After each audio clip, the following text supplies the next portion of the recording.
The Descent of Man. By Charles Darwin. Preface to the second edition. During the successive reprints of the first edition of this work, published in 1871, I was able to introduce several important corrections. And now that more time has elapsed, I have endeavored to profit by the fiery ordeal through which the book has passed, and have taken advantage of all the criticisms which seem to me sound. I am also greatly indebted to a large number of correspondents for the communication of a surprising number of new facts and remarks.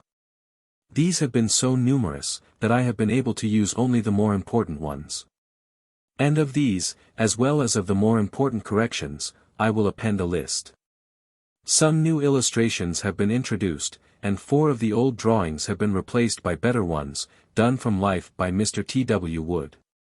I must especially call attention to some observations which I owe to the kindness of Professor Huxley, given as a supplement at the end of Part 1, on the nature of the differences between the brains of man and the higher apes. I have been particularly glad to give these observations, because during the last few years several memoirs on the subject have appeared on the continent, and their importance has been, in some cases, greatly exaggerated by popular writers.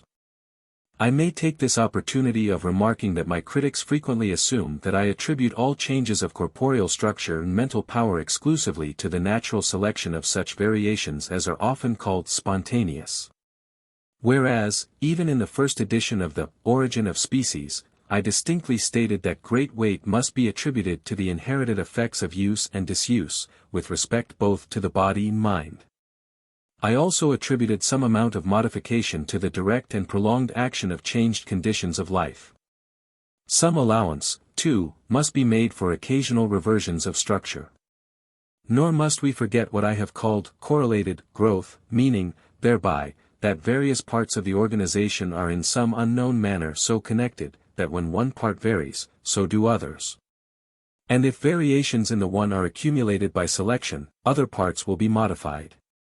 Again, it has been said by several critics, that when I found that many details of structure in man could not be explained through natural selection, I invented sexual selection.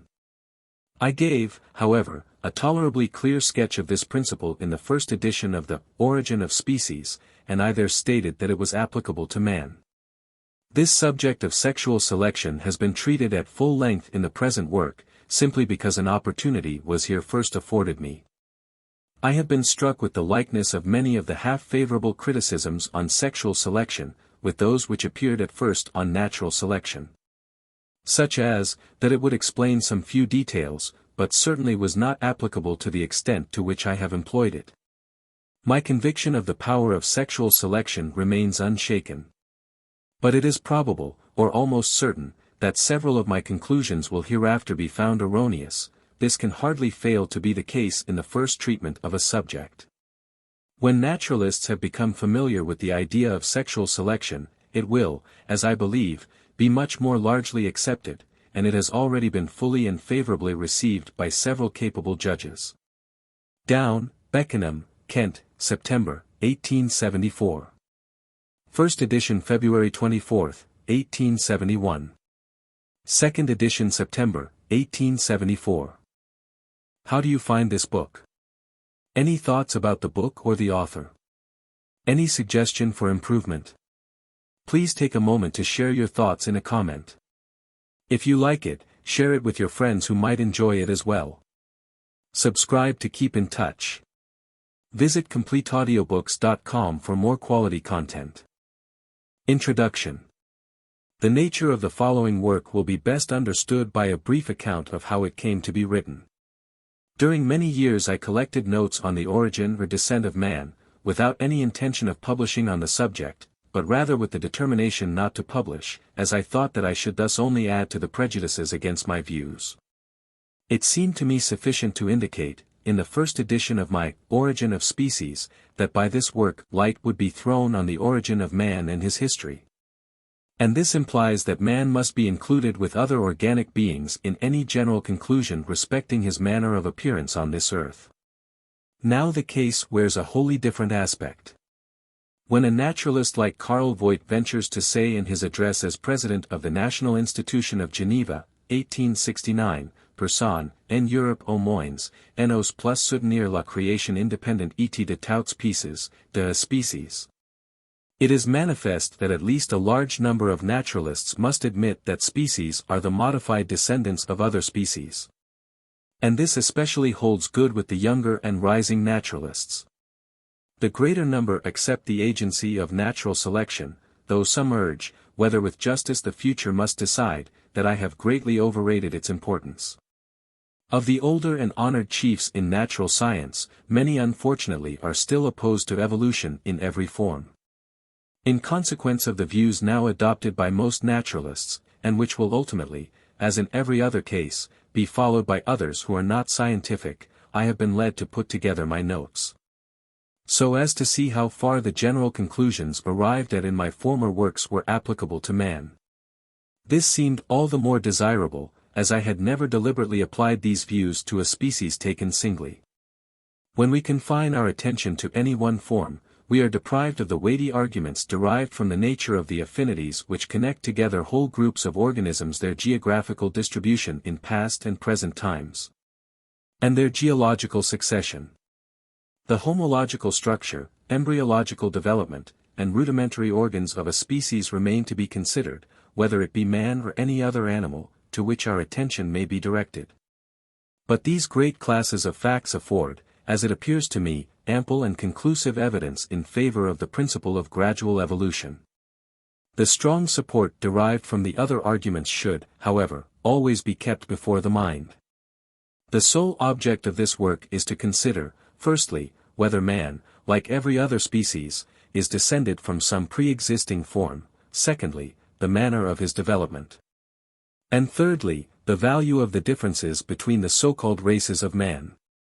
As I shall confine myself to these points, it will not be necessary to describe in detail the differences between the several races, an enormous subject which has been fully described in many valuable works. The high antiquity of man has recently been demonstrated by the labors of a host of eminent men, beginning with M. Boucher de Perthes, and this is the indispensable basis for understanding his origin. I shall, therefore, take this conclusion for granted, and may refer my readers to the admirable treatises of Sir Charles Lyell, Sir John Lubbock, and others. Nor shall I have occasion to do more than to allude to the amount of difference between man and the anthropomorphous apes, for Prof. Huxley, in the opinion of most competent judges, has conclusively shown that in every visible character man differs less from the higher apes, than these do from the lower members of the same order of primates.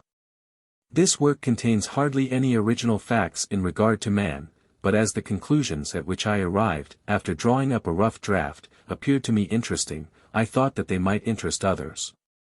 It has often and confidently been asserted, that man's origin can never be known, but ignorance more frequently begets confidence than does knowledge. It is those who know little, and not those who know much, who so positively assert that this or that problem will never be solved by science.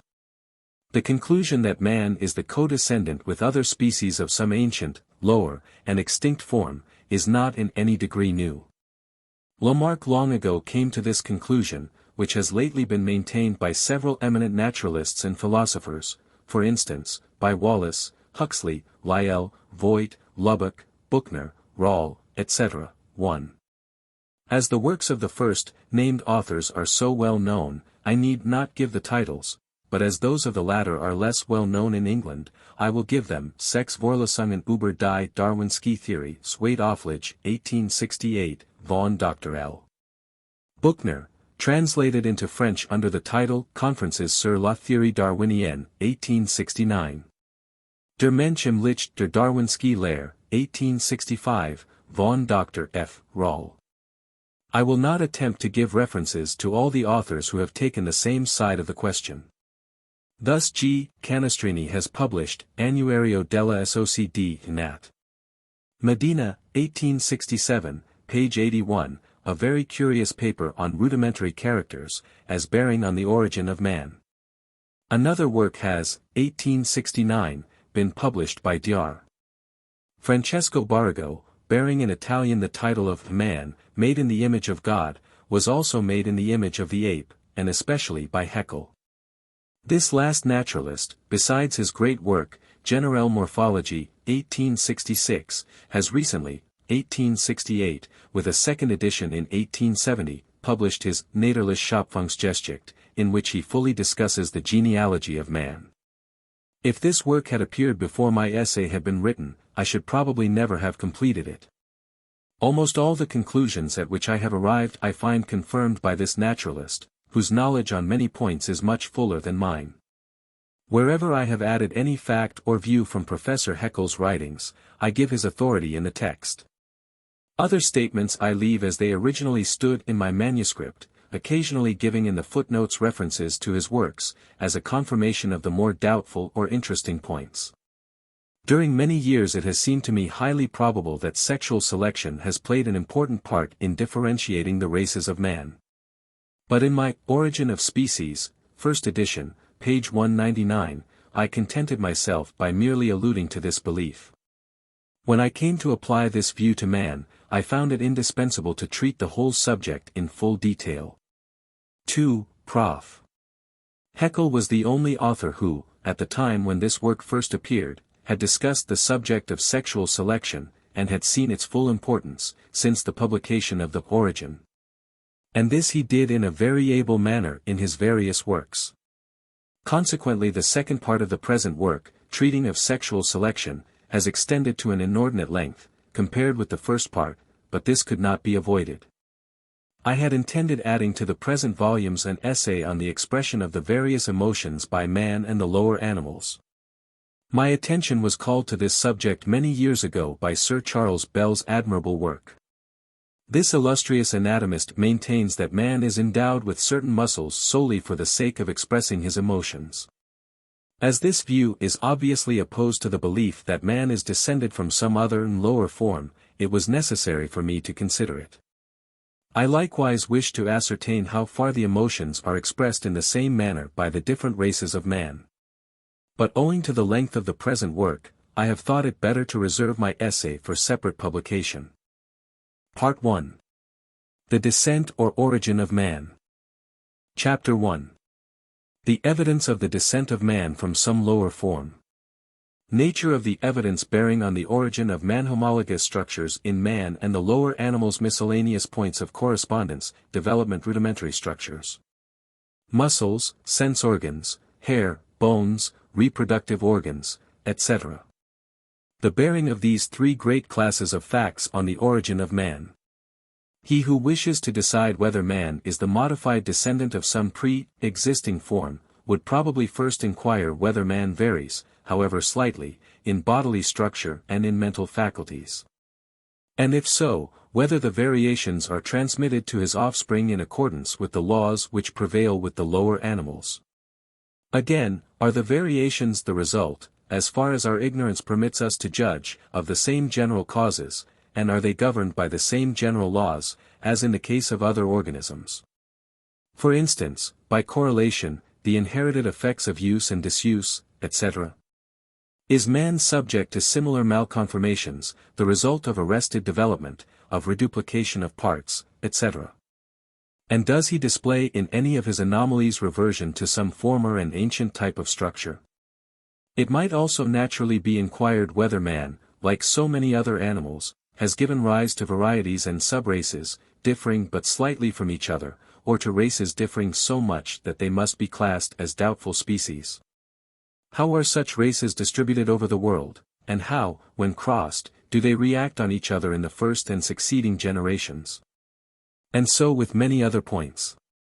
The inquirer would next come to the important point, whether man tends to increase at so rapid a rate, as to lead to occasional severe struggles for existence. And consequently to beneficial variations, whether in body or mind, being preserved, and injurious ones eliminated. Do the races or species of men, whichever term may be applied, encroach on and replace one another, so that some finally become extinct? We shall see that all these questions, as indeed is obvious in respect to most of them, must be answered in the affirmative, in the same manner as with the lower animals. But the several considerations just referred to may be conveniently deferred for a time, and we will first see how far the bodily structure of man shews traces, more or less plain, of his descent from some lower form. In succeeding chapters the mental powers of man, in comparison with those of the lower animals, will be considered. The bodily structure of man. It is notorious that man is constructed on the same general type or model as other mammals. All the bones in his skeleton can be compared with corresponding bones in a monkey, bat, or seal. So it is with his muscles, nerves, blood vessels and internal viscera. The brain, the most important of all the organs, follows the same law, as shown by Huxley and other anatomists. Bischoff, 1.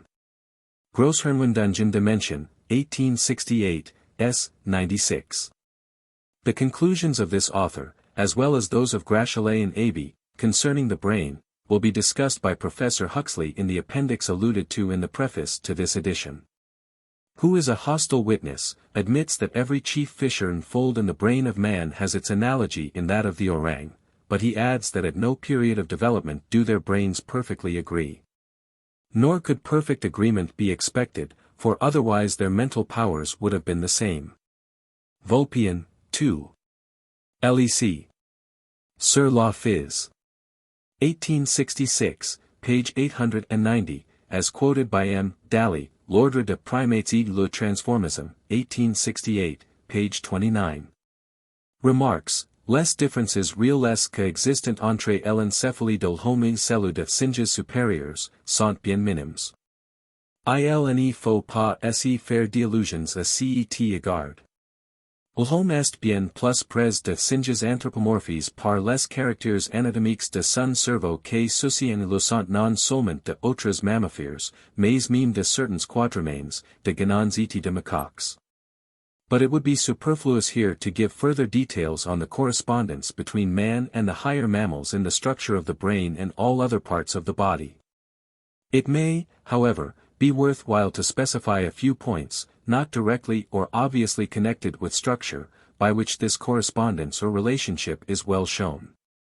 Man is liable to receive from the lower animals, and to communicate to them, certain diseases, as hydrophobia, variola, the glanders, syphilis, cholera, herpes, etc. 3. Drive W. Lauder-Lindsay has treated this subject at some length in the Journal of Mental Science, July 1871, and in the Edinburgh Veterinary Review, July 1858. And this fact proves the close similarity, for a reviewer has criticized, British Quarterly Review, October 1, 1871, page 472, what I have here said with much severity and contempt, but as I do not use the term identity, I cannot see that I am greatly in error. There appears to me a strong analogy between the same infection or contagion producing the same result, or one closely similar, in two distinct animals. And the testing of two distinct fluids by the same chemical reagent, of their tissues and blood, both in minute structure and composition, far more plainly than does their comparison under the best microscope, or by the aid of the best chemical analysis. Monkeys are liable to many of the same non-contagious diseases as we are, thus Ringer, 5.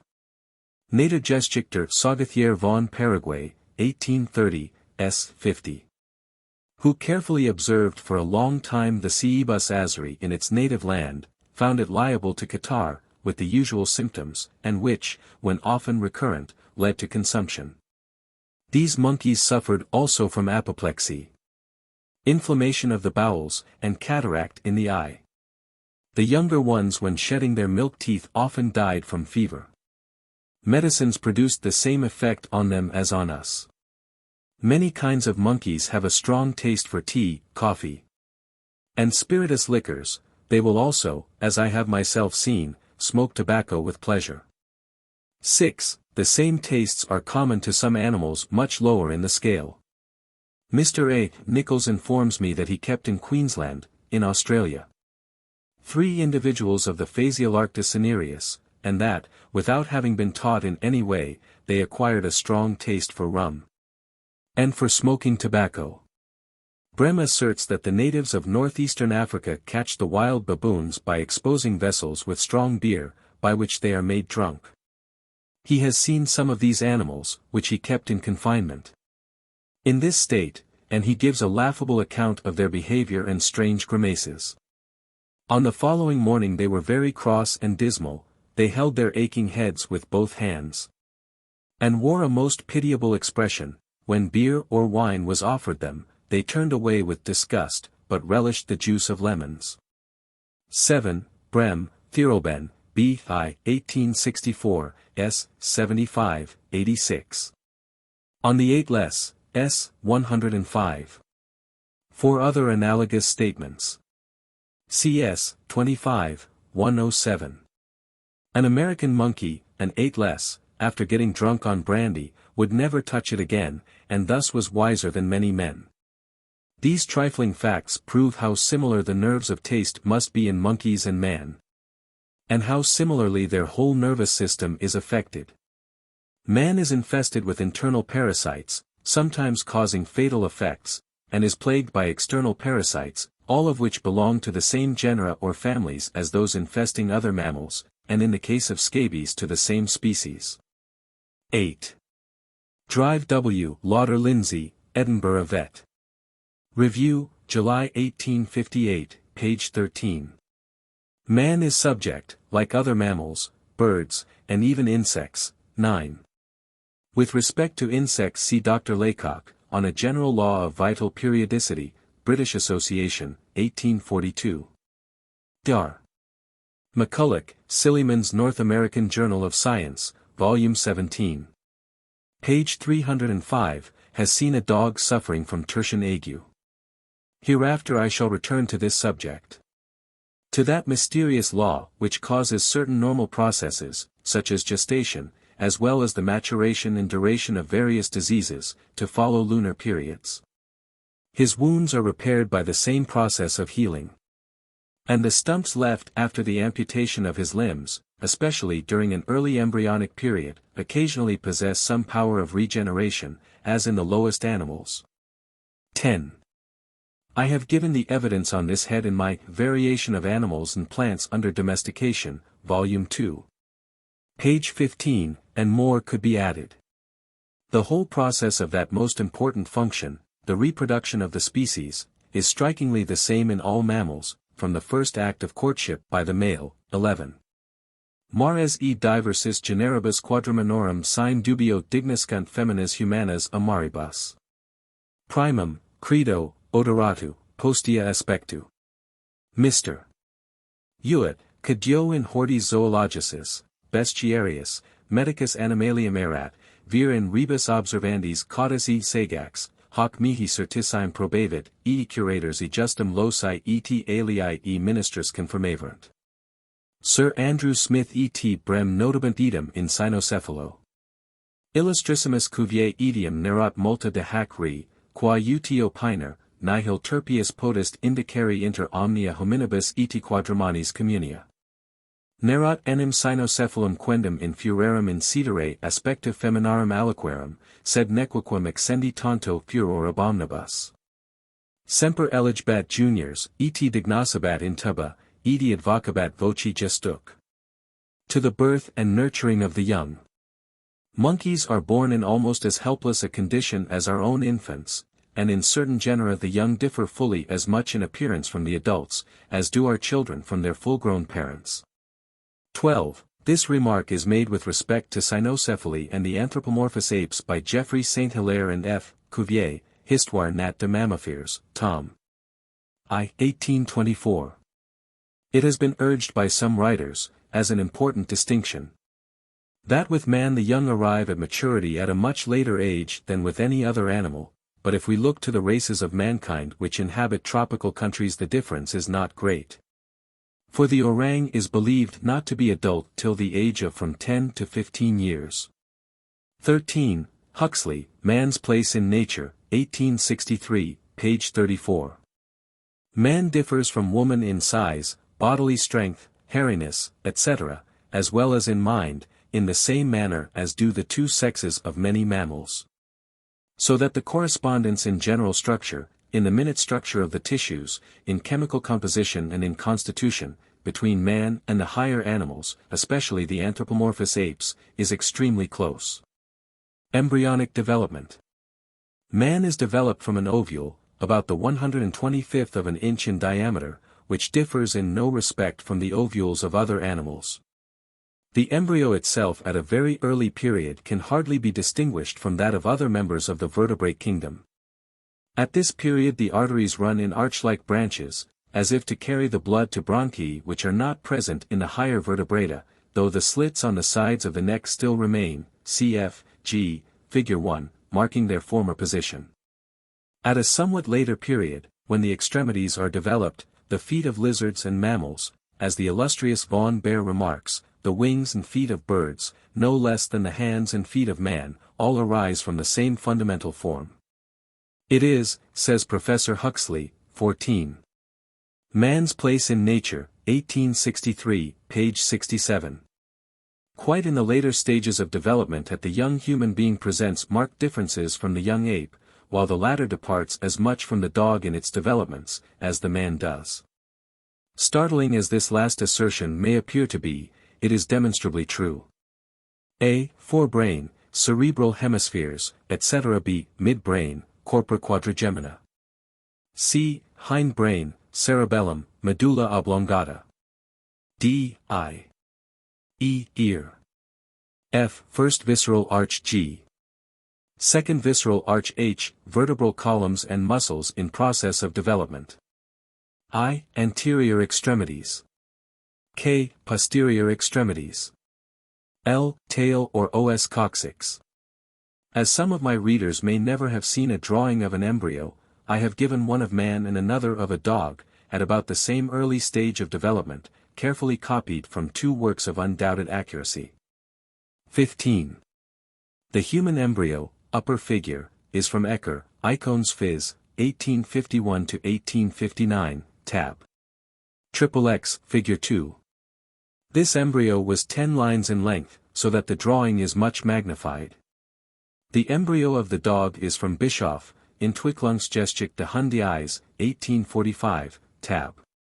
11, figure 42b. This drawing is 5 times magnified, the embryo being 25 days old. The internal viscera have been omitted, and the uterine appendages in both drawings removed. I was directed to these figures by Professor Huxley, from whose work, Man's Place in Nature, the idea of giving them was taken. Haeckel has also given analogous drawings in his Schöpfungsgeschichte.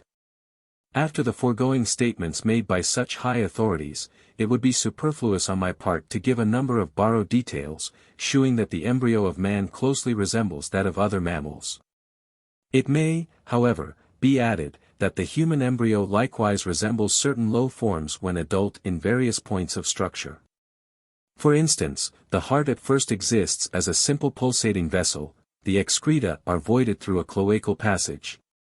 And the os coccyx projects like a true tail, extending considerably beyond the rudimentary legs. 16. Professor Wyman in Proceedings of the American Academy of Sciences, Volume 4. 1860, page 17.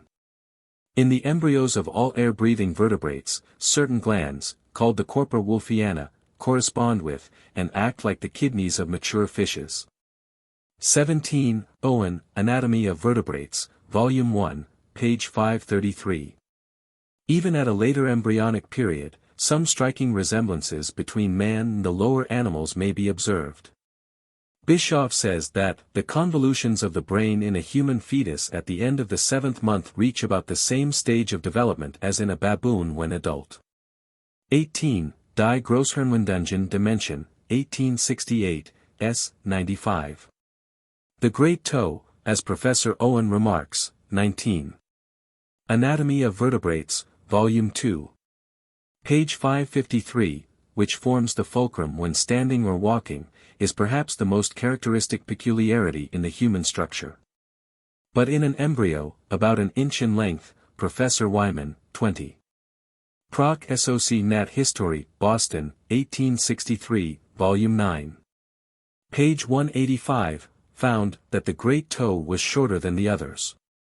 And, instead of being parallel to them, projected at an angle from the side of the foot, thus corresponding with the permanent condition of this part in the quadrumana.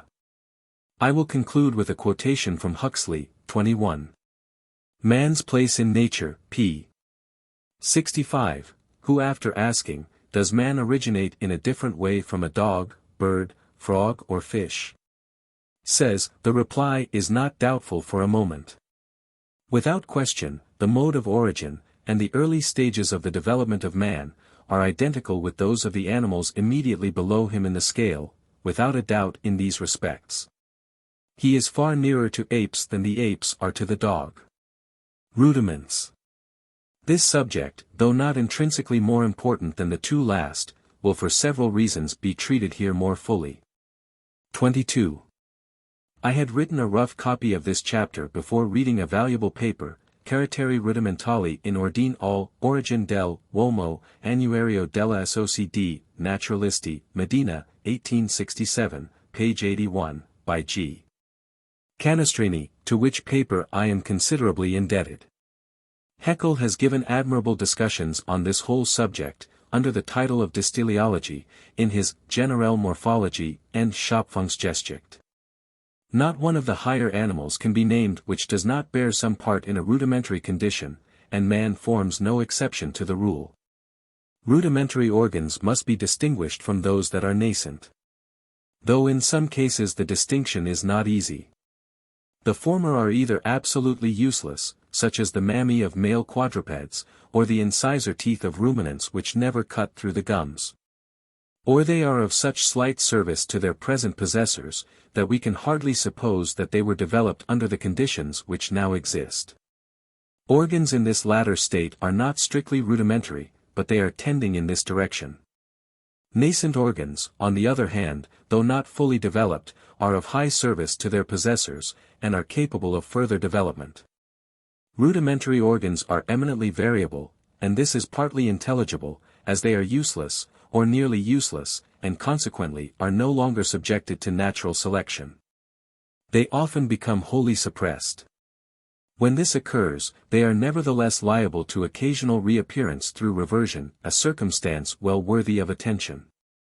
The chief agents in causing organs to become rudimentary seem to have been disuse at that period of life when the organ is chiefly used, and this is generally during maturity, and also inheritance at a corresponding period of life.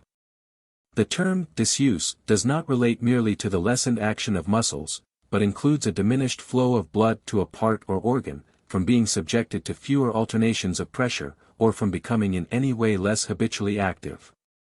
Rudiments, however, may occur in one sex of those parts which are normally present in the other sex, and such rudiments, as we shall hereafter see, have often originated in a way distinct from those here referred to. In some cases, organs have been reduced by means of natural selection, from having become injurious to the species under changed habits of life. The process of reduction is probably often aided through the two principles of compensation and economy of growth. But the later stages of reduction, after disuse has done all that can fairly be attributed to it, and when the saving to be effected by the economy of growth would be very small. 23. Some good criticisms on this subject have been given by Messrs. Murray and Mivart, in Transact. Zoological Society, 1869, Volume 7.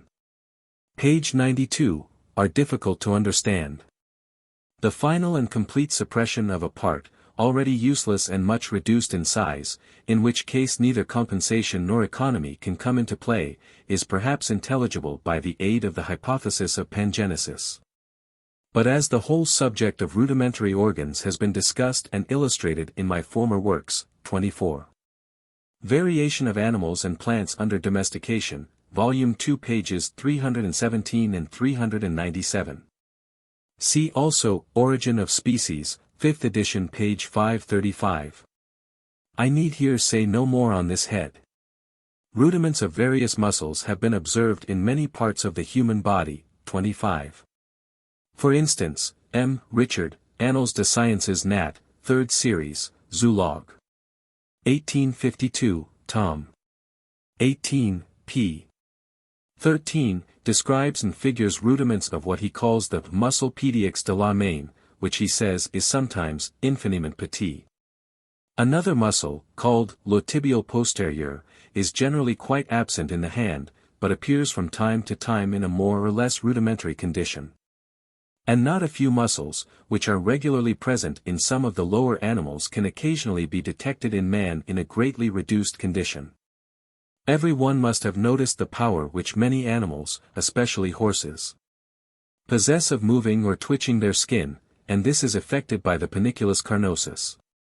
Remnants of this muscle in an efficient state are found in various parts of our bodies, for instance, the muscle on the forehead, by which the eyebrows are raised. The platysma myoides, which is well developed on the neck, belongs to this system. Prof.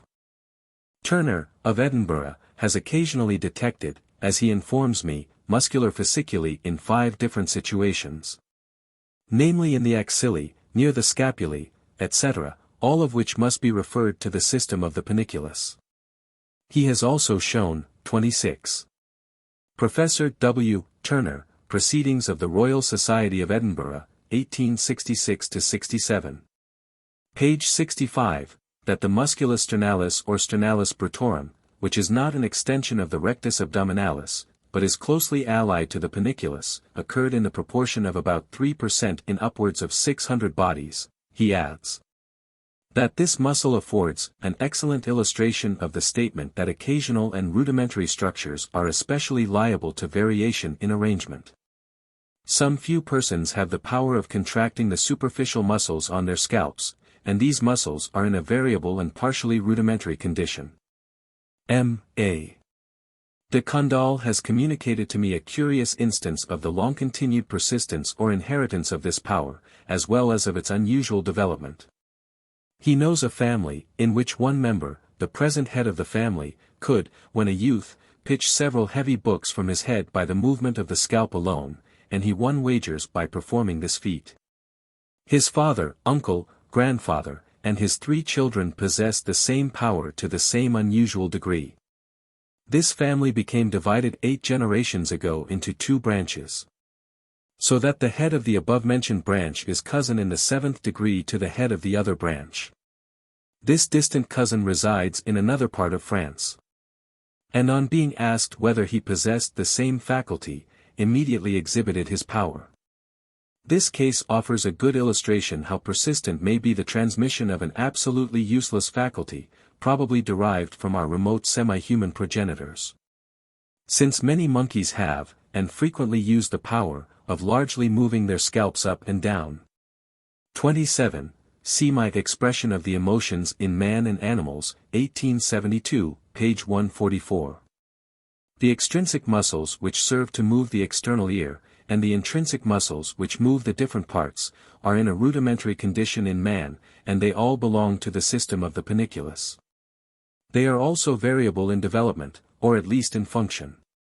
I have seen one man who could draw the whole ear forwards, other men can draw it upwards, another who could draw it backwards. 28. Canestrini quotes HYRTL. Annuario della SOC. De Naturalisti, Medina, 1867, page 97, to the same effect. And from what one of these persons told me, it is probable that most of us, by often touching our ears, and thus directing our attention towards them, could recover some power of movement by repeated trials. The power of erecting and directing the shell of the ears to the various points of the compass, is no doubt of the highest service to many animals, as they thus perceive the direction of danger, but I have never heard, on sufficient evidence, of a man who possessed this power, the one which might be of use to him. The whole external shell may be considered a rudiment, together with the various folds and prominences, helix and antihelix, tragus and antitragus, etc., which in the lower animals strengthen and support the ear when erect, without adding much to its weight. Some authors, however, suppose that the cartilage of the shell serves to transmit vibrations to the acoustic nerve, but Mr. Toynbee, 29. The Diseases of the Ear, by J. Toynbee, FRS, 1860, page 12. A distinguished physiologist, Professor Prayer, informs me that he had lately been experimenting on the function of the shell of the ear, and has come to nearly the same conclusion as that given here, after collecting all the known evidence on this head. Concludes that the external shell is of no distinct use. The ears of the chimpanzee and orang are curiously like those of man, and the proper muscles are likewise but very slightly developed. 30. Professor A. McAllister.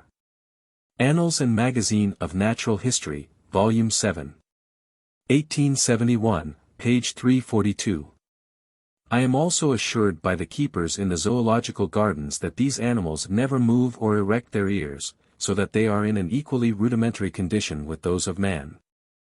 As far as function is concerned.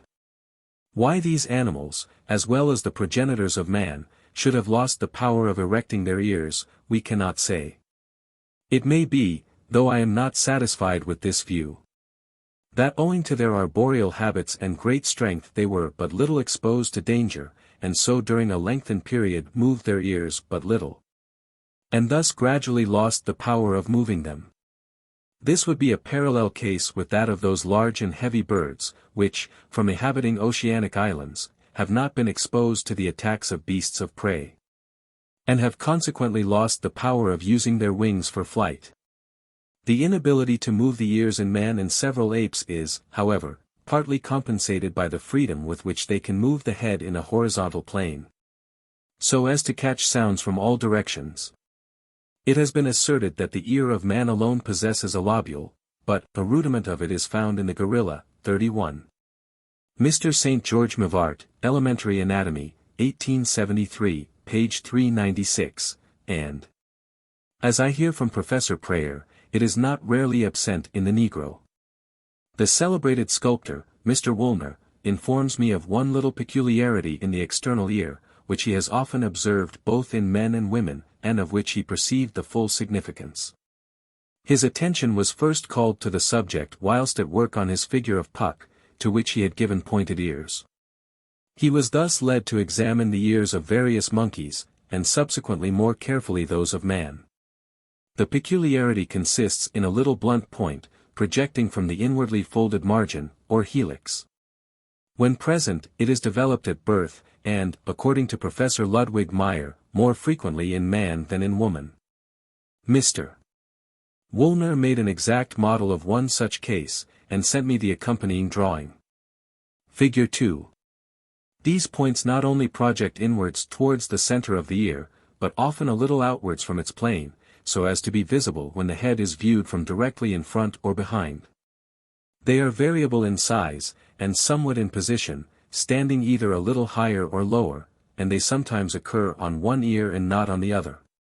They are not confined to mankind, for I observed a case in one of the spider monkeys, Atlas Beelzebooth, in our zoological gardens, and Mr. E. Ray Lancaster informs me of another case in a chimpanzee in the gardens at Hamburg. The helix obviously consists of the extreme margin of the ear folded inwards, and this folding appears to be in some manner connected with the whole external ear being permanently pressed backwards. In many monkeys, which do not stand high in the order, as baboons and some species of Macacus, 32. See also some remarks, and the drawings of the ears of the Lemuroidea, in Messrs. Murray and Mivart's excellent paper in Transactions of the Zoological Society, Volume 7. 1869, pages 6 and 90, the upper portion of the ear is slightly pointed, and the margin is not at all folded inwards. But if the margin were to be thus folded, a slight point would necessarily project inwards towards the center, and probably a little outwards from the plane of the ear, and this I believe to be their origin in many cases. On the other hand, Professor L. Meyer, in an able paper recently published, 33. Über das Darwinski Spitzer, Archiv für Path. Anat, UND Phys., 1871, page 485, maintains that the whole case is one of mere variability, and that the projections are not real ones, but are due to the internal cartilage on each side of the points not having been fully developed. I am quite ready to admit that this is the correct explanation in many instances, as in those figured by Professor Meyer, in which there are several minute points, or the whole margin is sinuous. I have myself seen, through the kindness of Dr. L.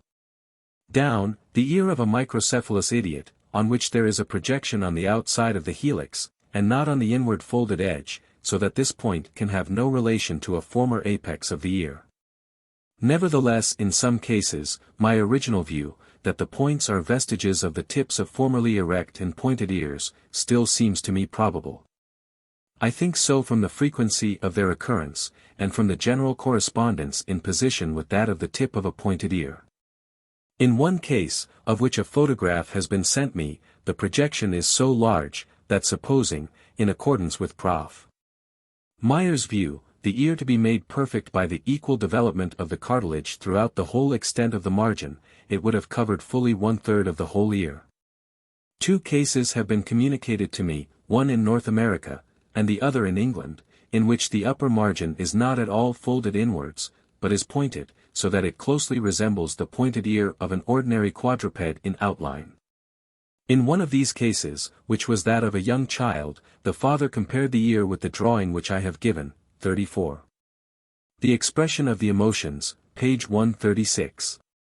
Of the ear of a monkey, the Cynopithecus niger, and says that their outlines are closely similar. If, in these 2 cases, the margin had been folded inwards in the normal manner, an inward projection must have been formed. I may add that in 2 other cases the outline still remains somewhat pointed, although the margin of the upper part of the ear is normally folded inwards in one of them, however, very narrowly. Figure 3, Fetus of an Orang. Exact copy of a photograph, shewing the form of the ear at this early age. The following woodcut, number 3, is an accurate copy of a photograph of the fetus of an orang, kindly sent me by Dr. Nietzsche. In which it may be seen how different the pointed outline of the ear is at this period from its adult condition, when it bears a close general resemblance to that of man. It is evident that the folding over of the tip of such an ear, unless it changed greatly during its further development, would give rise to a point projecting inwards. On the whole, it still seems to me probable that the points in question are in some cases, both in man and apes, vestiges of a former condition. The nictitating membrane, or third eyelid, with its accessory muscles and other structures, is especially well developed in birds, and is of much functional importance to them, as it can be rapidly drawn across the whole eyeball. It is found in some reptiles and amphibians, and in certain fishes, as in sharks. It is fairly well developed in the 2 lower divisions of the mammalian series, namely, in the monotremata and marsupials, and in some few of the higher mammals, as in the walrus. But in man, the quadrumana, and most other mammals, it exists, as is admitted by all anatomists, as a mere rudiment, called the semilunar fold. 35. Muller's Elements of Physiology, ENG Translat. 1842, Volume 2. Page 1117. Owen, Anatomy of Vertebrates, Volume 3. Page 260, Ibid on the Walrus, Proceedings of the Zoological Society, November 8, 1854.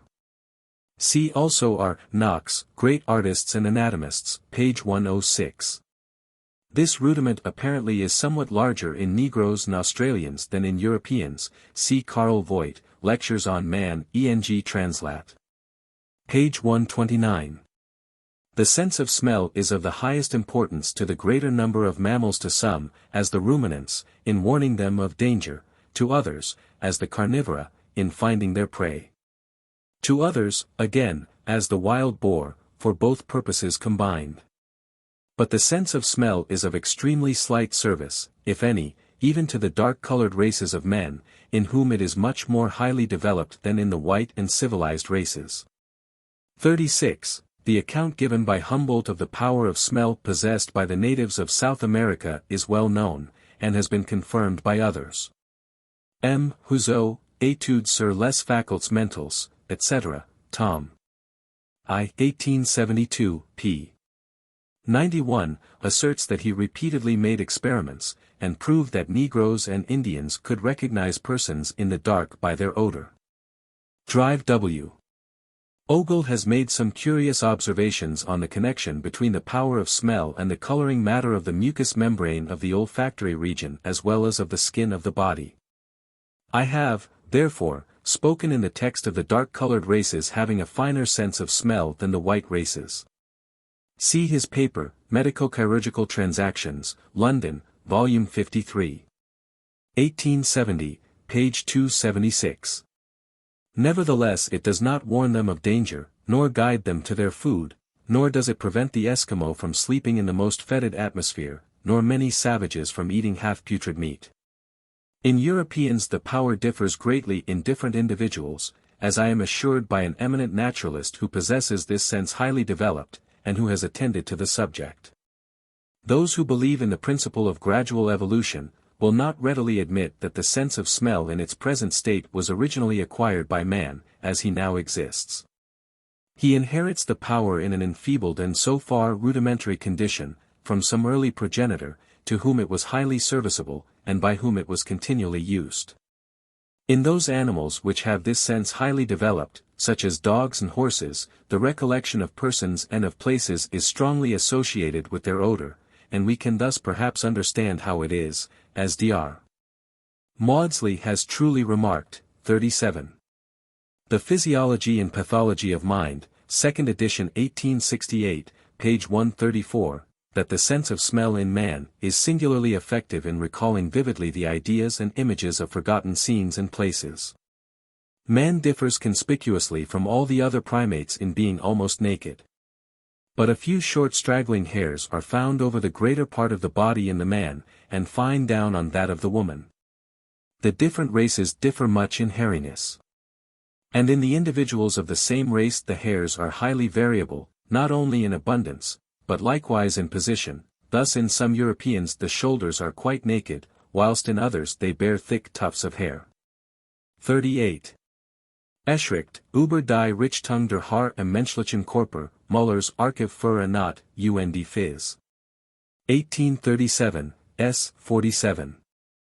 I shall often have to refer to this very curious paper. There can be little doubt that the hairs thus scattered over the body are the rudiments of the uniform hairy coat of the lower animals.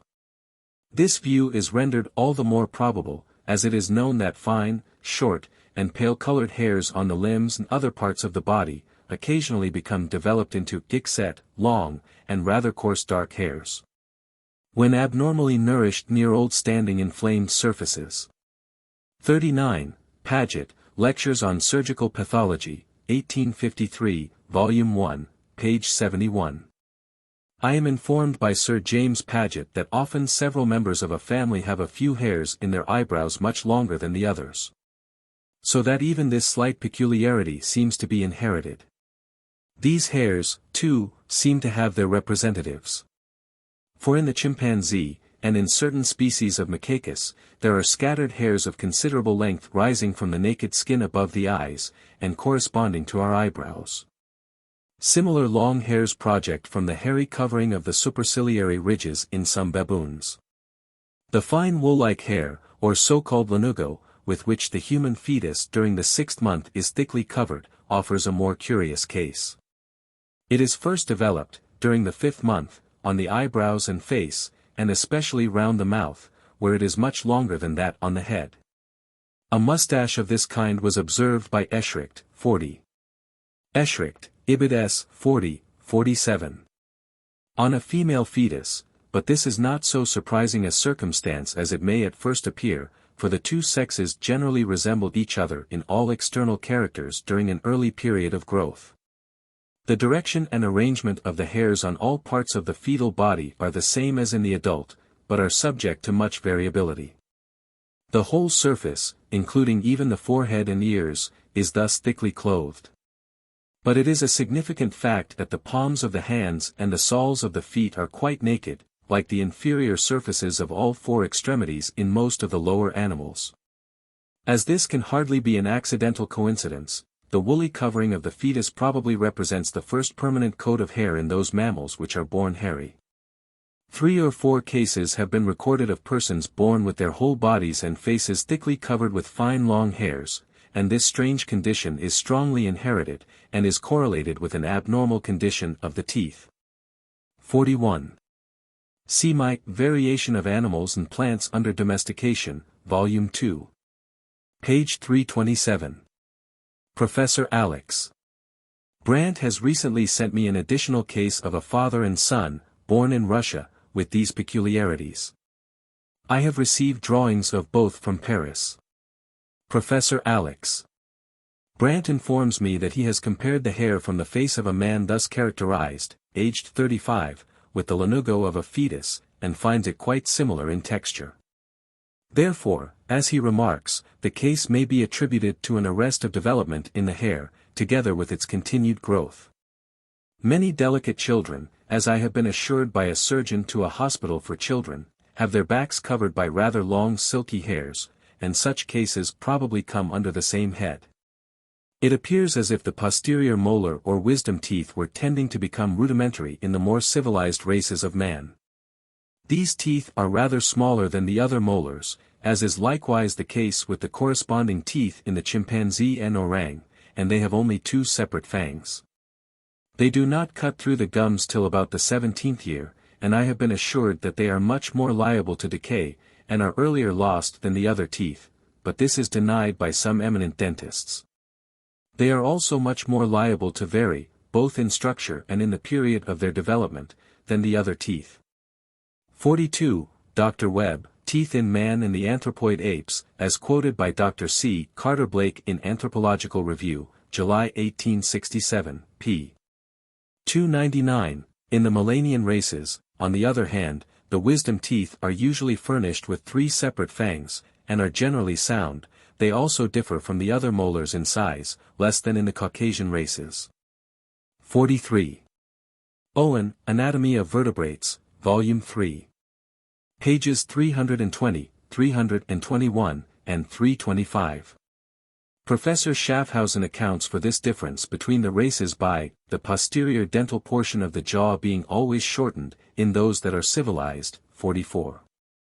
On the primitive form of the skull, Eng Translat, in Anthropological Review, October 1868, page 426, and this shortening may, I presume, be attributed to civilized men habitually feeding on soft, cooked food, and thus using their jaws less.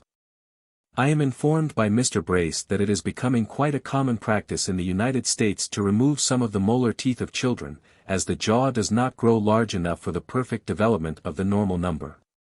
45. Prof. Montagazza writes to me from Florence, that he has lately been studying the last molar teeth in the different races of man, and has come to the same conclusion as that given in my text, viz.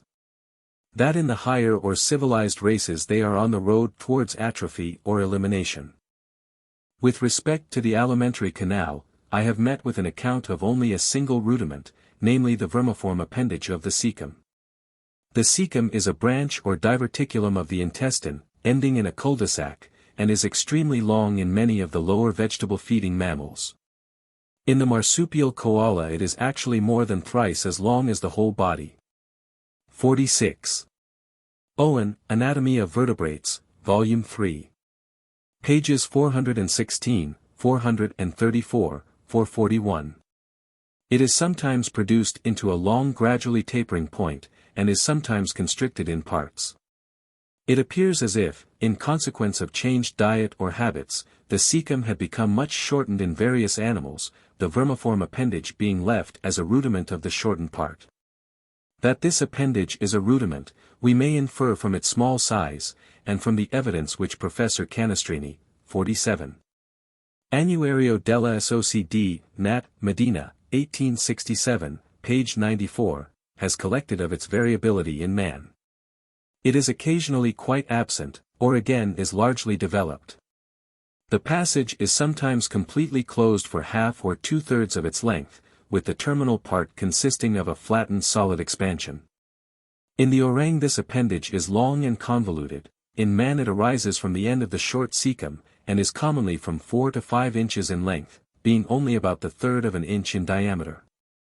Not only is it useless, but it is sometimes the cause of death, of which fact I have lately heard 2 instances. This is due to small hard bodies, such as seeds, entering the passage, and causing inflammation.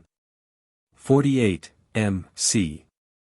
Martins, De l'unité organique, in Revue des Deux Mondes, June 15, 1862, page 16, and Haeckel, Generelle Morphology, B. 2. S. 278, have both remarked on the singular fact of this rudiment sometimes causing death. In some of the lower quadrumana, in the Lemuridae and Carnivora, as well as in many marsupials, there is a passage near the lower end of the humerus, called the supracondyloid foramen, through which the great nerve of the forelimb and often the great artery pass. Now in the humerus of man, there is generally a trace of this passage, which is sometimes fairly well developed, being formed by a depending hook-like process of bone, completed by a band of ligament. Dr. Struthers, 49. With respect to inheritance, see Dr. Struthers in The Lancet, February 15, 1873, and another important paper, Ibid January 24, 1863, page 83. Dr. Knox, as I am informed, was the first anatomist who drew attention to this peculiar structure in man. See his Great Artists and Anatomists, page 63. See also an important memoir on this process by Dr. Gruber, in the Bulletin de l'Académique. Imp de St. Petersburg, Tom. 12, 1867, page 448. Who has closely attended to the subject, has now shown that this peculiarity is sometimes inherited, as it has occurred in a father, and in no less than 4 out of his 7 children. When present, the great nerve invariably passes through it. And this clearly indicates that it is the homologue and rudiment of the supracondyloid foramen of the lower animals. Professor Turner estimates, as he informs me, that it occurs in about 1% of recent skeletons. But if the occasional development of this structure in man is, as seems probable, due to reversion, it is a return to a very ancient state of things, because in the higher quadrumana it is absent. There is another foramen or perforation in the humerus, occasionally present in man, which may be called the intercondyloid. This occurs, but not constantly, in various anthropoid and other apes. 50. Mr. St. George Mivart, Transactions Phil. SOC 1867, page 310, and likewise in many of the lower animals. It is remarkable that this perforation seems to have been present in man much more frequently during ancient times than recently. Mr. Busk, 51. On the Caves of Gibraltar, Transactions of the International Congress of Prehistoric Archaeology, 3rd Session, 1869, page 159. Professor Wyman has lately shown, 4th Annual Report, Peabody Museum, 1871, p. 20, that this perforation is present in 31% of some human remains from ancient mounds in the western United States, and in Florida. It frequently occurs in the Negro, has collected the following evidence on this head, Prof. Broca noticed the perforation in 4.5% of the arm bones collected in the Cimetière du Sud, at Paris. And in the Grotto of Orani, the contents of which are referred to the Bronze period, as many as 8 humeri out of 32 were perforated. But this extraordinary proportion, he thinks, might be due to the cavern having been a sort of family vault. Again, M. Dupont found 30% of perforated bones in the caves of the Valley of the Lesse, belonging to the Reindeer period. Whilst M. Legouet, in a sort of dolmen at Argenteuil, observed 25% to be perforated, and M. Prunerbay found 26% in the same condition in bones from Vorial. Nor should it be left unnoticed that M. Prunerbay states that this condition is common in Guanche skeletons. It is an interesting fact that ancient races, in this and several other cases, more frequently present structures which resemble those of the lower animals than do the modern. One chief cause seems to be that the ancient races stand somewhat nearer in the long line of descent to their remote animal-like progenitors. In man, the os coccyx, together with certain other vertebrae hereafter to be described, though functionless as a tail, plainly represent this part in other vertebrate animals. At an early embryonic period it is free, and projects beyond the lower extremities, as may be seen in the drawing, figure 1, of a human embryo. Even after birth it has been known, in certain rare and anomalous cases, 52. Cataphages has lately collected the evidence on this subject. Revue de Corps Scientifiques, 1867-1868, page 625. In 1840 Fleischmann exhibited a human fetus bearing a free tail, which, as is not always the case, included vertebral bodies. And this tail was critically examined by the many anatomists present at the meeting of naturalists at Erlangen, C. Marshall in Nederlandischen Archief für Zoology, December 1871, to form a small external rudiment of a tail. The os coccyx is short, usually including only 4 vertebrae, all ankylosed together, and these are in a rudimentary condition, for they consist, with the exception of the basal one, of the centrum alone. 53. Owen, On the Nature of Limbs, 1849, page 114. They are furnished with some small muscles, one of which, as I am informed by Prof. Turner, has been expressly described by Thiel as a rudimentary repetition of the extensor of the tail, a muscle which is so largely developed in many mammals. The spinal cord in man extends only as far downwards as the last dorsal or first lumbar vertebra. But a thread-like structure, the filum terminale, runs down the axis of the sacral part of the spinal canal, and even along the back of the coccygeal bones. The upper part of this filament, as Prof. Turner informs me, is undoubtedly homologous with the spinal cord, but the lower part apparently consists merely of the pia mater, or vascular investing membrane. Even in this case the os coccyx may be said to possess a vestige of so important a structure as the spinal cord, though no longer enclosed within a bony canal. The following fact, for which I am also indebted to Prof. Turner, shews how closely the os coccyx corresponds with the true tail in the lower animals. Luschka has recently discovered at the extremity of the coccygeal bones a very peculiar convoluted body, which is continuous with the middle sacral artery. And this discovery led Krauss and Meyer to examine the tail of a monkey, Macacus, and of a cat, in both of which they found a similarly convoluted body, though not at the extremity. The reproductive system offers various rudimentary structures. But these differ in one important respect from the foregoing cases. Here we are not concerned with the vestige of a part which does not belong to the species in an efficient state, but with a part efficient in the one sex, and represented in the other by a mere rudiment. Nevertheless, the occurrence of such rudiments is as difficult to explain, on the belief of the separate creation of each species, as in the foregoing cases.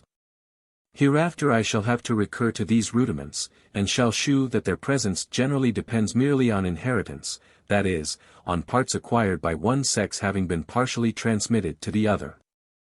I will in this place only give some instances of such rudiments.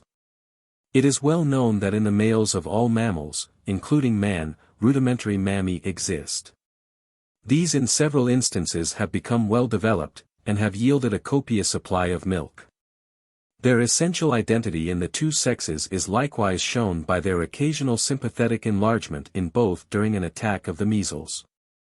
The vesicula prostatica, which has been observed in many male mammals, is now universally acknowledged to be the homologue of the female uterus, together with the connected passage. It is impossible to read Leuckert's able description of this organ, and his reasoning, without admitting the justness of his conclusion. This is especially clear in the case of those mammals in which the true female uterus bifurcates, for in the males of these the vesicula likewise bifurcates. 54. Leuckert, in Todd's Cyclopedia of Anatomy 1849-52, Volume 4. Page 1415. In man this organ is only from 3 to 6 lines in length, but, like so many other rudimentary parts, it is variable in development as well as in other characters. Some other rudimentary structures belonging to the reproductive system might have been here adduced. 55. C. On this subject, Owen, Anatomy of Vertebrates, Volume 3. Pages 675, 676, 706. The bearing of the three great classes of facts now given is unmistakable. But it would be superfluous fully to recapitulate the line of argument given in detail in my Origin of Species. The homological construction of the whole frame in the members of the same class is intelligible, if we admit their descent from a common progenitor, together with their subsequent adaptation to diversified conditions. On any other view, the similarity of pattern between the hand of a man or monkey, the foot of a horse, the flipper of a seal, the wing of a bat, etc., is utterly inexplicable. 56. Prof. Bianconi, in a recently published work, illustrated by admirable engravings, La théorie darwinienne et la création d'êtres indépendants, 1874, endeavors to shew that homological structures, in the above and other cases, can be fully explained on mechanical principles, in accordance with their uses. No one has shown so well how admirably such structures are adapted for their final purpose, and this adaptation can, as I believe, be explained through natural selection. In considering the wing of a bat, he brings forward, p. 218, what appears to me, to use Auguste Comte's words, a mere metaphysical principle, namely, the preservation, in its integrity of the mammalian nature of the animal. In only a few cases does he discuss rudiments, and then only those parts which are partially rudimentary, such as the little hoofs of the pig and ox, which do not touch the ground, these he shews clearly to be of service to the animal. It is unfortunate that he did not consider such cases as the minute teeth, which never cut through the jaw in the ox, or the mammae of male quadrupeds, or the wings of certain beetles, existing under the soldered wing covers, or the vestiges of the pistil and stamens in various flowers, and many other such cases. Although I greatly admire Professor Bianconi's work, yet the belief now held by most naturalists seems to me left unshaken, that homological structures are inexplicable on the principle of mere adaptation. It is no scientific explanation to assert that they have all been formed on the same ideal plan. With respect to development, we can clearly understand, on the principle of variations supervening at a rather late embryonic period, and being inherited at a corresponding period, how it is that the embryos of wonderfully different forms should still retain, more or less perfectly, the structure of their common progenitor. No other explanation has ever been given of the marvelous fact that the embryos of a man, dog, seal, bat, reptile, etc., can at first hardly be distinguished from each other. In order to understand the existence of rudimentary organs, we have only to suppose that a former progenitor possessed the parts in question in a perfect state, and that under changed habits of life they became greatly reduced, either from simple disuse, or through the natural selection of those individuals which were least encumbered with a superfluous part, aided by the other means previously indicated. Thus we can understand how it has come to pass that man and all other vertebrate animals have been constructed on the same general model, why they pass through the same early stages of development, and why they retain certain rudiments in common. Consequently we ought frankly to admit their community of descent. To take any other view, is to admit that our own structure, and that of all the animals around us, is a mere snare laid to entrap our judgment. This conclusion is greatly strengthened, if we look to the members of the whole animal series, and consider the evidence derived from their affinities or classification, their geographical distribution and geological succession. It is only our natural prejudice, and that arrogance which made our forefathers declare that they were descended from demigods, which leads us to demur to this conclusion. But the time will before long come, when it will be thought wonderful that naturalists, who were well acquainted with the comparative structure and development of man, and other mammals, should have believed that each was the work of a separate act of creation. Chapter 2. On the manner of development of man from some lower form. Variability of body and mind in man. Inheritance causes of variability, laws of variation the same in man as in the lower animals. Direct action of the conditions of life. Effects of the increased use and disuse of parts, arrested development. Reversion. Correlated variation. Rate of increase, checks to increase. Natural selection. Man the most dominant animal in the world. Importance of his corporeal structure. The causes which have led to his becoming erect. Consequent changes of structure. Decrease in size of the canine teeth, increased size and altered shape of the skull. Nakedness, absence of a tail. Defenseless condition of man. It is manifest that man is now subject to much variability.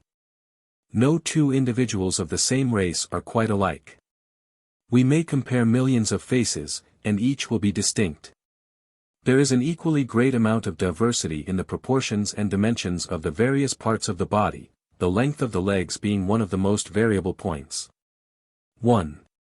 Investigations in Military and Anthropological Statistics of American Soldiers, by B. A. Gould, 1869, page 256. Although in some quarters of the world an elongated skull, and in other quarters a short skull prevails, yet there is great diversity of shape even within the limits of the same race. As with the Aborigines of America and South Australia, the latter a race, probably as pure and homogeneous in blood, customs, and language as any in existence, and even with the inhabitants of so confined an area as the Sandwich Islands. 2. With respect to the cranial forms of the American Aborigines, see Dr. Aitken Meigs in Proc. Academic, Nat. Sci., Philadelphia, May 1868. On the Australians, see Huxley, in Lyell's Antiquity of Man, 1863, page 87. On the Sandwich Islanders, Prof. J. Wyman, Observations on Crania, Boston, 1868, page 18. An eminent dentist assures me that there is nearly as much diversity in the teeth as in the features. The chief arteries so frequently run in abnormal courses, that it has been found useful for surgical purposes to calculate from 1040 corpses how often each course prevails. 3. Anatomy of the Arteries, by R. Quain. Preface, Volume 1, 1844. The muscles are eminently variable, thus those of the foot were found by Professor Turner, 4. Transactions of the Royal Society of Edinburgh, Volume 24. Pages 175, 189, not to be strictly alike in any 2 out of 50 bodies. And in some the deviations were considerable. He adds, that the power of performing the appropriate movements must have been modified in accordance with the several deviations. Mr. J. Wood has recorded, 5. Proceedings Royal Society, 1867, page 544. Also 1868, pages 483, 524. There is a previous paper, 1866, page 229. The occurrence of 295 muscular variations in 36 subjects, and in another set of the same number no less than 558 variations, those occurring on both sides of the body being only reckoned as one. In the last set, not one body out of the 36 was found totally wanting in departures from the standard descriptions of the muscular system given in anatomical textbooks. A single body presented the extraordinary number of 25 distinct abnormalities. The same muscle sometimes varies in many ways, thus Professor McAllister describes, 6. Proc. R. Irish Academy, Volume 10, 1868, page 141. No less than 20 distinct variations in the palmaris accessorius. The famous old anatomist, Wolff, 7. Act. Academic, St. Petersburg, 1778, Part 2. Page 217. Insists that the internal viscera are more variable than the external parts, nulla particula est quae non aliter etiam aliter in aliis esse habet hominibus. He has even written a treatise on the choice of typical examples of the viscera for representation. A discussion on the beau ideal of the liver, lungs, kidneys, etc., as of the human face divine, sounds strange in our ears. The variability or diversity of the mental faculties in men of the same race, not to mention the greater differences between the men of distinct races, is so notorious that not a word need here be said. So it is with the lower animals. All who have had charge of menageries admit this fact, and we see it plainly in our dogs and other domestic animals. Brehm especially insists that each individual monkey of those which he kept tame in Africa had its own peculiar disposition and temper. He mentions one baboon remarkable for its high intelligence. And the keepers in the zoological gardens pointed out to me a monkey, belonging to the New World Division, equally remarkable for intelligence. Regner, also, insists on the diversity in the various mental characters of the monkeys of the same species which he kept in Paraguay. And this diversity, as he adds, is partly innate, and partly the result of the manner in which they have been treated or educated. 8. Brehm, Thirlben, B. I. SS 58, 87. Regner, Sagathier von Paraguay, S. 57. I have elsewhere, 9. Variation of Animals and Plants under Domestication, Volume 2. Chapter 12, so fully discussed the subject of inheritance, that I need here add hardly anything. A greater number of facts have been collected with respect to the transmission of the most trifling, as well as of the most important characters in man, than in any of the lower animals. Though the facts are copious enough with respect to the latter. So in regard to mental qualities, their transmission is manifest in our dogs, horses, and other domestic animals. Besides special tastes and habits, general intelligence, courage, bad and good temper, etc., are certainly transmitted. With man we see similar facts in almost every family, and we now know, through the admirable labors of Mr. Galton, 10. Hereditary Genius, An Inquiry into its Laws and Consequences, 1869, that genius which implies a wonderfully complex combination of high faculties, tends to be inherited.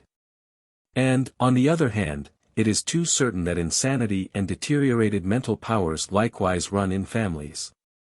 With respect to the causes of variability, we are in all cases very ignorant. But we can see that in man as in the lower animals, they stand in some relation to the conditions to which each species has been exposed, during several generations. Domesticated animals vary more than those in a state of nature. And this is apparently due to the diversified and changing nature of the conditions to which they have been subjected. In this respect the different races of man resembled domesticated animals, and so do the individuals of the same race, when inhabiting a very wide area, like that of America.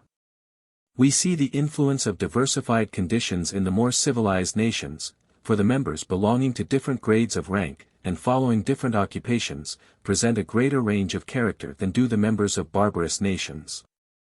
But the uniformity of savages has often been exaggerated, and in some cases can hardly be said to exist. 11. Mr. Bates Remarks, The Naturalist on the Amazons, 1863, Volume 2 p.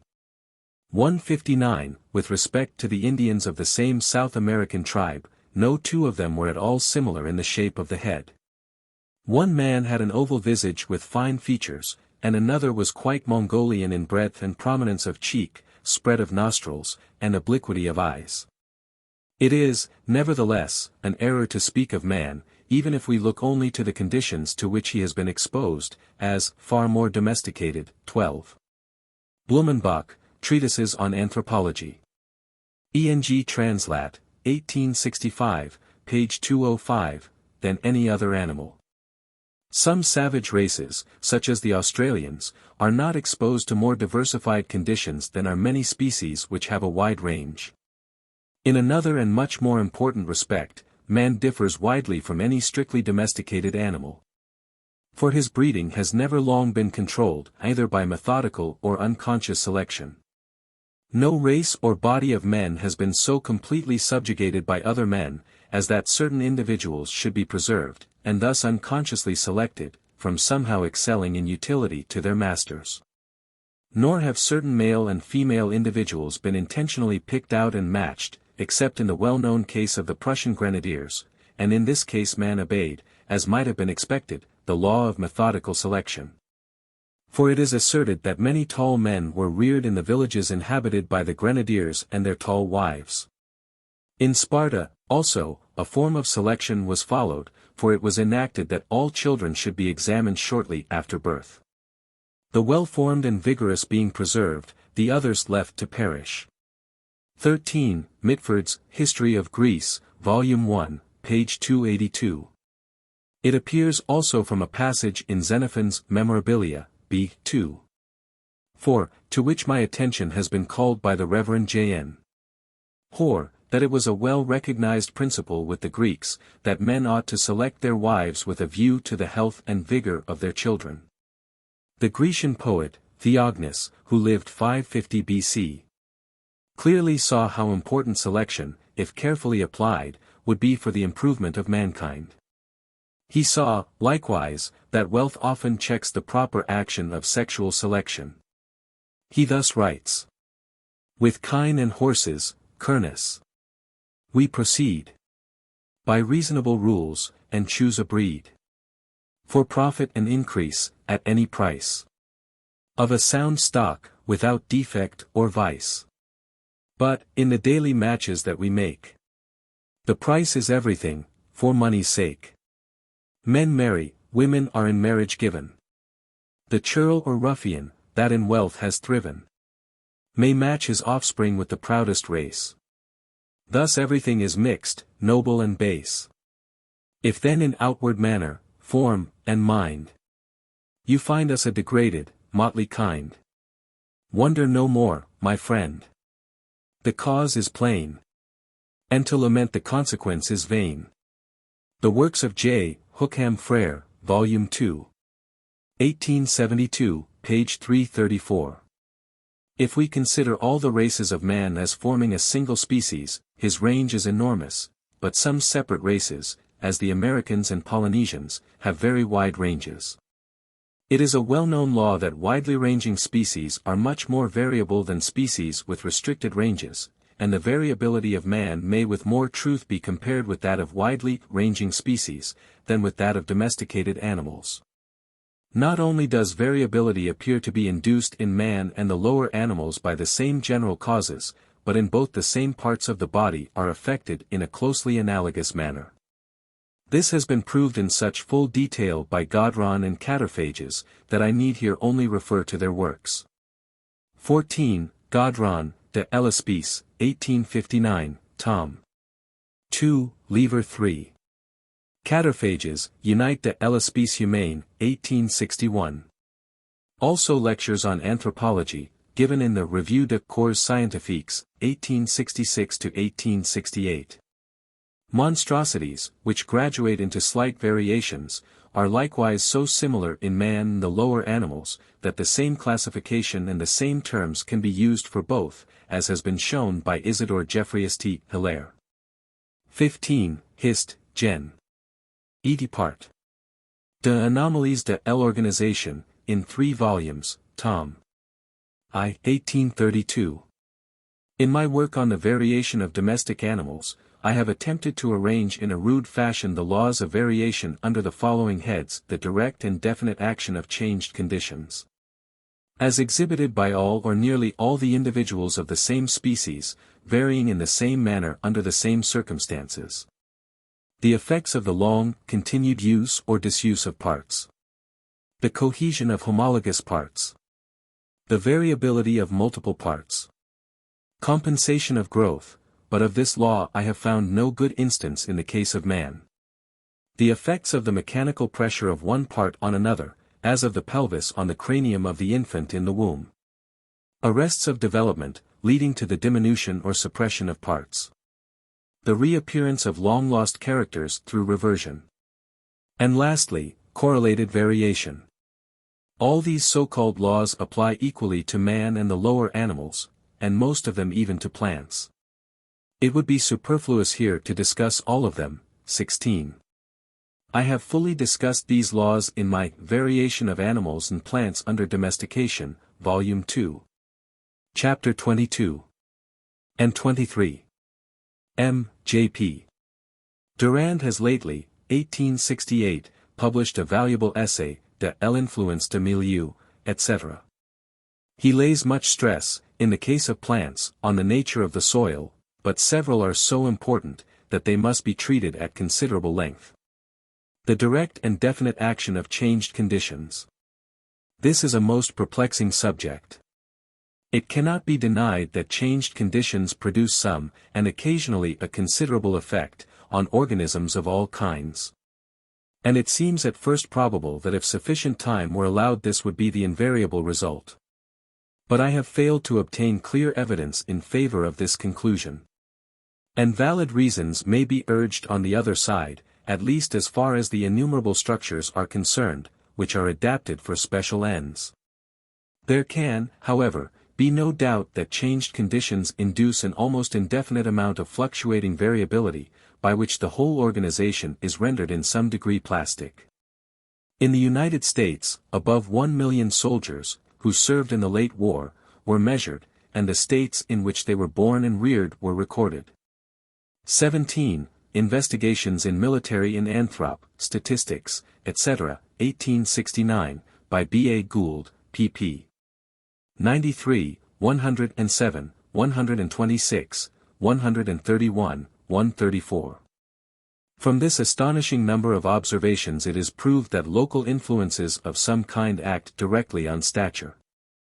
And we further learn that, the state where the physical growth has in great measure taken place, and the state of birth, which indicates the ancestry, seem to exert a marked influence on the stature.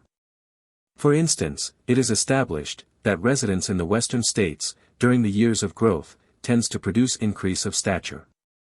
On the other hand, it is certain that with sailors, their life delays growth, as shown by the great difference between the statures of soldiers and sailors at the ages of 17 and 18 years. Mr. B.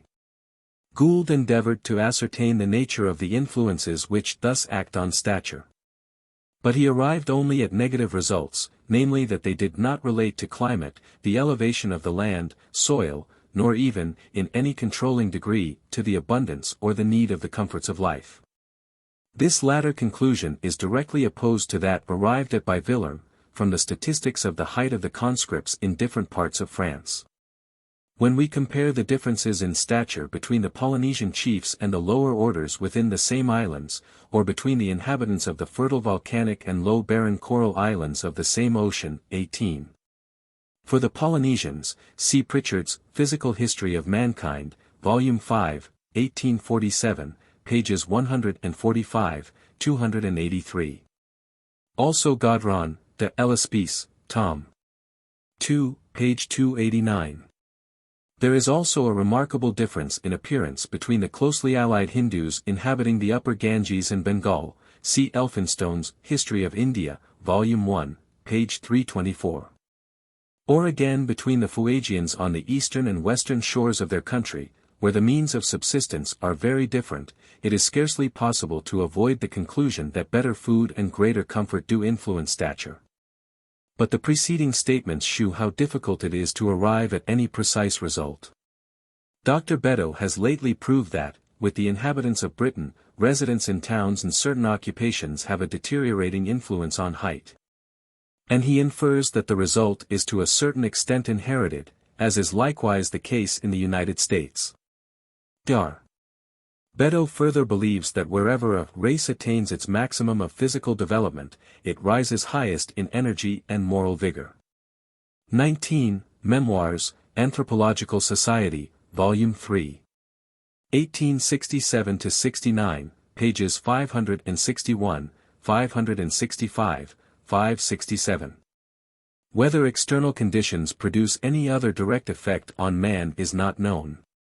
It might have been expected that differences of climate would have had a marked influence, inasmuch as the lungs and kidneys are brought into activity under a low temperature, and the liver and skin under a high one. 20. Dr. Breckenridge, Theory of Diathesis, Medical Times, June 19 and July 17, 1869. It was formerly thought that the color of the skin and the character of the hair were determined by light or heat. And although it can hardly be denied that some effect is thus produced, almost all observers now agree that the effect has been very small, even after exposure during many ages. But this subject will be more properly discussed when we treat of the different races of mankind. With our domestic animals there are grounds for believing that cold and damp directly affect the growth of the hair. But I have not met with any evidence on this head in the case of man. Effects of the increased use and disuse of parts. It is well known that use strengthens the muscles in the individual, and complete disuse, or the destruction of the proper nerve, weakens them. When the eye is destroyed, the optic nerve often becomes atrophied. When an artery is tied, the lateral channels increase not only in diameter, but in the thickness and strength of their coats. When one kidney ceases to act from disease, the other increases in size, and does double work.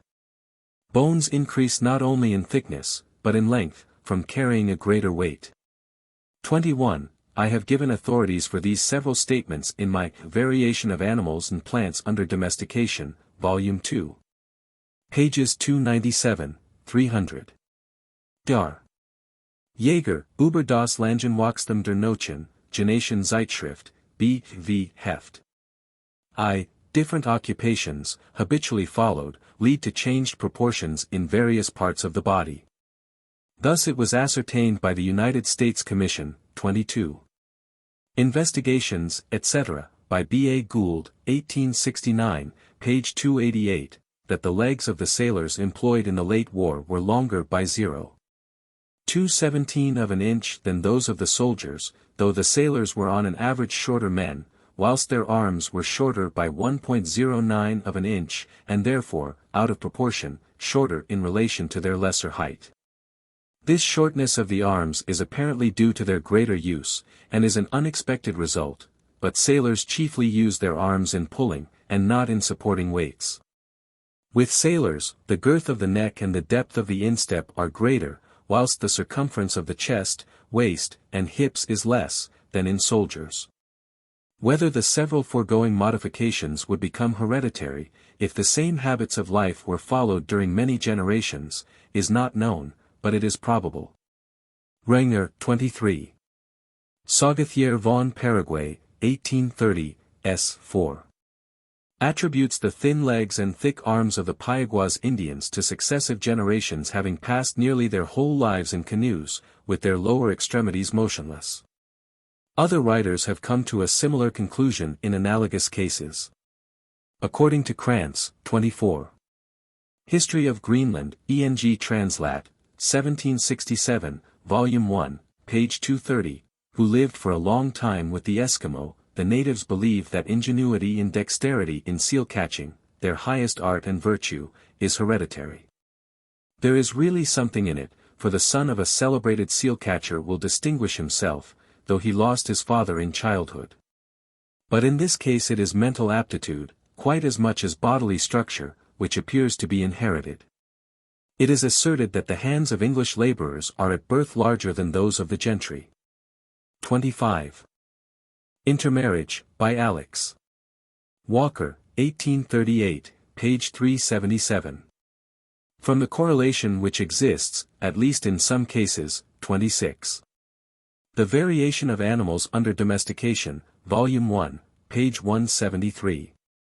Between the development of the extremities and of the jaws, it is possible that in those classes which do not labor much with their hands and feet, the jaws would be reduced in size from this cause.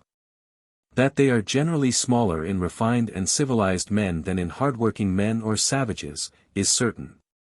But with savages, as Mr. Herbert Spencer, 27.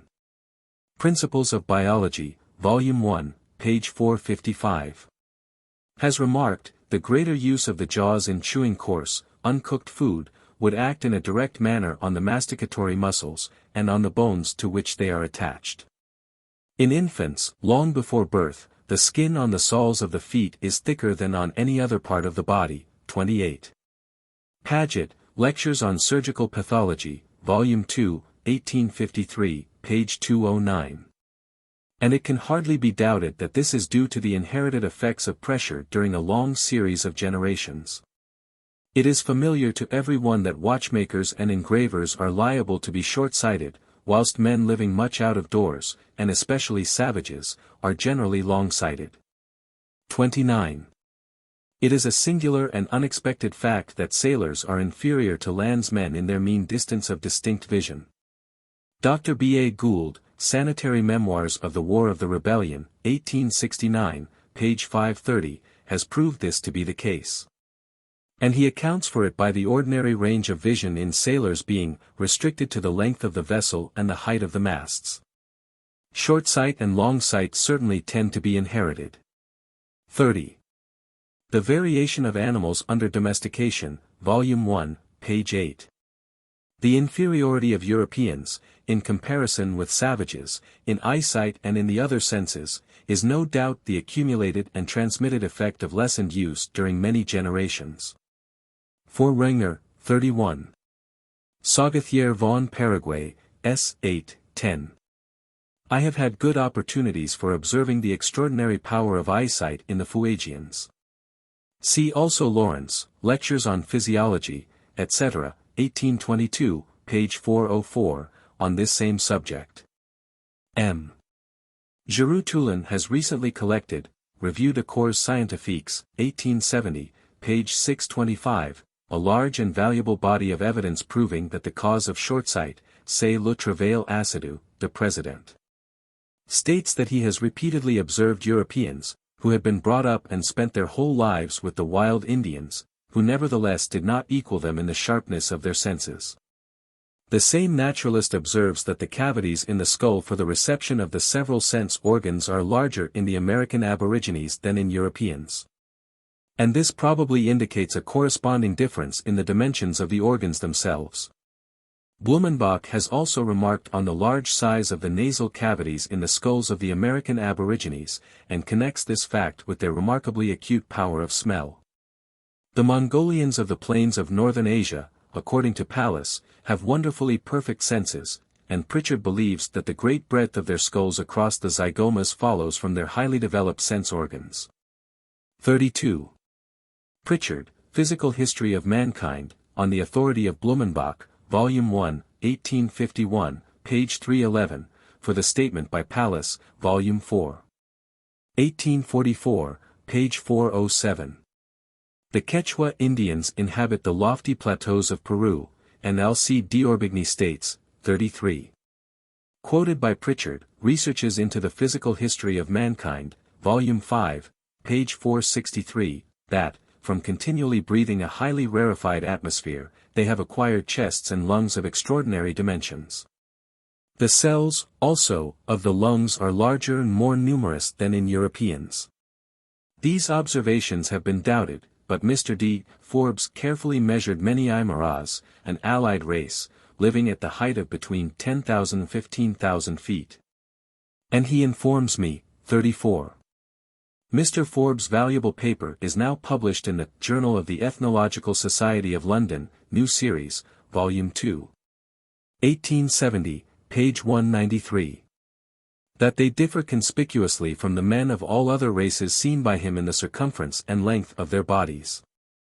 In his table of measurements, the stature of each man is taken at 1,000, and the other measurements are reduced to this standard. It is here seen that the extended arms of the Aymaras are shorter than those of Europeans, and much shorter than those of Negroes. The legs are likewise shorter. And they present this remarkable peculiarity, that in every Aymara measured, the femur is actually shorter than the tibia. On an average, the length of the femur to that of the tibia is as 211 to 252. Whilst in 2 Europeans, measured at the same time, the femora to the tibiae were as 244 to 230, and in 3 Negroes as 258 to 241.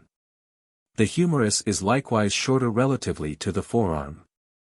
This shortening of that part of the limb which is nearest to the body, appears to be, as suggested to me by Mr. Forbes, a case of compensation in relation with the greatly increased length of the trunk. The Aymaras present some other singular points of structure, for instance, the very small projection of the heel. These men are so thoroughly acclimatized to their cold and lofty abode, that when formerly carried down by the Spaniards to the low eastern plains, and when now tempted down by high wages to the gold washings, they suffer a frightful rate of mortality. Nevertheless Mr. Forbes found a few pure families which had survived during 2 generations, and he observed that they still inherited their characteristic peculiarities. But it was manifest, even without measurement, that these peculiarities had all decreased, and on measurement, their bodies were found not to be so much elongated as those of the men on the high plateau. Whilst their femora had become somewhat lengthened, as had their tibiae, although in a less degree. The actual measurements may be seen by consulting Mr. Forbes's memoir. From these observations, there can, I think, be no doubt that residence during many generations at a great elevation tends, both directly and indirectly, to induce inherited modifications in the proportions of the body. 35. Dr. Wilkins, Landwirtschaft. Wochenblatt, No. 10, 1869, has lately published an interesting essay shewing how domestic animals, which live in mountainous regions, have their frames modified. Although man may not have been much modified during the latter stages of his existence through the increased or decreased use of parts, the facts now given shew that his liability in this respect has not been lost. And we positively know that the same law holds good with the lower animals. Consequently we may infer that when at a remote epoch the progenitors of man were in a transitional state, and were changing from quadrupeds into bipeds. Natural selection would probably have been greatly aided by the inherited effects of the increased or diminished use of the different parts of the body. Arrests of development. There is a difference between arrested development and arrested growth, for parts in the former state continue to grow whilst still retaining their early condition. Various monstrosities come under this head. And some, as a cleft palate, are known to be occasionally inherited. It will suffice for our purpose to refer to the arrested brain development of microcephalous idiots, as described in Voigt's memoir. 36, Memoirs sur les microcephales, 1867, pp. 50, 125, 169, 171, 184 to 198. Their skulls are smaller, and the convolutions of the brain are less complex than in normal men. The frontal sinus, or the projection over the eyebrows, is largely developed, and the jaws are prognathous to an effrayant degree, so that these idiots somewhat resemble the lower types of mankind. Their intelligence, and most of their mental faculties, are extremely feeble. They cannot acquire the power of speech, and are wholly incapable of prolonged attention, but are much given to imitation. They are strong and remarkably active, continually gambolling and jumping about, and making grimaces. They often ascend stairs on all fours, and are curiously fond of climbing up furniture or trees. We are thus reminded of the delight shown by almost all boys in climbing trees, and this again reminds us how lambs and kids, originally alpine animals, delight to frisk on any hillock, however small. Idiots also resemble the lower animals in some other respects. Thus several cases are recorded of their carefully smelling every mouthful of food before eating it. One idiot is described as often using his mouth in aid of his hands, whilst hunting for lice. They are often filthy in their habits, and have no sense of decency, and several cases have been published of their bodies being remarkably hairy. 37. Professor Laycock sums up the character of brute-like idiots by calling them Theroid, Journal of Mental Science, July 1863. Dr. Scott, The Deaf and Dumb, 2nd edition 1870, page 10, has often observed the imbecile smelling their food. See, on this same subject, and on the hairiness of idiots, Dr. Maudsley, Body and Mind, 1870, pages 46 to 51. Pinel has also given a striking case of hairiness in an idiot. Reversion. Many of the cases to be here given, might have been introduced under the last heading. When a structure is arrested in its development, but still continues growing, until it closely resembles a corresponding structure in some lower and adult member of the same group, it may in one sense be considered as a case of reversion. The lower members in a group give us some idea how the common progenitor was probably constructed. And it is hardly credible that a complex part, arrested at an early phase of embryonic development, should go on growing so as ultimately to perform its proper function, unless it had acquired such power during some earlier state of existence. When the present exceptional or arrested structure was normal. The simple brain of a microcephalous idiot, in as far as it resembles that of an ape, may in this sense be said to offer a case of reversion. 38. In my Variation of Animals Under Domestication, Volume 2. p. 57, I attributed the not very rare cases of supernumerary mammae in women to reversion. I was led to this as a probable conclusion, by the additional mammae being generally placed symmetrically on the breast.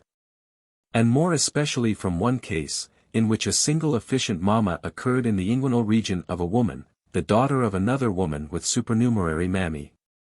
But I now find, see, for instance, Prof. Preyer, Der Kampf das Dasein, 1869, s. 45, that mammae erraticae occur in other situations, as on the back, in the armpit, and on the thigh, the mammae in this latter instance having given so much milk that the child was thus nourished. The probability that the additional mammae are due to reversion is thus much weakened. Nevertheless, it still seems to me probable, because two pairs are often found symmetrically on the breast.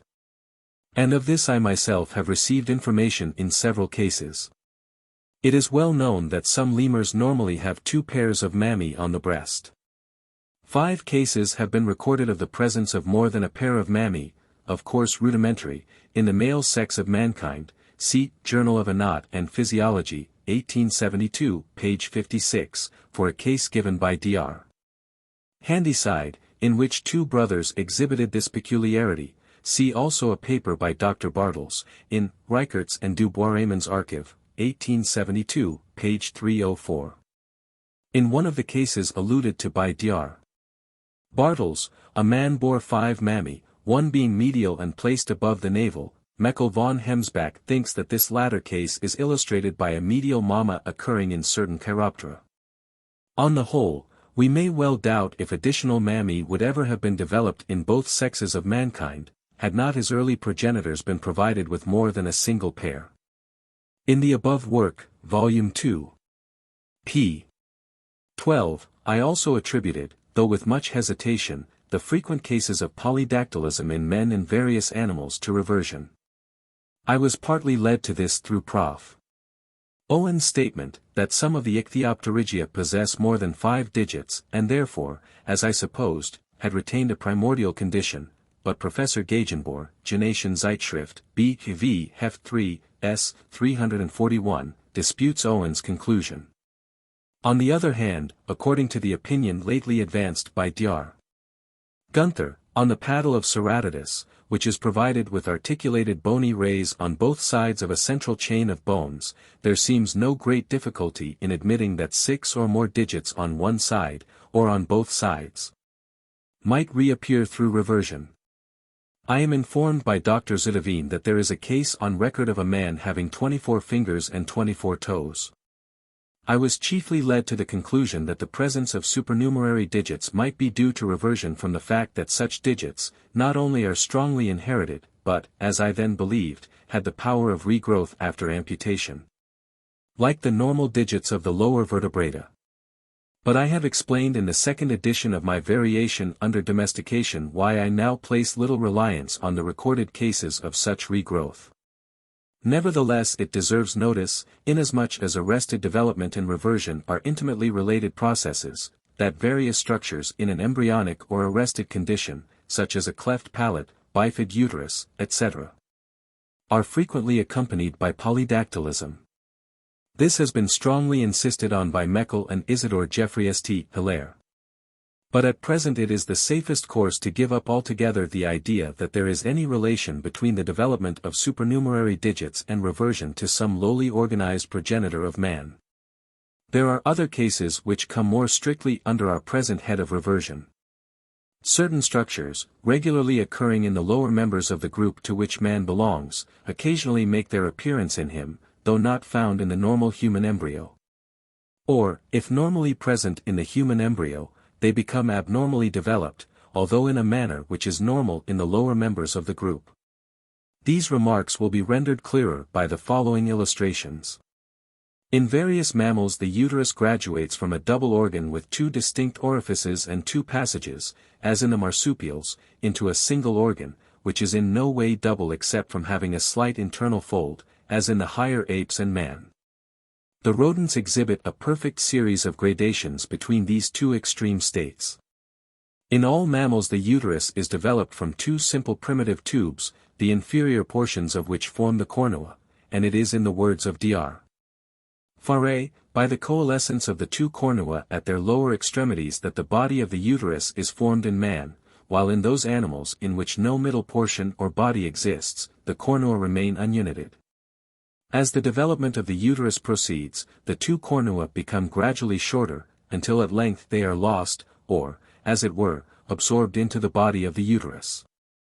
The angles of the uterus are still produced into cornua, even in animals as high up in the scale as the lower apes and lemurs. Now in women, anomalous cases are not very infrequent, in which the mature uterus is furnished with cornua, or is partially divided into 2 organs. And such cases, according to Owen, repeat the grade of concentrative development, attained by certain rodents. Here perhaps we have an instance of a simple arrest of embryonic development, with subsequent growth and perfect functional development. For either side of the partially double uterus is capable of performing the proper office of gestation. In other and rarer cases, two distinct uterine cavities are formed, each having its proper orifice and passage. 39. See Dr. A. Faré's well-known article in the Cyclopedia of Anatomy and Physiology, Volume 5, 1859, page 642. Owen, Anatomy of Vertebrates, Volume 3. 1868, page 687. Professor Turner, in Edinburgh Medical Journal, February, 1865. No such stage is passed through during the ordinary development of the embryo.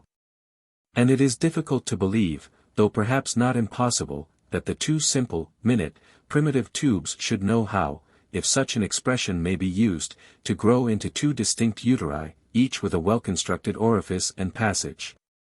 And each furnished with numerous muscles, nerves, glands and vessels, if they had not formerly passed through a similar course of development, as in the case of existing marsupials.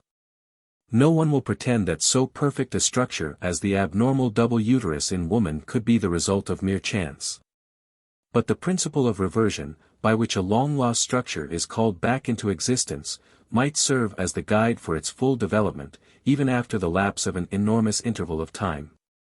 Professor Canestrini, after discussing the foregoing in various analogous cases, arrives at the same conclusion as that just given.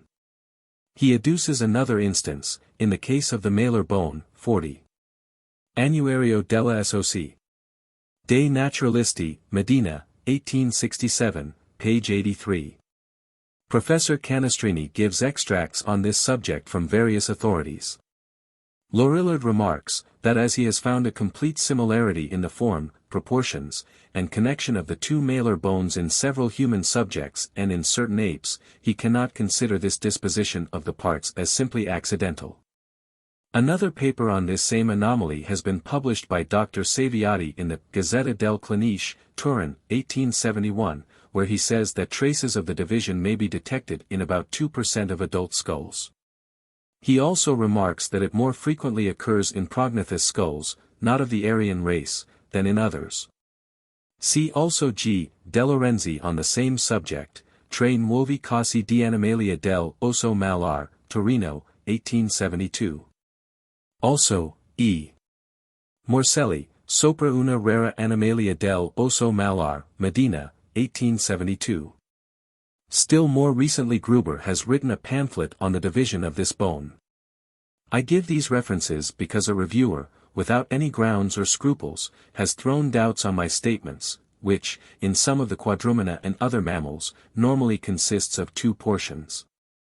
This is its condition in the human fetus when 2 months old, and through arrested development, it sometimes remains thus in man when adult, more especially in the lower prognathes races.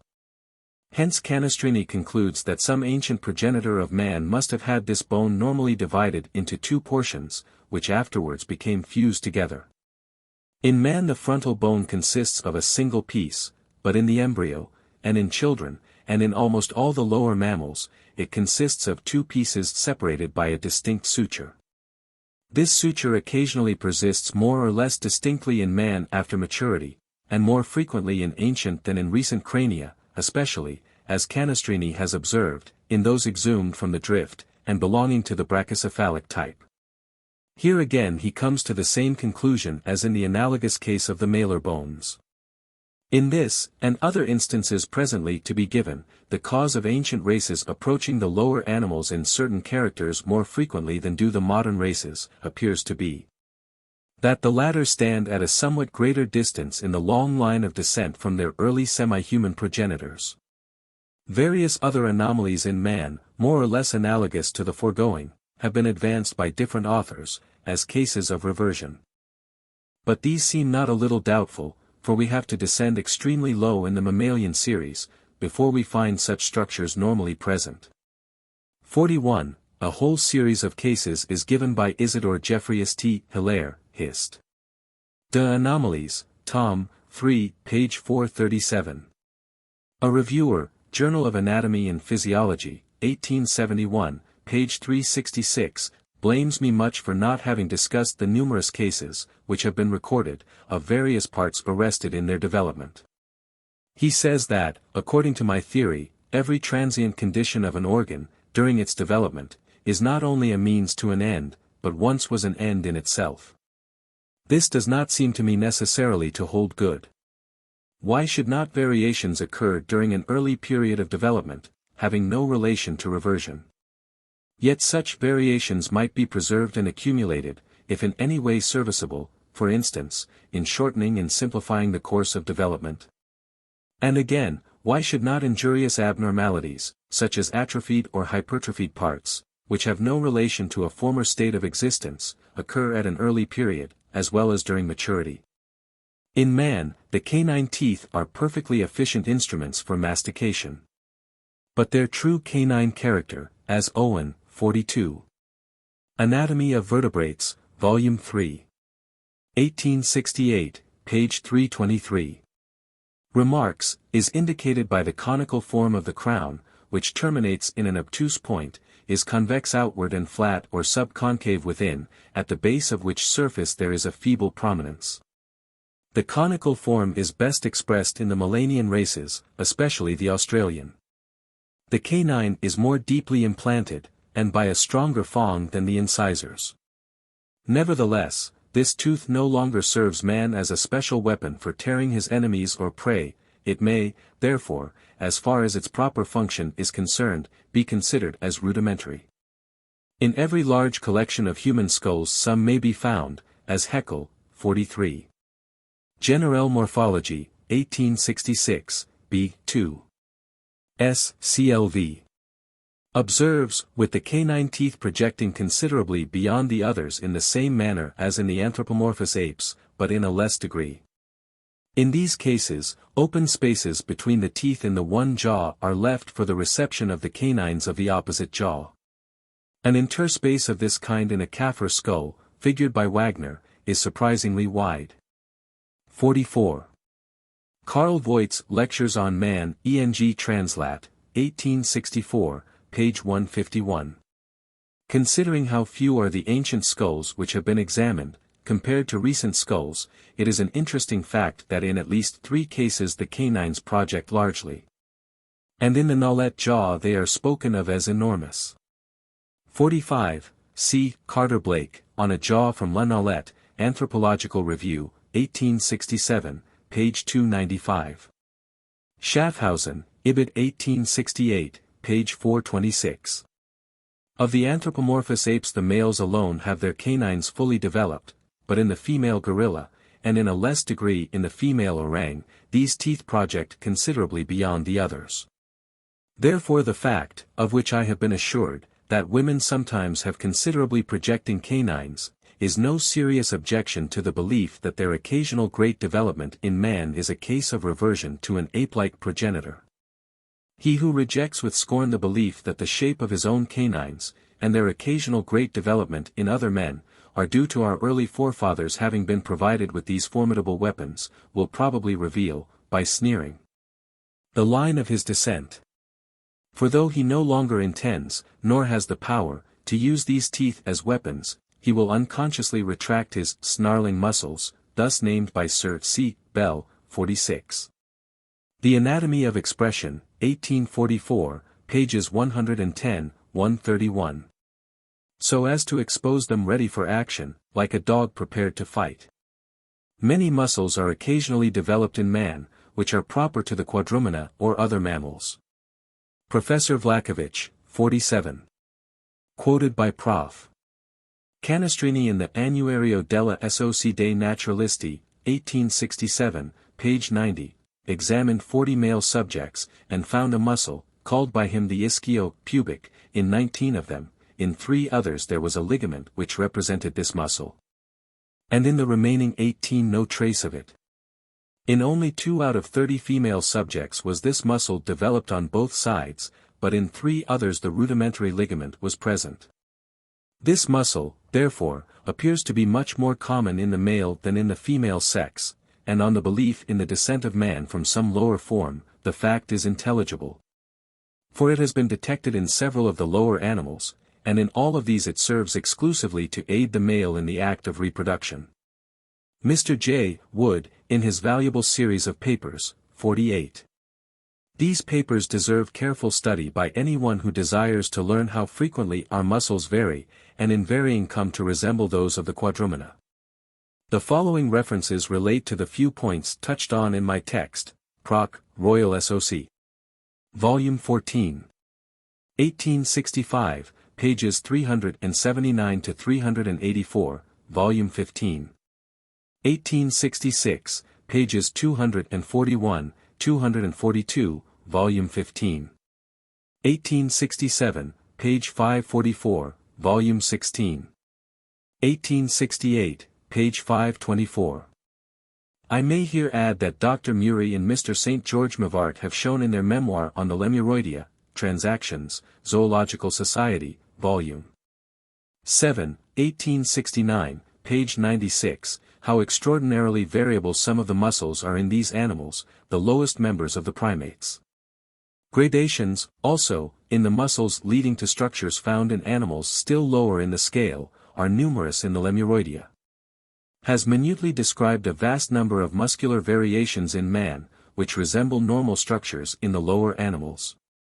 The muscles which closely resemble those regularly present in our nearest allies, the quadrumana, are too numerous to be here even specified.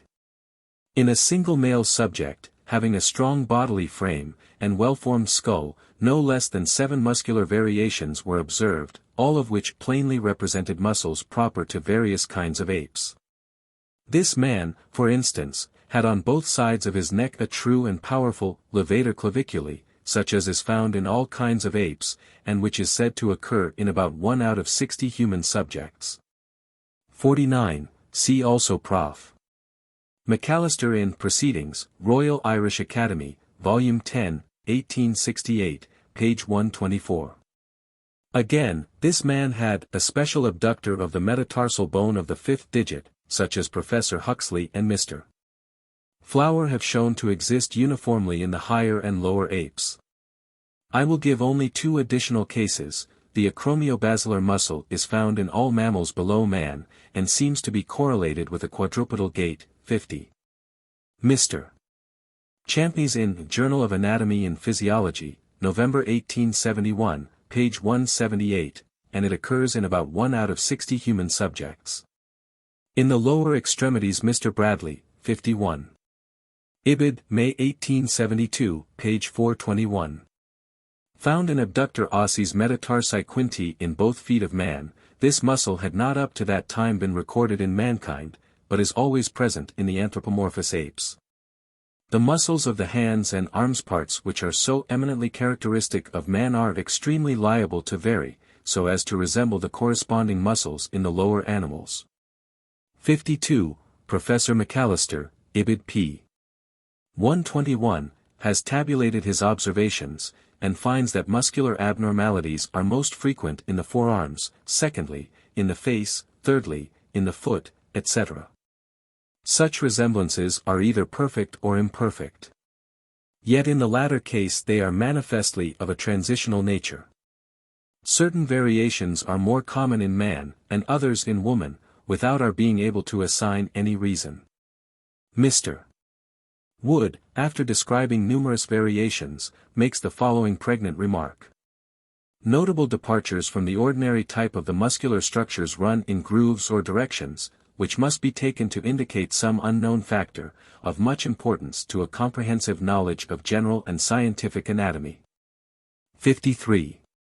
The Reverend Dr. Houghton, after giving, Proc. R. Irish Academy, June 27, 1864, p. 715, a remarkable case of variation in the human flexor pollicis longus, adds, this remarkable example shews that man may sometimes possess the arrangement of tendons of thumb and fingers characteristic of the macaque. But whether such a case should be regarded as a macaque passing upwards into a man, or a man passing downwards into a macaque, or as a congenital freak of nature, I cannot undertake to say.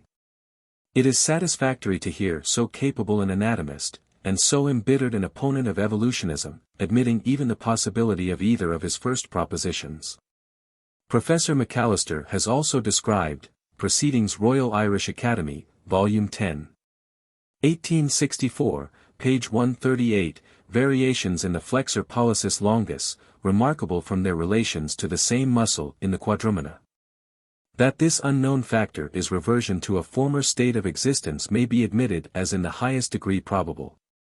54. Since the first edition of this book appeared, Mr. Wood has published another memoir in the Philosophical Transactions, 1870, page 83, on the varieties of the muscles of the human neck, shoulder, and chest.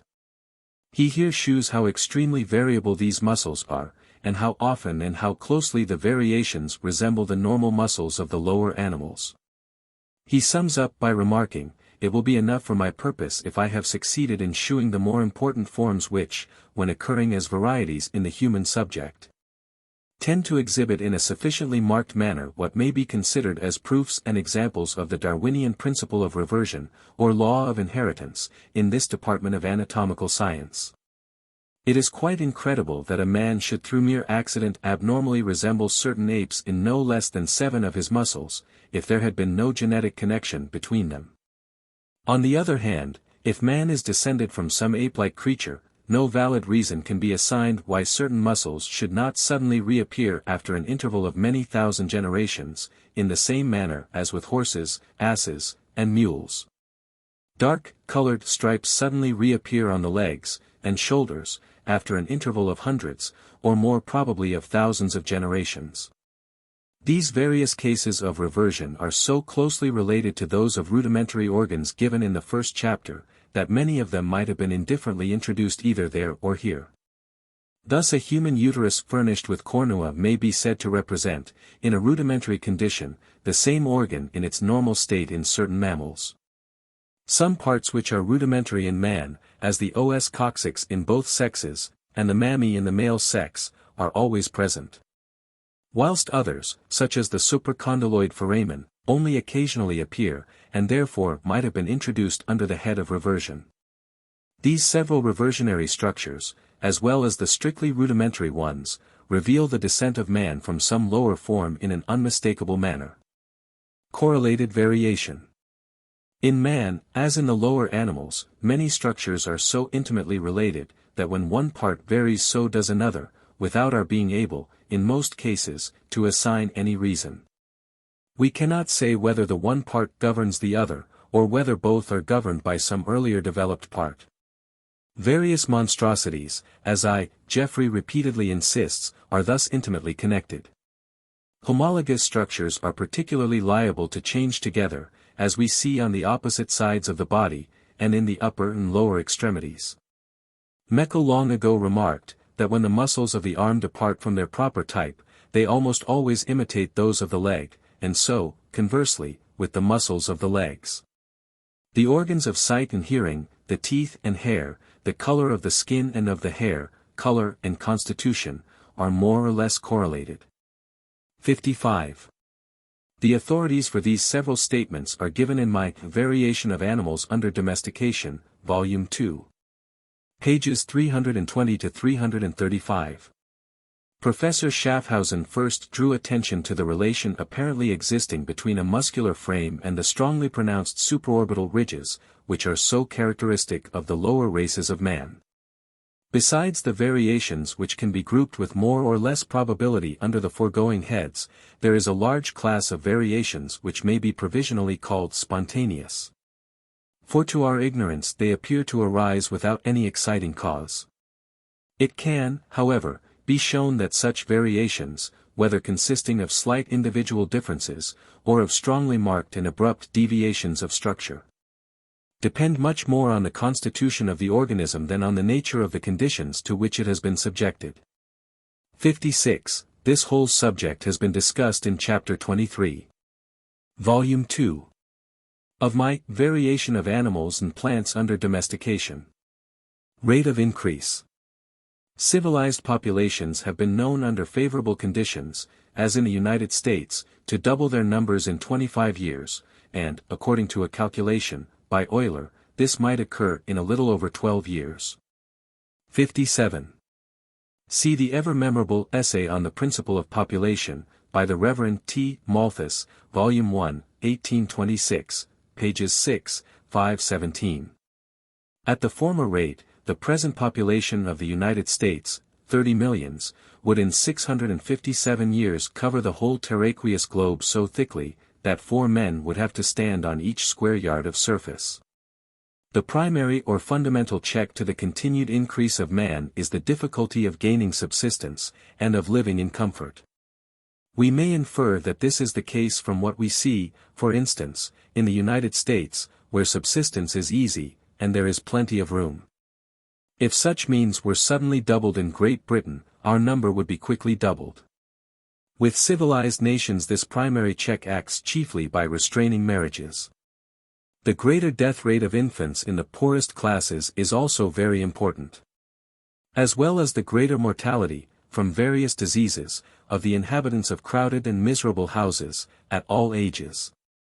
The effects of severe epidemics and wars are soon counterbalanced, and more than counterbalanced, in nations placed under favorable conditions.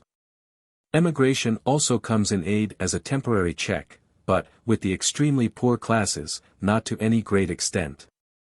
There is reason to suspect, as Malthus has remarked, that the reproductive power is actually less in barbarous, than in civilized races.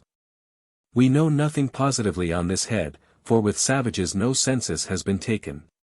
But from the concurrent testimony of missionaries, and of others who have long resided with such people, it appears that their families are usually small, and large ones rare. This may be partly accounted for, as it is believed, by the women suckling their infants during a long time. But it is highly probable that savages, who often suffer much hardship, and who do not obtain so much nutritious food as civilized men, would be actually less prolific. I have shown in a former work, 58. Variation of Animals and Plants under Domestication, Vol. 2. Pages 111 to 113, 163, that all our domesticated quadrupeds and birds, and all our cultivated plants, are more fertile than the corresponding species in a state of nature. It is no valid objection to this conclusion that animals suddenly supplied with an excess of food, or when grown very fat, and that most plants on sudden removal from very poor to very rich soil, are rendered more or less sterile. We might, therefore, expect that civilized men, who in one sense are highly domesticated, would be more prolific than wild men. It is also probable that the increased fertility of civilized nations would become, as with our domestic animals, an inherited character. It is at least known that with mankind a tendency to produce twins runs in families. 59. Mr. Sedgwick, British and Foreign Medico-Chirurgical Review, July 1863, page 170. Notwithstanding that savages appear to be less prolific than civilized people, they would no doubt rapidly increase if their numbers were not by some means rigidly kept down. The Santali, or hill tribes of India, have recently afforded a good illustration of this fact, for, as shown by Mr. Hunter, 60. The Annals of Rural Bengal, by W. W. Hunter, 1868, page 259. They have increased at an extraordinary rate since vaccination has been introduced, other pestilences mitigated, and war sternly repressed. This increase, however, would not have been possible had not these rude people spread into the adjoining districts, and worked for hire. Savages almost always marry. Yet there is some prudential restraint, for they do not commonly marry at the earliest possible age. The young men are often required to shew that they can support a wife. And they generally have first to earn the price with which to purchase her from her parents. With savages the difficulty of obtaining subsistence occasionally limits their number in a much more direct manner than with civilized people, for all tribes periodically suffer from severe famines. At such times savages are forced to devour much bad food, and their health can hardly fail to be injured. Many accounts have been published of their protruding stomachs and emaciated limbs after and during famines. They are then, also, compelled to wander much, and, as I was assured in Australia, their infants perish in large numbers. As famines are periodical, depending chiefly on extreme seasons, all tribes must fluctuate in number. They cannot steadily and regularly increase, as there is no artificial increase in the supply of food. Savages, when hard pressed, encroach on each other's territories, and war is the result. But they are indeed almost always at war with their neighbors. They are liable to many accidents on land and water in their search for food, and in some countries they suffer much from the larger beasts of prey. Even in India, districts have been depopulated by the ravages of tigers. Malthus has discussed these several checks, but he does not lay stress enough on what is probably the most important of all, namely infanticide, especially of female infants, and the habit of procuring abortion.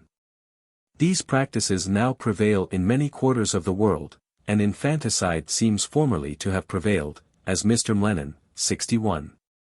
Primitive marriage, 1865, has shown, on a still more extensive scale. These practices appear to have originated in savages recognizing the difficulty, or rather the impossibility of supporting all the infants that are born. Licentiousness may also be added to the foregoing checks. But this does not follow from failing means of subsistence, though there is reason to believe that in some cases, as in Japan, it has been intentionally encouraged as a means of keeping down the population. If we look back to an extremely remote epoch, before man had arrived at the dignity of manhood, he would have been guided more by instinct and less by reason than are the lowest savages at the present time. Our early semi-human progenitors would not have practiced infanticide or polyandry, for the instincts of the lower animals are never so perverted. 62. A writer in The Spectator, March 12, 1871, page 320, comments as follows on this passage: Mr. Darwin finds himself compelled to reintroduce a new doctrine of the fall of man. He shews that the instincts of the higher animals are far nobler than the habits of savage races of men, and he finds himself, therefore, compelled to reintroduce in a form of the substantial orthodoxy of which he appears to be quite unconscious. And to introduce as a scientific hypothesis the doctrine that man's gain of knowledge was the cause of a temporary but long-enduring moral deterioration as indicated by the many foul customs, especially as to marriage, of savage tribes. What does the Jewish tradition of the moral degeneration of man through his snatching at a knowledge forbidden him by his highest instinct assert beyond this? As to lead them regularly to destroy their own offspring, or to be quite devoid of jealousy. There would have been no prudential restraint from marriage, and the sexes would have freely united at an early age. Hence the progenitors of man would have tended to increase rapidly, but checks of some kind, either periodical or constant, must have kept down their numbers, even more severely than with existing savages. What the precise nature of these checks were, we cannot say, any more than with most other animals. We know that horses and cattle, which are not extremely prolific animals, when first turned loose in South America, increased at an enormous rate. The elephant, the slowest breeder of all known animals, would in a few thousand years stock the whole world. The increase of every species of monkey must be checked by some means, but not, as Brehm remarks, by the attacks of beasts of prey. No one will assume that the actual power of reproduction in the wild horses and cattle of America was at first in any sensible degree increased, or that, as each district became fully stocked, this same power was diminished. No doubt, in this case, and in all others, many checks concur, and different checks under different circumstances, periodical dearths, depending on unfavorable seasons, being probably the most important of all. So it will have been with the early progenitors of man. Natural selection. We have now seen that man is variable in body and mind. And that the variations are induced, either directly or indirectly, by the same general causes, and obey the same general laws, as with the lower animals. Man has spread widely over the face of the earth, and must have been exposed, during his incessant migrations. 63. See some good remarks to this effect by W. Stanley Jevons, A Deduction from Darwin's Theory, Nature, 1869, page 231. To the most diversified conditions. The inhabitants of Tierra del Fuego, the Cape of Good Hope, and Tasmania in the one hemisphere, and of the Arctic regions in the other, must have passed through many climates, and changed their habits many times, before they reached their present homes. 64. Latham, Man and His Migrations, 1851, page 135. The early progenitors of man must also have tended, like all other animals, to have increased beyond their means of subsistence. They must, therefore, occasionally have been exposed to a struggle for existence, and consequently to the rigid law of natural selection. Beneficial variations of all kinds will thus, either occasionally, or habitually, have been preserved and injurious ones eliminated. I do not refer to strongly marked deviations of structure, which occur only at long intervals of time, but to mere individual differences. We know, for instance, that the muscles of our hands and feet, which determine our powers of movement, are liable, like those of the lower animals. 65. Messrs. Murray and Mivart in their Anatomy of the Lemuroidea, Transact. Zoolog. SOC Volume 7, 1869, pages 96 to 98, say, some muscles are so irregular in their distribution that they cannot be well classed in any of the above groups. These muscles differ even on the opposite sides of the same individual, to incessant variability. If then the progenitors of man inhabiting any district, especially one undergoing some change in its conditions, were divided into two equal bodies, the one half which included all the individuals best adapted by their powers of movement for gaining subsistence, or for defending themselves, would on an average survive in greater numbers, and procreate more offspring than the other and less well-endowed half. Man in the rudest state in which he now exists is the most dominant animal that has ever appeared on this earth. He has spread more widely than any other highly organized form, and all others have yielded before him.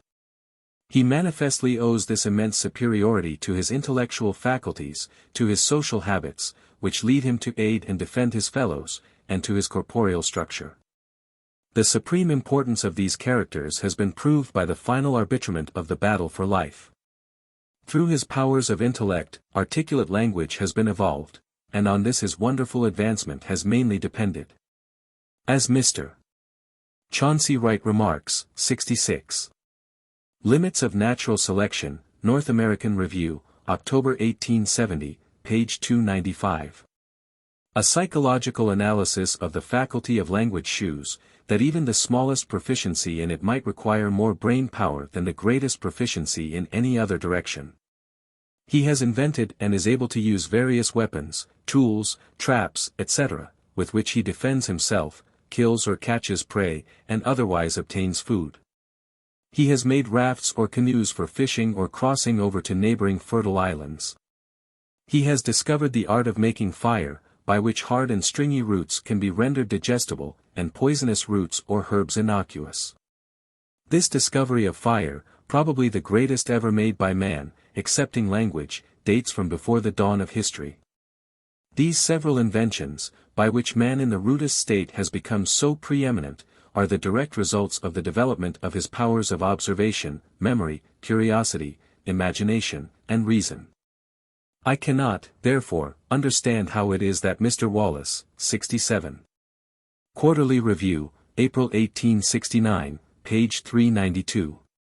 This subject is more fully discussed in Mr.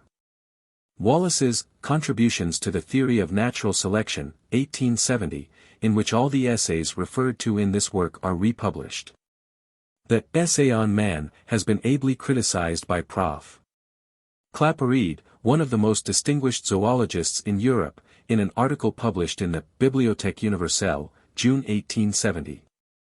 The remark quoted in my text will surprise everyone who has read Mr. Wallace's celebrated paper on The Origin of Human Races deduced from the Theory of Natural Selection, originally published in the Anthropological Review, May 1864, p. Clavii. I cannot here resist quoting a most just remark by Sir J. Lubbock, Prehistoric Times, 1865, page 479, in reference to this paper, namely, that Mr. Wallace, with characteristic unselfishness, ascribes it, i.e. the idea of natural selection, unreservedly to Mr. Darwin, although, as is well known, he struck out the idea independently, and published it, though not with the same elaboration, at the same time. Maintains, that natural selection could only have endowed the savage with a brain a little superior to that of an ape. Although the intellectual powers and social habits of man are of paramount importance to him, we must not underrate the importance of his bodily structure, to which subject the remainder of this chapter will be devoted. The development of the intellectual and social or moral faculties being discussed in a later chapter. Even to hammer with precision is no easy matter, as everyone who has tried to learn carpentry will admit. To throw a stone with as true an aim as a Fuegian in defending himself, or in killing birds, requires the most consummate perfection in the correlated action of the muscles of the hand, arm, and shoulder, and, further, a fine sense of touch. In throwing a stone or spear, and in many other actions, a man must stand firmly on his feet, and this again demands the perfect co-adaptation of numerous muscles. To chip a flint into the rudest tool, or to form a barbed spear or hook from a bone, demands the use of a perfect hand, for, as a most capable judge, Mr. Schoolcraft, 68. Quoted by Mr. Lawson Tate in his Law of Natural Selection, Dublin Quarterly Journal of Medical Science, February 1869. Dr. Keller is likewise quoted to the same effect. Remarks, the shaping fragments of stone into knives, lances, or arrowheads, shows extraordinary ability in long practice.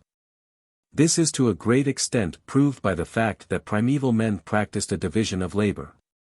Each man did not manufacture his own flint tools or rude pottery, but certain individuals appear to have devoted themselves to such work, no doubt receiving in exchange the produce of the chase. Archaeologists are convinced that an enormous interval of time elapsed before our ancestors thought of grinding chipped flints into smooth tools. One can hardly doubt that a manlike animal who possessed a hand and arm sufficiently perfect to throw a stone with precision, or to form a flint into a rude tool, could, with sufficient practice, as far as mechanical skill alone is concerned, make almost anything which a civilized man can make. The structure of the hand in this respect may be compared with that of the vocal organs, which in the apes are used for uttering various signal cries, or, as in one genus, musical cadences. But in man the closely similar vocal organs have become adapted through the inherited effects of use for the utterance of articulate language. Turning now to the nearest allies of men, and therefore to the best representatives of our early progenitors, we find that the hands of the quadrumana are constructed on the same general pattern as our own, but are far less perfectly adapted for diversified uses.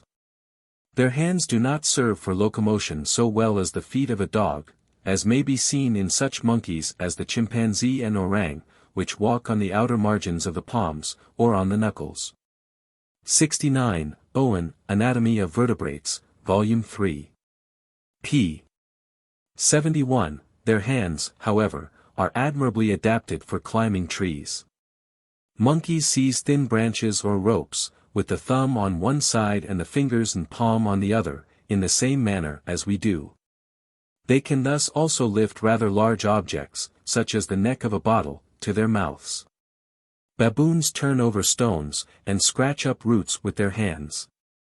They seize nuts, insects, or other small objects with the thumb in opposition to the fingers, and no doubt they thus extract eggs and young from the nests of birds. American monkeys beat the wild oranges on the branches until the rind is cracked, and then tear it off with the fingers of the two hands. In a wild state they break open hard fruits with stones. Other monkeys open mussel shells with the two thumbs. With their fingers they pull out thorns and burrs, and hunt for each other's parasites. They roll down stones, or throw them at their enemies. Nevertheless, they are clumsy in these various actions, and, as I have myself seen, are quite unable to throw a stone with precision. It seems to me far from true that because objects are grasped clumsily by monkeys, a much less specialized organ of prehension would have served them. 70. Quarterly Review, April 1869, page 392, equally well with their present hands. On the contrary, I see no reason to doubt that more perfectly constructed hands would have been an advantage to them, provided that they were not thus rendered less fitted for climbing trees. We may suspect that a hand as perfect as that of man would have been disadvantageous for climbing. For the most arboreal monkeys in the world, namely, Atlas in America, Colobus in Africa, and Hylobates in Asia, are either thumbless, or their toes partially cohere, so that their limbs are converted into mere grasping hooks. 71. In Hylobates syndactylus, as the name expresses, two of the toes regularly cohere, and this, as Mr. Blyth informs me, is occasionally the case with the toes of H. agilis, Lar, and Leuciscus. Colobus is strictly arboreal and extraordinarily active, Brem, Theroben, B.I.S. 50, but whether a better climber than the species of the allied genera, I do not know. It deserves notice that the feet of the sloths, the most arboreal animals in the world, are wonderfully hook-like.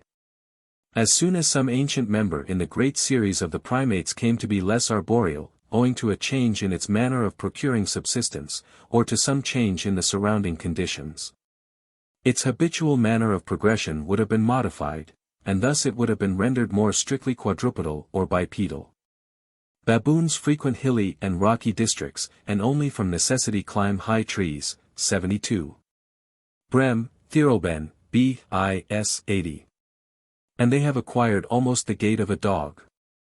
Man alone has become a biped, and we can, I think, partly see how he has come to assume his erect attitude, which forms one of his most conspicuous characters.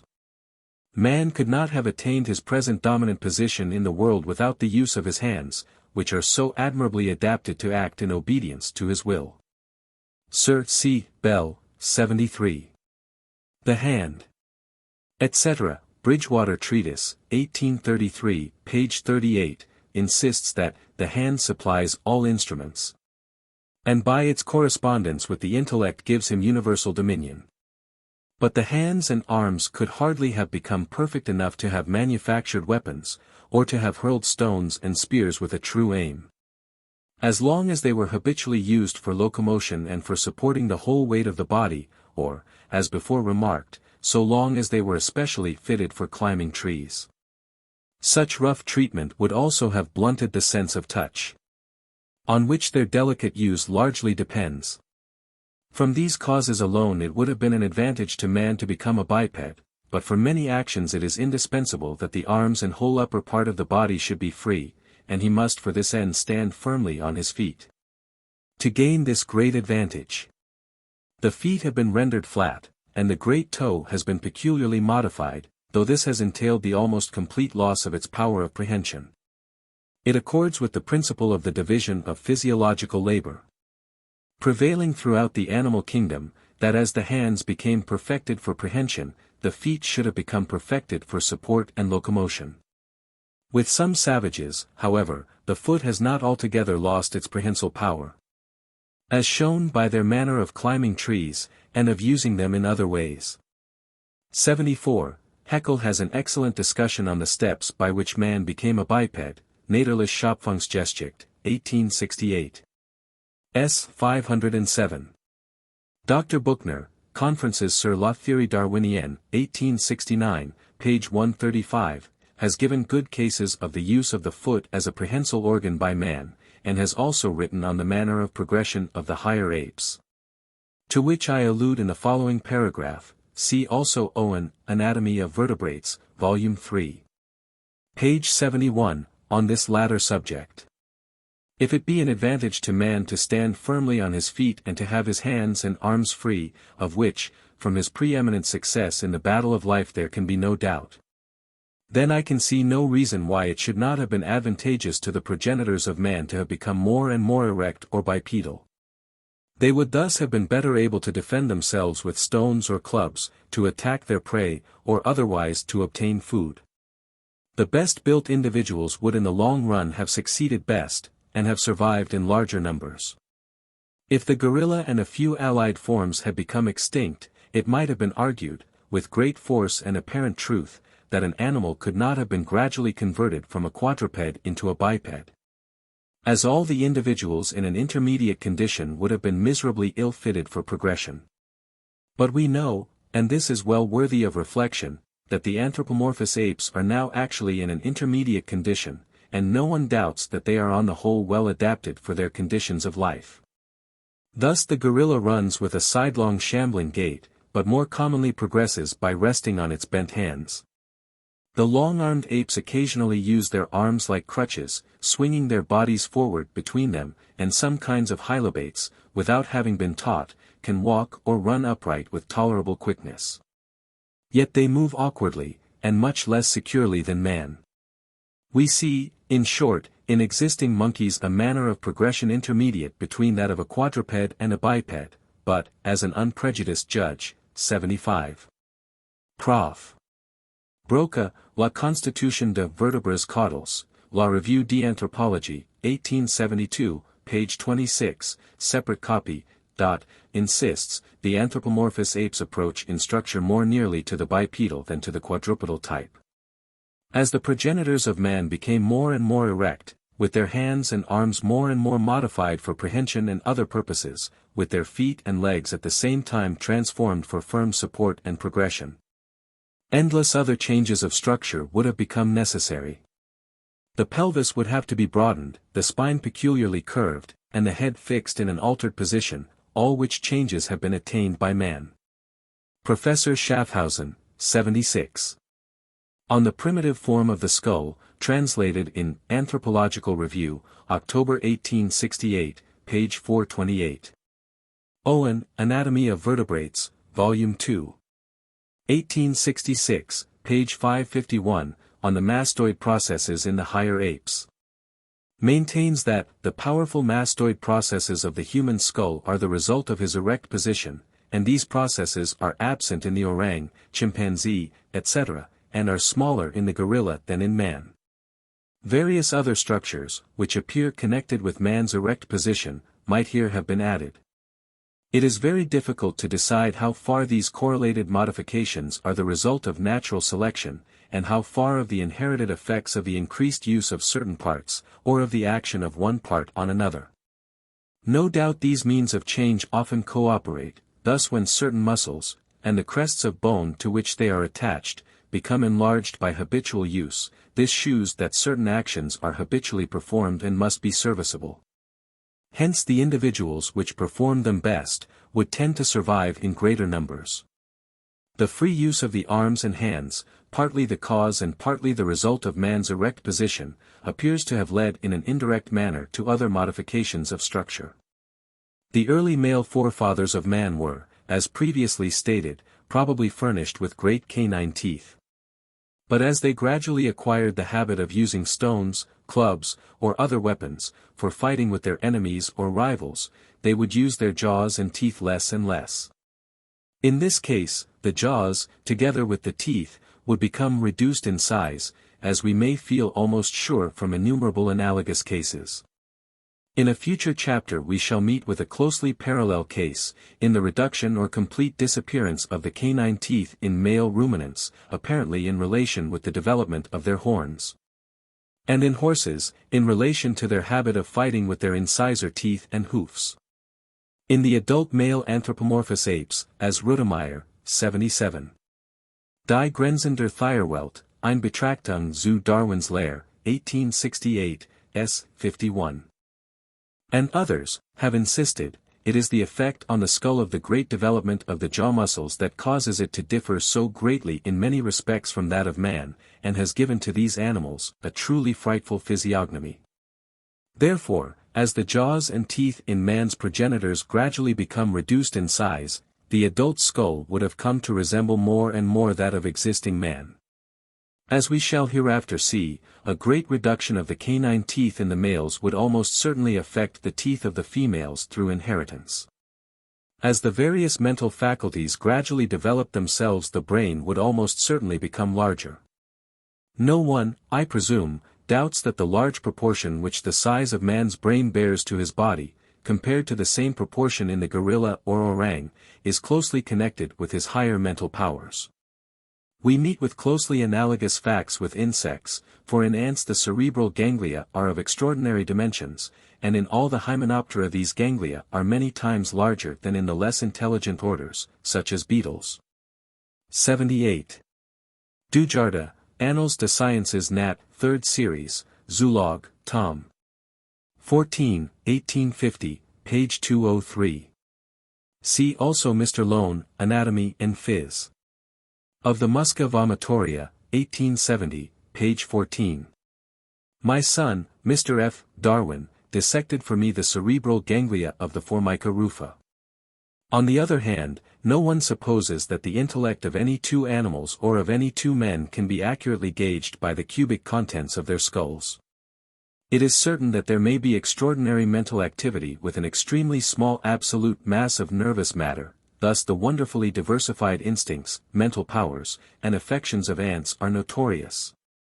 Yet their cerebral ganglia are not so large as the quarter of a small pin's head. Under this point of view, the brain of an ant is one of the most marvelous atoms of matter in the world, perhaps more so than the brain of a man. The belief that there exists in man some close relation between the size of the brain and the development of the intellectual faculties is supported by the comparison of the skulls of savage and civilized races, of ancient and modern people, and by the analogy of the whole vertebrate series. Dr. J. Barnard Davis has proved, 79.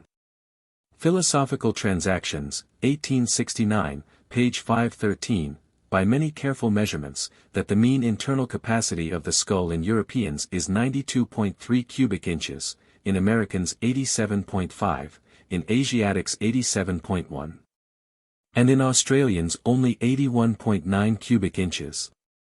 Professor Broca, 80. Les Selections, M. P. Broca, Revue d'Anthropologies, 1873, see also, as quoted in C. Voigt's Lectures on Man, England, Translat, 1864, pages 88, 90. Pritchard, Physical History of Mankind, Volume 1, 1838, page 305, found that the 19th century skulls from graves in Paris were larger than those from vaults of the 12th century, in the proportion of 1484 to 1426. And that the increased size, as ascertained by measurements, was exclusively in the frontal part of the skull, the seat of the intellectual faculties. Pritchard is persuaded that the present inhabitants of Britain have much more capacious brain cases than the ancient inhabitants. Nevertheless, it must be admitted that some skulls of very high antiquity, such as the famous one of Neanderthal, are well developed and capacious. 81. In the interesting article just referred to, Prof. Broca has well remarked, that in civilized nations, the average capacity of the skull must be lowered by the preservation of a considerable number of individuals, weak in mind and body, who would have been promptly eliminated in the savage state. On the other hand, with savages, the average includes only the more capable individuals, who have been able to survive under extremely hard conditions of life. Broca thus explains the otherwise inexplicable fact, that the mean capacity of the skull of the ancient troglodytes of Lozera is greater than that of modern Frenchmen.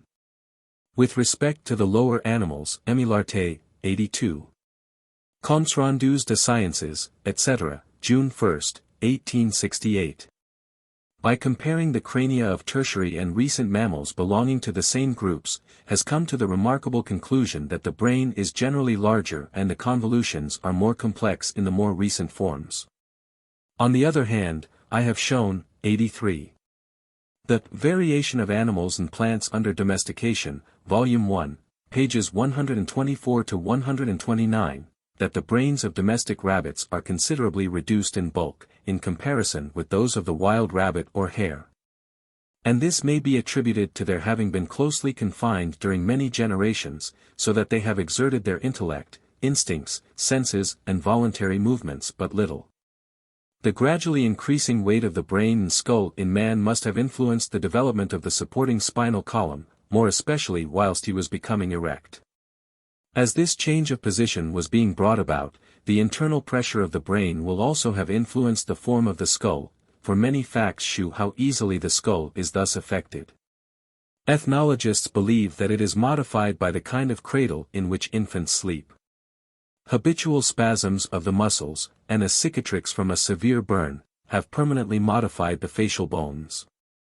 In young persons whose heads have become fixed either sideways or backwards, owing to disease, one of the two eyes has changed its position, and the shape of the skull has been altered apparently by the pressure of the brain in a new direction. 84. Schaffhausen gives from Blumenbach and Busch, the cases of the spasms and cicatrix, in Anthropological Review, October 1868, page 420. Dr. Gerald, Anthropologia, 1808, pp. 115, 116, adduces from Camper and from his own observations, cases of the modification of the skull from the head being fixed in an unnatural position. He believes that in certain trades, such as that of a shoemaker, where the head is habitually held forward, the forehead becomes more rounded and prominent. I have shown that with long-eared rabbits even so trifling a cause as the lopping forward of one ear drags forward almost every bone of the skull on that side, so that the bones on the opposite side no longer strictly correspond. Lastly, if any animal were to increase or diminish much in general size, without any change in its mental powers, or if the mental powers were to be much increased or diminished, without any great change in the size of the body, the shape of the skull would almost certainly be altered.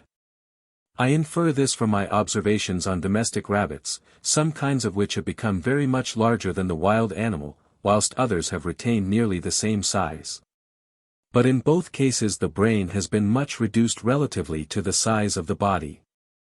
Now I was at first much surprised on finding that in all these rabbits the skull had become elongated or dolichocephalic.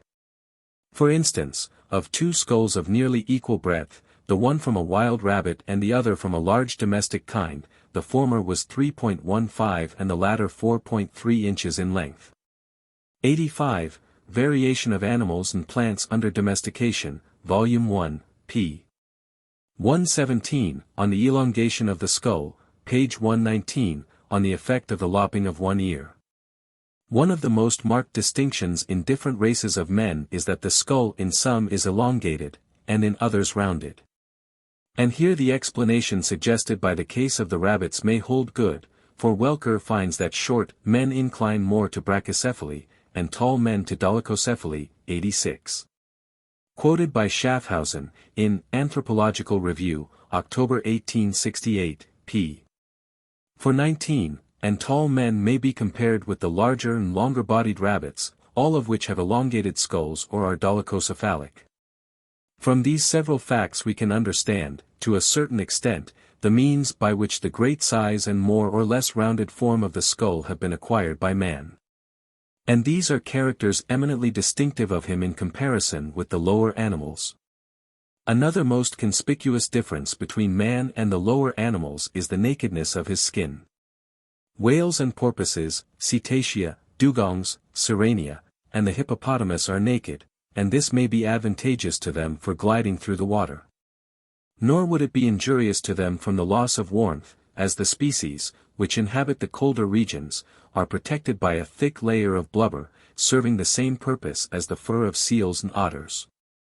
Elephants and rhinoceroses are almost hairless. And as certain extinct species, which formerly lived under an Arctic climate, were covered with long wool or hair, it would almost appear as if the existing species of both genera had lost their hairy covering from exposure to heat. This appears the more probable, as the elephants in India which live on elevated and cool districts are more hairy, 87. Owen, Anatomy of Vertebrates, Volume 3. Page 619, than those on the lowlands. May we then infer that man became divested of hair from having aboriginally inhabited some tropical land? That the hair is chiefly retained in the male sex on the chest and face, and in both sexes at the junction of all four limbs with the trunk, favors this inference on the assumption that the hair was lost before man became erect. For the parts which now retain most hair would then have been most protected from the heat of the sun. The crown of the head, however, offers a curious exception, for at all times it must have been one of the most exposed parts, yet it is thickly clothed with hair. The fact, however, that the other members of the order of primates, to which man belongs, although inhabiting various hot regions, are well clothed with hair, generally thickest on the upper surface, 88. Isidore Jeffreys T. Hilaire remarks, Histoire nat générale, tom. 2, 1859, pages 215 to 217, on the head of man being covered with long hair, also on the upper surfaces of monkeys and of other mammals being more thickly clothed than the lower surfaces. This has likewise been observed by various authors. Professor P. Gervais, Histoire nat des mammifères, tom. I. 1854, p. 28, however, states that in the gorilla the hair is thinner on the back, where it is partly rubbed off, than on the lower surface, is opposed to the supposition that man became naked through the action of the sun. Mr. Belt believes, 89. The Naturalist in Nicaragua, 1874, page 209. As some confirmation of Mr. Belt's view, I may quote the following passage from Sir W. Denison, Varieties of Viceregal Life, Volume 1, 1870, p. 440, it is said to be a practice with the Australians, when the vermin get troublesome, to singe themselves. That within the tropics it is an advantage to man to be destitute of hair, as he is thus enabled to free himself of the multitude of ticks, acari, and other parasites, with which he is often infested, and which sometimes cause ulceration. But whether this evil is of sufficient magnitude to have led to the denudation of his body through natural selection, may be doubted, since none of the many quadrupeds inhabiting the tropics have, as far as I know, acquired any specialized means of relief. The view which seems to me the most probable is that man, or rather primarily woman, became divested of hair for ornamental purposes, as we shall see under sexual selection. And, according to this belief, it is not surprising that man should differ so greatly in hairiness from all other primates, for characters, gained through sexual selection, often differ to an extraordinary degree in closely related forms. According to a popular impression, the absence of a tail is eminently distinctive of man, but as those apes which come nearest to him are destitute of this organ, its disappearance does not relate exclusively to man. The tail often differs remarkably in length within the same genus. Thus in some species of Macacus it is longer than the whole body, and is formed of 24 vertebrae. In others it consists of a scarcely visible stump, containing only 3 or 4 vertebrae. In some kinds of baboons there are 25, whilst in the mandrill there are 10 very small stunted caudal vertebrae, or, according to Cuvier, 90. Mr. St. George Mivart, Proc. Zoolog. SOC 1865, pages 562, 583. Dr. J. E. Gray, Cat. Brit. Muse, Skeletons. Owen, Anatomy of Vertebrates, Volume 2. Page 517. Isidore Jeffrey, Hist. Nat. Gen. Tom. 2, page 244, sometimes only 5. The tail, whether it be long or short, almost always tapers towards the end. And this, I presume, results from the atrophy of the terminal muscles, together with their arteries and nerves, through disuse, leading to the atrophy of the terminal bones. But no explanation can at present be given of the great diversity which often occurs in its length. Here, however, we are more specially concerned with the complete external disappearance of the tail. Professor Broca has recently shown, 91. Revue d'Anthropologie, 1872, La Constitution des Vertébrés Caudales, that the tail in all quadrupeds consists of 2 portions, generally separated abruptly from each other. The basal portion consists of vertebrae, more or less perfectly channeled and furnished with apophyses like ordinary vertebrae, whereas those of the terminal portion are not channeled, are almost smooth, and scarcely resemble true vertebrae. A tail, though not externally visible, is really present in man and the anthropomorphous apes, and is constructed on exactly the same pattern in both. In the terminal portion the vertebrae, constituting the os coccyx, are quite rudimentary, being much reduced in size and number. In the basal portion, the vertebrae are likewise few, are united firmly together, and are arrested in development. But they have been rendered much broader and flatter than the corresponding vertebrae in the tails of other animals. They constitute what Broca calls the accessory sacral vertebrae. These are of functional importance by supporting certain internal parts and in other ways, and their modification is directly connected with the erect or semi-erect attitude of man and the anthropomorphous apes. This conclusion is the more trustworthy, as Broca formerly held a different view, which he has now abandoned. The modification, therefore, of the basal caudal vertebrae in man and the higher apes may have been effected, directly or indirectly, through natural selection. But what are we to say about the rudimentary and variable vertebrae of the terminal portion of the tail, forming the os coccyx? A notion which has often been, and will no doubt again be ridiculed, namely, that friction has had something to do with the disappearance of the external portion of the tail, is not so ridiculous as it at first appears. Dr. Anderson, 92. Proceedings Zoological Society, 1872, page 210, states that the extremely short tail of Macacus brunnius is formed of 11 vertebrae, including the embedded basal ones. The extremity is tendinous and contains no vertebrae. This is succeeded by 5 rudimentary ones, so minute that together they are only 1 line and a half in length, and these are permanently bent to one side in the shape of a hook. The free part of the tail, only a little above an inch in length, includes only 4 more small vertebrae. This short tail is carried erect, but about a quarter of its total length is doubled onto itself to the left. And this terminal part, which includes the hook-like portion, serves to fill up the interspace between the upper divergent portion of the callosities, so that the animal sits on it, and thus renders it rough and callous. Dr. Anderson thus sums up his observations: "These facts seem to me to have only one explanation. This tail, from its short size, is in the monkey's way when it sits down, and frequently becomes placed under the animal while it is in this attitude. And from the circumstance that it does not extend beyond the extremity of the ischial tuberosities, it seems as if the tail originally had been bent round by the will of the animal, into the interspace between the callosities, to escape being pressed between them and the ground, and that in time the curvature became permanent, fitting in of itself when the organ happens to be sat upon. Under these circumstances it is not surprising that the surface of the tail should have been roughened and rendered callous." And Dr. Murray, 93. Proceedings Zoological Society, 1872, page 786. Who carefully observed this species in the zoological gardens, as well as 3 other closely allied forms with slightly longer tails, says that when the animal sits down, the tail is necessarily thrust to one side of the buttocks. And whether long or short its root is consequently liable to be rubbed or chafed. As we now have evidence that mutilations occasionally produce an inherited effect, 94. I allude to Dr. Brown, Sequard's observations on the transmitted effect of an operation causing epilepsy in guinea pigs, and likewise more recently on the analogous effects of cutting the sympathetic nerve in the neck.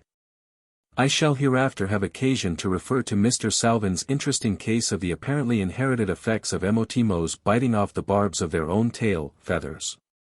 See also on the general subject, Variation of Animals and Plants under Domestication, Volume 2. Pages 22 to 24.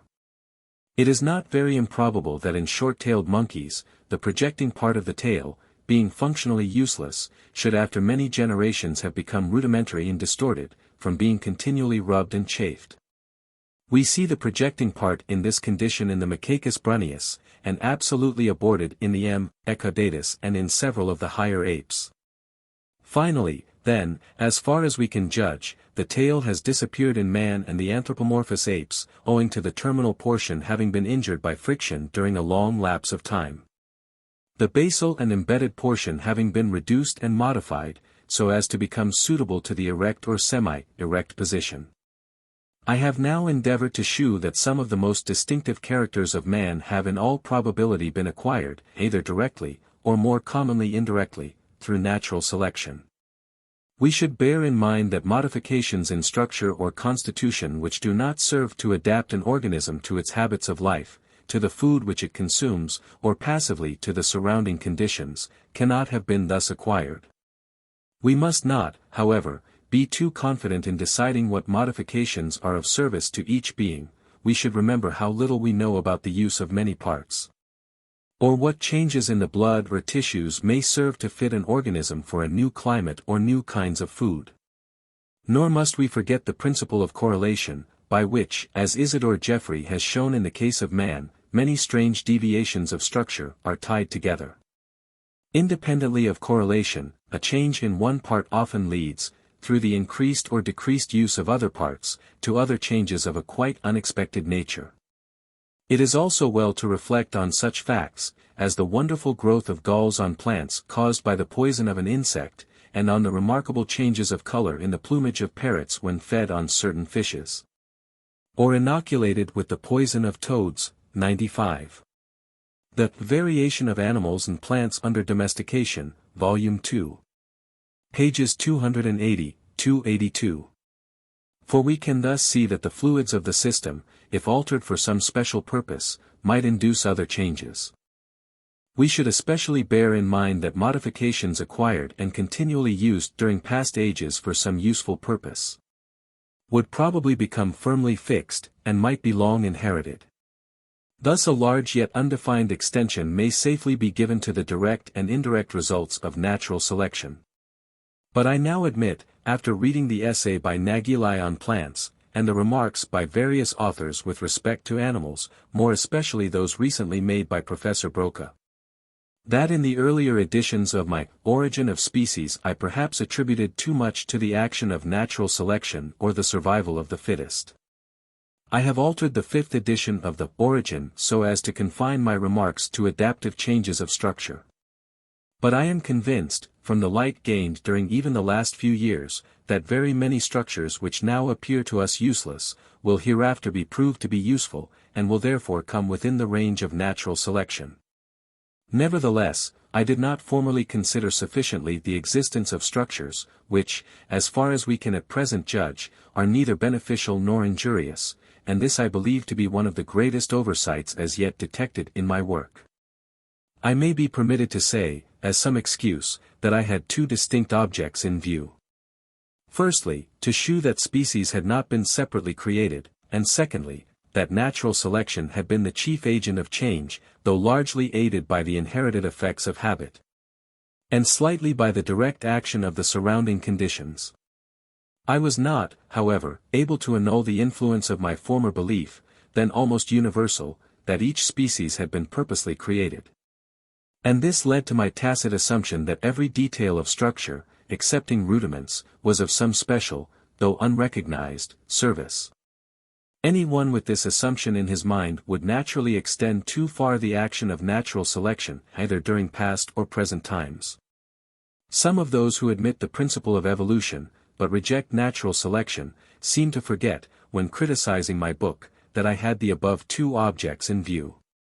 Hence if I have erred in giving to natural selection great power, which I am very far from admitting, or in having exaggerated its power, which is in itself probable, I have at least, as I hope, done good service in aiding to overthrow the dogma of separate creations.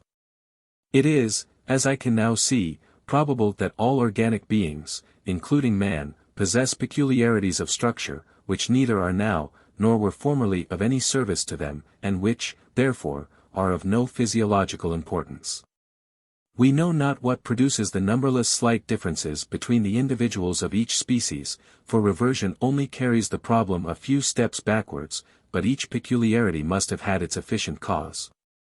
If these causes, whatever they may be, were to act more uniformly and energetically during a lengthened period, and against this no reason can be assigned, the result would probably be not a mere slight individual difference, but a well-marked and constant modification, though one of no physiological importance. Changed structures, which are in no way beneficial, cannot be kept uniform through natural selection, though the injurious will be thus eliminated. Uniformity of character would, however, naturally follow from the assumed uniformity of the exciting causes, and likewise from the free intercrossing of many individuals. During successive periods, the same organism might in this manner acquire successive modifications, which would be transmitted in a nearly uniform state as long as the exciting causes remained the same and there was free intercrossing. With respect to the exciting causes we can only say, as when speaking of so-called spontaneous variations, that they relate much more closely to the constitution of the varying organism than to the nature of the conditions to which it has been subjected. Conclusion. In this chapter we have seen that as man at the present day is liable, like every other animal, to multiform individual differences or slight variations, so no doubt were the early progenitors of man. The variations being formerly induced by the same general causes, and governed by the same general and complex laws as at present. As all animals tend to multiply beyond their means of subsistence, so it must have been with the progenitors of man. And this would inevitably lead to a struggle for existence and to natural selection. The latter process would be greatly aided by the inherited effects of the increased use of parts, and these two processes would incessantly react on each other. It appears, also, as we shall hereafter see, that various unimportant characters have been acquired by man through sexual selection. An unexplained residuum of change must be left to the assumed uniform action of those unknown agencies, which occasionally induce strongly marked and abrupt deviations of structure in our domestic productions. Judging from the habits of savages and of the greater number of the quadrumana, primeval men, and even their ape-like progenitors, probably lived in society. With strictly social animals, natural selection sometimes acts on the individual, through the preservation of variations which are beneficial to the community. A community which includes a large number of well-endowed individuals increases in number, and is victorious over other less favored ones, even although each separate member gains no advantage over the others of the same community. Associated insects have thus acquired many remarkable structures, which are of little or no service to the individual, such as the pollen-collecting apparatus, or the sting of the worker bee, or the great jaws of soldier ants. With the higher social animals, I am not aware that any structure has been modified solely for the good of the community, though some are of secondary service to it. For instance, the horns of ruminants and the great canine teeth of baboons appear to have been acquired by the males as weapons for sexual strife, but they are used in defense of the herd or troop. In regard to certain mental powers the case, as we shall see in the 5th chapter, is wholly different. For these faculties have been chiefly, or even exclusively, gained for the benefit of the community, and the individuals thereof have at the same time gained an advantage indirectly. It has often been objected to such views as the foregoing, that man is one of the most helpless and defenseless creatures in the world, and that during his early and less well-developed condition, he would have been still more helpless. The Duke of Argyll, for instance, insists, 96. Primeval Man, 1869, page 66, that the human frame has diverged from the structure of brutes, in the direction of greater physical helplessness and weakness. That is to say, it is a divergence which of all others it is most impossible to ascribe to mere natural selection. He adduces the naked and unprotected state of the body, the absence of great teeth or claws for defense, the small strength and speed of man, and his slight power of discovering food or of avoiding danger by smell. To these deficiencies there might be added one still more serious, namely, that he cannot climb quickly, and so escape from enemies. The loss of hair would not have been a great injury to the inhabitants of a warm country. For we know that the unclothed Fuegians can exist under a wretched climate. When we compare the defenseless state of man with that of apes, we must remember that the great canine teeth with which the latter are provided, are possessed in their full development by the males alone, and are chiefly used by them for fighting with their rivals. Yet the females, which are not thus provided, manage to survive. In regard to bodily size or strength, we do not know whether man is descended from some small species, like the chimpanzee, or from one as powerful as the gorilla. And, therefore, we cannot say whether man has become larger and stronger, or smaller and weaker, than his ancestors. We should, however, bear in mind that an animal possessing great size, strength, and ferocity, and which, like the gorilla, could defend itself from all enemies, would not perhaps have become social, and this would most effectually have checked the acquirement of the higher mental qualities, such as sympathy and the love of his fellows. Hence it might have been an immense advantage to man to have sprung from some comparatively weak creature. The small strength and speed of man, his want of natural weapons, etc., are more than counterbalanced, firstly, by his intellectual powers, through which he has formed for himself weapons, tools, etc., though still remaining in a barbarous state, and, secondly, by his social qualities which lead him to give and receive aid from his fellow men. No country in the world abounds in a greater degree with dangerous beasts than southern Africa. No country presents more fearful physical hardships than the Arctic regions, yet one of the puniest of races, that of the Bushmen, maintains itself in southern Africa, as do the dwarfed Eskimo in the Arctic regions. The ancestors of man were, no doubt, inferior in intellect, and probably in social disposition, to the lowest existing savages. But it is quite conceivable that they might have existed, or even flourished, if they had advanced in intellect, whilst gradually losing their brute-like powers, such as that of climbing trees, etc. But these ancestors would not have been exposed to any special danger, even if far more helpless and defenseless than any existing savages, had they inhabited some warm continent or large island, such as Australia, New Guinea, or Borneo, which is now the home of the orang. And natural selection arising from the competition of tribe with tribe, in some such large area as one of these, together with the inherited effects of habit, would, under favorable conditions, have sufficed to raise man to his present high position in the organic scale. Chapter 3. Comparison of the mental powers of man and the lower animals. The difference in mental power between the highest ape and the lowest savage. Immense certain instincts in common: the emotions, curiosity, imitation, attention, memory, imagination, reason, progressive improvement, tools and weapons used by animals, abstraction, self-consciousness, language, sense of beauty, belief in God, spiritual agencies, superstitions. We have seen in the last 2 chapters that man bears in his bodily structure clear traces of his descent from some lower form. But it may be urged that, as man differs so greatly in his mental power from all other animals, there must be some error in this conclusion. No doubt the difference in this respect is enormous, even if we compare the mind of one of the lowest savages, who has no words to express any number higher than 4.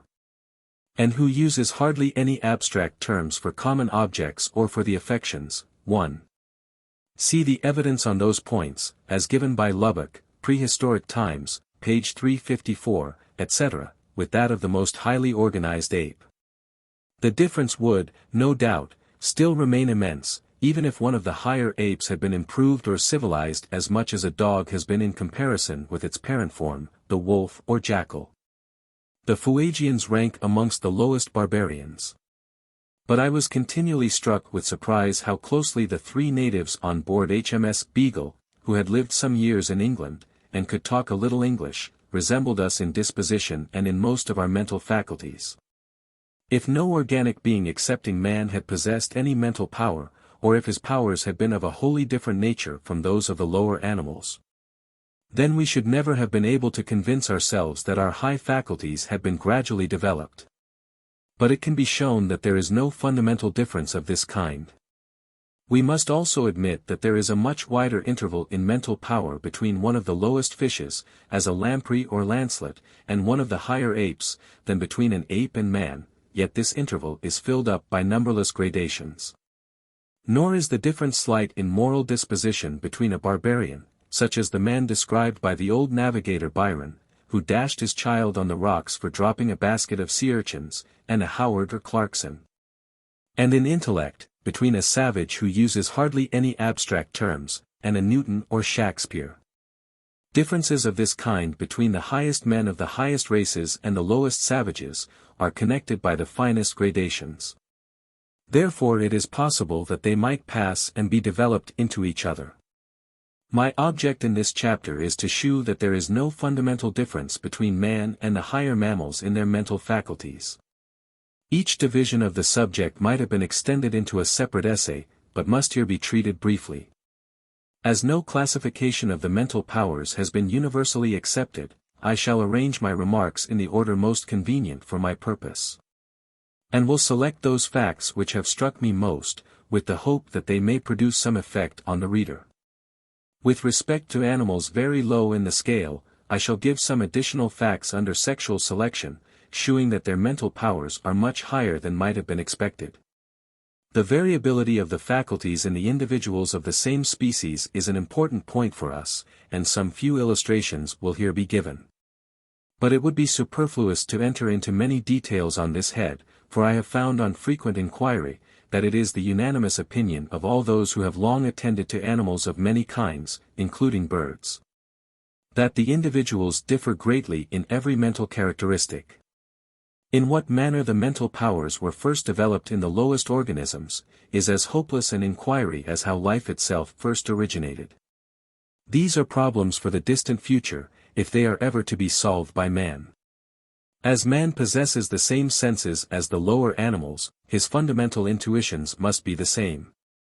Man has also some few instincts in common, as that of self-preservation, sexual love, the love of the mother for her new-born offspring, the desire possessed by the latter to suck, and so forth. But man, perhaps, has somewhat fewer instincts than those possessed by the animals which come next to him in the series. The orang in the eastern islands, and the chimpanzee in Africa, build platforms on which they sleep. And, as both species follow the same habit, it might be argued that this was due to instinct, but we cannot feel sure that it is not the result of both animals having similar wants, and possessing similar powers of reasoning. These apes, as we may assume, avoid the many poisonous fruits of the tropics, and man has no such knowledge, but as our domestic animals, when taken to foreign lands, and when first turned out in the spring, often eat poisonous herbs, which they afterwards avoid, we cannot feel sure that the apes do not learn from their own experience or from that of their parents what fruits to select. It is, however, certain, as we shall presently see, that apes have an instinctive dread of serpents, and probably of other dangerous animals. The fewness and the comparative simplicity of the instincts in the higher animals are remarkable in contrast with those of the lower animals. Cuvier maintained that instinct and intelligence stand in an inverse ratio to each other. And some have thought that the intellectual faculties of the higher animals have been gradually developed from their instincts. But Pouchet, in an interesting essay, 2. L'instinct chez les insectes, Revue de deux Mondes, February 1870, page 690. Has shown that no such inverse ratio really exists. Those insects which possess the most wonderful instincts are certainly the most intelligent. In the vertebrate series, the least intelligent members, namely fishes and amphibians, do not possess complex instincts. And amongst mammals the animal most remarkable for its instincts, namely the beaver, is highly intelligent, as will be admitted by every one who has read Mr. Morgan's excellent work. 3. The American Beaver and His Works, 1868. Although the first dawnings of intelligence, according to Mr. Herbert Spencer, 4. The Principles of Psychology, 2nd edit., 1870, pages 418, 443. Have been developed through the multiplication and coordination of reflex actions, and although many of the simpler instincts graduate into reflex actions, and can hardly be distinguished from them, as in the case of young animals sucking, yet the more complex instincts seem to have originated independently of intelligence. I am, however, very far from wishing to deny that instinctive actions may lose their fixed and untaught character, and be replaced by others performed by the aid of the free will. On the other hand, some intelligent actions, after being performed during several generations, become converted into instincts and are inherited, as when birds on oceanic islands learn to avoid man. These actions may then be said to be degraded in character, for they are no longer performed through reason or from experience. But the greater number of the more complex instincts appear to have been gained in a wholly different manner, through the natural selection of variations of simpler instinctive actions. Such variations appear to arise from the same unknown causes acting on the cerebral organization, which induce slight variations or individual differences in other parts of the body. And these variations, owing to our ignorance, are often said to arise spontaneously. We can, I think, come to no other conclusion with respect to the origin of the more complex instincts, when we reflect on the marvelous instincts of sterile worker ants and bees, which leave no offspring to inherit the effects of experience and of modified habits. Although, as we learn from the above-mentioned insects and the beaver, a high degree of intelligence is certainly compatible with complex instincts, and although actions at first learnt voluntarily can soon through habit be performed with the quickness and certainty of a reflex action, yet it is not improbable that there is a certain amount of interference between the development of free intelligence and of instinct, which latter implies some inherited modification of the brain. Little is known about the functions of the brain, but we can perceive that as the intellectual powers become highly developed, the various parts of the brain must be connected by very intricate channels of the freest intercommunication. And as a consequence each separate part would perhaps tend to be less well fitted to answer to particular sensations or associations in a definite and inherited that is instinctive manner.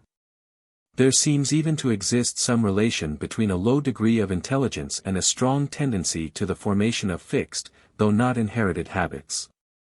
For as a sagacious physician remarked to me, persons who are slightly imbecile tend to act in everything by routine or habit, and they are rendered much happier if this is encouraged. I have thought this digression worth giving, because we may easily underrate the mental powers of the higher animals, and especially of man, when we compare their actions founded on the memory of past events, on foresight, reason, and imagination, with exactly similar actions instinctively performed by the lower animals. In this latter case the capacity of performing such actions has been gained, step by step, through the variability of the mental organs and natural selection, without any conscious intelligence on the part of the animal during each successive generation. No doubt, as Mr. Wallace has argued, 5. Contributions to the Theory of Natural Selection, 1870, page 212, much of the intelligent work done by man is due to imitation and not to reason. But there is this great difference between his actions and many of those performed by the lower animals, namely, that man cannot, on his first trial, make, for instance, a stone hatchet or a canoe, through his power of imitation. He has to learn his work by practice. A beaver, on the other hand, can make its dam or canal, and a bird its nest, as well, or nearly as well, and a spider its wonderful web, quite as well. 6. For the evidence on this head, see Mr. J. Traherne Moggridge's most interesting work, Harvesting Ants and Trapdoor Spiders, 1873, pages 126, 128, the first time it tries as when old and experienced. To return to our immediate subject, the lower animals, like man, manifestly feel pleasure and pain, happiness and misery. Happiness is never better exhibited than by young animals, such as puppies, kittens, lambs, etc. When playing together, like our own children. Even insects play together, as has been described by that excellent observer, P. Huber, 7. Recherches sur les mœurs de Formes, 1810, page 173. Who saw ants chasing and pretending to bite each other, like so many puppies. The fact that the lower animals are excited by the same emotions as ourselves is so well established, that it will not be necessary to weary the reader by many details. Terror acts in the same manner on them as on us, causing the muscles to tremble, the heart to palpitate, the sphincters to be relaxed, and the hair to stand on end. Suspicion, the offspring of fear, is eminently characteristic of most wild animals. It is, I think, impossible to read the account given by Sir E. Tennant, of the behavior of the female elephants, used as decoys, without admitting that they intentionally practice deceit, and well know what they are about. Courage and timidity are extremely variable qualities in the individuals of the same species, as is plainly seen in our dogs. Some dogs and horses are ill-tempered, and easily turn sulky, others are good-tempered. And these qualities are certainly inherited. Every one knows how liable animals are to furious rage, and how plainly they shew it. Many, and probably true, anecdotes have been published on the long-delayed and artful revenge of various animals. The accurate Ringer, and Brehm, 8. All the following statements, given on the authority of these two naturalists, are taken from Ringer's Nadergesch. Der Saugetier von Paraguay, 1830, s. 41-57, and from Brehm's Thirlben, B.I. s. 10-87. State that the American and African monkeys which they kept tame, certainly revenged themselves. Sir Andrew Smith, a zoologist whose scrupulous accuracy was known to many persons, told me the following story of which he was himself an eye-witness. At the Cape of Good Hope an officer had often plagued a certain baboon, and the animal, seeing him approaching one Sunday for parade, poured water into a hole and hastily made some thick mud, which he skillfully dashed over the officer as he passed by, to the amusement of many bystanders. For long afterwards the baboon rejoiced and triumphed whenever he saw his victim. The love of a dog for his master is notorious, as an old writer quaintly says. 9. Quoted by Dr. Lauder Lindsay, in his Physiology of Mind in the Lower Animals, Journal of Mental Science, April 1871, page 38, a dog is the only thing on this earth that loves you more than he loves himself. In the agony of death a dog has been known to caress his master, and everyone has heard of the dog suffering under vivisection, who licked the hand of the operator. This man, unless the operation was fully justified by an increase of our knowledge, or unless he had a heart of stone, must have felt remorse to the last hour of his life. As Wool, 10. Bridgewater Treatise, page 263. Has well asked, who that reads the touching instances of maternal affection, related so often of the women of all nations, and of the females of all animals, can doubt that the principle of action is the same in the two cases? We see maternal affection exhibited in the most trifling details. Thus Renger observed an American monkey, a Cebus, carefully driving away the flies which plagued her infant. And de Vaussel saw a Hylobates washing the faces of her young ones in a stream. So intense is the grief of female monkeys for the loss of their young, that it invariably caused the death of certain kinds kept under confinement by Brehm in N. Africa. Orphan monkeys were always adopted and carefully guarded by the other monkeys, both males and females. One female baboon had so capacious a heart that she not only adopted young monkeys of other species, but stole young dogs and cats, which she continually carried about.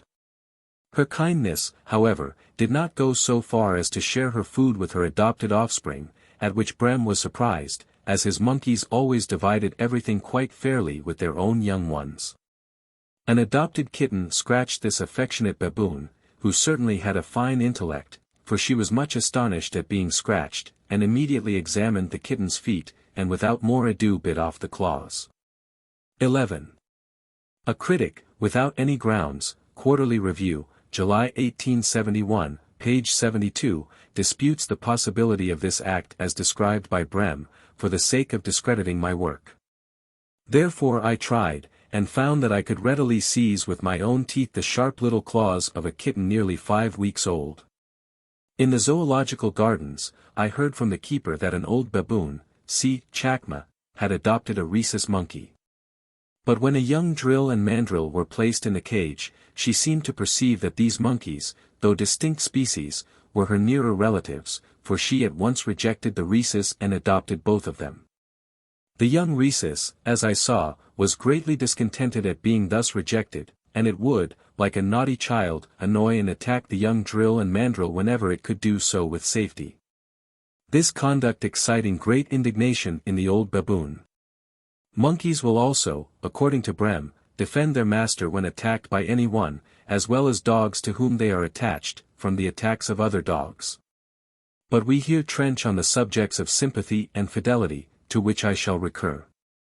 Some of Brehm's monkeys took much delight in teasing a certain old dog whom they disliked, as well as other animals, in various ingenious ways. Most of the more complex emotions are common to the higher animals and ourselves. Every one has seen how jealous a dog is of his master's affection, if lavished on any other creature, and I have observed the same fact with monkeys. This shews that animals not only love, but have desire to be loved. Animals manifestly feel emulation. They love approbation or praise, and a dog carrying a basket for his master exhibits in a high degree self-complacency or pride. There can, I think, be no doubt that a dog feels shame, as distinct from fear, and something very like modesty when begging too often for food. A great dog scorns the snarling of a little dog, and this may be called magnanimity. Several observers have stated that monkeys certainly dislike being laughed at, and they sometimes invent imaginary offenses. In the Zoological Gardens I saw a baboon who always got into a furious rage when his keeper took out a letter or book and read it aloud to him.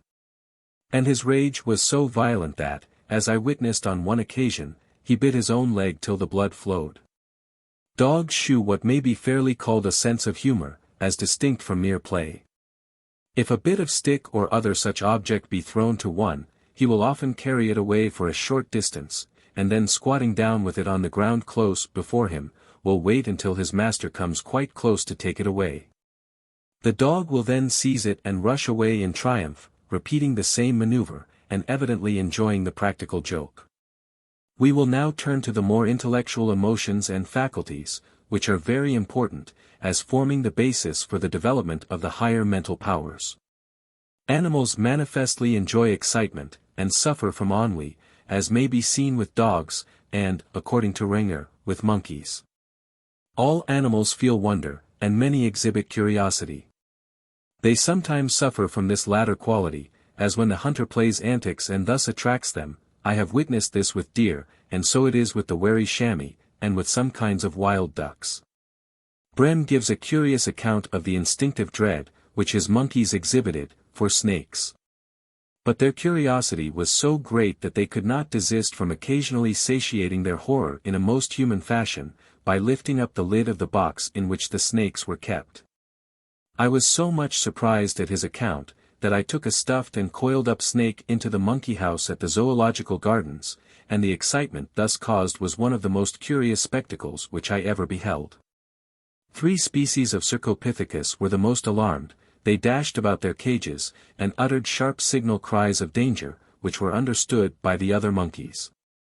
A few young monkeys and one old Anubis baboon alone took no notice of the snake. I then placed the stuffed specimen on the ground in one of the larger compartments. After a time all the monkeys collected round it in a large circle, and staring intently, presented a most ludicrous appearance. They became extremely nervous. So that when a wooden ball, with which they were familiar as a plaything, was accidentally moved in the straw, under which it was partly hidden, they all instantly started away. These monkeys behaved very differently when a dead fish, a mouse, 12. I have given a short account of their behavior on this occasion in my Expression of the Emotions in Man and Animals, page 43, a living turtle, and other new objects were placed in their cages. For though at first frightened, they soon approached, handled and examined them. I then placed a live snake in a paper bag, with the mouth loosely closed, in one of the larger compartments. One of the monkeys immediately approached, cautiously opened the bag a little, peeped in, and instantly dashed away. Then I witnessed what Brehm has described, for monkey after monkey, with head raised high and turned on one side, could not resist taking a momentary peep into the upright bag, at the dreadful object lying quietly at the bottom. It would almost appear as if monkeys had some notion of zoological affinities, for those kept by Brehm exhibited a strange, though mistaken, instinctive dread of innocent lizards and frogs. An orang, also, has been known to be much alarmed at the first sight of a turtle. 13. W. C. L. Martin, Natural History of Mammalia, 1841, page 405. The principle of imitation is strong in man, and especially, as I have myself observed, with savages. In certain morbid states of the brain this tendency is exaggerated to an extraordinary degree. Some hemiplegic patients and others, at the commencement of inflammatory softening of the brain, unconsciously imitate every word which is uttered, whether in their own or in a foreign language, and every gesture or action which is performed near them. 14. Dr. Bateman, on Aphasia, 1870, page 110. Deser, 15. Quoted by Voigt, Memoires sur les microcephales, 1867, page 168. Has remarked that no animal voluntarily imitates an action performed by man, until in the ascending scale we come to monkeys, which are well known to be ridiculous mockers. Animals, however, sometimes imitate each other's actions. Thus 2 species of wolves, which had been reared by dogs, learn to bark, as does sometimes the jackal. 16. The Variation of Animals and Plants under Domestication, Volume 1, page 27. But whether this can be called voluntary imitation is another question.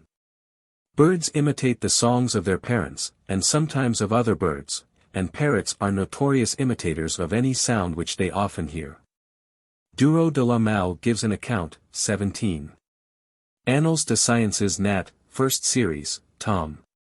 22, page 397, of a dog reared by a cat, who learnt to imitate the well-known action of a cat licking her paws, and thus washing her ears and face. This was also witnessed by the celebrated naturalist Audouin. I have received several confirmatory accounts. In one of these, a dog had not been suckled by a cat, but had been brought up with one, together with kittens, and had thus acquired the above habit, which he ever afterwards practiced during his life of 13 years. Duro de la Malle's dog likewise learnt from the kittens to play with a ball by rolling it about with his 4 paws, and springing on it. A correspondent assures me that a cat in his house used to put her paws into jugs of milk having too narrow a mouth for her head. A kitten of this cat soon learned the same trick, and practiced it ever afterwards, whenever there was an opportunity. The parents of many animals, trusting to the principle of imitation in their young, and more especially to their instinctive or inherited tendencies, may be said to educate them. We see this when a cat brings a live mouse to her kittens. And Duro de la Malle has given a curious account, in the paper above quoted, of his observations on hawks which taught their young dexterity, as well as judgment of distances, by first dropping through the air dead mice and sparrows, which the young generally failed to catch, and then bringing them live birds and letting them loose. Hardly any faculty is more important for the intellectual progress of man than attention. Animals clearly manifest this power, as when a cat watches by a hole and prepares to spring on its prey. Wild animals sometimes become so absorbed when thus engaged, that they may be easily approached. Mr. Bartlett has given me a curious proof how variable this faculty is in monkeys. A man who trains monkeys to act in plays, used to purchase common kinds from the Zoological Society at the price of £5 for each. But he offered to give double the price, if he might keep 3 or 4 of them for a few days, in order to select one. When asked how he could possibly learn so soon, whether a particular monkey would turn out a good actor, he answered that it all depended on their power of attention. If when he was talking and explaining anything to a monkey, its attention was easily distracted, as by a fly on the wall or other trifling object, the case was hopeless. If he tried by punishment to make an inattentive monkey act, it turned sulky. On the other hand, a monkey which carefully attended to him could always be trained. It is almost superfluous to state that animals have excellent memories for persons and places. A baboon at the Cape of Good Hope, as I have been informed by Sir Andrew Smith, recognized him with joy after an absence of 9 months. I had a dog who was savage and averse to all strangers, and I purposely tried his memory after an absence of 5 years and 2 days. I went near the stable where he lived, and shouted to him in my old manner. He shewed no joy, but instantly followed me out walking, and obeyed me, exactly as if I had parted with him only half an hour before. A train of old associations, dormant during 5 years, had thus been instantaneously awakened in his mind. Even ants, as P. Huber, 18. Les Moeurs de Formes, 1810, page 150, has clearly shown, recognize their fellow ants belonging to the same community after a separation of 4 months. Animals can certainly by some means judge of the intervals of time between recurrent events. The imagination is one of the highest prerogatives of man. By this faculty he unites former images and ideas, independently of the will, and thus creates brilliant and novel results. A poet, as Jean-Paul Richter remarks, 19. Quoted in Dr. Maudsley's Physiology and Pathology of Mind, 1868, pages 19-20. Who must reflect whether he shall make a character say yes or no to the devil with him, he is only a stupid corpse. Dreaming gives us the best notion of this power, as Jean-Paul again says, the dream is an involuntary art of poetry. The value of the products of our imagination depends of course on the number, accuracy, and clearness of our impressions, on our judgment and taste in selecting or rejecting the involuntary combinations, and to a certain extent on our power of voluntarily combining them. As dogs, cats, horses, and probably all the higher animals, even birds, 20. Dr. Jerdon, Birds of India, Volume 1, 1862, page 21. Houzeau says that his parakeets and canary birds dreamt, études sur les facultés mentales de animaux, Tom. 2, p. 136, have vivid dreams, and this is shown by their movements and the sounds uttered. We must admit that they possess some power of imagination. There must be something special, which causes dogs to howl in the night, and especially during moonlight, in that remarkable and melancholy manner called baying. All dogs do not do so, and, according to Houzeau, 21, Ibid 1872, Tom. 2, page 181. They do not then look at the moon, but at some fixed point near the horizon. Houzeau thinks that their imaginations are disturbed by the vague outlines of the surrounding objects, and conjure up before them fantastic images. If this be so, their feelings may almost be called superstitious. Of all the faculties of the human mind, it will, I presume, be admitted that reason stands at the summit. Only a few persons now dispute that animals possess some power of reasoning. Animals may constantly be seen to pause, deliberate, and resolve. It is a significant fact, that the more the habits of any particular animal are studied by a naturalist, the more he attributes to reason and the less to unlearned instincts. 22. Mr. L. H. Morgan's work on The American Beaver, 1868, offers a good illustration of this remark. I cannot help thinking, however, that he goes too far in underrating the power of instinct. In future chapters we shall see that some animals extremely low in the scale apparently display a certain amount of reason. No doubt it is often difficult to distinguish between the power of reason and that of instinct. For instance, Dr. Hayes, in his work on The Open Polar Sea, repeatedly remarks that his dogs, instead of continuing to draw the sledges in a compact body, diverged and separated when they came to thin ice, so that their weight might be more evenly distributed. This was often the first warning which the travelers received that the ice was becoming thin and dangerous. Now, did the dogs act thus from the experience of each individual, or from the example of the older and wiser dogs, or from an inherited habit, that is from instinct? This instinct may possibly have arisen since the time, long ago, when dogs were first employed by the natives in drawing their sledges. Or the Arctic wolves, the parent stock of the Eskimo dog, may have acquired an instinct impelling them not to attack their prey in a close pack, when on thin ice. We can only judge by the circumstances under which actions are performed, whether they are due to instinct, or to reason, or to the mere association of ideas. This latter principle, however, is intimately connected with reason. A curious case has been given by Professor Mobius, 23.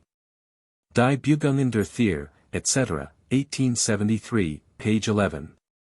Of a pike, separated by a plate of glass from an adjoining aquarium stocked with fish, and who often dashed himself with such violence against the glass in trying to catch the other fishes, that he was sometimes completely stunned. The pike went on thus for 3 months, but at last learned caution, and ceased to do so. The plate of glass was then removed, but the pike would not attack these particular fishes, though he would devour others which were afterwards introduced. So strongly was the idea of a violent shock associated in his feeble mind with the attempt on his former neighbors.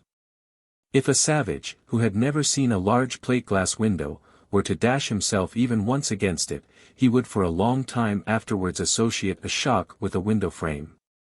But very differently from the pike, he would probably reflect on the nature of the impediment, and be cautious under analogous circumstances.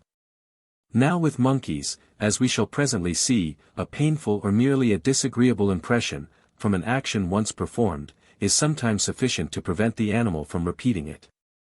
If we attribute this difference between the monkey and the pike solely to the association of ideas being so much stronger and more persistent in the one than the other, though the pike often received much the more severe injury, can we maintain in the case of man that a similar difference implies the possession of a fundamentally different mind? Houzeau relates, 24. Études sur les facultés mentales de animaux, 1872, Tom. 2, page 265. That, whilst crossing a wide and arid plain in Texas, his 2 dogs suffered greatly from thirst, and that between 30 and 40 times they rushed down the hollows to search for water. These hollows were not valleys, and there were no trees in them, or any other difference in the vegetation, and as they were absolutely dry there could have been no smell of damp earth. The dogs behaved as if they knew that a dip in the ground offered them the best chance of finding water, and Houzeau has often witnessed the same behavior in other animals. I have seen, as I dare say have others, that when a small object is thrown on the ground beyond the reach of one of the elephants in the zoological gardens, he blows through his trunk on the ground beyond the object, so that the current reflected on all sides may drive the object within his reach. Again, a well-known ethnologist, Mr. Westrop, informs me that he observed in Vienna a bear deliberately making with his paw a current in some water, which was close to the bars of his cage, so as to draw a piece of floating bread within his reach. These actions of the elephant and bear can hardly be attributed to instinct or inherited habit, as they would be of little use to an animal in a state of nature. Now, what is the difference between such actions, when performed by an uncultivated man, and by one of the higher animals? The savage and the dog have often found water at a low level, and the coincidence under such circumstances has become associated in their minds. A cultivated man would perhaps make some general proposition on the subject. But from all that we know of savages it is extremely doubtful whether they would do so, and a dog certainly would not. But a savage, as well as a dog, would search in the same way, though frequently disappointed. And in both it seems to be equally an act of reason, whether or not any general proposition on the subject is consciously placed before the mind. 25. Prof. Huxley has analyzed with admirable clearness the mental steps by which a man, as well as a dog, arrives at a conclusion in a case analogous to that given in my text. See his article, Mr. Darwin's Critics, in the Contemporary Review, November 1871, page 462, and in his Critiques and Essays, 1873, page 279. The same would apply to the elephant and the bear making currents in the air or water. The savage would certainly neither know nor care by what law the desired movements were effected. Yet his act would be guided by a rude process of reasoning, as surely as would a philosopher in his longest chain of deductions. There would no doubt be this difference between him and one of the higher animals, that he would take notice of much slighter circumstances and conditions, and would observe any connection between them after much less experience. And this would be of paramount importance. I kept a daily record of the actions of one of my infants, and when he was about 11 months old, and before he could speak a single word, I was continually struck with the greater quickness with which all sorts of objects and sounds were associated together in his mind, compared with that of the most intelligent dogs I ever knew. But the higher animals differ in exactly the same way in this power of association from those low in the scale, such as the pike, as well as in that of drawing inferences and of observation. The promptings of reason, after very short experience, are well shown by the following actions of American monkeys, which stand low in their order. Renger, a most careful observer, states that when he first gave eggs to his monkeys in Paraguay, they smashed them, and thus lost much of their contents. Afterwards they gently hit one end against some hard body, and picked off the bits of shell with their fingers. After cutting themselves only once with any sharp tool, they would not touch it again, or would handle it with the greatest caution. Lumps of sugar were often given them wrapped up in paper, and Renger sometimes put a live wasp in the paper, so that in hastily unfolding it they got stung. After this had once happened, they always first held the packet to their ears to detect any movement within. 26. Mr. Belt, in his most interesting work, The Naturalist in Nicaragua, 1874, p. 119, likewise describes various actions of a tame cebus, which, I think, clearly shew that this animal possessed some reasoning power. The following cases relate to dogs. Mr. Calhoun, 27. The Moor and the Loch, page 45. Colonel Hutchinson on Dog Breaking, 1850, page 46, winged 2 wild ducks, which fell on the further side of a stream. His retriever tried to bring over both at once, but could not succeed. She then, though never before known to ruffle a feather, deliberately killed one, brought over the other, and returned for the dead bird. Colonel Hutchinson relates that 2 partridges were shot at once, one being killed, the other wounded. The latter ran away, and was caught by the retriever, who on her return came across the dead bird. She stopped, evidently greatly puzzled, and after 1 or 2 trials, finding she could not take it up without permitting the escape of the winged bird, she considered a moment, then deliberately murdered it by giving it a severe crunch. And afterwards brought away both together. This was the only known instance of her ever having willfully injured any game. Here we have reason though not quite perfect, for the retriever might have brought the wounded bird first and then returned for the dead one, as in the case of the 2 wild ducks. I give the above cases, as resting on the evidence of 2 independent witnesses, and because in both instances the retrievers, after deliberation, broke through a habit which is inherited by them, that of not killing the game retrieved. And because they shew how strong their reasoning faculty must have been to overcome a fixed habit. I will conclude by quoting a remark by the illustrious Humboldt. 28, Personal Narrative, ENG Translat, Volume 3. Page 106. The Muleteers in S. America say, I will not give you the mule whose step is easiest, but la mas rational, the one that reasons best, and as, he adds, this popular expression, dictated by long experience, combats the system of animated machines, better perhaps than all the arguments of speculative philosophy. Nevertheless some writers even yet deny that the higher animals possess a trace of reason, and they endeavor to explain away, by what appears to be mere verbiage. 29. I am glad to find that so acute a reasoner as Mr. Leslie Stephen, Darwinism and Divinity, Essays on Free Thinking, 1873, p. 80, in speaking of the supposed impassable barrier between the minds of man and the lower animals, says, the distinctions, indeed, which have been drawn, seem to us to rest upon no better foundation than a great many other metaphysical distinctions. That is, the assumption that because you can give 2 things different names, they must therefore have different natures. It is difficult to understand how anybody who has ever kept a dog, or seen an elephant, can have any doubt as to an animal's power of performing the essential processes of reasoning, all such facts as those above given. It has, I think, now been shown that man and the higher animals, especially the primates, have some few instincts in common. All have the same senses, intuitions, and sensations, similar passions, affections, and emotions, even the more complex ones, such as jealousy, suspicion, emulation, gratitude, and magnanimity. They practice deceit and are revengeful.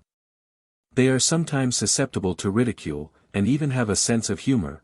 They feel wonder and curiosity.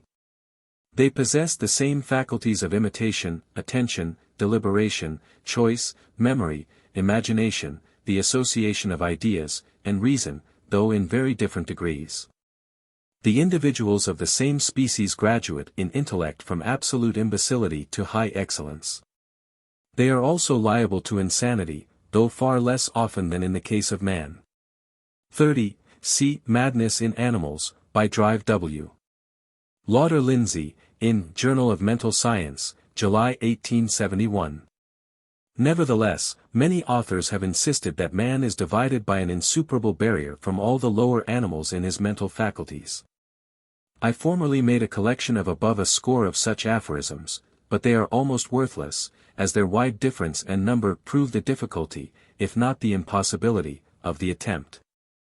It has been asserted that man alone is capable of progressive improvement, that he alone makes use of tools or fire, domesticates other animals, or possesses property. That no animal has the power of abstraction, or of forming general concepts, is self-conscious and comprehends itself, that no animal employs language. That man alone has a sense of beauty, is liable to caprice, has the feeling of gratitude, mystery, etc., believes in God, or is endowed with a conscience. I will hazard a few remarks on the more important and interesting of these points. Archbishop Sumner formerly maintained, 31. Quoted by Sir C. Lyell, Antiquity of Man, page 497, that man alone is capable of progressive improvement.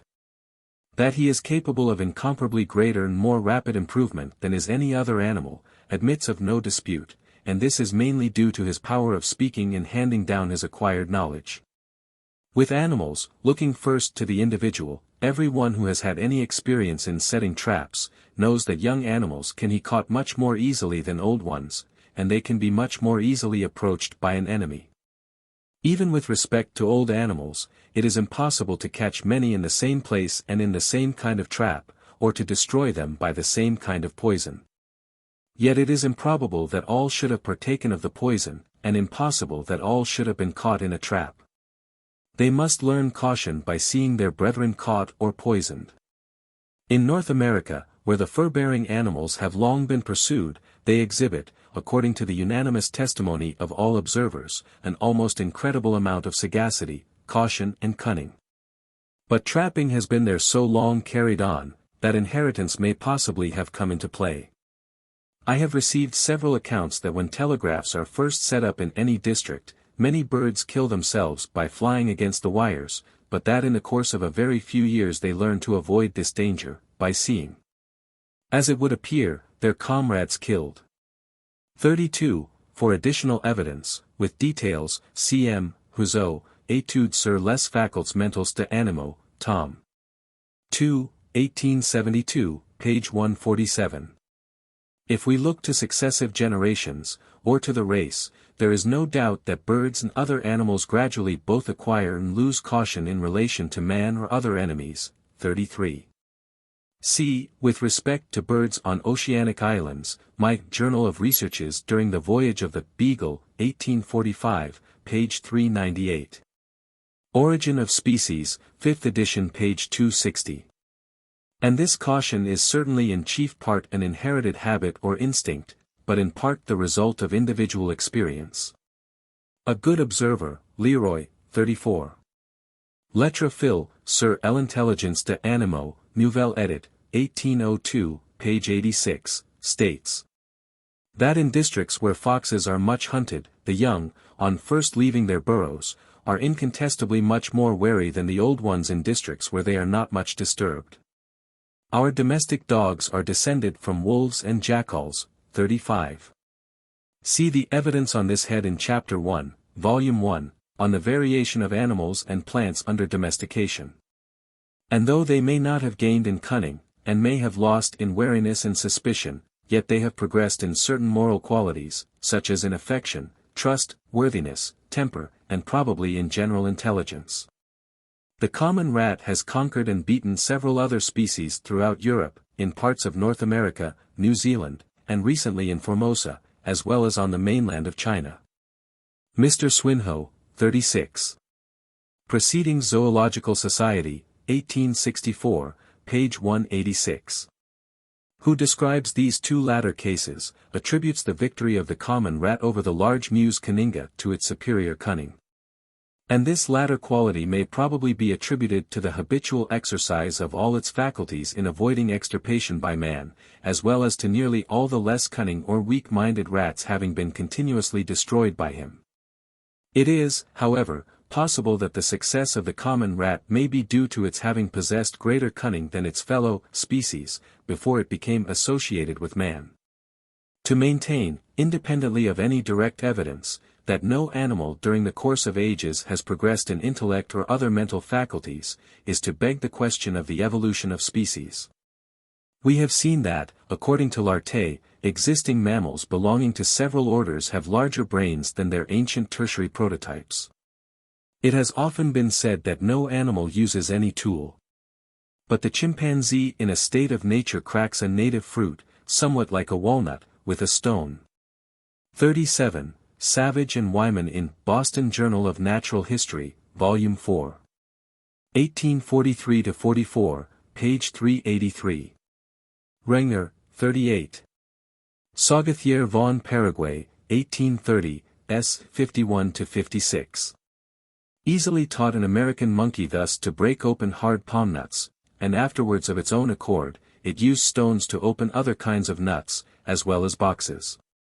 It thus also removed the soft rind of fruit that had a disagreeable flavor. Another monkey was taught to open the lid of a large box with a stick, and afterwards it used the stick as a lever to move heavy bodies. And I have myself seen a young orang put a stick into a crevice, slip his hand to the other end, and use it in the proper manner as a lever.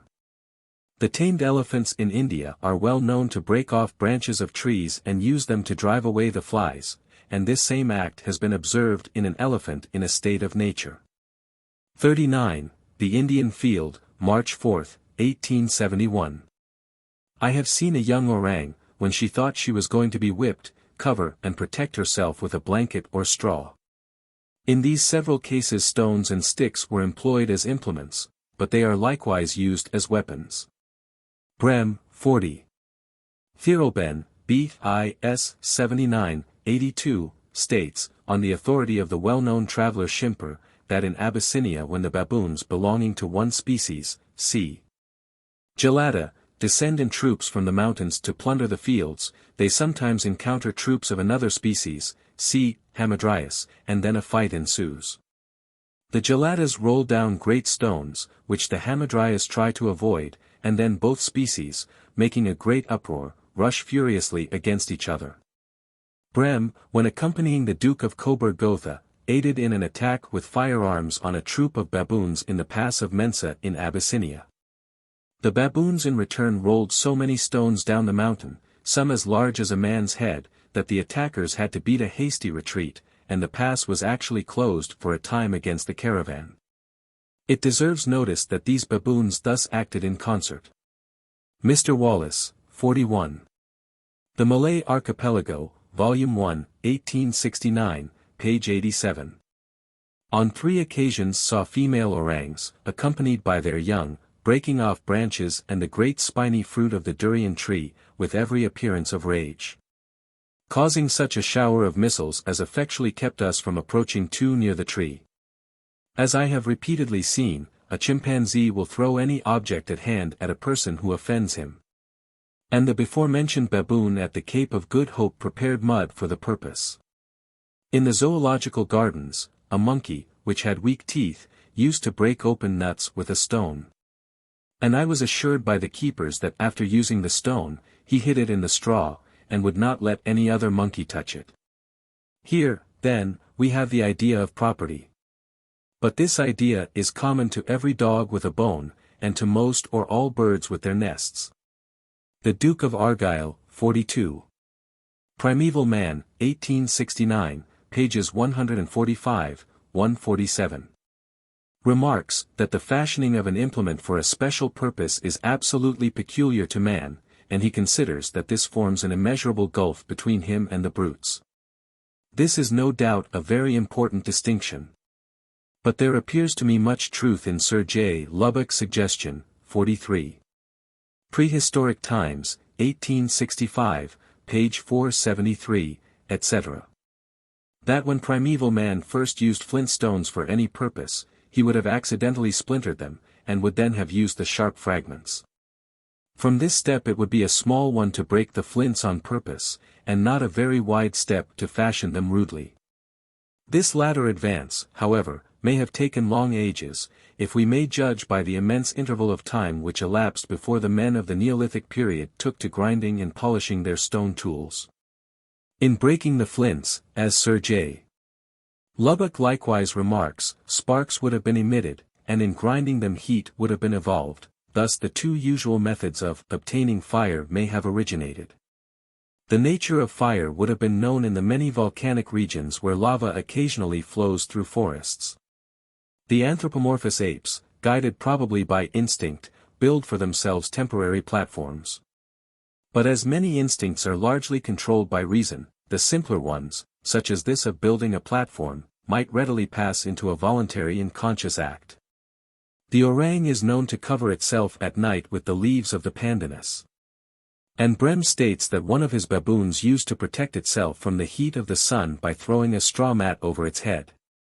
In these several habits, we probably see the first steps toward some of the simpler arts, such as rude architecture and dress, as they arose amongst the early progenitors of man.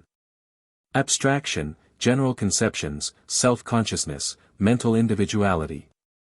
It would be very difficult for anyone with even much more knowledge than I possess, to determine how far animals exhibit any traces of these high mental powers.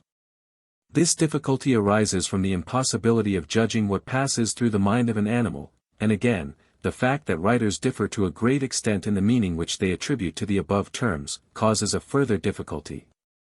If one may judge from various articles which have been published lately, the greatest stress seems to be laid on the supposed entire absence in animals of the power of abstraction, or of forming general concepts. But when a dog sees another dog at a distance, it is often clear that he perceives that it is a dog in the abstract, for when he gets nearer his whole manner suddenly changes, if the other dog be a friend. A recent writer remarks, that in all such cases it is a pure assumption to assert that the mental act is not essentially of the same nature in the animal as in man. If either refers what he perceives with his senses to a mental concept, then so do both. 44. Mr. Hookham, in a letter to Professor Max Muller, in the Birmingham News, May 1873.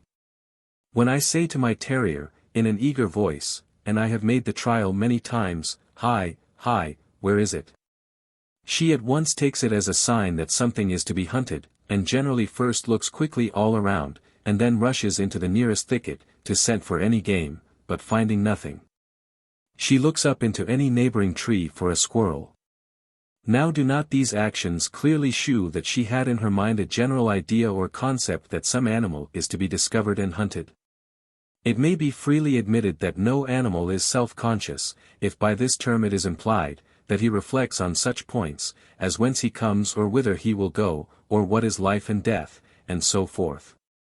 But how can we feel sure that an old dog with an excellent memory and some power of imagination, as shown by his dreams, never reflects on his past pleasures or pains in the chase? And this would be a form of self-consciousness. On the other hand, as Buchner, 45. Conferences sur la théorie darwinienne, French translat. 1869, page 132. Has remarked, how little can the hard-worked wife of a degraded Australian savage, who uses very few abstract words, and cannot count above 4, exert her self-consciousness, or reflect on the nature of her own existence. It is generally admitted, that the higher animals possess memory, attention, association, and even some imagination and reason. If these powers, which differ much in different animals, are capable of improvement, there seems no great improbability in more complex faculties, such as the higher forms of abstraction, and self-consciousness, etc. having been evolved through the development and combination of the simpler ones. It has been urged against the views here maintained that it is impossible to say at what point in the ascending scale animals become capable of abstraction, etc. But who can say at what age this occurs in our young children? We see at least that such powers are developed in children by imperceptible degrees. That animals retain their mental individuality is unquestionable. When my voice awakened a train of old associations in the mind of the before-mentioned dog, he must have retained his mental individuality. Although every atom of his brain had probably undergone change more than once during the interval of 5 years. This dog might have brought forward the argument lately advanced to crush all evolutionists, and said, "I abide amid all mental moods and all material changes." The teaching that atoms leave their impressions as legacies to other atoms falling into the places they have vacated is contradictory of the utterance of consciousness, and is therefore false. But it is the teaching necessitated by evolutionism, consequently the hypothesis is a false one. 46. The Reverend Dr. J. McCann, Anti-Darwinism, 1869, page 13. Language. This faculty has justly been considered as one of the chief distinctions between man and the lower animals. But man, as a highly competent judge, Archbishop Whately remarks, is not the only animal that can make use of language to express what is passing in his mind, and can understand, more or less, what is so expressed by another. 47. Quoted in Anthropological Review, 1864, page 158. In Paraguay the Cebus azari when excited utters at least 6 distinct sounds, which excite in other monkeys similar emotions. 48. Renger, Ibid S. 45. The movements of the features and gestures of monkeys are understood by us, and they partly understand ours, as Renger and others declare. It is a more remarkable fact that the dog, since being domesticated, has learnt to bark. 49. See my Variation of Animals and Plants Under Domestication, Volume 1, page 27, in at least 4 or 5 distinct tones. Although barking is a new art, no doubt the wild parent species of the dog expressed their feelings by cries of various kinds. With the domesticated dog we have the bark of eagerness, as in the chase, that of anger, as well as growling, the yelp or howl of despair, as when shut up, the baying at night, the bark of joy, as when starting on a walk with his master. And the very distinct one of demand or supplication, as when wishing for a door or window to be opened. According to Houzeau, who paid particular attention to the subject, the domestic fowl utters at least a dozen significant sounds. 50. Faculties mentales de animo, Tom. 2, 1872, pages 346 to 349. The habitual use of articulate language is, however, peculiar to man. But he uses, in common with the lower animals, inarticulate cries to express his meaning, aided by gestures and the movements of the muscles of the face. 51. See a discussion on this subject in Mr. E.B. Tyler's very interesting work, Researches into the Early History of Mankind, 1865, chaps. 2 to 4. This especially holds good with the more simple and vivid feelings, which are but little connected with our higher intelligence. Our cries of pain, fear, surprise, anger, together with their appropriate actions, and the murmur of a mother to her beloved child are more expressive than any words. That which distinguishes man from the lower animals is not the understanding of articulate sounds, for, as every one knows, dogs understand many words and sentences. In this respect they are at the same stage of development as infants, between the ages of 10 and 12 months, who understand many words and short sentences, but cannot yet utter a single word.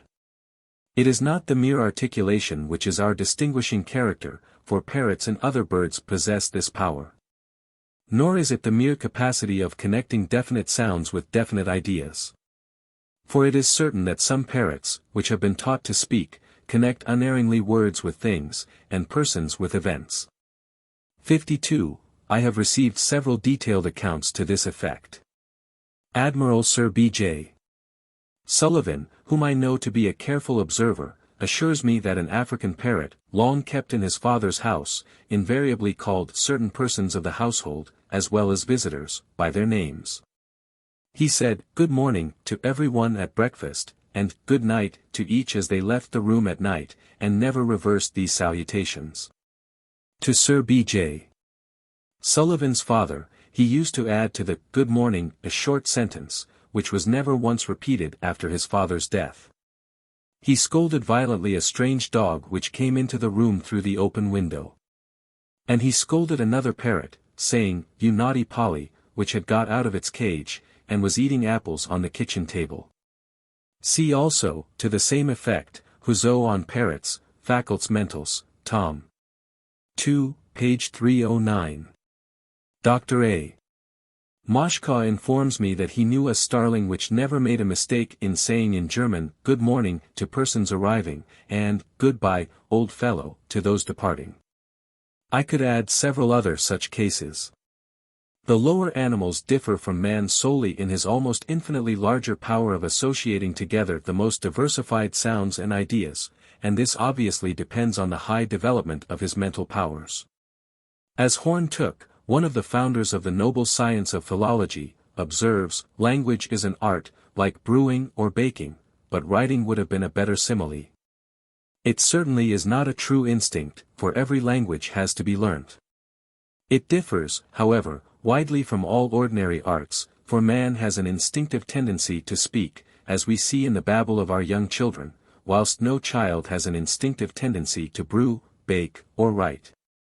Moreover, no philologist now supposes that any language has been deliberately invented, it has been slowly and unconsciously developed by many steps. 53. See some good remarks on this head by Prof.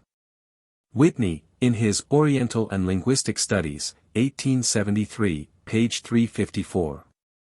He observes that the desire of communication between man is the living force, which, in the development of language, works both consciously and unconsciously.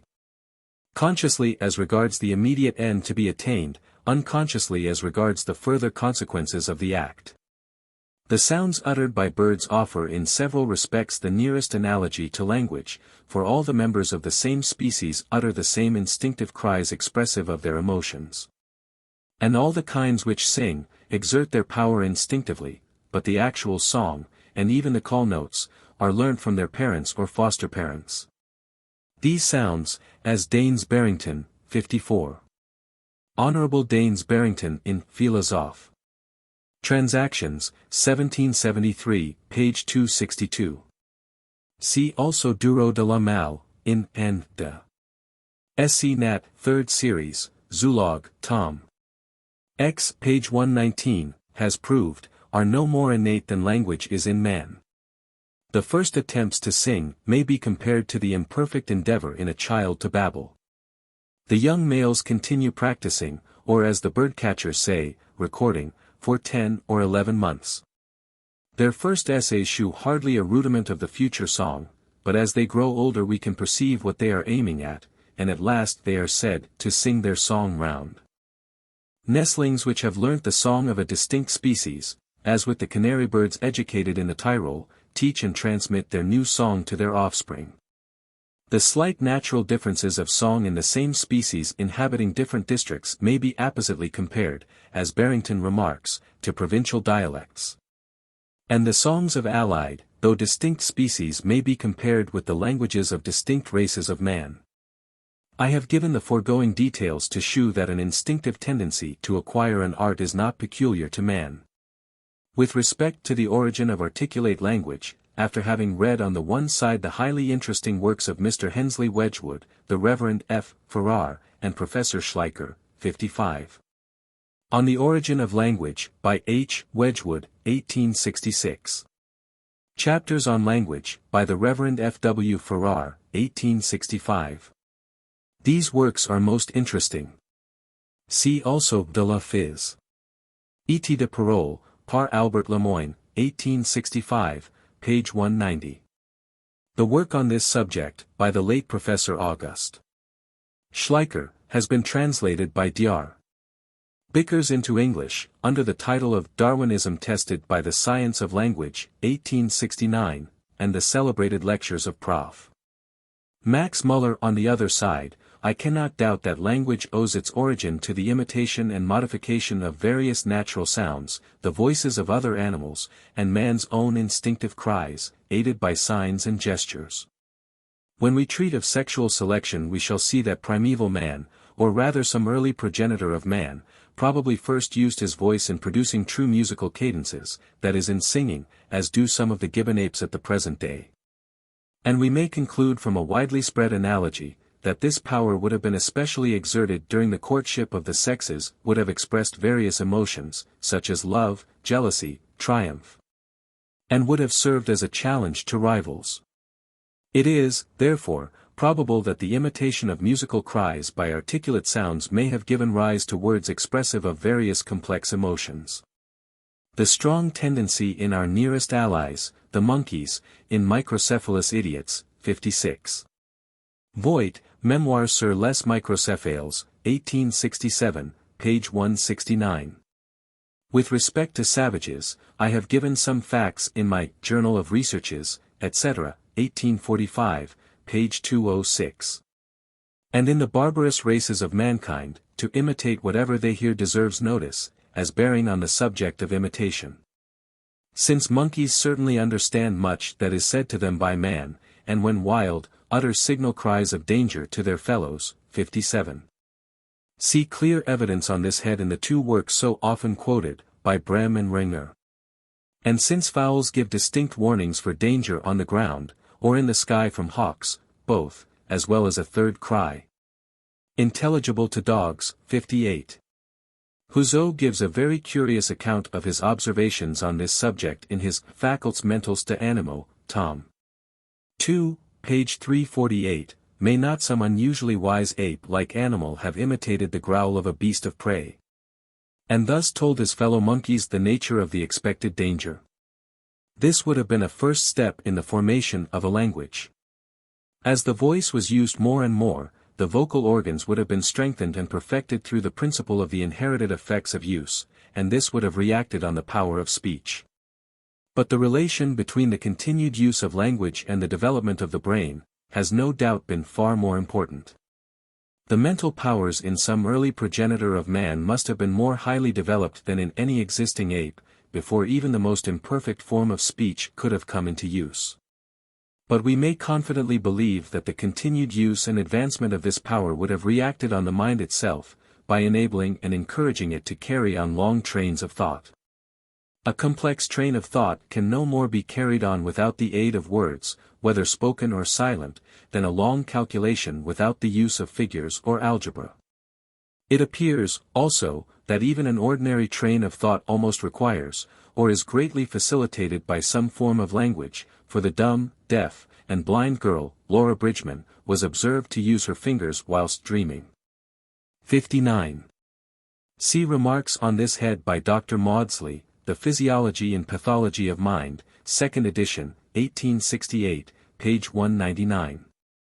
Nevertheless, a long succession of vivid and connected ideas may pass through the mind without the aid of any form of language, as we may infer from the movements of dogs during their dreams. We have, also, seen that animals are able to reason to a certain extent, manifestly without the aid of language. The intimate connection between the brain, as it is now developed in us, and the faculty of speech, is well shown by those curious cases of brain disease in which speech is specially affected, as when the power to remember substantives is lost. Whilst other words can be correctly used, or where substantives of a certain class, or all except the initial letters of substantives and proper names are forgotten. 60. Many curious cases have been recorded. See, for instance, Dr. Bateman on Aphasia, 1870, pages 27, 31, 53, 100, etc. Also, Inquiries Concerning the Intellectual Powers, by Dr. Abercrombie, 1838, page 150. There is no more improbability in the continued use of the mental and vocal organs leading to inherited changes in their structure and functions, than in the case of handwriting, which depends partly on the form of the hand and partly on the disposition of the mind. And handwriting is certainly inherited. 61. The Variation of Animals and Plants Under Domestication, Volume 2. Page 6. Several writers, more especially Professor Max Muller, 62. Lectures on Mr. Darwin's Philosophy of Language, 1873. Have lately insisted that the use of language implies the power of forming general concepts, and that as no animals are supposed to possess this power, an impassable barrier is formed between them and man. 63.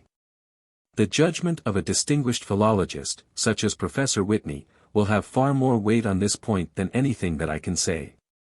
He remarks, Oriental and Linguistic Studies, 1873, p.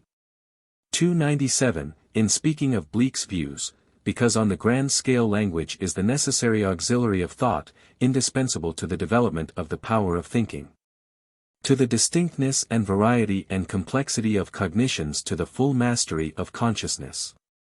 Therefore he would fain make thought absolutely impossible without speech, identifying the faculty with its instrument. He might just as reasonably assert that the human hand cannot act without a tool. With such a doctrine to start from, he cannot stop short of Max Muller's worst paradoxes, that an infant, in fans, not speaking, is not a human being, and that deaf-mutes do not become possessed of reason until they learn to twist their fingers into imitation of spoken words. Max Muller gives in italics, Lectures on Mr. Darwin's Philosophy of Language, 1873, 3rd lecture, this aphorism: there is no thought without words, as little as there are words without thought. What a strange definition must here be given to the word thought. With respect to animals, I have already endeavored to shew that they have this power, at least in a rude and incipient degree. As far as concerns infants of from 10 to 11 months old, and deaf-mutes, it seems to me incredible, that they should be able to connect certain sounds with certain general ideas as quickly as they do, unless such ideas were already formed in their minds. The same remark may be extended to the more intelligent animals, as Mr. Leslie Stephen observes, 64. Essays on Free Thinking, etc., 1873, page 82. A dog frames a general concept of cats or sheep, and knows the corresponding words as well as a philosopher. And the capacity to understand is as good a proof of vocal intelligence, though in an inferior degree, as the capacity to speak. Why the organs now used for speech should have been originally perfected for this purpose, rather than any other organs, it is not difficult to see. Ants have considerable powers of intercommunication by means of their antennae, as shown by Huber, who devotes a whole chapter to their language. We might have used our fingers as efficient instruments, for a person with practice can report to a deaf man every word of a speech rapidly delivered at a public meeting. But the loss of our hands, whilst thus employed, would have been a serious inconvenience. As all the higher mammals possess vocal organs, constructed on the same general plan as ours, and used as a means of communication, it was obviously probable that these same organs would be still further developed if the power of communication had to be improved. And this has been effected by the aid of adjoining and well-adapted parts, namely the tongue and lips. 65. See some good remarks to this effect by Dr. Maudsley, The Physiology and Pathology of Mind, 1868, page 199. The fact of the higher apes not using their vocal organs for speech, no doubt depends on their intelligence not having been sufficiently advanced. The possession by them of organs, which with long-continued practice might have been used for speech, although not thus used, is paralleled by the case of many birds which possess organs fitted for singing, though they never sing. Thus, the nightingale and crow have vocal organs similarly constructed, these being used by the former for diversified song, and by the latter only for croaking. 66. MacGillivray, Hist. of British Birds, Volume 2. 1839, page 29. An excellent observer, Mr. Blackwell, remarks that the magpie learns to pronounce single words, and even short sentences, more readily than almost any other British bird. Yet, as he adds, after long and closely investigating its habits, he has never known it, in a state of nature, display any unusual capacity for imitation. Researches in Zoology, 1834, page 158. If it be asked why apes have not had their intellects developed to the same degree as that of man, general causes only can be assigned in answer, and it is unreasonable to expect anything more definite.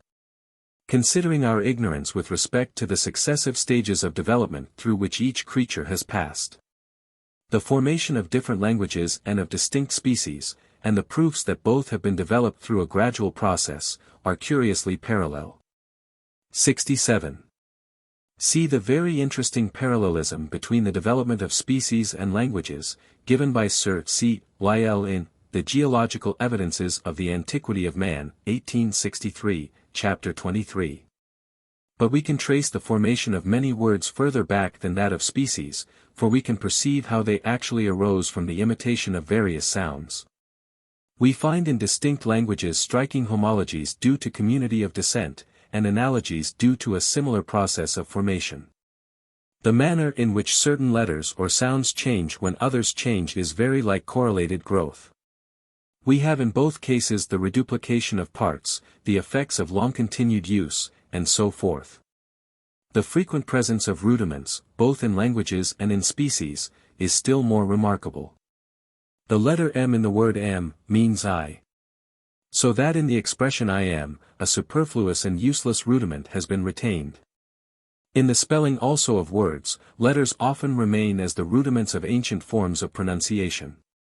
Languages, like organic beings, can be classed in groups under groups, and they can be classed either naturally according to descent, or artificially by other characters. Dominant languages and dialects spread widely, and lead to the gradual extinction of other tongues. A language, like a species, when once extinct, never, as Sir C. Lyell remarks, reappears. The same language never has two birthplaces. Distinct languages may be crossed or blended together. 68. See remarks to this effect by the Reverend F. W. Farrar, in an interesting article, entitled Philology in Darwinism, in Nature, March 24, 1870, page 528. We see variability in every tongue, and new words are continually cropping up, but as there is a limit to the powers of the memory, single words, like whole languages, gradually become extinct. As Max Muller, 69. Nature, January 6, 1870, p. 257, has well remarked, a struggle for life is constantly going on amongst the words and grammatical forms in each language. The better, the shorter, the easier forms are constantly gaining the upper hand, and they owe their success to their own inherent virtue. To these more important causes of the survival of certain words, mere novelty and fashion may be added. For there is in the mind of man a strong love for slight changes in all things. The survival or preservation of certain favored words in the struggle for existence is natural selection. The perfectly regular and wonderfully complex construction of the languages of many barbarous nations has often been advanced as a proof either of the divine origin of these languages, or of the high art and former civilization of their founders. Thus F. von Schlegel writes, in those languages which appear to be at the lowest grade of intellectual culture, we frequently observe a very high and elaborate degree of art in their grammatical structure. This is especially the case with the Basque and the Laponian, and many of the American languages. 70, quoted by C.S. Wake, Chapters on Man, 1868, page 101. But it is assuredly an error to speak of any language as an art, in the sense of its having been elaborately and methodically formed. Philologists now admit that conjugations, declensions, etc. originally existed as distinct words, since joined together, and as such words expressed the most obvious relations between objects and persons, it is not surprising that they should have been used by the men of most races during the earliest ages. With respect to perfection, the following illustration will best shew how easily we may err. A crinoid sometimes consists of no less than 150,000 pieces of shell, 71. Buckland, Bridgewater Treatise, page 411. All arranged with perfect symmetry in radiating lines. But a naturalist does not consider an animal of this kind as more perfect than a bilateral one with comparatively few parts, and with none of these parts alike, excepting on the opposite sides of the body. He justly considers the differentiation and specialization of organs as the test of perfection. So with languages, the most symmetrical and complex ought not to be ranked above irregular, abbreviated, and bastardized languages, which have borrowed expressive words and useful forms of construction from various conquering, conquered, or immigrant races. From these few and imperfect remarks I conclude that the extremely complex and regular construction of many barbarous languages is no proof that they owe their origin to a special act of creation. 72. See some good remarks on the simplification of languages, by Sir J. Lubbock, Origin of Civilization, 1870, page 278. Nor, as we have seen, does the faculty of articulate speech in itself offer any insuperable objection to the belief that man has been developed from some lower form. Sense of beauty. This sense has been declared to be peculiar to man. I refer here only to the pleasure given by certain colors, forms, and sounds, and which may fairly be called a sense of the beautiful. With cultivated men such sensations are, however, intimately associated with complex ideas and trains of thought. When we behold a male bird elaborately displaying his graceful plumes or splendid colors before the female, whilst other birds, not thus decorated, make no such display, it is impossible to doubt that she admires the beauty of her male partner. As women everywhere deck themselves with these plumes, the beauty of such ornaments cannot be disputed. As we shall see later, the nests of hummingbirds, and the playing passages of bowerbirds are tastefully ornamented with gaily colored objects, and this shews that they must receive some kind of pleasure from the sight of such things. With the great majority of animals, however, the taste for the beautiful is confined, as far as we can judge, to the attractions of the opposite sex. The sweet strains poured forth by many male birds during the season of love, are certainly admired by the females, of which fact evidence will hereafter be given. If female birds had been incapable of appreciating the beautiful colors, the ornaments, and voices of their male partners, all the labor and anxiety exhibited by the latter in displaying their charms before the females would have been thrown away. And this it is impossible to admit. Why certain bright colors should excite pleasure cannot, I presume, be explained, any more than why certain flavors and scents are agreeable. But habit has something to do with the result, for that which is at first unpleasant to our senses, ultimately becomes pleasant, and habits are inherited. With respect to sounds, Helmholtz has explained to a certain extent on physiological principles, why harmonies and certain cadences are agreeable. But besides this, sounds frequently recurring at irregular intervals are highly disagreeable, as everyone will admit who has listened at night to the irregular flapping of a rope on board ship. The same principle seems to come into play with vision, as the eye prefers symmetry or figures with some regular recurrence. Patterns of this kind are employed by even the lowest savages as ornaments. And they have been developed through sexual selection for the adornment of some male animals. Whether we can or not give any reason for the pleasure thus derived from vision and hearing, yet man and many of the lower animals are alike pleased by the same colors, graceful shading and forms, and the same sounds. The taste for the beautiful, at least as far as female beauty is concerned, is not of a special nature in the human mind, for it differs widely in the different races of man, and is not quite the same even in the different nations of the same race. Judging from the hideous ornaments, and the equally hideous music admired by most savages, it might be urged that their aesthetic faculty was not so highly developed as in certain animals, for instance, as in birds. Obviously no animal would be capable of admiring such scenes as the heavens at night, a beautiful landscape, or refined music, but such high tastes are acquired through culture, and depend on complex associations. They are not enjoyed by barbarians or by uneducated persons.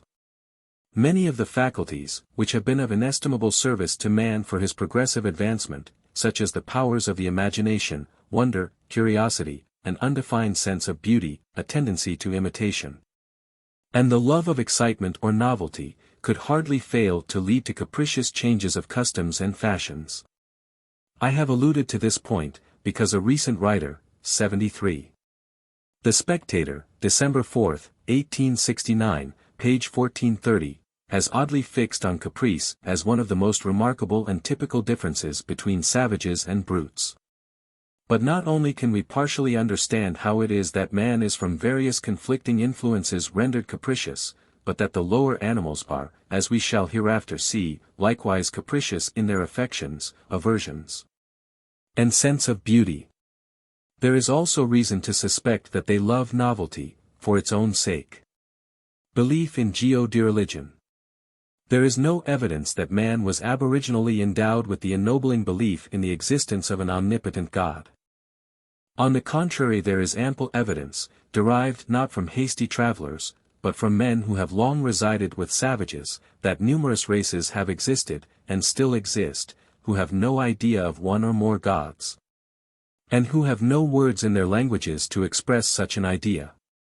74. See an excellent article on this subject by the Reverend F. W. Farrar, in the Anthropological Review, August 1864, p. Kexvi. For further facts see Sir J. Lubbock, Prehistoric Times, 2nd edit, 1869, page 564. And especially the chapters on religion in his Origin of Civilization, 1870. The question is of course wholly distinct from that higher one, whether there exists a creator and ruler of the universe. And this has been answered in the affirmative by some of the highest intellects that have ever existed.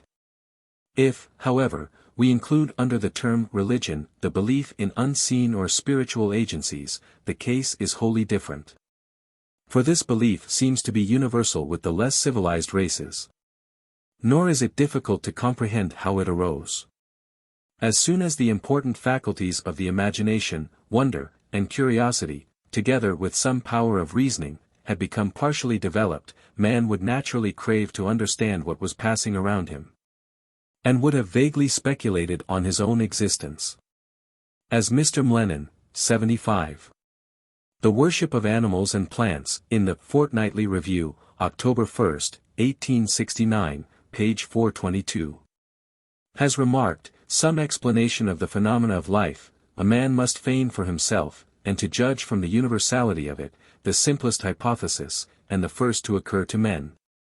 seems to have been that natural phenomena are ascribable to the presence in animals, plants, and things, and in the forces of nature, of such spirits prompting to action as men are conscious they themselves possess.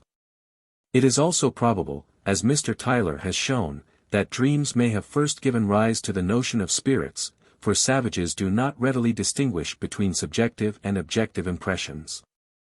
When a savage dreams, the figures which appear before him are believed to have come from a distance, and to stand over him, or the soul of the dreamer goes out on its travels, and comes home with a remembrance of what it has seen.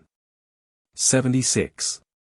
Tyler, Early History of Mankind, 1865, page 6. See also the 3 striking chapters on the development of religion, in Lubbock's Origin of Civilization, 1870. In a like manner Mr. Herbert Spencer, in his ingenious essay in the Fortnightly Review, May 1, 1870, p. 535, accounts for the earliest forms of religious belief throughout the world, by man being led through dreams, shadows, and other causes, to look at himself as a double essence, corporeal and spiritual. As the spiritual being is supposed to exist after death and to be powerful, it is propitiated by various gifts and ceremonies, and its aid invoked. He then further shews that names or nicknames given from some animal or other object, to the early progenitors or founders of a tribe, are supposed after a long interval to represent the real progenitor of the tribe. And such animal or object is then naturally believed still to exist as a spirit, is held sacred, and worshipped as a god. Nevertheless I cannot but suspect that there is a still earlier and ruder stage, when anything which manifests power or movement is thought to be endowed with some form of life, and with mental faculties analogous to our own. But until the faculties of imagination, curiosity, reason, etc., had been fairly well developed in the mind of man, his dreams would not have led him to believe in spirits, any more than in the case of a dog. The tendency in savages to imagine that natural objects and agencies are animated by spiritual or living essences, is perhaps illustrated by a little fact which I once noticed. My dog, a full-grown and very sensible animal, was lying on the lawn during a hot and still day. But at a little distance a slight breeze occasionally moved an open parasol, which would have been wholly disregarded by the dog, had any one stood near it. As it was, every time that the parasol slightly moved, the dog growled fiercely and barked. He must, I think, have reasoned to himself in a rapid and unconscious manner, that movement without any apparent cause indicated the presence of some strange living agent, and that no stranger had a right to be on his territory. The belief in spiritual agencies would easily pass into the belief in the existence of one or more gods. For savages would naturally attribute to spirits the same passions, the same love of vengeance or simplest form of justice, and the same affections which they themselves feel. The Fuegians appear to be in this respect in an intermediate condition, for when the surgeon on board the Beagle shot some young ducklings as specimens, York Minster declared in the most solemn manner, "Oh, Mr. By no, much rain, much snow, blow much," and this was evidently a retributive punishment for wasting human food. So again he related how, when his brother killed a wild man, storms long raged, much rain and snow fell. Yet we could never discover that the Fuegians believed in what we should call a god, or practiced any religious rites, and Jemmy Button, with justifiable pride, stoutly maintained that there was no devil in his land. This latter assertion is the more remarkable, as with savages the belief in bad spirits is far more common than that in good ones. The feeling of religious devotion is a highly complex one, consisting of love, complete submission to an exalted and mysterious superior, a strong sense of dependence. 77.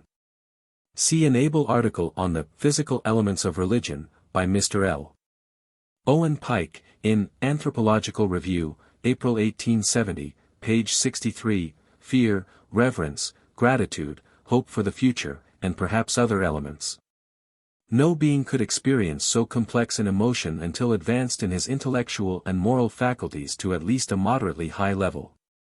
Nevertheless, we see some distant approach to this state of mind in the deep love of a dog for his master, associated with complete submission, some fear, and perhaps other feelings.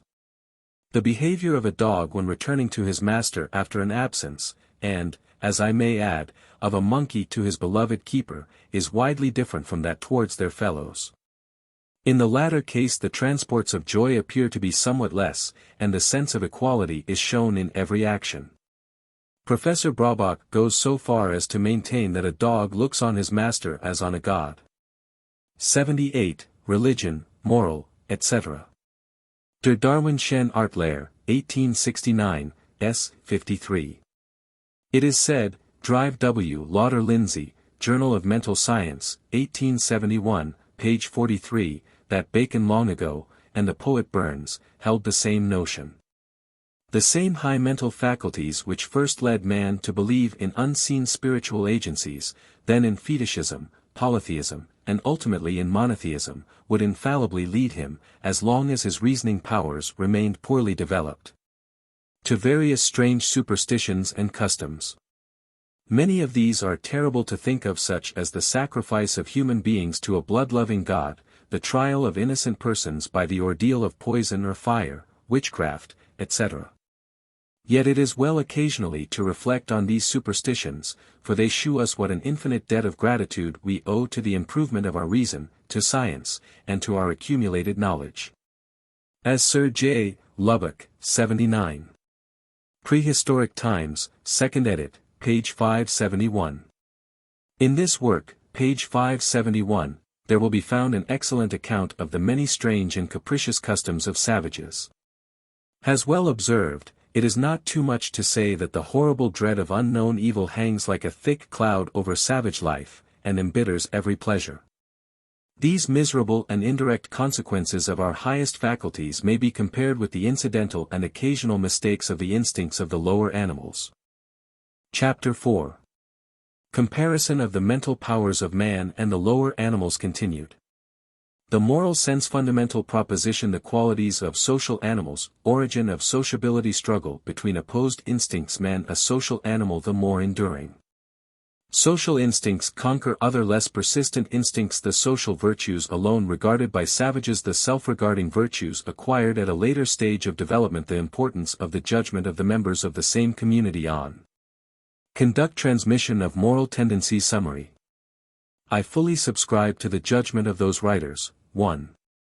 See, for instance, on this subject, Cataphages, Unite de l'Espèce Humaine, 1861, page 21, etc.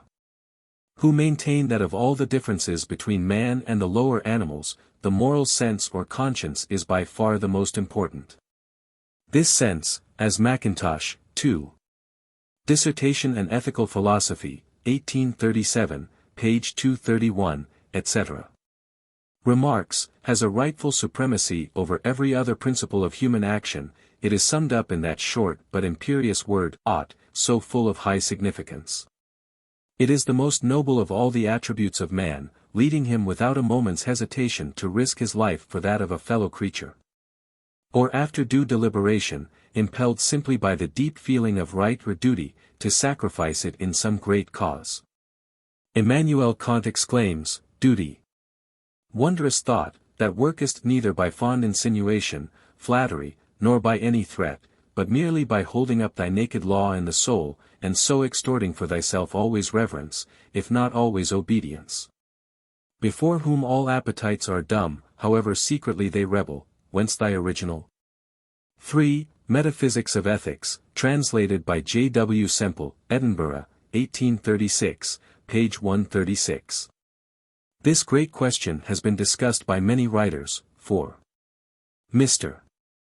Bain gives a list, Mental and Moral Science, 1868, pages 543 to 725, of 26 British authors who have written on this subject, and whose names are familiar to every reader. To these, Mr. Bain's own name, and those of Mr. Lecky, Mr. Shadworth Hodgson, Sir J. Lubbock, and others, might be added, of consummate ability, and my sole excuse for touching on it, is the impossibility of here passing it over. And because, as far as I know, no one has approached it exclusively from the side of natural history. The investigation possesses, also, some independent interest, as an attempt to see how far the study of the lower animals throws light on one of the highest psychical faculties of man. The following proposition seems to me in a high degree probable, namely, that any animal whatever, endowed with well-marked social instincts. 5. Sir B. Brodie, after observing that man is a social animal, Psychological Inquiries, 1854, p. 192, asks the pregnant question, ought not this to settle the disputed question as to the existence of a moral sense? Similar ideas have probably occurred to many persons, as they did long ago to Marcus Aurelius. Mr. J.S. Mill speaks, in his celebrated work, Utilitarianism, 1864, pages 45, 46, of the social feelings as a powerful natural sentiment, and as the natural basis of sentiment for utilitarian morality. Again he says, like the other acquired capacities above referred to, the moral faculty, if not a part of our nature, is a natural outgrowth from it, capable, like them, in a certain small degree of springing up spontaneously. But in opposition to all this, he also remarks, if, as in my own belief, the moral feelings are not innate, but acquired, they are not for that reason less natural. It is with hesitation that I venture to differ at all from so profound a thinker, but it can hardly be disputed that the social feelings are instinctive or innate in the lower animals, and why should they not be so in man? Mr. Bain, see, for instance, The Emotions and the Will, 1865, page 481, and others believe that the moral sense is acquired by each individual during his lifetime. On the general theory of evolution this is at least extremely improbable. The ignoring of all transmitted mental qualities will, as it seems to me, be hereafter judged as a most serious blemish in the works of Mr. Mill. The parental and filial affections being here included, would inevitably acquire a moral sense or conscience, as soon as its intellectual powers had become as well, or nearly as well developed, as in man. For, firstly, the social instincts lead an animal to take pleasure in the society of its fellows, to feel a certain amount of sympathy with them, and to perform various services for them. The services may be of a definite and evidently instinctive nature, or there may be only a wish and readiness, as with most of the higher social animals, to aid their fellows in certain general ways. But these feelings and services are by no means extended to all the individuals of the same species, only to those of the same association.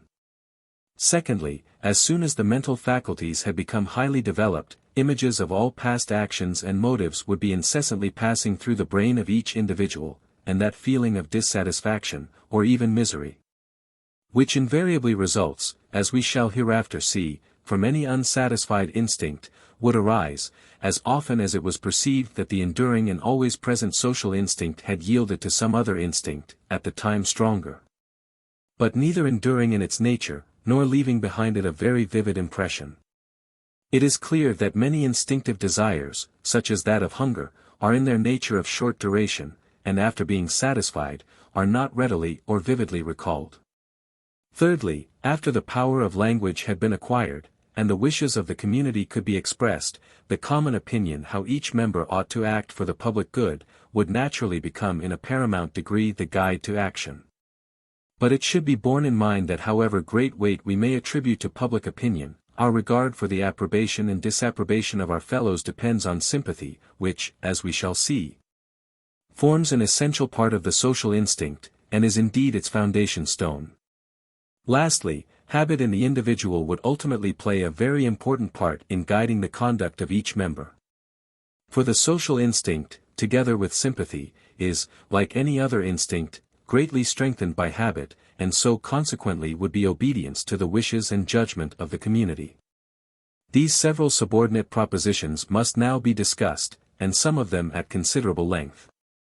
It may be well first to premise that I do not wish to maintain that any strictly social animal, if its intellectual faculties were to become as active and as highly developed as in man, would acquire exactly the same moral sense as ours. In the same manner as various animals have some sense of beauty, though they admire widely different objects, so they might have a sense of right and wrong, though led by it to follow widely different lines of conduct. If, for instance, to take an extreme case, men were reared under precisely the same conditions as hive bees, there can hardly be a doubt that our unmarried females would, like the worker bees, think it a sacred duty to kill their brothers. And mothers would strive to kill their fertile daughters. And no one would think of interfering. 6. Mr. H. Sidgwick remarks, in an able discussion on this subject, The Academy, June 15, 1872, page 231, a superior bee, we may feel sure, would aspire to a milder solution of the population question. Judging, however, from the habits of many or most savages, man solves the problem by female infanticide, polyandry, and promiscuous intercourse, therefore it may well be doubted whether it would be by a milder method. Miss Cobbe, in commenting, Darwinism in Morals, Theological Review, April 1872, pages 188 to 191, on the same illustration, says, the principles of social duty would be thus reversed. And by this, I presume, she means that the fulfillment of a social duty would tend to the injury of individuals. But she overlooks the fact, which she would doubtless admit, that the instincts of the bee have been acquired for the good of the community. She goes so far as to say that if the theory of ethics advocated in this chapter were ever generally accepted, I cannot but believe that in the hour of their triumph would be sounded the knell of the virtue of mankind. It is to be hoped that the belief in the permanence of virtue on this earth is not held by many persons on so weak a tenure. Nevertheless, the bee, or any other social animal, would gain in our supposed case, as it appears to me, some feeling of right or wrong, or a conscience. For each individual would have an inward sense of possessing certain stronger or more enduring instincts, and others less strong or enduring, so that there would often be a struggle as to which impulse should be followed. And satisfaction, dissatisfaction, or even misery would be felt, as past impressions were compared during their incessant passage through the mind. In this case an inward monitor would tell the animal that it would have been better to have followed the one impulse rather than the other. The one course ought to have been followed, and the other ought not. The one would have been right and the other wrong, but to these terms I shall recur. Sociability. Animals of many kinds are social. We find even distinct species living together, for example, some American monkeys. And united flocks of rooks, jackdaws, and starlings. Man shews the same feeling in his strong love for the dog, which the dog returns with interest. Every one must have noticed how miserable horses, dogs, sheep, etc. are when separated from their companions, and what strong mutual affection the two former kinds, at least, shew on their reunion. It is curious to speculate on the feelings of a dog, who will rest peacefully for hours in a room with his master or any of the family, without the least notice being taken of him, but if left for a short time by himself, barks or howls dismally. We will confine our attention to the higher social animals, and pass over insects, although some of these are social, and aid one another in many important ways. The most common mutual service in the higher animals is to warn one another of danger by means of the united senses of all. Every sportsman knows, as Dr. Jaeger remarks, 7. Die Darwinski Theory, S. 101. How difficult it is to approach animals in a herd or troop. Wild horses and cattle do not, I believe, make any danger signal, but the attitude of any one of them who first discovers an enemy, warns the others. Rabbits stamp loudly on the ground with their hind feet as a signal, sheep and chamois do the same with their 4 feet, uttering likewise a whistle. Many birds, and some mammals, post sentinels, which in the case of seals are said, 8. Mr. R. Brown in Proc. Zoolog. SOC 1868, page 409, generally to be the females. The leader of a troop of monkeys acts as the sentinel, and utters cries expressive both of danger and of safety. 9. Brehm, Theroben, B. I. 1864, S. 52, 79. For the case of the monkeys extracting thorns from each other, CS 54.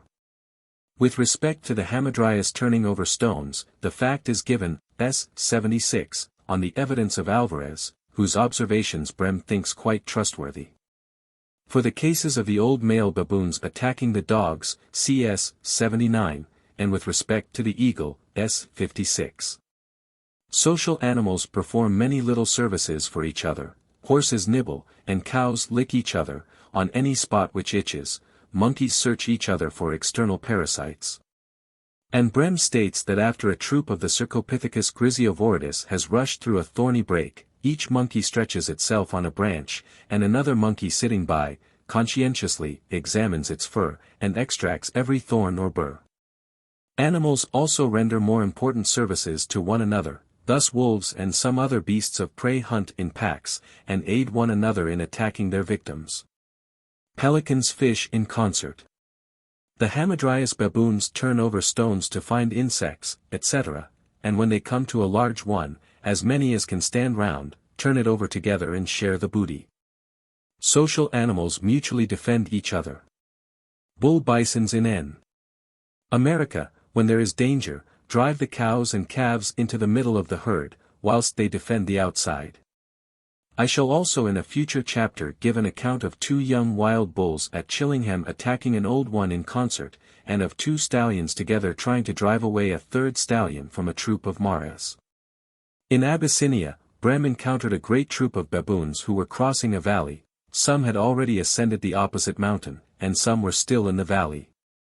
The latter were attacked by the dogs, but the old males immediately hurried down from the rocks, and with mouths widely opened, roared so fearfully, that the dogs quickly drew back. They were again encouraged to the attack.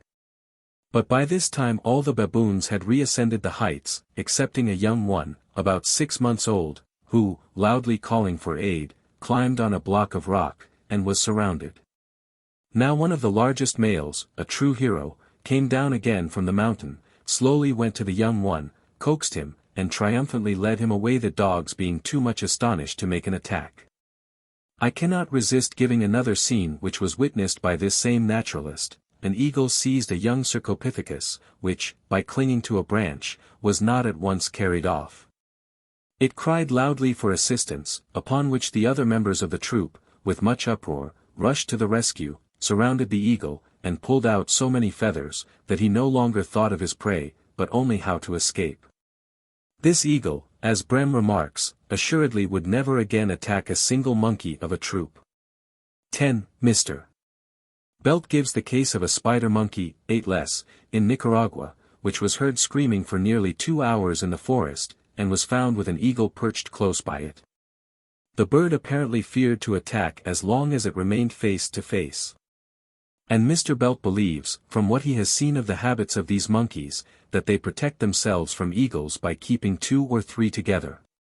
The Naturalist in Nicaragua, 1874, page 118. It is certain that associated animals have a feeling of love for each other, which is not felt by non-social adult animals. How far in most cases they actually sympathize in the pains and pleasures of others, is more doubtful, especially with respect to pleasures. Mr. Buxton, however, who had excellent means of observation, 11. Annals and Magazine of Natural History, November 1868, page 382, states that his macaws, which lived free in Norfolk, took an extravagant interest in a pair with a nest.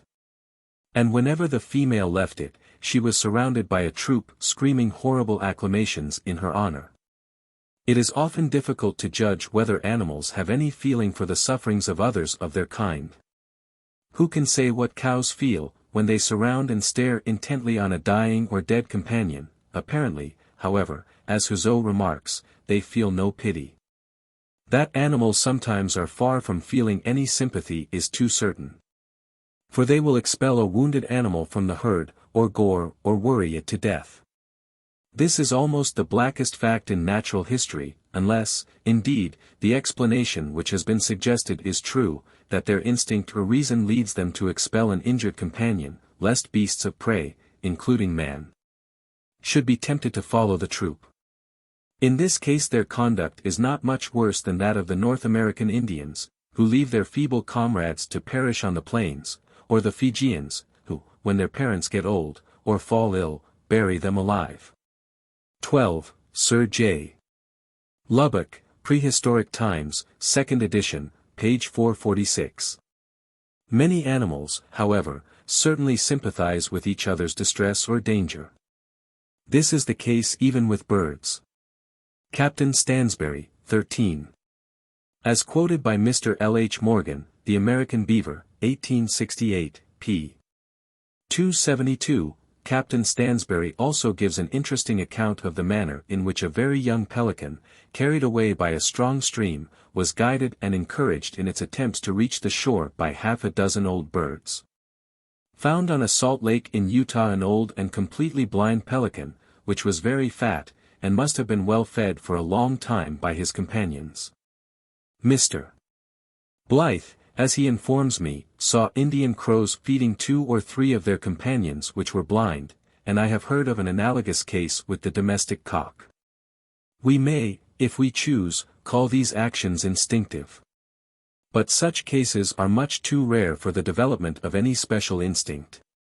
14. As Mr. Bain states, effective aid to a sufferer springs from sympathy proper, mental and moral science, 1868, page 245. I have myself seen a dog, who never passed a cat who lay sick in a basket, and was a great friend of his, without giving her a few licks with his tongue, the surest sign of kind feeling in a dog. It must be called sympathy that leads a courageous dog to fly at anyone who strikes his master, as he certainly will.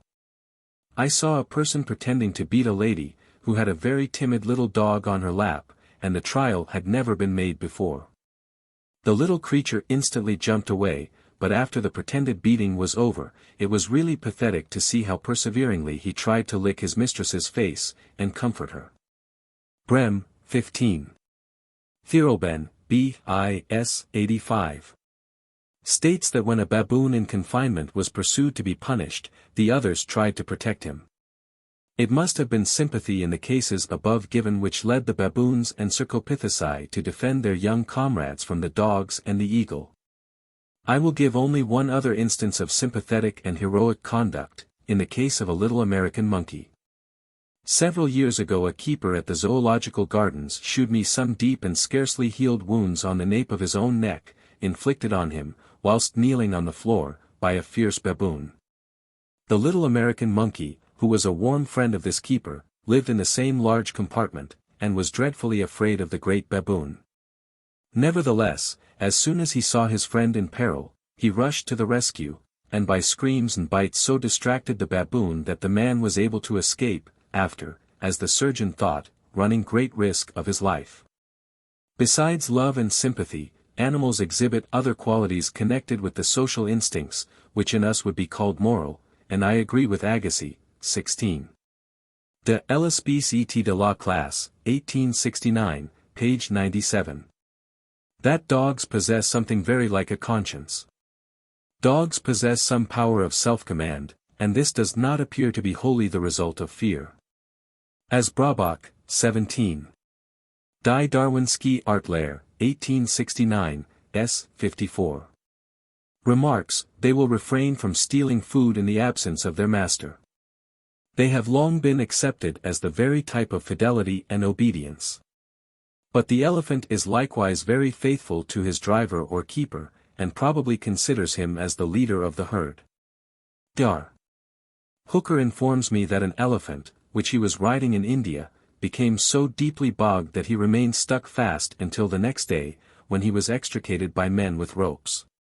Under such circumstances elephants will seize with their trunks any object, dead or alive, to place under their knees, to prevent their sinking deeper in the mud, and the driver was dreadfully afraid lest the animal should have seized Dr. Hooker and crushed him to death. But the driver himself, as Dr. Hooker was assured, ran no risk. This forbearance under an emergency so dreadful for a heavy animal, is a wonderful proof of noble fidelity. 18. See also Hooker's Himalayan Journals, Volume 2. 1854, page 333. All animals living in a body, which defend themselves or attack their enemies in concert, must indeed be in some degree faithful to one another. And those that follow a leader must be in some degree obedient. When the baboons in Abyssinia, 19. Brehm, Thirlben, B.I.S. 76, plunder a garden, they silently follow their leader. And if an imprudent young animal makes a noise, he receives a slap from the others to teach him silence and obedience. Mr. Galton, who has had excellent opportunities for observing the half-wild cattle in Africa, says, 20. See his extremely interesting paper on Gregariousness in Cattle, and in Man, Macmillan's Magazine, February 1871, page 353, that they cannot endure even a momentary separation from the herd. They are essentially slavish, and accept the common determination, seeking no better lot than to be led by any one ox who has enough self-reliance to accept the position. The men who break in these animals for harness, watch assiduously for those who, by grazing apart, shew a self-reliant disposition, and these they train as for oxen. Mr. Galton adds that such animals are rare and valuable.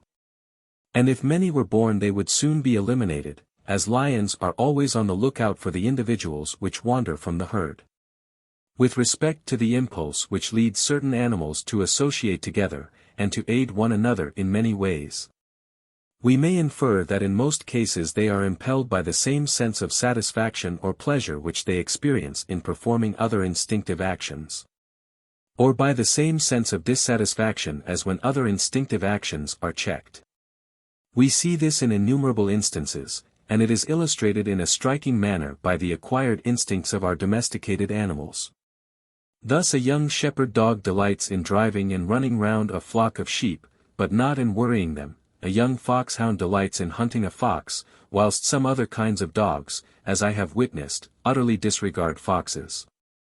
What a strong feeling of inward satisfaction must impel a bird, so full of activity, to brood day after day over her eggs. Migratory birds are quite miserable if stopped from migrating, perhaps they enjoy starting on their long flight. But it is hard to believe that the poor pinioned goose, described by Audubon, which started on foot at the proper time for its journey of probably more than 1,000 miles, could have felt any joy in doing so. Some instincts are determined solely by painful feelings, as by fear, which leads to self-preservation, and is in some cases directed towards special enemies.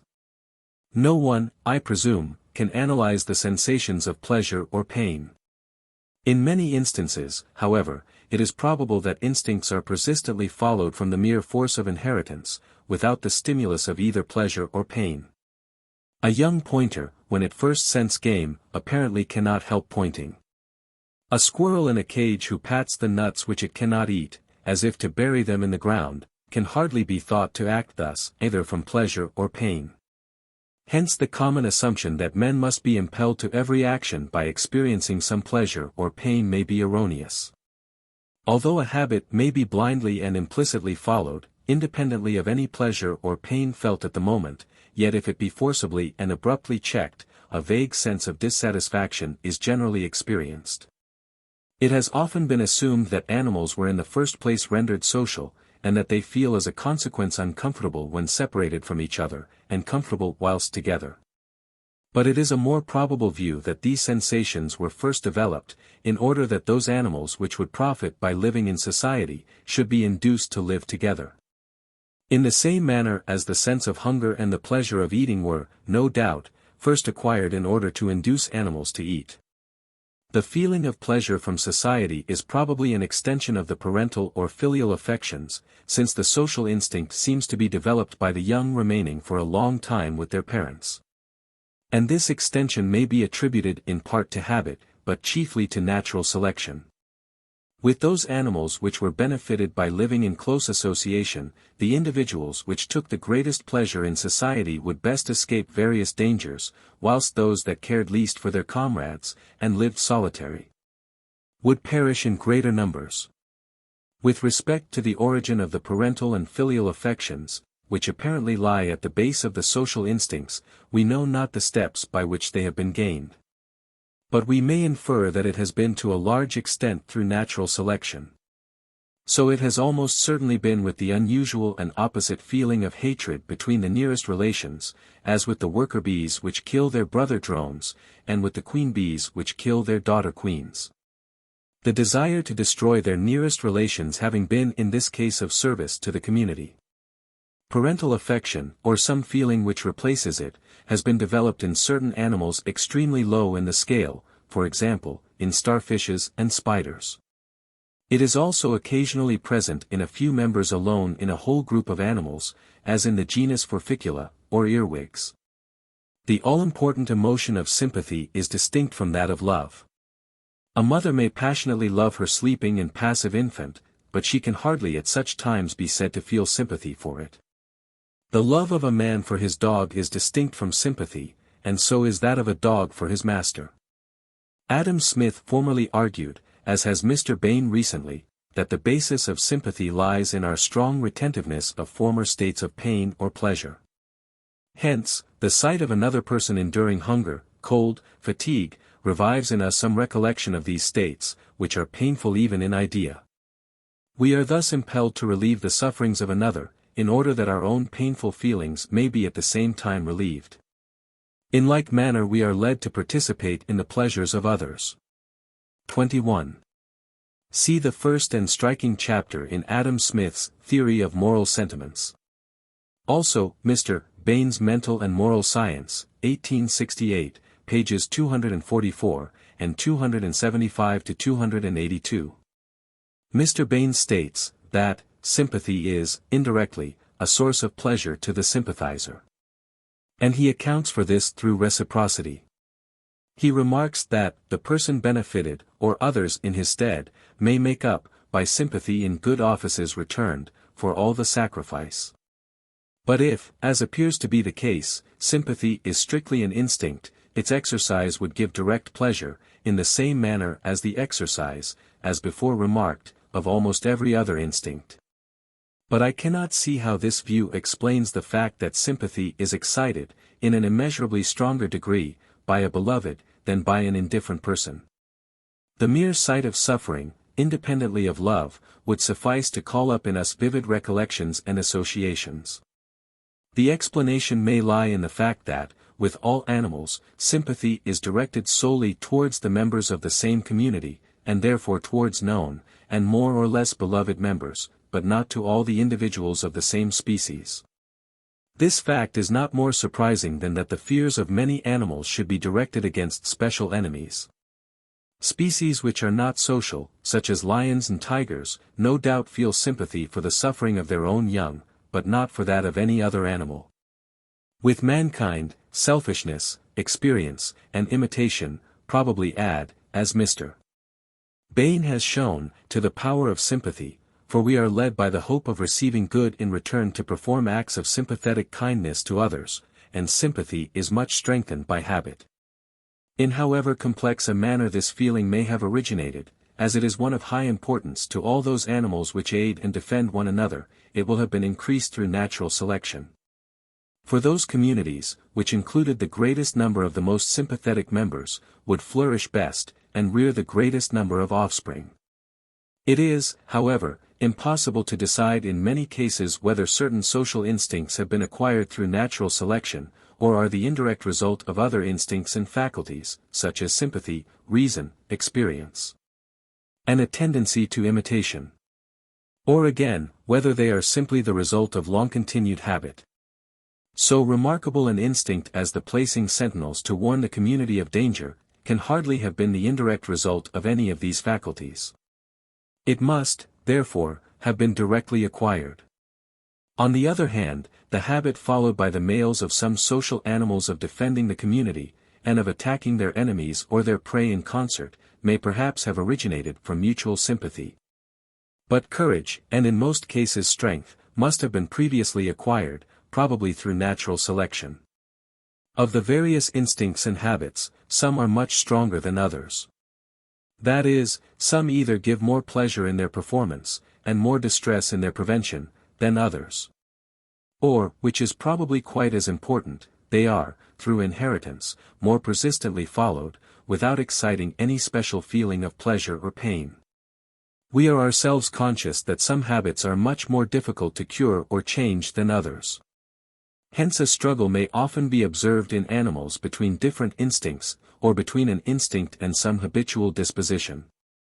As when a dog rushes after a hare, is rebuked, pauses, hesitates, pursues again, or returns ashamed to his master. Or as between the love of a female dog for her young puppies and for her master, for she may be seen to slink away to them, as if half ashamed of not accompanying her master. But the most curious instance known to me of one instinct getting the better of another, is the migratory instinct conquering the maternal instinct. The former is wonderfully strong. A confined bird will at the proper season beat her breast against the wires of her cage, until it is bare and bloody. It causes young salmon to leap out of the fresh water, in which they could continue to exist, and thus unintentionally to commit suicide. Every one knows how strong the maternal instinct is, leading even timid birds to face great danger, though with hesitation, and in opposition to the instinct of self-preservation. Nevertheless, the migratory instinct is so powerful, that late in the autumn swallows, house martins, and swifts frequently desert their tender young, leaving them to perish miserably in their nests. 22. This fact, the Reverend L. Jenin states, see his edition of White's Nat History of Selborne, 1853, page 204, was first recorded by the illustrious Jenner, in Phil. Transact. 1824, and has since been confirmed by several observers, especially by Mr. Blackwell. This latter careful observer examined, late in the autumn, during 2 years, 36 nests, he found that 12 contained young dead birds, 5 contained eggs on the point of being hatched, and 3, eggs not nearly hatched. Many birds, not yet old enough for a prolonged flight, are likewise deserted and left behind. See Blackwell, Researches in Zoology, 1834, pages 108, 118. For some additional evidence, although this is not wanted, see Leroy, Lettres Phil, 1802, p. 217, for Swift's, Gould's Introduction to the Birds of Great Britain, 1823, page 5. Similar cases have been observed in Canada by Mr. Adams, Pop, Science Review, July 1873, page 283. We can perceive that an instinctive impulse, if it be in any way more beneficial to a species than some other or opposed instinct, would be rendered the more potent of the two through natural selection. For the individuals which had it most strongly developed would survive in larger numbers. Whether this is the case with the migratory in comparison with the maternal instinct, may be doubted. The great persistence, or steady action of the former at certain seasons of the year during the whole day, may give it for a time paramount force. Man a social animal.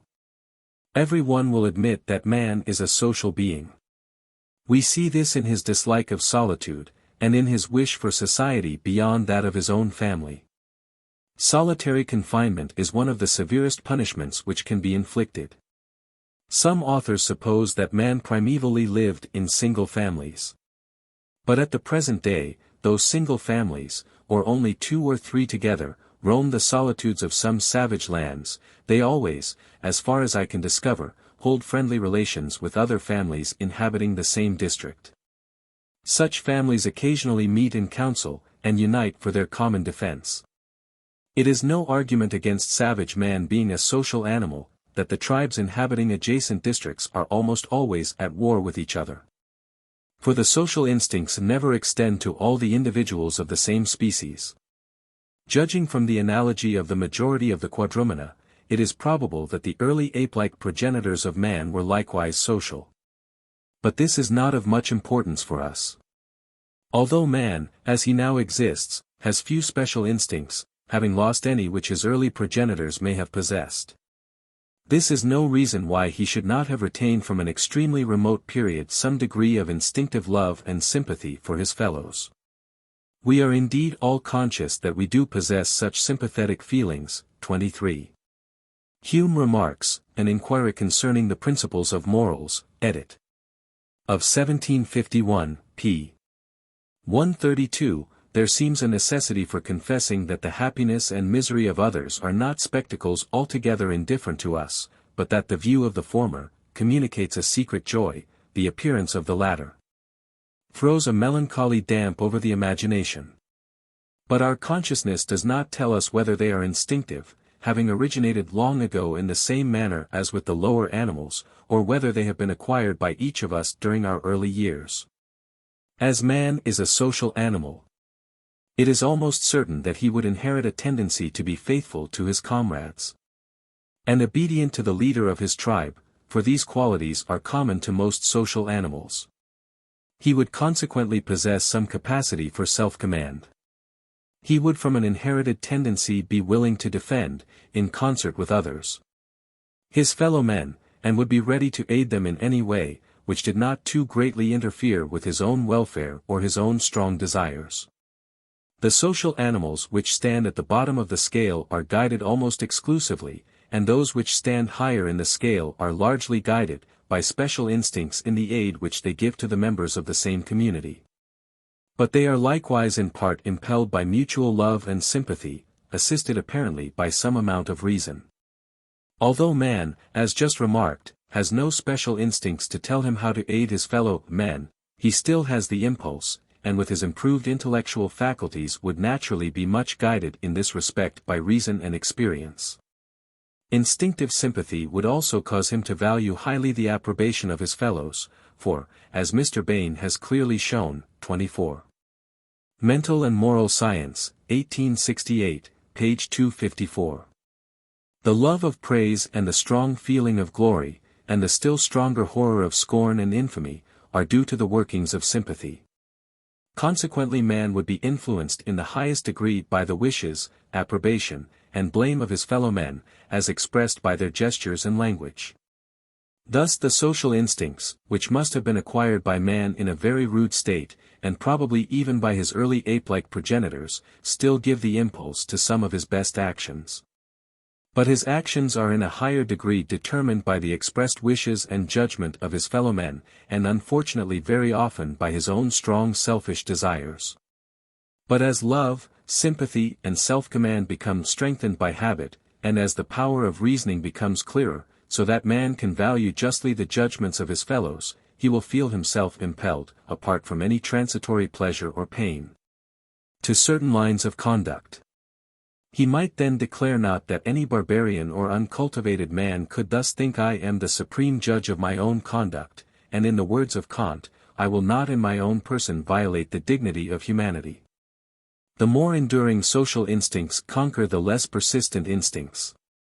We have not, however, as yet considered the main point, on which, from our present point of view, the whole question of the moral sense turns. Why should a man feel that he ought to obey one instinctive desire rather than another? Why is he bitterly regretful, if he has yielded to a strong sense of self-preservation, and has not risked his life to save that of a fellow creature? Or why does he regret having stolen food from hunger? It is evident in the first place, that with mankind the instinctive impulses have different degrees of strength. A savage will risk his own life to save that of a member of the same community, but will be wholly indifferent about a stranger. A young and timid mother urged by the maternal instinct will, without a moment's hesitation, run the greatest danger for her own infant, but not for a mere fellow creature. Nevertheless many a civilized man, or even boy, who never before risked his life for another, but full of courage and sympathy, has disregarded the instinct of self-preservation, and plunged at once into a torrent to save a drowning man, though a stranger. In this case man is impelled by the same instinctive motive, which made the heroic little American monkey, formerly described, save his keeper, by attacking the great and dreaded baboon. Such actions as the above appear to be the simple result of the greater strength of the social or maternal instincts rather than that of any other instinct or motive. For they are performed too instantaneously for reflection, or for pleasure or pain to be felt at the time, though, if prevented by any cause, distress or even misery might be felt. In a timid man, on the other hand, the instinct of self-preservation might be so strong, that he would be unable to force himself to run any such risk, perhaps not even for his own child. I am aware that some persons maintain that actions performed impulsively, as in the above cases, do not come under the dominion of the moral sense, and cannot be called moral. They confine this term to actions done deliberately, after a victory over opposing desires, or when prompted by some exalted motive.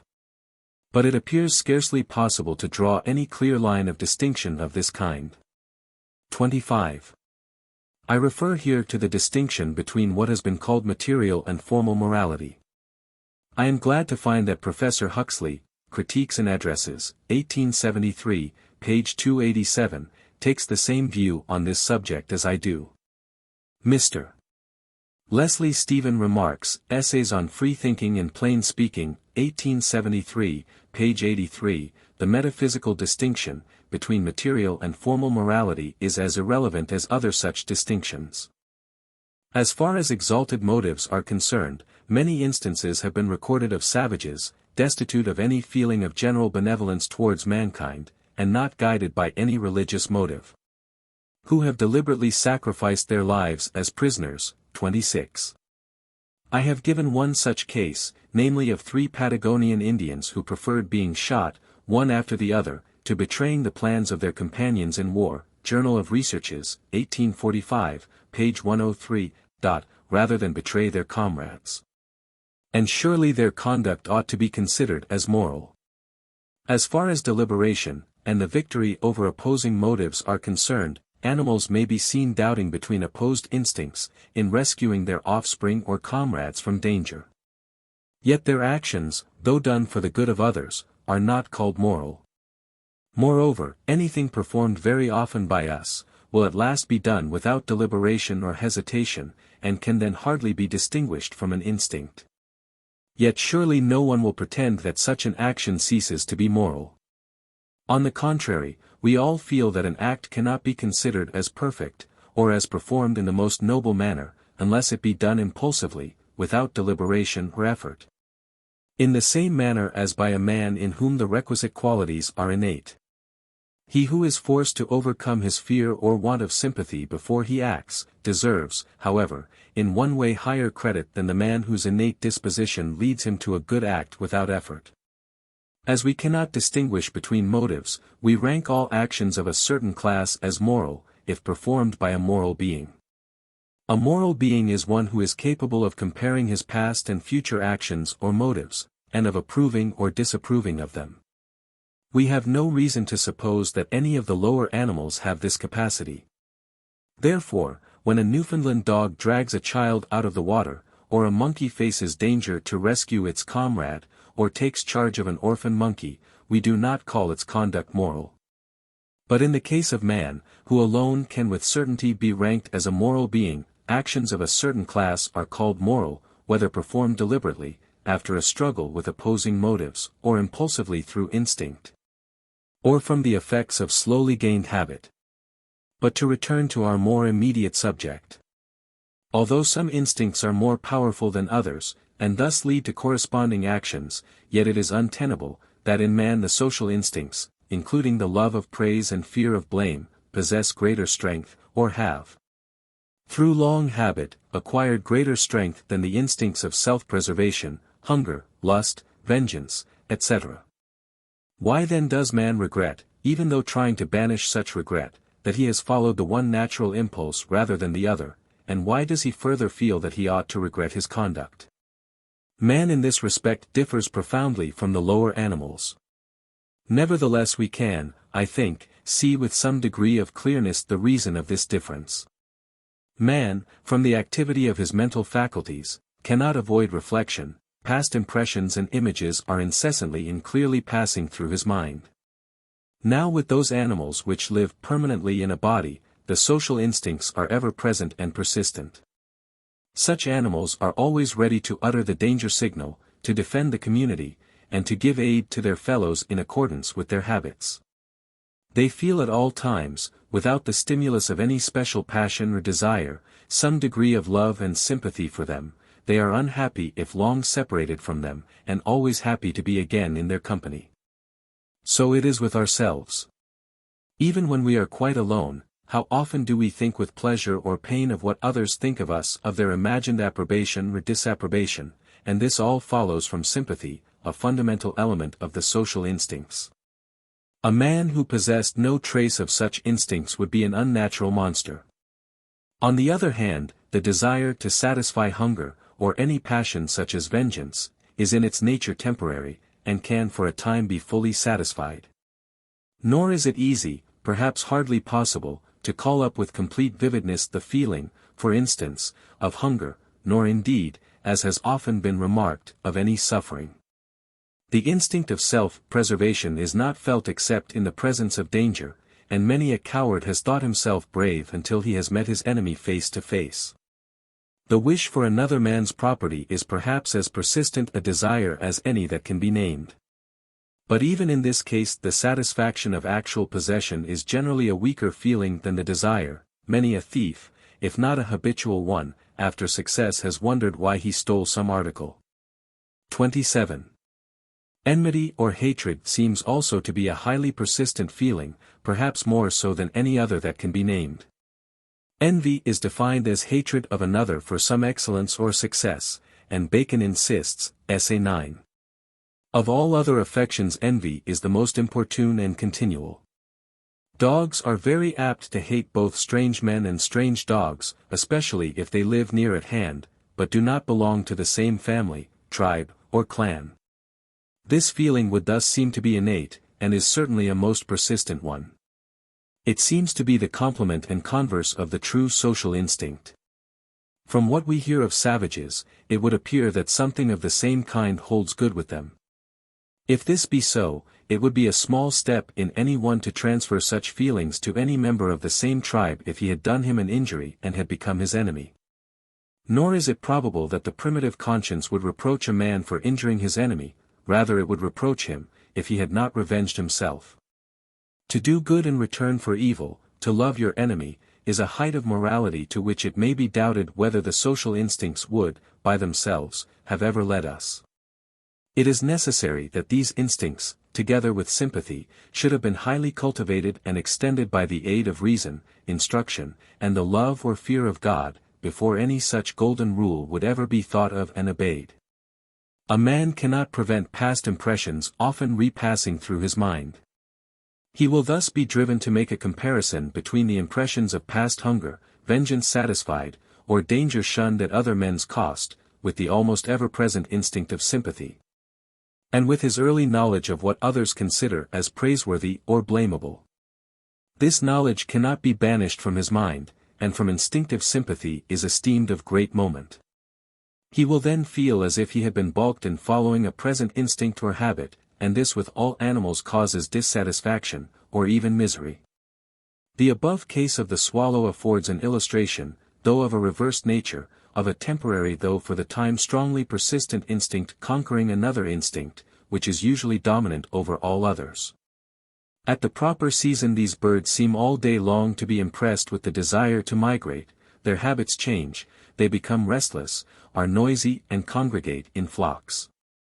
Whilst the mother bird is feeding, or brooding over her nestlings, the maternal instinct is probably stronger than the migratory. But the instinct which is the more persistent gains the victory, and at last, at a moment when her young ones are not in sight, she takes flight and deserts them. When arrived at the end of her long journey, and the migratory instinct has ceased to act, what an agony of remorse the bird would feel, if, from being endowed with great mental activity, she could not prevent the image constantly passing through her mind, of her young ones perishing in the bleak north from cold and hunger. At the moment of action, man will no doubt be apt to follow the stronger impulse, and though this may occasionally prompt him to the noblest deeds, it will more commonly lead him to gratify his own desires at the expense of other men. But after their gratification, when past and weaker impressions are judged by the ever-enduring social instinct, and by his deep regard for the good opinion of his fellows, retribution will surely come. He will then feel remorse, repentance, regret, or shame. This latter feeling, however, relates almost exclusively to the judgment of others. He will consequently resolve more or less firmly to act differently for the future, and this is conscience. For conscience looks backwards, and serves as a guide for the future. The nature and strength of the feelings which we call regret, shame, repentance, or remorse, depend apparently not only on the strength of the violated instinct, but partly on the strength of the temptation. And often still more on the judgment of our fellows. How far each man values the appreciation of others, depends on the strength of his innate or acquired feeling of sympathy, and on his own capacity for reasoning out the remote consequences of his acts. Another element is most important, although not necessary, the reverence or fear of the gods, or spirits believed in by each man, and this applies especially in cases of remorse. Several critics have objected that though some slight regret or repentance may be explained by the view advocated in this chapter, it is impossible thus to account for the soul-shaking feeling of remorse. But I can see little force in this objection. My critics do not define what they mean by remorse, and I can find no definition implying more than an overwhelming sense of repentance. Remorse seems to bear the same relation to repentance, as rage does to anger, or agony to pain. It is far from strange that an instinct so strong and so generally admired, as maternal love, should, if disobeyed, lead to the deepest misery, as soon as the impression of the past cause of disobedience is weakened. Even when an action is opposed to no special instinct, merely to know that our friends and equals despise us for it is enough to cause great misery. Who can doubt that the refusal to fight a duel through fear has caused many men an agony of shame? Many a Hindu, it is said, has been stirred to the bottom of his soul by having partaken of unclean food. Here is another case of what must, I think, be called remorse. Dr. Landor acted as a magistrate in West Australia, and relates, 28. Insanity in Relation to Law, Ontario, United States, 1871, page 1. That a native on his farm, after losing one of his wives from disease, came and said that, he was going to a distant tribe to spear a woman, to satisfy his sense of duty to his wife. I told him that if he did so, I would send him to prison for life. He remained about the farm for some months, but got exceedingly thin, and complained that he could not rest or eat, that his wife's spirit was haunting him, because he had not taken a life for hers. I was inexorable, and assured him that nothing should save him if he did. Nevertheless the man disappeared for more than a year, and then returned in high condition, and his other wife told Dr. Landor that her husband had taken the life of a woman belonging to a distant tribe, but it was impossible to obtain legal evidence of the act. The breach of a rule held sacred by the tribe, will thus, as it seems, give rise to the deepest feelings, and this quite apart from the social instincts, excepting in so far as the rule is grounded on the judgment of the community. How so many strange superstitions have arisen throughout the world we know not, nor can we tell how some real and great crimes, such as incest, have come to be held in an abhorrence, which is not however quite universal, by the lowest savages. It is even doubtful whether in some tribes incest would be looked on with greater horror, than would the marriage of a man with a woman bearing the same name, though not a relation. To violate this law is a crime which the Australians hold in the greatest abhorrence, in this agreeing exactly with certain tribes of North America. When the question is put in either district, is it worse to kill a girl of a foreign tribe, or to marry a girl of one's own, an answer just opposite to ours would be given without hesitation. 29, E.B. Tyler, in Contemporary Review, April 1873, page 707. We may, therefore, reject the belief, lately insisted on by some writers, that the abhorrence of incest is due to our possessing a special God-implanted conscience. On the whole it is intelligible, that a man urged by so powerful a sentiment as remorse, though arising as above explained, should be led to act in a manner, which he has been taught to believe serves as an expiation. Such as delivering himself up to justice. Man prompted by his conscience, will through long habit acquire such perfect self-command, that his desires and passions will at last yield instantly and without a struggle to his social sympathies and instincts, including his feeling for the judgment of his fellows. The still hungry, or the still revengeful man will not think of stealing food, or of wreaking his vengeance. It is possible, or as we shall hereafter see, even probable, that the habit of self-command may, like other habits, be inherited. Thus at last man comes to feel, through acquired and perhaps inherited habit, that it is best for him to obey his more persistent impulses. The imperious word, ought, seems merely to imply the consciousness of the existence of a rule of conduct, however it may have originated. Formerly it must have been often vehemently urged that an insulted gentleman ought to fight a duel. We even say that a pointer ought to point, and a retriever to retrieve game. If they fail to do so, they fail in their duty and act wrongly. If any desire or instinct leading to an action opposed to the good of others still appears, when recalled to mind, as strong as, or stronger than, the social instinct, a man will feel no keen regret at having followed it.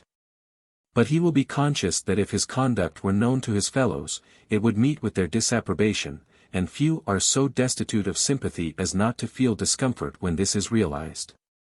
If he has no such sympathy, and if his desires leading to bad actions are at the time strong, and when recalled are not overmastered by the persistent social instincts and the judgment of others, then he is essentially a bad man. 30. Dar. Prosper Despine, in his Psychologie Naturelle, 1868, tom. I, page 243, tom. 2, page 169, gives many curious cases of the worst criminals, who apparently have been entirely destitute of conscience. And the sole restraining motive left is the fear of punishment, and the conviction that in the long run it would be best for his own selfish interests to regard the good of others rather than his own. It is obvious that every one may with an easy conscience gratify his own desires, if they do not interfere with his social instincts, that is with the good of others. But in order to be quite free from self-reproach, or at least of anxiety, it is almost necessary for him to avoid the disapprobation, whether reasonable or not, of his fellow-men. Nor must he break through the fixed habits of his life, especially if these are supported by reason, for if he does, he will assuredly feel dissatisfaction. He must likewise avoid the reprobation of the one God or gods in whom, according to his knowledge or superstition, he may believe, but in this case the additional fear of divine punishment often supervenes. The strictly social virtues at first alone regarded. The above view of the origin and nature of the moral sense, which tells us what we ought to do, and of the conscience which reproves us if we disobey it, accords well with what we see of the early and undeveloped condition of this faculty in mankind. The virtues which must be practiced, at least generally, by rude men, so that they may associate in a body, are those which are still recognized as the most important. But they are practiced almost exclusively in relation to the men of the same tribe, and their opposites are not regarded as crimes in relation to the men of other tribes. No tribe could hold together if murder, robbery, treachery, etc., were common. Consequently such crimes within the limits of the same tribe are branded with everlasting infamy. 31. See an able article in the North British Review, 1867, page 395. See also Mr. W. Bagehot's articles on the importance of obedience and coherence to primitive man, in the Fortnightly Review, 1867, page 529, and 1868, page 457, etc.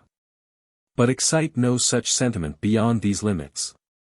A North American Indian is well pleased with himself, and is honored by others, when he scalps a man of another tribe, and a Dyak cuts off the head of an unoffending person, and dries it as a trophy. The murder of infants has prevailed on the largest scale throughout the world. 32. The fullest account which I have met with is by Dr. Gerland, in his Über den Osterbend der Nedervölker.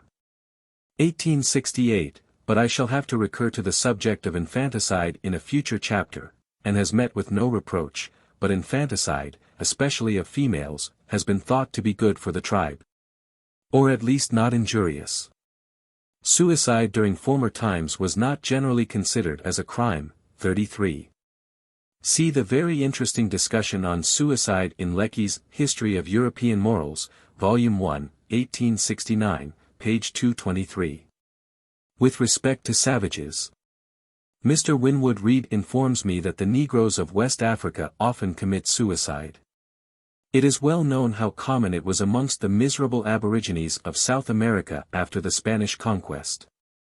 For New Zealand, see the Voyage of the Tnavera. And for the Aleutian Islands, Muller, as quoted by Houzeau, Les Facultés Mentales, etc., tom. 2, page 136, but rather from the courage displayed as an honorable act, and it is still practiced by some semi-civilized and savage nations without reproach.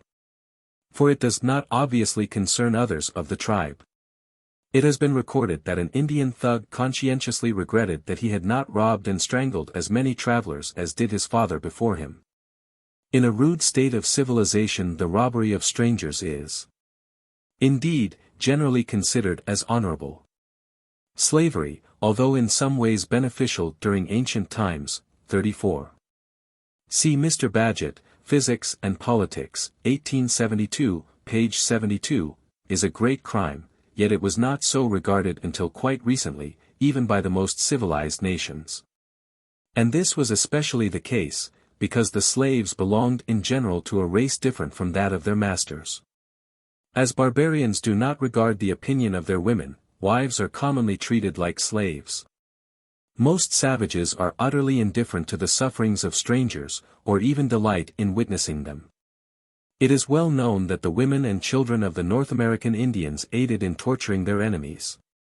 Some savages take a horrid pleasure in cruelty to animals, 35. See, for instance, Mr. Hamilton's account of the Kaffirs, Anthropological Review, 1870, page 15, and humanity is an unknown virtue. Nevertheless, besides the family affections, kindness is common, especially during sickness, between the members of the same tribe, and is sometimes extended beyond these limits. Mungo Park's touching account of the kindness of the Negro women of the interior to him is well known. Many instances could be given of the noble fidelity of savages towards each other, but not to strangers. Common experience justifies the maxim of the Spaniard, never, never trust an Indian. There cannot be fidelity without truth. And this fundamental virtue is not rare between the members of the same tribe, thus Mungo Park heard the Negro women teaching their young children to love the truth. This, again, is one of the virtues which becomes so deeply rooted in the mind, that it is sometimes practiced by savages, even at a high cost, toward strangers. But to lie to your enemy has rarely been thought a sin, as the history of modern diplomacy too plainly shews. As soon as a tribe has a recognized leader, disobedience becomes a crime, and even abject submission is looked at as a sacred virtue.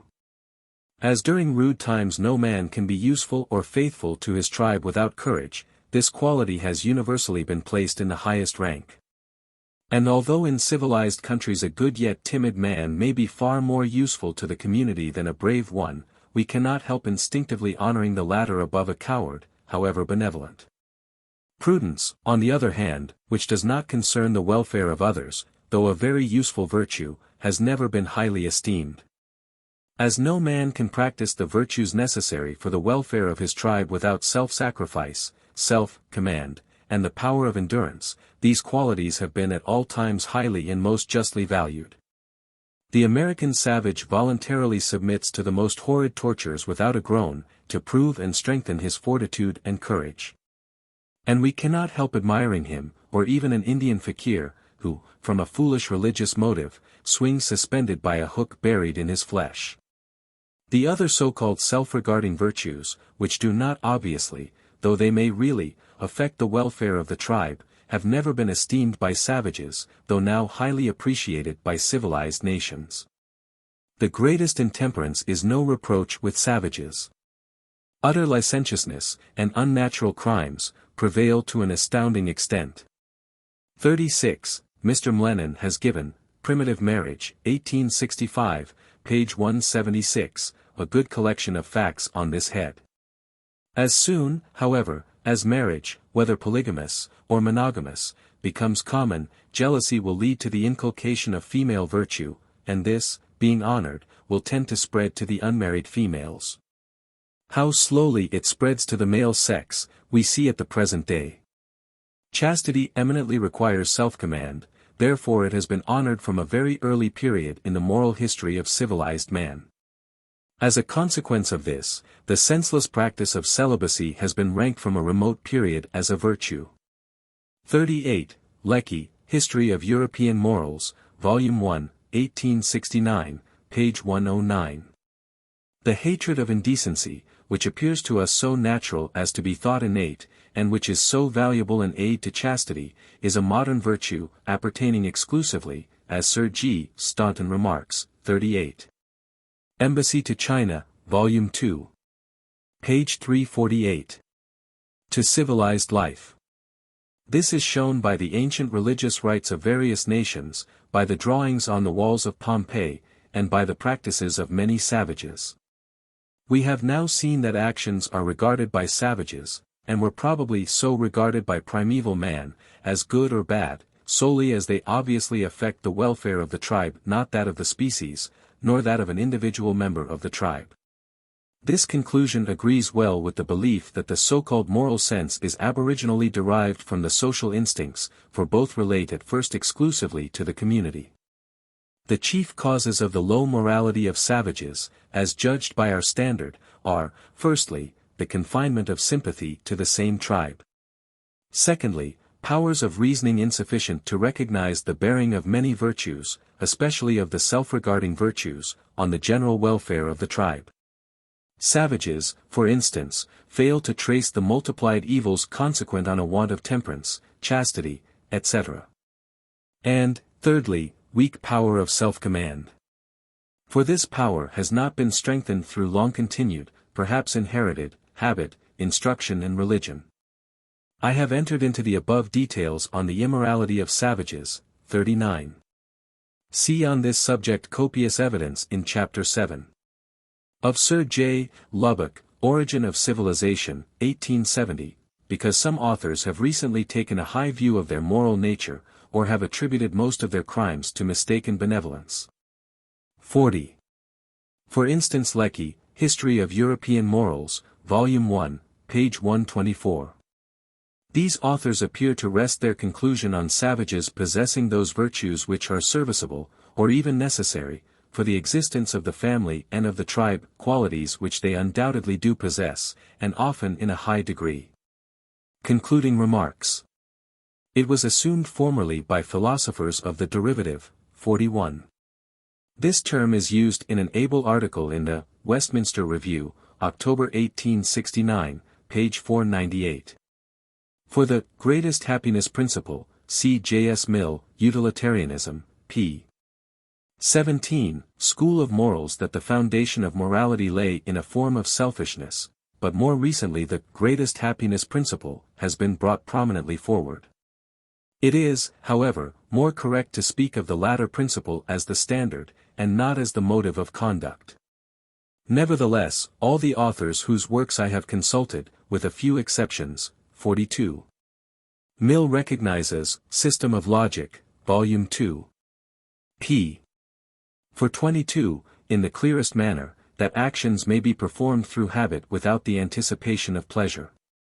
Mr. H. Sidgwick also, in his essay on Pleasure and Desire, The Contemporary Review, April 1872, p. 671, remarks, to sum up, in contravention of the doctrine that our conscious active impulses are always directed towards the production of agreeable sensations in ourselves. I would maintain that we find everywhere in consciousness extra-regarding impulse, directed towards something that is not pleasure. That in many cases the impulse is so far incompatible with the self-regarding that the two do not easily coexist in the same moment of consciousness. A dim feeling that our impulses do not by any means always arise from any contemporaneous or anticipated pleasure, has, I cannot but think, been one chief cause of the acceptance of the intuitive theory of morality, and of the rejection of the utilitarian or greatest happiness theory. With respect to the latter theory the standard and the motive of conduct have no doubt often been confused, but they are really in some degree blended. Right as if there must be a distinct motive for every action, and that this must be associated with some pleasure or displeasure. But man seems often to act impulsively, that is from instinct or long habit, without any consciousness of pleasure, in the same manner as does probably a bee or ant, when it blindly follows its instincts. Under circumstances of extreme peril, as during a fire, when a man endeavors to save a fellow creature without a moment's hesitation, he can hardly feel pleasure. And still less has he time to reflect on the dissatisfaction which he might subsequently experience if he did not make the attempt. Should he afterwards reflect over his own conduct, he would feel that there lies within him an impulsive power widely different from a search after pleasure or happiness, and this seems to be the deeply planted social instinct. In the case of the lower animals it seems much more appropriate to speak of their social instincts, as having been developed for the general good rather than for the general happiness of the species. The term, general good, may be defined as the rearing of the greatest number of individuals in full vigor and health, with all their faculties perfect, under the conditions to which they are subjected.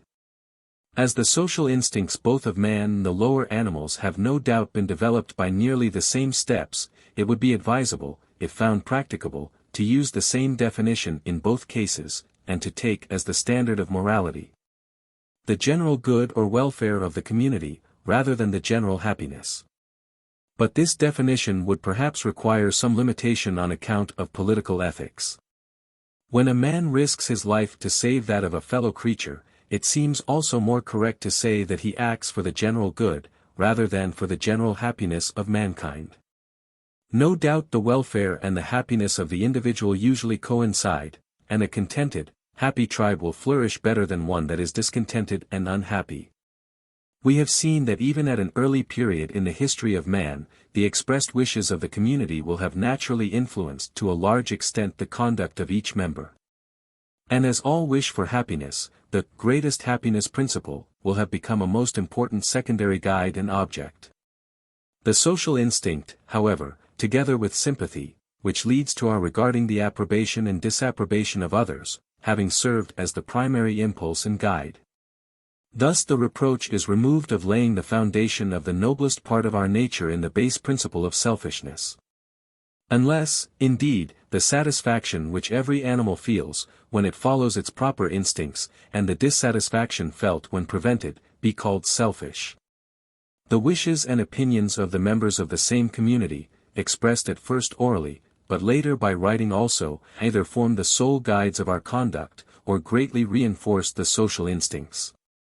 Such opinions, however, have sometimes a tendency directly opposed to these instincts.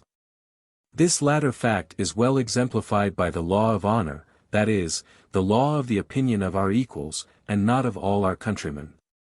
The breach of this law, even when the breach is known to be strictly accordant with true morality, has caused many a man more agony than a real crime. We recognize the same influence in the burning sense of shame which most of us have felt, even after the interval of years, when calling to mind some accidental breach of a trifling, though fixed, rule of etiquette. The judgment of the community will generally be guided by some rude experience of what is best in the long run for all the members, but this judgment will not rarely err from ignorance and weak powers of reasoning. Hence the strangest customs and superstitions, in complete opposition to the true welfare and happiness of mankind, have become all-powerful throughout the world. We see this in the horror felt by a Hindu who breaks his caste, and in many other such cases. It would be difficult to distinguish between the remorse felt by a Hindu who has yielded to the temptation of eating unclean food, from that felt after committing a theft, but the former would probably be the more severe. How so many absurd rules of conduct, as well as so many absurd religious beliefs, have originated, we do not know, nor how it is that they have become, in all quarters of the world, so deeply impressed on the mind of men. But it is worthy of remark that a belief constantly inculcated during the early years of life, whilst the brain is impressible, appears to acquire almost the nature of an instinct. And the very essence of an instinct is that it is followed independently of reason. Neither can we say why certain admirable virtues, such as the love of truth, are much more highly appreciated by some savage tribes than by others. 43. Good instances are given by Mr. Wallace in Scientific Opinion, September 15, 1869, and more fully in his Contributions to the Theory of Natural Selection, 1870, page 353. Nor, again, why similar differences prevail even amongst highly civilized nations. Knowing how firmly fixed many strange customs and superstitions have become, we need feel no surprise that the self-regarding virtues, supported as they are by reason, should now appear to us so natural as to be thought innate, although they were not valued by man in his early condition. Notwithstanding many sources of doubt, man can generally and readily distinguish between the higher and lower moral rules. The higher are founded on the social instincts, and relate to the welfare of others. They are supported by the approbation of our fellow men and by reason. The lower rules, though some of them when implying self-sacrifice hardly deserve to be called lower, relate chiefly to self, and arise from public opinion, matured by experience and cultivation, for they are not practiced by rude tribes. As man advances in civilization, and small tribes are united into larger communities, the simplest reason would tell each individual that he ought to extend his social instincts and sympathies to all the members of the same nation, though personally unknown to him. This point being once reached, there is only an artificial barrier to prevent his sympathies extending to the men of all nations and races. If, indeed, such men are separated from him by great differences in appearance or habits, experience unfortunately shews us how long it is, before we look at them as our fellow creatures. Sympathy beyond the confines of man, that is, humanity to the lower animals, seems to be one of the latest moral acquisitions.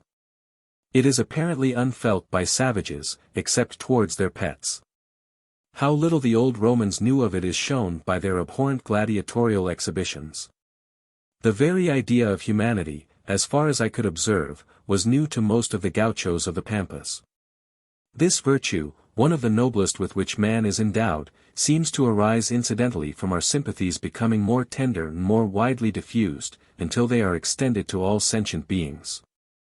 As soon as this virtue is honored and practiced by some few men, it spreads through instruction and example to the young, and eventually becomes incorporated in public opinion.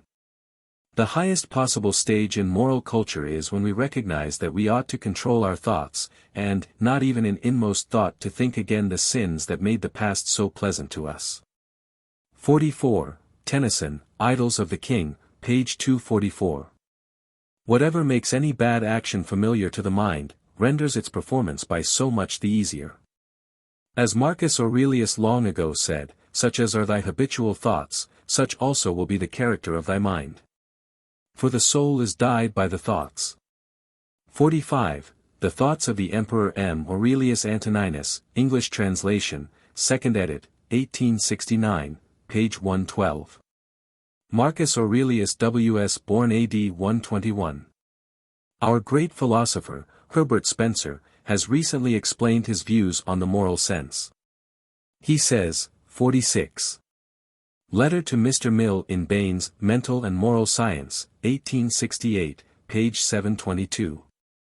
I believe that the experiences of utility organized and consolidated through all past generations of the human race, have been producing corresponding modifications, which, by continued transmission and accumulation, have become in us certain faculties of moral intuition, certain emotions responding to right and wrong conduct, which have no apparent basis in the individual experiences of utility.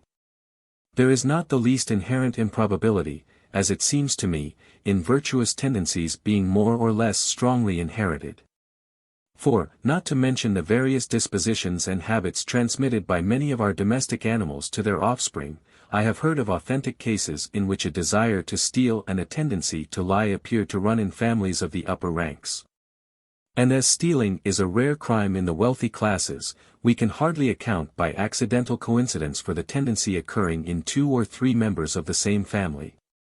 If bad tendencies are transmitted, it is probable that good ones are likewise transmitted. That the state of the body by affecting the brain, has great influence on the moral tendencies is known to most of those who have suffered from chronic derangements of the digestion or liver.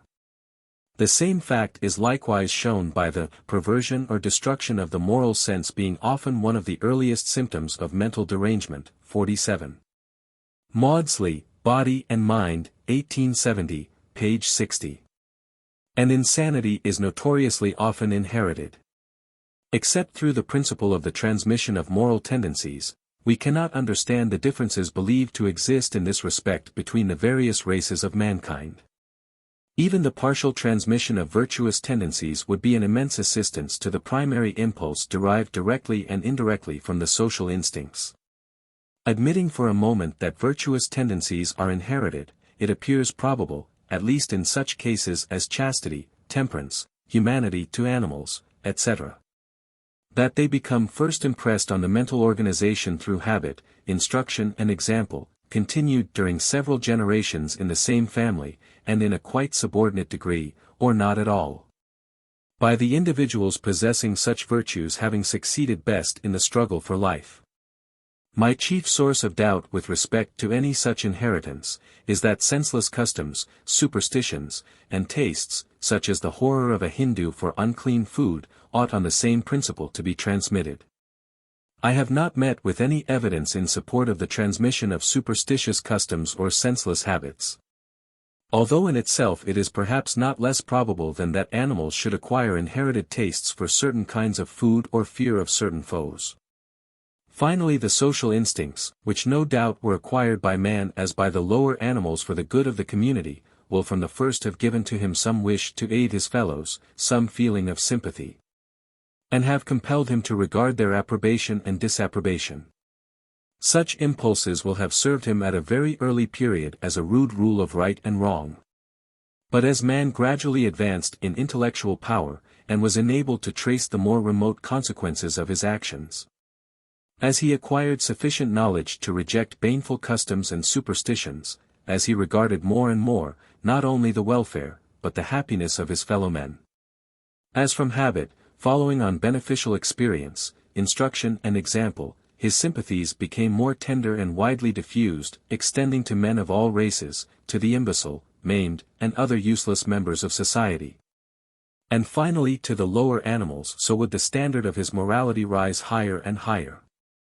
And it is admitted by moralists of the derivative school and by some intuitionists, that the standard of morality has risen since an early period in the history of man.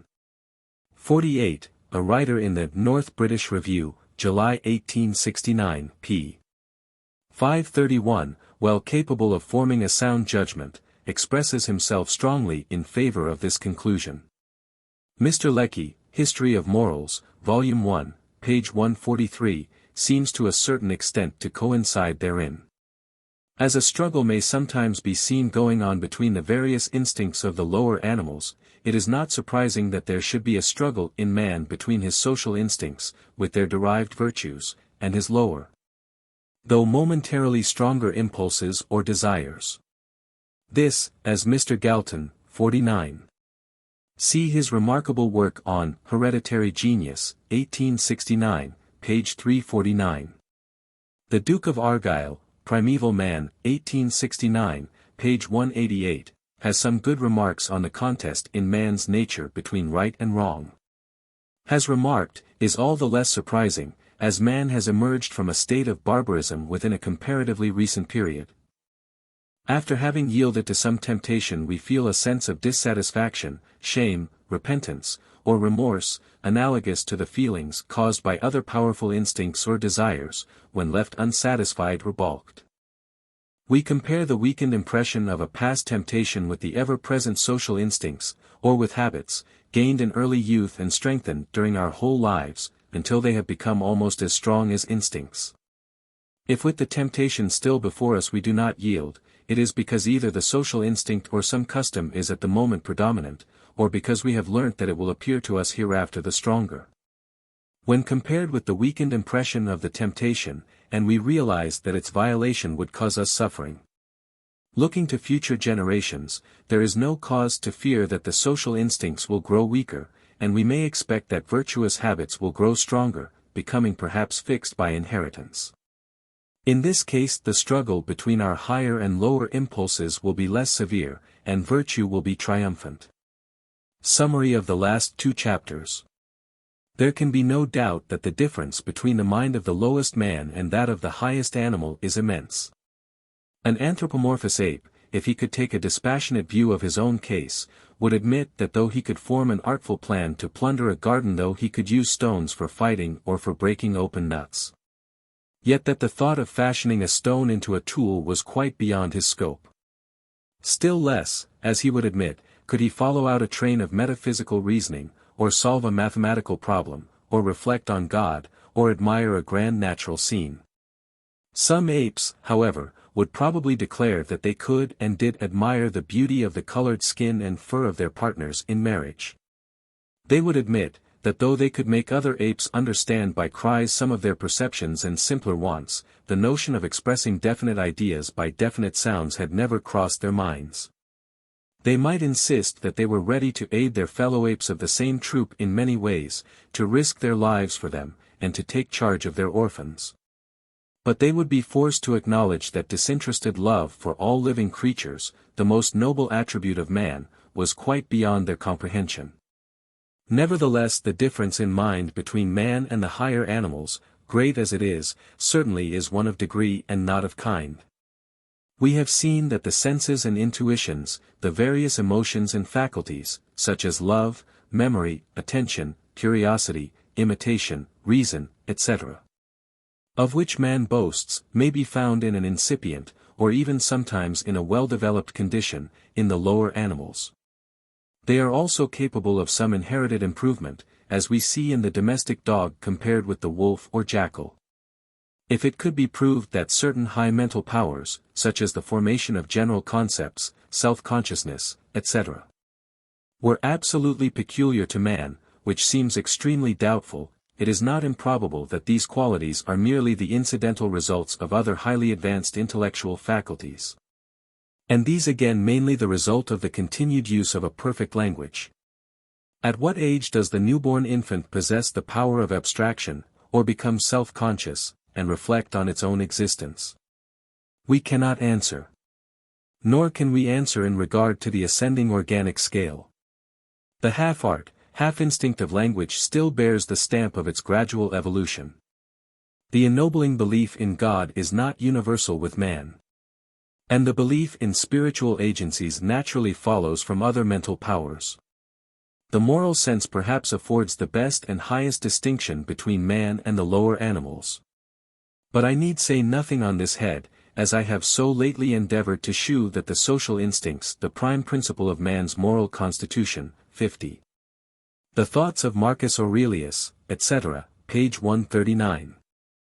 With the aid of active intellectual powers and the effects of habit, naturally lead to the golden rule, as ye would that men should do to you, do ye to them likewise, and this lies at the foundation of morality. In the next chapter one shall make some few remarks on the probable steps and means by which the several mental and moral faculties of man have been gradually evolved. That such evolution is at least possible, ought not to be denied, for we daily see these faculties developing in every infant.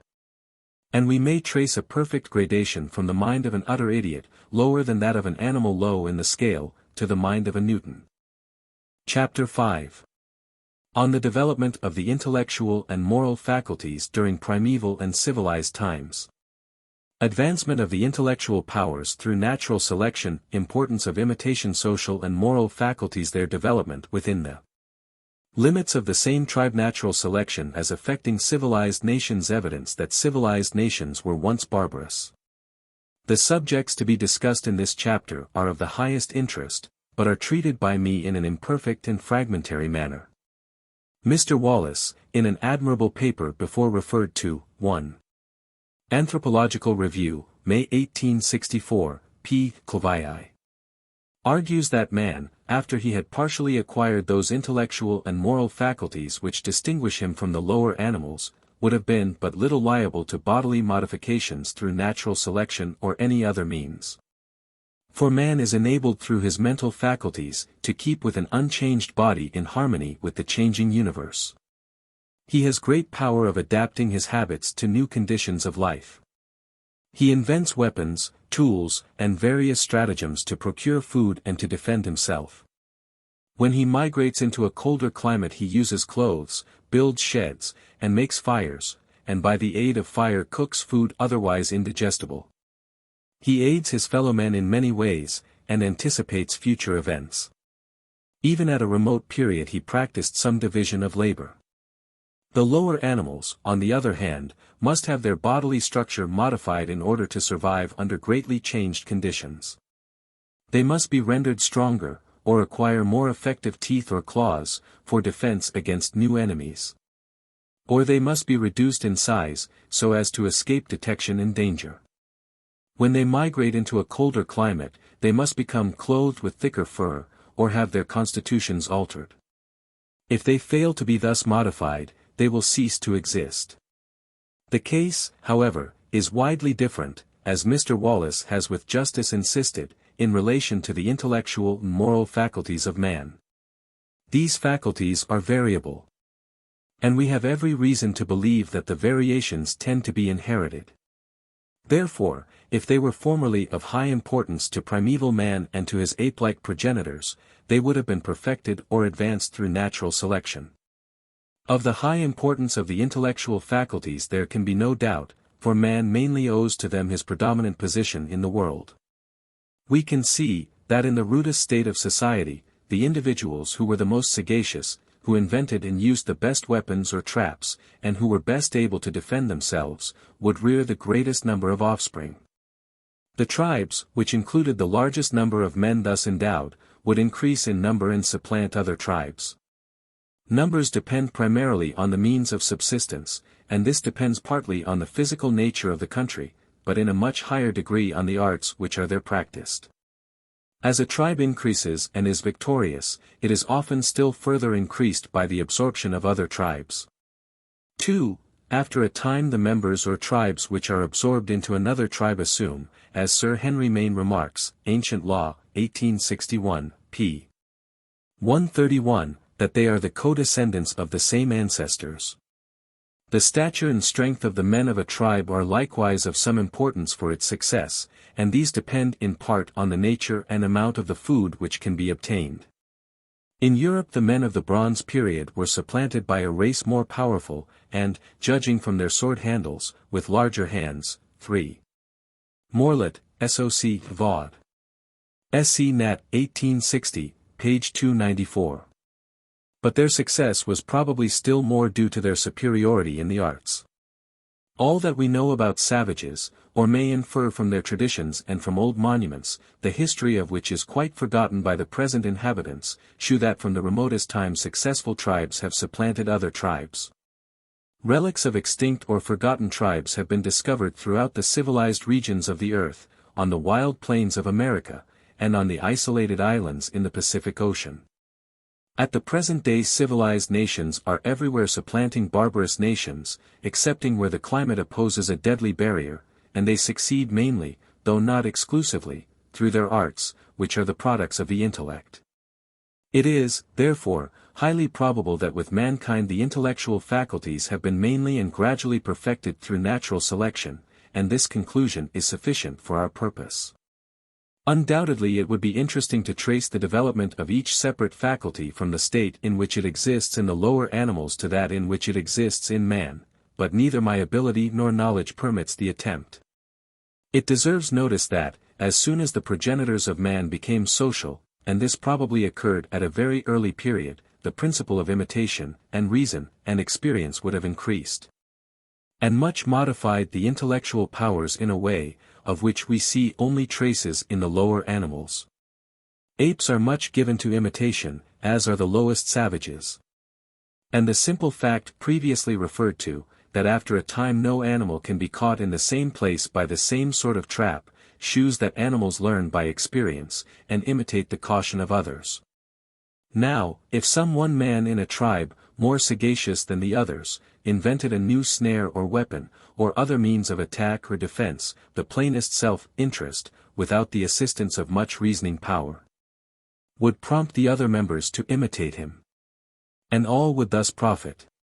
The habitual practice of each new art must likewise in some slight degree strengthen the intellect. If the new invention were an important one, the tribe would increase in number, spread, and supplant other tribes. In a tribe thus rendered more numerous there would always be a rather greater chance of the birth of other superior and inventive members. If such men left children to inherit their mental superiority, the chance of the birth of still more ingenious members would be somewhat better, and in a very small tribe decidedly better. Even if they left no children, the tribe would still include their blood relations, and it has been ascertained by agriculturists. 4. I have given instances in my Variation of Animals under Domestication, Volume 2. Page 196. That by preserving and breeding from the family of an animal, which when slaughtered was found to be valuable, the desired character has been obtained. Turning now to the social and moral faculties. In order that primeval men, or the ape-like progenitors of man, should become social, they must have acquired the same instinctive feelings, which impel other animals to live in a body, and they no doubt exhibited the same general disposition. They would have felt uneasy when separated from their comrades, for whom they would have felt some degree of love, they would have warned each other of danger, and have given mutual aid in attack or defense. All this implies some degree of sympathy, fidelity, and courage. Such social qualities, the paramount importance of which to the lower animals is disputed by no one, were no doubt acquired by the progenitors of man in a similar manner, namely, through natural selection, aided by inherited habit. When two tribes of primeval man, living in the same country, came into competition, if, other circumstances being equal, the one tribe included a great number of courageous, sympathetic and faithful members, who were always ready to warn each other of danger, to aid and defend each other, this tribe would succeed better and conquer the other. Let it be borne in mind how all-important in the never-ceasing wars of savages, fidelity and courage must be. The advantage which disciplined soldiers have over undisciplined hordes follows chiefly from the confidence which each man feels in his comrades. Obedience, as Mr. Bagehot has well shown, 5. See a remarkable series of articles on Physics and Politics, in the Fortnightly Review, November 1867, April 1, 1868, July 1, 1869, since separately published, is of the highest value, for any form of government is better than none. Selfish and contentious people will not cohere, and without coherence nothing can be effected. A tribe rich in the above qualities would spread and be victorious over other tribes, but in the course of time it would, judging from all past history, be in its turn overcome by some other tribe still more highly endowed. Thus the social and moral qualities would tend slowly to advance and be diffused throughout the world. But it may be asked, how within the limits of the same tribe did a large number of members first become endowed with these social and moral qualities, and how was the standard of excellence raised? It is extremely doubtful whether the offspring of the more sympathetic and benevolent parents, or of those who were the most faithful to their comrades, would be reared in greater numbers than the children of selfish and treacherous parents belonging to the same tribe. He who was ready to sacrifice his life, as many a savage has been, rather than betray his comrades, would often leave no offspring to inherit his noble nature.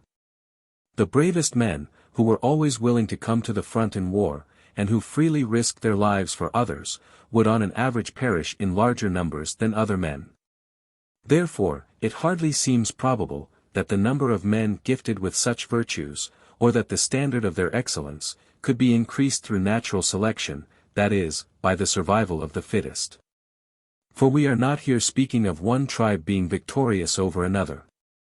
Although the circumstances, leading to an increase in the number of those thus endowed within the same tribe, are too complex to be clearly followed out, we can trace some of the probable steps. In the first place, as the reasoning powers and foresight of the members became improved, each man would soon learn that if he aided his fellow men, he would commonly receive aid in return. From this low motive he might acquire the habit of aiding his fellows, and the habit of performing benevolent actions certainly strengthens the feeling of sympathy which gives the first impulse to benevolent actions. Habits, moreover, followed during many generations probably tend to be inherited. But another and much more powerful stimulus to the development of the social virtues, is afforded by the praise and the blame of our fellow men. To the instinct of sympathy, as we have already seen, it is primarily due, that we habitually bestow both praise and blame on others, whilst we love the former and dread the latter when applied to ourselves. And this instinct no doubt was originally acquired, like all the other social instincts, through natural selection. At how early a period the progenitors of man in the course of their development, became capable of feeling and being impelled by, the praise or blame of their fellow creatures, we cannot of course say. But it appears that even dogs appreciate encouragement, praise, and blame. The rudest savages feel the sentiment of glory, as they clearly shew by preserving the trophies of their prowess, by their habit of excessive boasting, and even by the extreme care which they take of their personal appearance and decorations. For unless they regarded the opinion of their comrades, such habits would be senseless. They certainly feel shame at the breach of some of their lesser rules, and apparently remorse, as shown by the case of the Australian who grew thin and could not rest from having delayed to murder some other woman, so as to propitiate his dead wife's spirit. Though I have not met with any other recorded case, it is scarcely credible that a savage, who will sacrifice his life rather than betray his tribe, or one who will deliver himself up as a prisoner rather than break his parole. 6. Mr. Wallace gives cases in his Contributions to the Theory of Natural Selection, 1870, page 354, would not feel remorse in his inmost soul, if he had failed in a duty, which he held sacred. We may therefore conclude that primeval man, at a very remote period, was influenced by the praise and blame of his fellows. It is obvious, that the members of the same tribe would approve of conduct which appeared to them to be for the general good, and would reprobate that which appeared evil. To do good unto others, to do unto others as ye would they should do unto you, is the foundation stone of morality. It is, therefore, hardly possible to exaggerate the importance during rude times of the love of praise and the dread of blame. A man who was not impelled by any deep, instinctive feeling, to sacrifice his life for the good of others, yet was roused to such actions by a sense of glory, would by his example excite the same wish for glory in other men, and would strengthen by exercise the noble feeling of admiration. He might thus do far more good to his tribe than by begetting offspring with a tendency to inherit his own high character. With increased experience and reason, man perceives the more remote consequences of his actions, and the self-regarding virtues, such as temperance, chastity, etc., which during early times are, as we have before seen, utterly disregarded, come to be highly esteemed or even held sacred. I need not, however, repeat what I have said on this head in the 4th chapter. Ultimately our moral sense or conscience becomes a highly complex sentiment originating in the social instincts, largely guided by the approbation of our fellow men, ruled by reason, self-interest, and in later times by deep religious feelings, and confirmed by instruction and habit. It must not be forgotten that although a high standard of morality gives but a slight or no advantage to each individual man and his children over the other men of the same tribe, yet that an increase in the number of well-endowed men and an advancement in the standard of morality will certainly give an immense advantage to one tribe over another. A tribe including many members who, from possessing in a high degree the spirit of patriotism, fidelity, obedience, courage, and sympathy, were always ready to aid one another, and to sacrifice themselves for the common good, would be victorious over most other tribes. And this would be natural selection. At all times throughout the world tribes have supplanted other tribes. And as morality is one important element in their success, the standard of morality and the number of well-endowed men will thus everywhere tend to rise and increase. It is, however, very difficult to form any judgment why one particular tribe and not another has been successful and has risen in the scale of civilization. Many savages are in the same condition as when first discovered several centuries ago. As Mr. Bagehot has remarked, we are apt to look at progress as normal in human society, but history refutes this. The ancients did not even entertain the idea, nor do the Oriental nations at the present day. According to another high authority, Sir Henry Maine, 7. Ancient Law, 1861, page 22. For Mr. Bagehot's remarks, Fortnightly Review, April 1, 1868, page 452. The greatest part of mankind has never shown a particle of desire that its civil institutions should be improved. Progress seems to depend on many concurrent favorable conditions, far too complex to be followed out. But it has often been remarked, that a cool climate, from leading to industry and to the various arts, has been highly favorable thereto. The Eskimo, pressed by hard necessity, have succeeded in many ingenious inventions, but their climate has been too severe for continued progress. Nomadic habits, whether over wide plains, or through the dense forests of the tropics, or along the shores of the sea, have in every case been highly detrimental. Whilst observing the barbarous inhabitants of Tierra del Fuego, it struck me that the possession of some property, a fixed abode, and the union of many families under a chief, were the indispensable requisites for civilization. Such habits almost necessitate the cultivation of the ground, and the first steps in cultivation would probably result, as I have elsewhere shown. 8. The Variation of Animals and Plants Under Domestication, Volume 1, page 309. From some such accident as the seeds of a fruit tree falling on a heap of refuse, and producing an unusually fine variety. The problem, however, of the first advance of savages toward civilization is at present much too difficult to be solved. Natural selection as affecting civilized nations. I have hitherto only considered the advancement of man from a semi-human condition to that of the modern savage. But some remarks on the action of natural selection on civilized nations may be worth adding. This subject has been ably discussed by Mr. W. R. Gregg, 9. Fraser's Magazine, September 1868, page 353. This article seems to have struck many persons, and has given rise to 2 remarkable essays and a rejoinder in the Spectator, October 3 and 17, 1868.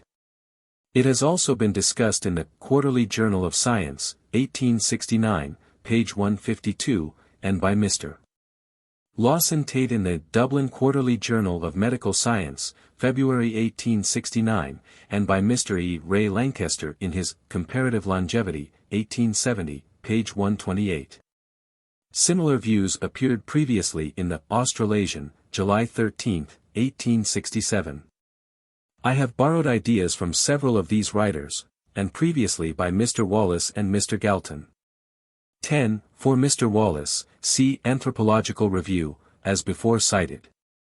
Mr. Galton in Macmillan's Magazine, August 1865, page 318. Also his great work, Hereditary Genius, 1870.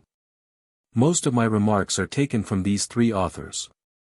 With savages, the weak in body or mind are soon eliminated, and those that survive commonly exhibit a vigorous state of health. We civilized men, on the other hand, do our utmost to check the process of elimination. We build asylums for the imbecile, the maimed, and the sick. We institute poor laws. And our medical men exert their utmost skill to save the life of everyone to the last moment. There is reason to believe that vaccination has preserved thousands, who from a weak constitution would formerly have succumbed to smallpox. Thus the weak members of civilized societies propagate their kind. No one who has attended to the breeding of domestic animals will doubt that this must be highly injurious to the race of man. It is surprising how soon a want of care, or care wrongly directed, leads to the degeneration of a domestic race, but excepting in the case of man himself, hardly anyone is so ignorant as to allow his worst animals to breed. The aid which we feel impelled to give to the helpless is mainly an incidental result of the instinct of sympathy, which was originally acquired as part of the social instincts, but subsequently rendered, in the manner previously indicated, more tender and more widely diffused. Nor could we check our sympathy, even at the urging of hard reason, without deterioration in the noblest part of our nature. The surgeon may harden himself whilst performing an operation, for he knows that he is acting for the good of his patient. But if we were intentionally to neglect the weak and helpless, it could only be for a contingent benefit, with an overwhelming present evil. We must therefore bear the undoubtedly bad effects of the weak surviving and propagating their kind. But there appears to be at least one check in steady action, namely that the weaker and inferior members of society do not marry so freely as the sound. And this check might be indefinitely increased by the weak in body or mind refraining from marriage, though this is more to be hoped for than expected. In every country in which a large standing army is kept up, the finest young men are taken by the conscription or are enlisted. They are thus exposed to early death during war, are often tempted into vice, and are prevented from marrying during the prime of life. On the other hand, the shorter and feebler men, with poor constitutions, are left at home, and consequently have a much better chance of marrying and propagating their kind. 11. Professor H. Fick, Einfluss der Naturwissenschaft auf das Recht, June 1872, has some good remarks on this head, and on other such points. Man accumulates property and bequeaths it to his children, so that the children of the rich have an advantage over the poor in the race for success, independently of bodily or mental superiority. On the other hand, the children of parents who are short-lived, and are therefore on an average deficient in health and vigor, come into their property sooner than other children, and will be likely to marry earlier, and leave a larger number of offspring to inherit their inferior constitutions. But the inheritance of property by itself is very far from an evil, for without the accumulation of capital the arts could not progress. And it is chiefly through their power that the civilized races have extended, and are now everywhere extending their range, so as to take the place of the lower races. Nor does the moderate accumulation of wealth interfere with the process of selection. When a poor man becomes moderately rich, his children enter trades or professions in which there is struggle enough, so that the able in body and mind succeed best. The presence of a body of well-instructed men, who have not to labor for their daily bread, is important to a degree which cannot be overestimated. As all high intellectual work is carried on by them, and on such work, material progress of all kinds mainly depends, not to mention other and higher advantages. No doubt wealth when very great tends to convert men into useless drones, but their number is never large, and some degree of elimination here occurs, for we daily see rich men, who happen to be fools or profligate, squandering away their wealth. Primogeniture with entailed estates is a more direct evil, though it may formerly have been a great advantage by the creation of a dominant class, and any government is better than none. Most eldest sons, though they may be weak in body or mind, marry, whilst the younger sons, however superior in these respects, do not so generally marry. Nor can worthless eldest sons with entailed estates squander their wealth.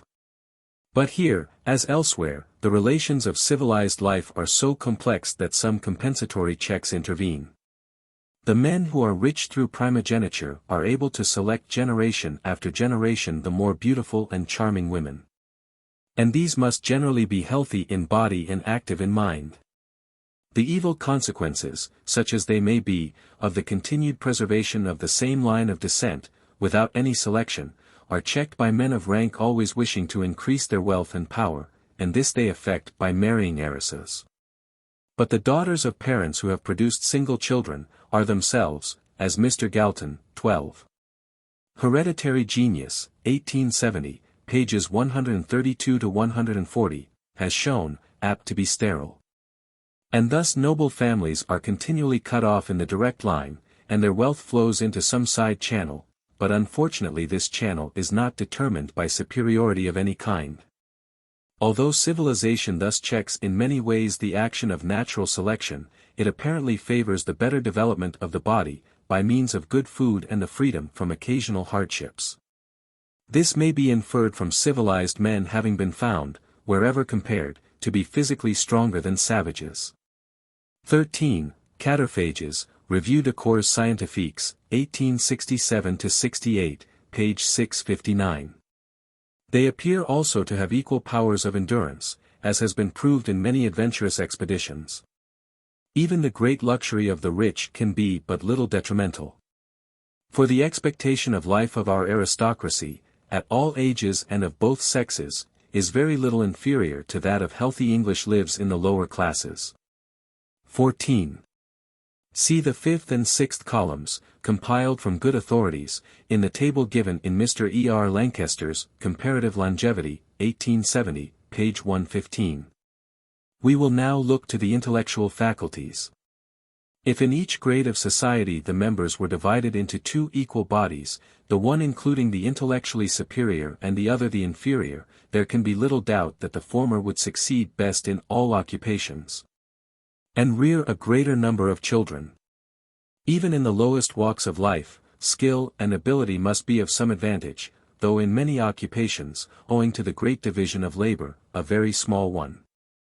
Hence in civilized nations there will be some tendency to an increase both in the number and in the standard of the intellectually able.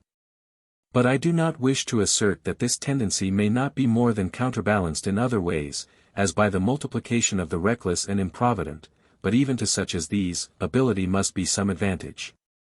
It has often been objected to views like the foregoing, that the most eminent men who have ever lived have left no offspring to inherit their great intellect. Mr. Galton says, I regret I am unable to solve the simple question whether, and how far, men and women who are prodigies of genius are infertile. I have, however, shown that men of eminence are by no means so. 15. Hereditary Genius, 1870, page 330. Great lawgivers, the founders of beneficent religions, great philosophers and discoverers in science, aid the progress of mankind in a far higher degree by their works than by leaving a numerous progeny. In the case of corporeal structures, it is the selection of the slightly better endowed and the elimination of the slightly less well-endowed individuals, and not the preservation of strongly marked and rare anomalies, that leads to the advancement of a species. 16. Origin of Species, 5th edition, 1869, page 104. So it will be with the intellectual faculties, since the somewhat abler men in each grade of society succeed rather better than the less able, and consequently increase in number, if not otherwise prevented. When in any nation the standard of intellect and the number of intellectual men have increased, we may expect from the law of the deviation from an average, that prodigies of genius will, as shown by Mr. Galton, appear somewhat more frequently than before. In regard to the moral qualities, some elimination of the worst dispositions is always in progress even in the most civilized nations.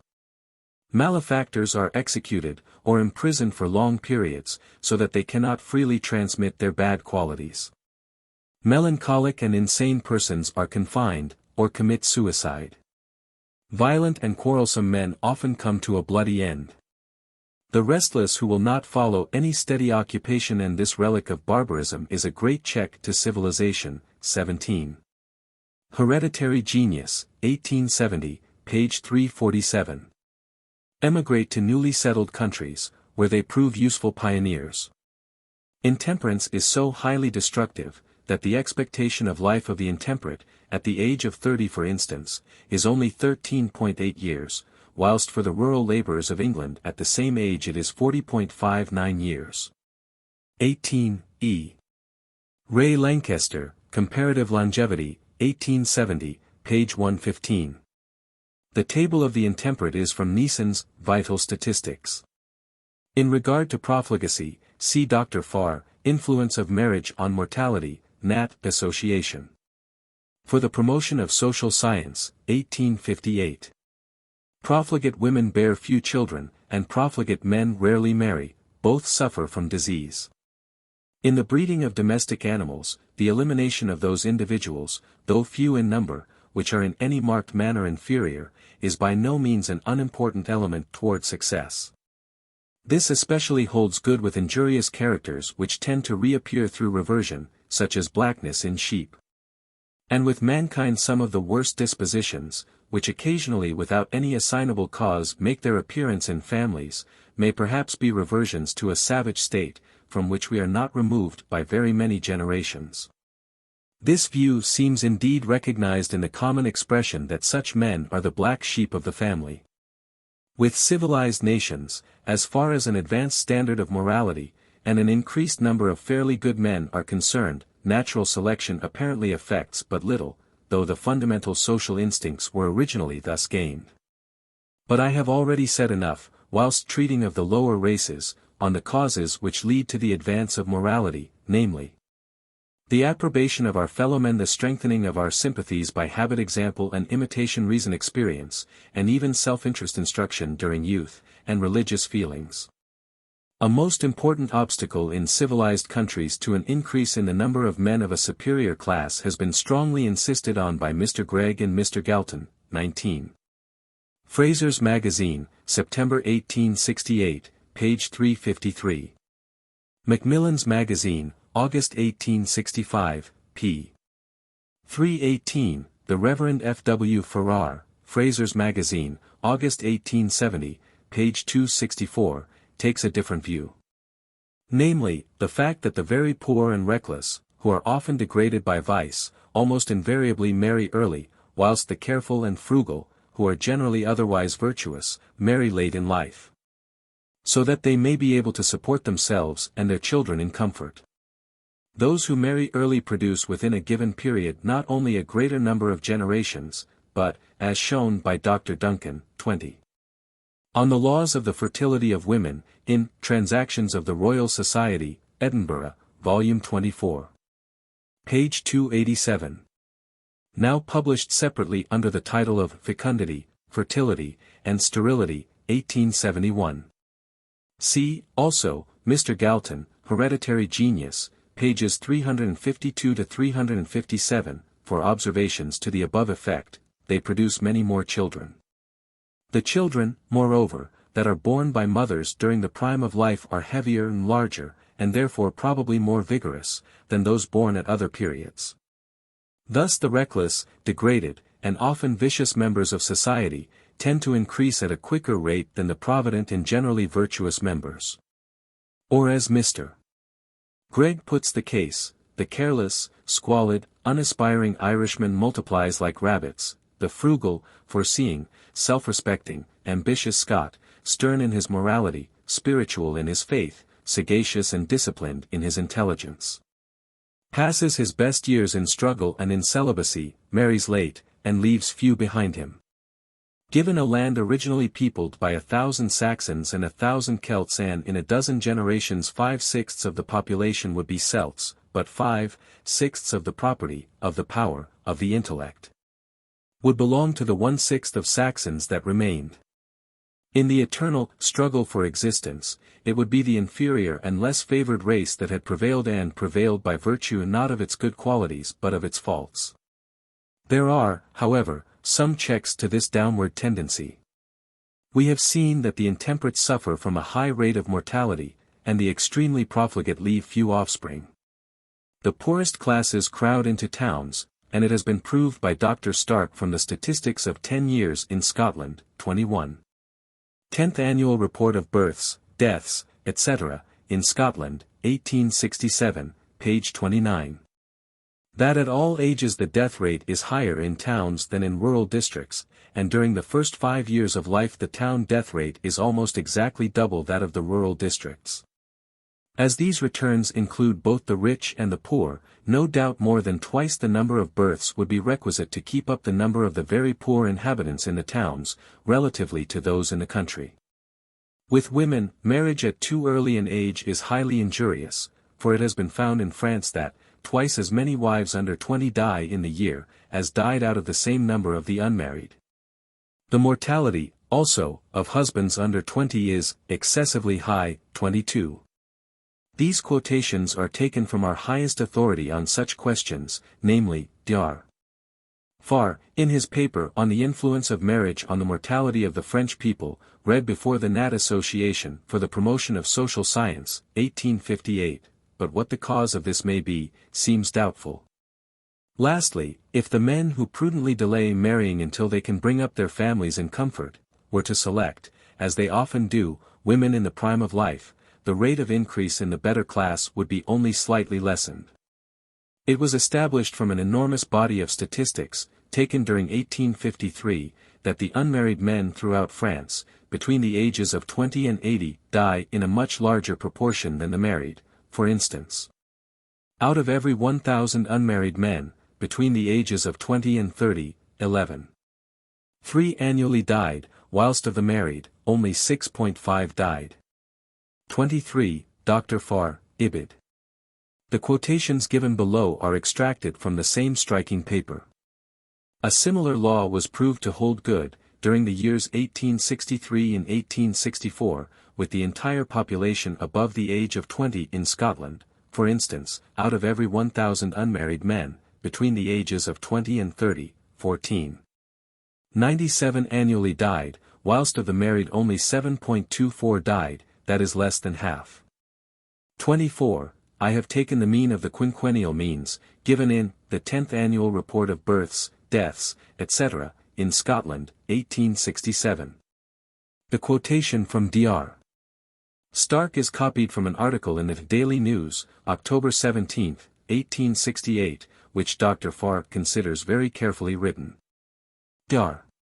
Stark remarks on this: bachelorhood is more destructive to life than the most unwholesome trades, or than residence in an unwholesome house or district where there has never been the most distant attempt at sanitary improvement.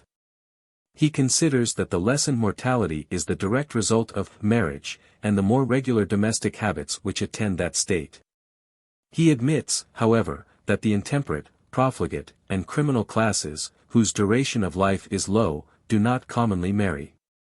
And it must likewise be admitted that men with a weak constitution, ill health, or any great infirmity in body or mind, will often not wish to marry, or will be rejected. Dr. Stark seems to have come to the conclusion that marriage in itself is a main cause of prolonged life, from finding that aged married men still have a considerable advantage in this respect over the unmarried of the same advanced age. But every one must have known instances of men, who with weak health during youth did not marry, and yet have survived to old age, though remaining weak, and therefore always with a lessened chance of life or of marrying. There is another remarkable circumstance which seems to support Dr. Stark's conclusion, namely, that widows and widowers in France suffer in comparison with the married a very heavy rate of mortality, but Dr. Farr attributes this to the poverty and evil habits consequent on the disruption of the family, and to grief. On the whole we may conclude with Dr. Farr that the lesser mortality of married than of unmarried men, which seems to be a general law, is mainly due to the constant elimination of imperfect types, and to the skillful selection of the finest individuals out of each successive generation. The selection relating only to the marriage state, and acting on all corporeal, intellectual, and moral qualities. 25. Dr. Duncan remarks, Fecundity, Fertility, etc. 1871, p. 334, on this subject. At every age the healthy and beautiful go over from the unmarried side to the married, leaving the unmarried columns crowded with the sickly and unfortunate. We may, therefore, infer that sound and good men who out of prudence remain for a time unmarried, do not suffer a high rate of mortality. If the various checks specified in the two last paragraphs, and perhaps others as yet unknown, do not prevent the reckless, the vicious and otherwise inferior members of society from increasing at a quicker rate than the better class of men, the nation will retrograde, as has too often occurred in the history of the world. We must remember that progress is no invariable rule. It is very difficult to say why one civilized nation rises, becomes more powerful, and spreads more widely, than another. Or why the same nation progresses more quickly at one time than at another.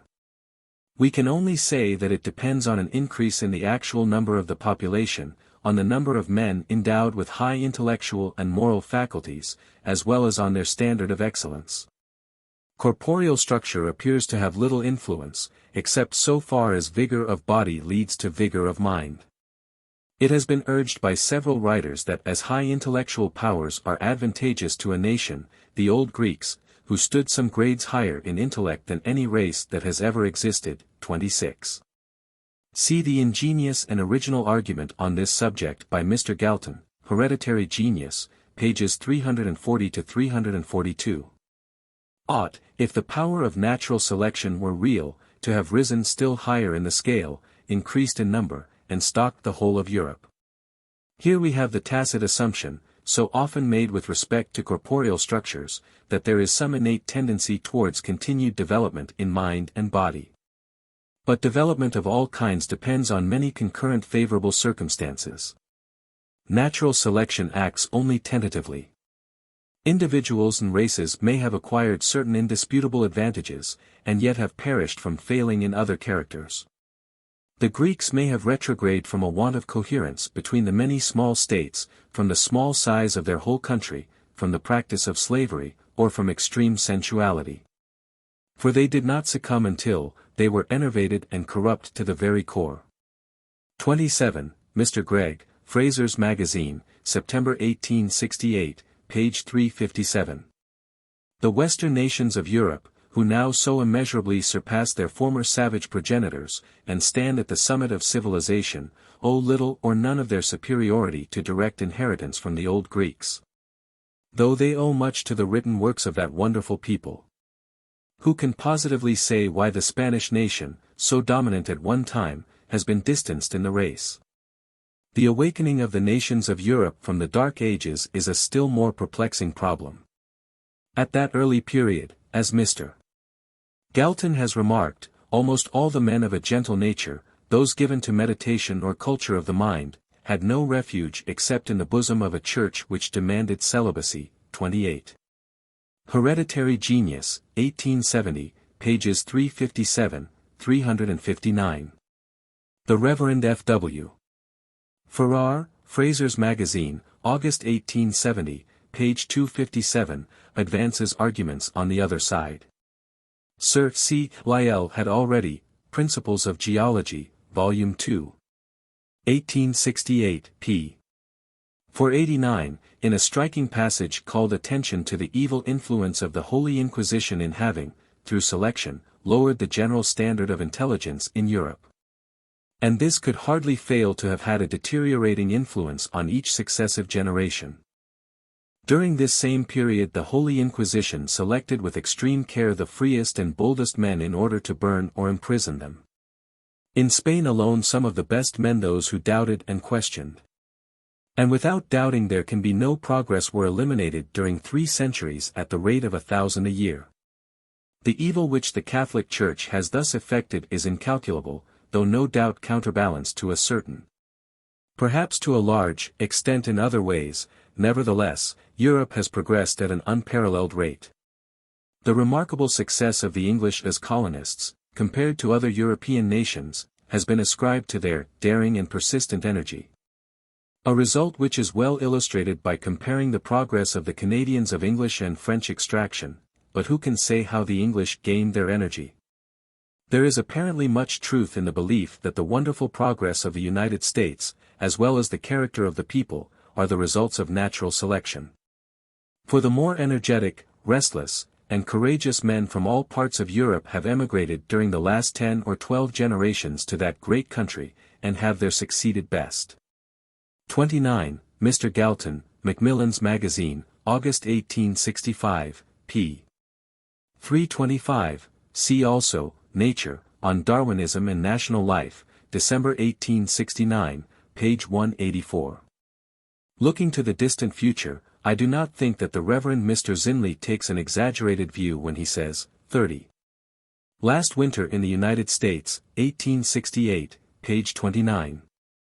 All other series of events as that which resulted in the culture of mind in Greece, and that which resulted in the Empire of Rome only appear to have purpose and value when viewed in connection with, or rather as subsidiary to, the great stream of Anglo-Saxon emigration to the West. Obscure as is the problem of the advance of civilization, we can at least see that a nation which produced during a lengthened period the greatest number of highly intellectual, energetic, brave, patriotic, and benevolent men, would generally prevail over less favored nations. Natural selection follows from the struggle for existence, and this from a rapid rate of increase. It is impossible not to regret bitterly, but whether wisely is another question, the rate at which man tends to increase. For this leads in barbarous tribes to infanticide and many other evils, and in civilized nations to abject poverty, celibacy, and to the late marriages of the prudent. But as man suffers from the same physical evils as the lower animals, he has no right to expect an immunity from the evils consequent on the struggle for existence. Had he not been subjected during primeval times to natural selection, assuredly he would never have attained to his present rank. Since we see in many parts of the world enormous areas of the most fertile land capable of supporting numerous happy homes, but peopled only by a few wandering savages, it might be argued that the struggle for existence had not been sufficiently severe to force man upwards to his highest standard. Judging from all that we know of man and the lower animals, there has always been sufficient variability in their intellectual and moral faculties, for a steady advance through natural selection. No doubt such advance demands many favorable concurrent circumstances, but it may well be doubted whether the most favorable would have sufficed, had not the rate of increase been rapid, and the consequent struggle for existence extremely severe.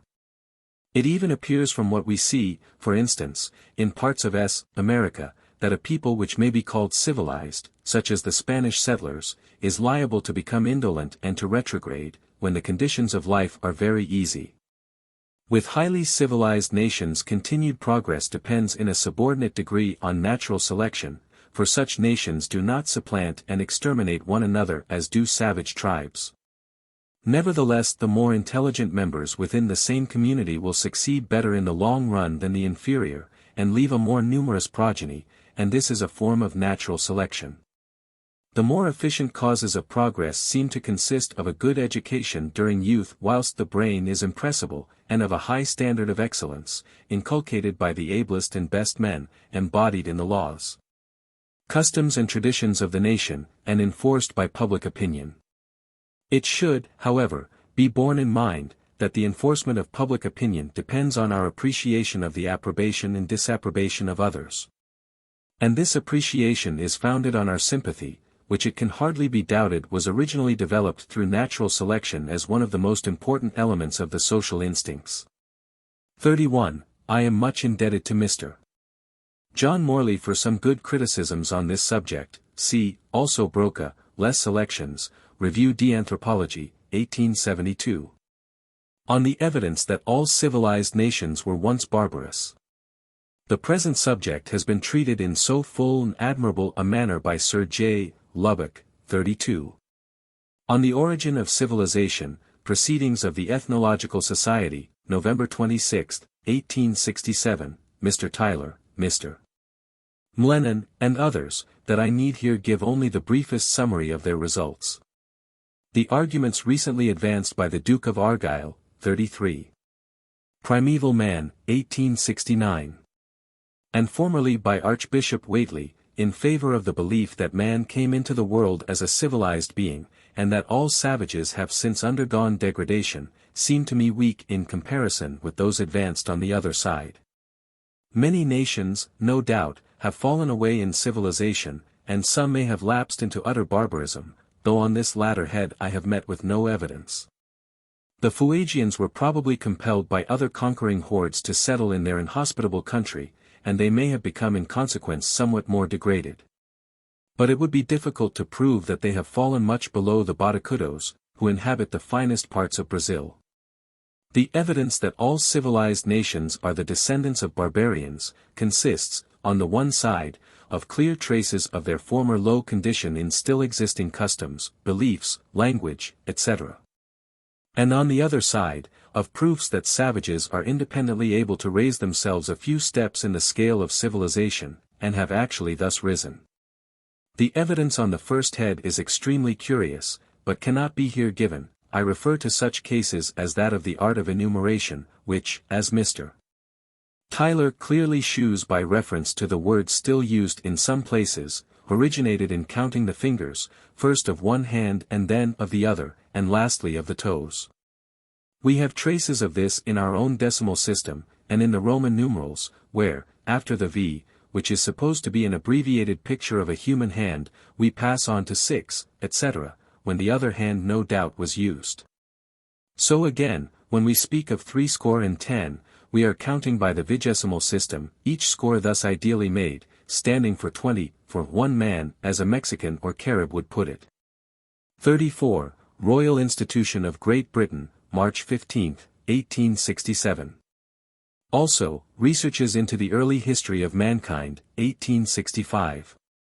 According to a large and increasing school of philologists, every language bears the marks of its slow and gradual evolution.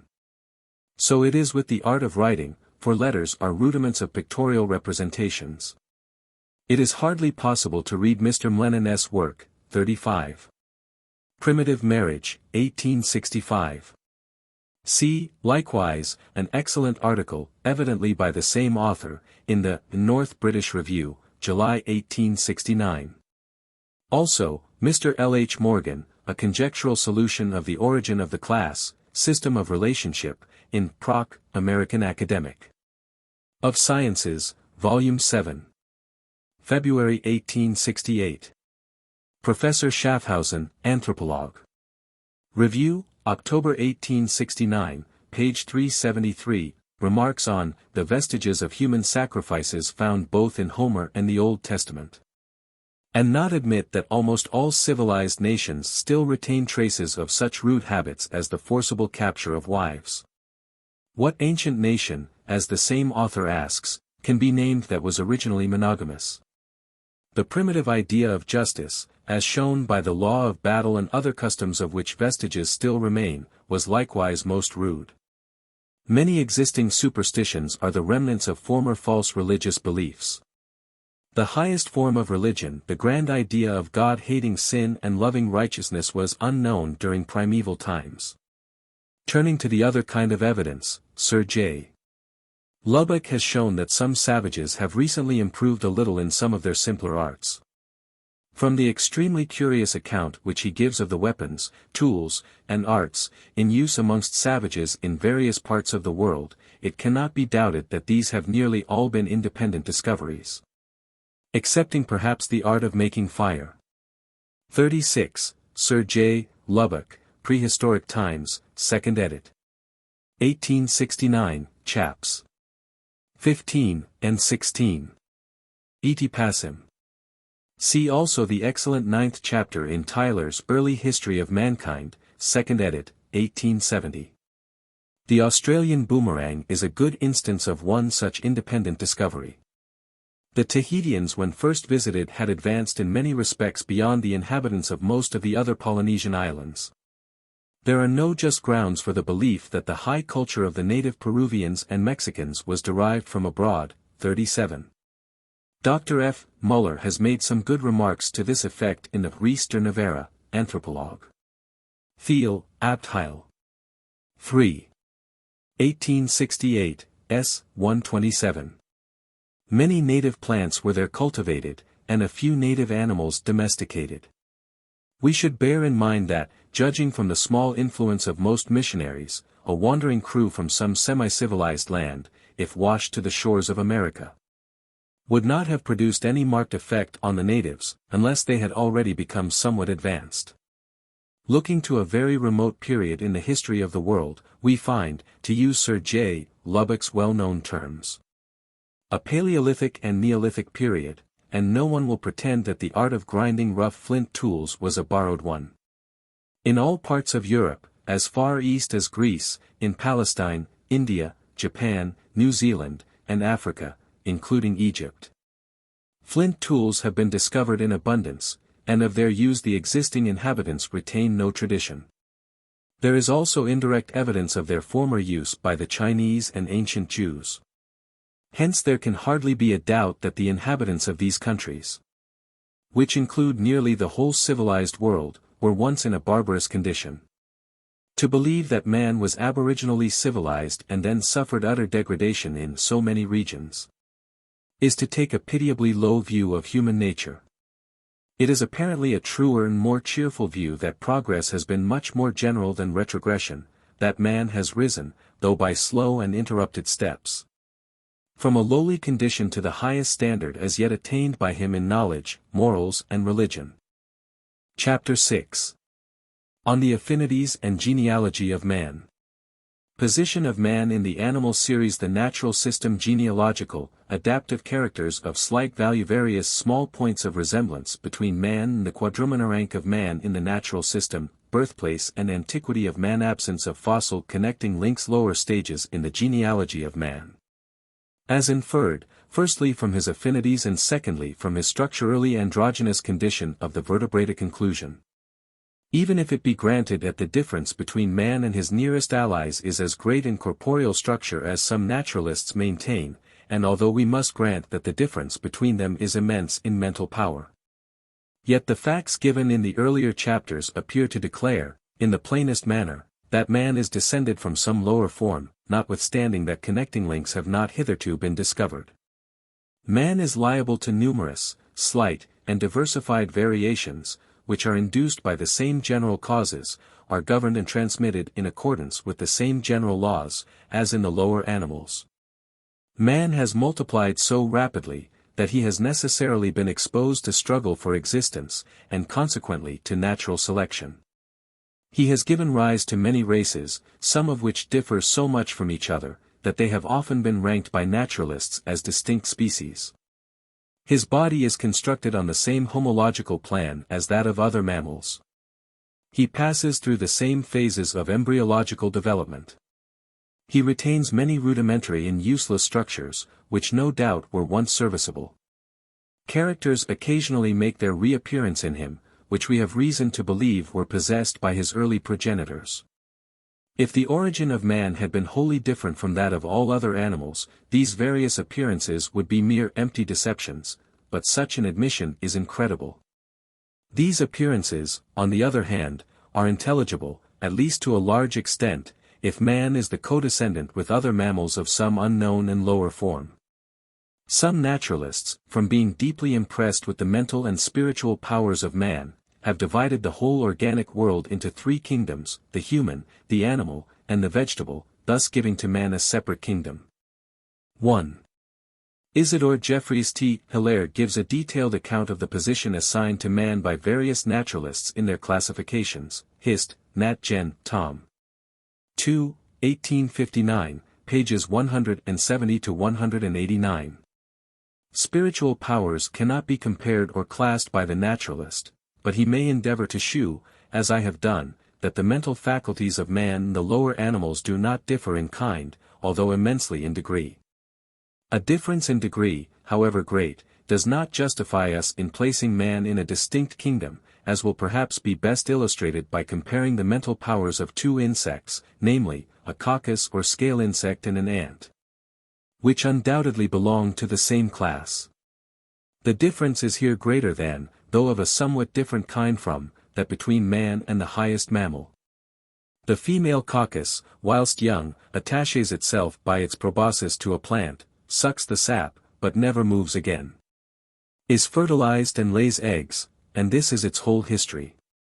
On the other hand, to describe the habits and mental powers of worker ants, would require, as Pierre Huber has shown, a large volume. I may, however, briefly specify a few points. Ants certainly communicate information to each other, and several unite for the same work, or for games of play. They recognize their fellow ants after months of absence, and feel sympathy for each other. They build great edifices, keep them clean, close the doors in the evening, and post sentries. They make roads as well as tunnels under rivers, and temporary bridges over them, by clinging together. They collect food for the community, and when an object, too large for entrance, is brought to the nest, they enlarge the door, and afterwards build it up again. They store up seeds, of which they prevent the germination, and which, if damp, are brought up to the surface to dry. They keep aphids and other insects as milch cows. They go out to battle in regular bands, and freely sacrifice their lives for the common weal. They emigrate according to a preconcerted plan. They capture slaves. They move the eggs of their aphids, as well as their own eggs and cocoons, into warm parts of the nest, in order that they may be quickly hatched, and endless similar facts could be given. 2. Some of the most interesting facts ever published on the habits of ants are given by Mr. Belt, in his Naturalist in Nicaragua, 1874. See also Mr. Moggridge's admirable work, Harvesting Ants, etc., 1873, also L'Instinct chez les Insects, by M. George Pouchet, Revue de deux Mondes, February 1870, page 682. On the whole, the difference in mental power between an ant and a coccus is immense. Yet no one has ever dreamed of placing these insects in distinct classes, much less in distinct kingdoms. No doubt the difference is bridged over by other insects, and this is not the case with man and the higher apes. But we have every reason to believe that the breaks in the series are simply the results of many forms having become extinct. Professor Owen, relying chiefly on the structure of the brain, has divided the mammalian series into 4 subclasses. One of these he devotes to man, in another he places both the marsupials and the monotremata, so that he makes man as distinct from all other mammals as are these 2 latter groups conjoined. This view has not been accepted, as far as I am aware, by any naturalist capable of forming an independent judgment, and therefore need not here be further considered. We can understand why a classification founded on any single character or organ, even an organ so wonderfully complex and important as the brain or on the high development of the mental faculties, is almost sure to prove unsatisfactory. This principle has indeed been tried with hymenopterous insects, but when thus classed by their habits or instincts, the arrangement proved thoroughly artificial. 3. Westwood, Modern Classification of Insects, Volume 2. 1840, page 87. Classifications may, of course, be based on any character whatever, as on size, color, or the element inhabited, but naturalists have long felt a profound conviction that there is a natural system. This system, it is now generally admitted, must be, as far as possible, genealogical in arrangement, that is, the co-descendants of the same form must be kept together in one group, apart from the co-descendants of any other form. But if the parent forms are related, so will be their descendants, and the two groups together will form a larger group. The amount of difference between the several groups, that is the amount of modification which each has undergone, is expressed by such terms as genera, families, orders, and classes. As we have no record of the lines of descent, the pedigree can be discovered only by observing the degrees of resemblance between the beings which are to be classed. For this object numerous points of resemblance are of much more importance than the amount of similarity or dissimilarity in a few points. If two languages were found to resemble each other in a multitude of words and points of construction, they would be universally recognized as having sprung from a common source. Notwithstanding that they differed greatly in some few words or points of construction. But with organic beings the points of resemblance must not consist of adaptations to similar habits of life. Two animals may, for instance, have had their whole frames modified for living in the water. And yet they will not be brought any nearer to each other in the natural system. Hence we can see how it is that resemblances in several unimportant structures, in useless and rudimentary organs, or not now functionally active, or in an embryological condition, are by far the most serviceable for classification. For they can hardly be due to adaptations within a late period, and thus they reveal the old lines of descent or of true affinity. We can further see why a great amount of modification in some one character ought not to lead us to separate widely any two organisms. A part which already differs much from the same part in other allied forms has already, according to the theory of evolution, varied much.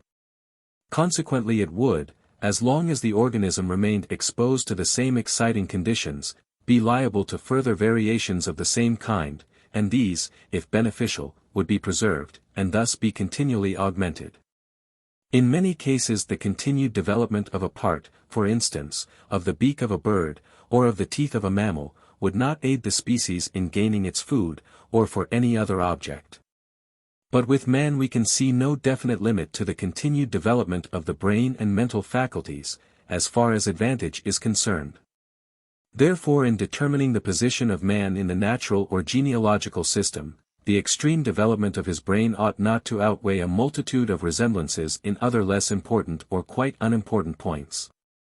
The greater number of naturalists who have taken into consideration the whole structure of man, including his mental faculties, have followed Blumenbach and Cuvier, and have placed man in a separate order, under the title of the Bimana. And therefore on an equality with the orders of the Quadrumana, Carnivora, etc.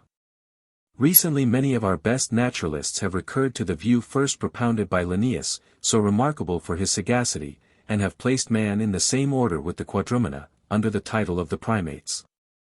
The justice of this conclusion will be admitted, for in the first place, we must bear in mind the comparative insignificance for classification of the great development of the brain in man. And that the strongly marked differences between the skulls of man and the Quadrumana, lately insisted upon by Bischoff, Aby, and others, apparently follow from their differently developed brains. In the second place, we must remember that nearly all the other and more important differences between man and the Quadrumana are manifestly adaptive in their nature, and relate chiefly to the erect position of man. Such as the structure of his hand, foot, and pelvis, the curvature of his spine, and the position of his head. The family of seals offers a good illustration of the small importance of adaptive characters for classification.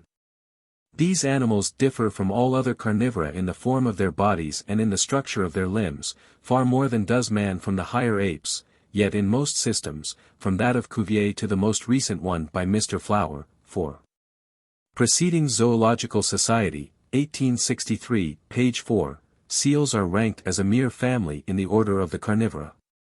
If man had not been his own classifier, he would never have thought of founding a separate order for his own reception.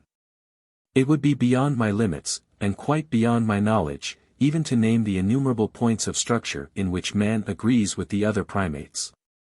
Our great anatomist and philosopher, Professor Huxley, has fully discussed this subject. 5. Evidence as to Man's Place in Nature, 1863, page 70, E. Passim, and concludes that man in all parts of his organization differs less from the higher apes than these do from the lower members of the same group. Consequently there is no justification for placing man in a distinct order.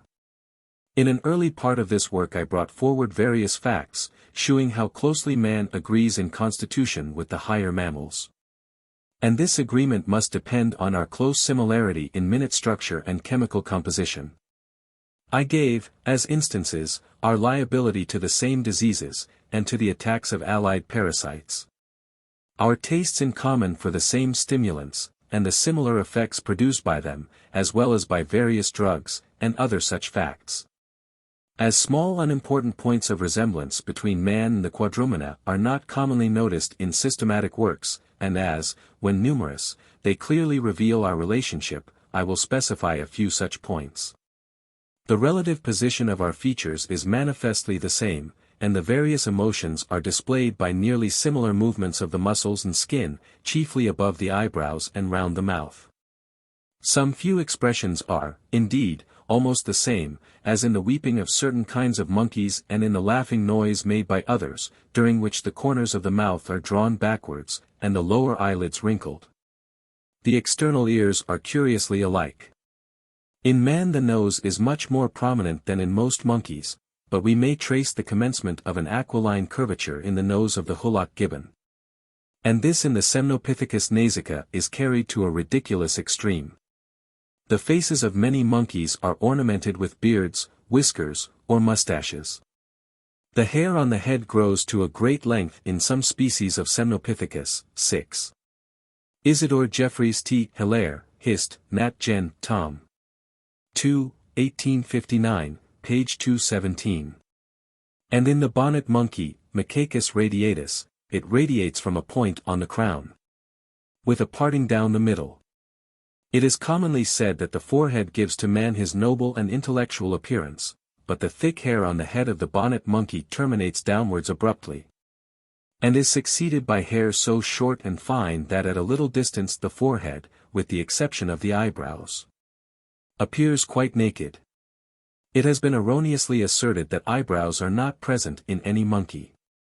In the species just named the degree of nakedness of the forehead differs in different individuals, and Eschrick states, 7. Über die Richtung der Haar. Etc., Muller's Archiv für Not, UND Phys. 1837, s. 51, that in our children the limit between the hairy scalp and the naked forehead is sometimes not well defined, so that here we seem to have a trifling case of reversion to a progenitor, in whom the forehead had not as yet become quite naked. It is well known that the hair on our arms tends to converge from above and below to a point at the elbow. This curious arrangement, so unlike that in most of the lower mammals, is common to the gorilla, chimpanzee, orang, some species of hylobates, and even to some few American monkeys.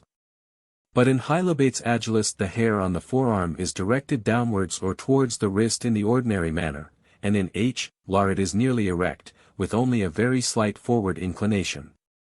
So that in this latter species it is in a transitional state. It can hardly be doubted that with most mammals the thickness of the hair on the back and its direction, is adapted to throw off the rein. Even the transverse hairs on the forelegs of a dog may serve for this end when he is coiled up asleep. Mr. Wallace, who has carefully studied the habits of the orang, remarks that the convergence of the hair towards the elbow on the arms of the orang may be explained as serving to throw off the rein. For this animal during rainy weather sits with its arms bent, and with the hands clasped round a branch or over its head. According to Livingstone, the gorilla also sits in pelting rain with his hands over his head. 8. Quoted by Reed, The African Sketch Book, Vol. I, 1873, page 152. If the above explanation is correct, as seems probable, the direction of the hair on our own arms offers a curious record of our former state, for no one supposes that it is now of any use in throwing off the rein. Nor, in our present erect condition, is it properly directed for this purpose. It would, however, be rash to trust too much to the principle of adaptation in regard to the direction of the hair in man or his early progenitors. For it is impossible to study the figures given by Eschricht of the arrangement of the hair on the human fetus, this being the same as in the adult, and not agree with this excellent observer that other and more complex causes have intervened. The points of convergence seem to stand in some relation to those points in the embryo which are last closed in during development. There appears, also, to exist some relation between the arrangement of the hair on the limbs, and the course of the medullary arteries. 9. On the hair in hylobates, see Natural History of Mammals, by C. L. Martin, 1841, page 415. Also, Isidore Jeffrey on the American Monkeys and Other Kinds, Hist. Nat. Gen. Vol. 2. 1859, pages 216, 243. Eschricht, Ibid S. 46, 55, 61. Owen, Anatomy of Vertebrates, Volume 3. Page 619. Wallace, Contributions to the Theory of Natural Selection, 1870, page 344. It must not be supposed that the resemblances between man and certain apes in the above and in many other points such as in having a naked forehead, long tresses on the head, etc., are all necessarily the result of unbroken inheritance from a common progenitor, or of subsequent reversion. Many of these resemblances are more probably due to analogous variation, which follows, as I have elsewhere attempted to shew. 10. Origin of Species, 5th edit. 1869, page 194. The Variation of Animals and Plants under Domestication, Volume 2. 1868, page 348. From co-descended organisms having a similar constitution, and having been acted on by like causes inducing similar modifications. With respect to the similar direction of the hair on the forearms of man and certain monkeys, as this character is common to almost all the anthropomorphous apes, it may probably be attributed to inheritance. But this is not certain, as some very distinct American monkeys are thus characterized. Although, as we have now seen, man has no just right to form a separate order for his own reception, he may perhaps claim a distinct suborder or family. Prof. Huxley, in his last work, 11. An Introduction to the Classification of Animals, 1869, page 99, divides the primates into 3 suborders. Namely, the Anthropidae with man alone, the Simiadae including monkeys of all kinds, and the Lemuridae with the diversified genera of lemurs. As far as differences in certain important points of structure are concerned, man may no doubt rightly claim the rank of a suborder, and this rank is too low, if we look chiefly to his mental faculties. Nevertheless, from a genealogical point of view it appears that this rank is too high, and that man ought to form merely a family, or possibly even only a sub-family. If we imagine 3 lines of descent proceeding from a common stock, it is quite conceivable that 2 of them might after the lapse of ages be so slightly changed as still to remain as species of the same genus. Whilst the 3rd line might become so greatly modified as to deserve to rank as a distinct subfamily, family, or even order. But in this case it is almost certain that the 3rd line would still retain through inheritance numerous small points of resemblance with the other 2. Here, then, would occur the difficulty, at present insoluble, how much weight we ought to assign in our classifications to strongly marked differences in some few points, that is, to the amount of modification undergone. And how much to close resemblance in numerous unimportant points, as indicating the lines of descent or genealogy. To attach much weight to the few but strong differences is the most obvious and perhaps the safest course, though it appears more correct to pay great attention to the many small resemblances, as giving a truly natural classification. In forming a judgment on this head with reference to man, we must glance at the classification of the Simiadae. This family is divided by almost all naturalists into the Catarrhine group, or Old World monkeys, all of which are characterized, as their name expresses, by the peculiar structure of their nostrils, and by having 4 premolars in each jaw. And into the Platyrrhine group or New World monkeys, including 2 very distinct sub-groups, all of which are characterized by differently constructed nostrils, and by having 6 premolars in each jaw. Some other small differences might be mentioned. Now man unquestionably belongs in his dentition, in the structure of his nostrils, and some other respects, to the catarrhine or Old World division. Nor does he resemble the platyrrhines more closely than the catarrhines in any characters, excepting in a few of not much importance and apparently of an adaptive nature. It is therefore against all probability that some New World species should have formerly varied and produced a man-like creature, with all the distinctive characters proper to the Old World division, losing at the same time all its own distinctive characters. There can, consequently, hardly be a doubt that man is an offshoot from the Old World simian stem, and that under a genealogical point of view he must be classed with the catarrhine division. 12. This is nearly the same classification as that provisionally adopted by Mr. St. George Mivart, Transactions, Philosophical Society, 1867, p. 300, who, after separating the Lemuridae, divides the remainder of the primates into the Hominidae, the Simiadae which answer to the catarrhines, the Cibidae, and the Hippalidae, these two latter groups answering to the platyrrhines. Mr. Mivart still abides by the same view, see Nature, 1871, page 481. The anthropomorphous apes, namely the gorilla, chimpanzee, orang, and hylobates, are by most naturalists separated from the other Old World monkeys, as a distinct subgroup. I am aware that Graciolet, relying on the structure of the brain, does not admit the existence of this subgroup, and no doubt it is a broken one. Thus the orang, as Mr. St. G. Mivart remarks, is one of the most peculiar and aberrant forms to be found in the order. 13. Transactions, Zoolog. SOC Volume 6. 1867, page 214. The remaining non-anthropomorphous Old World monkeys are again divided by some naturalists into 2 or 3 smaller subgroups, the genus Semnopithecus, with its peculiar sacculated stomach, being the type of one subgroup. But it appears from M. Gaudry's wonderful discoveries in Attica, that during the Miocene period a form existed there, which connected Semnopithecus and Macacus, and this probably illustrates the manner in which the other and higher groups were once blended together. If the anthropomorphous apes be admitted to form a natural subgroup, then as man agrees with them, not only in all those characters which he possesses in common with the whole catarrhine group, but in other peculiar characters, such as the absence of a tail and of callosities, and in general appearance, we may infer that some ancient member of the anthropomorphous subgroup gave birth to man. It is not probable that, through the law of analogous variation, a member of one of the other lower subgroups should have given rise to a man-like creature, resembling the higher anthropomorphous apes in so many respects. No doubt man, in comparison with most of his allies, has undergone an extraordinary amount of modification, chiefly in consequence of the great development of his brain in his erect position.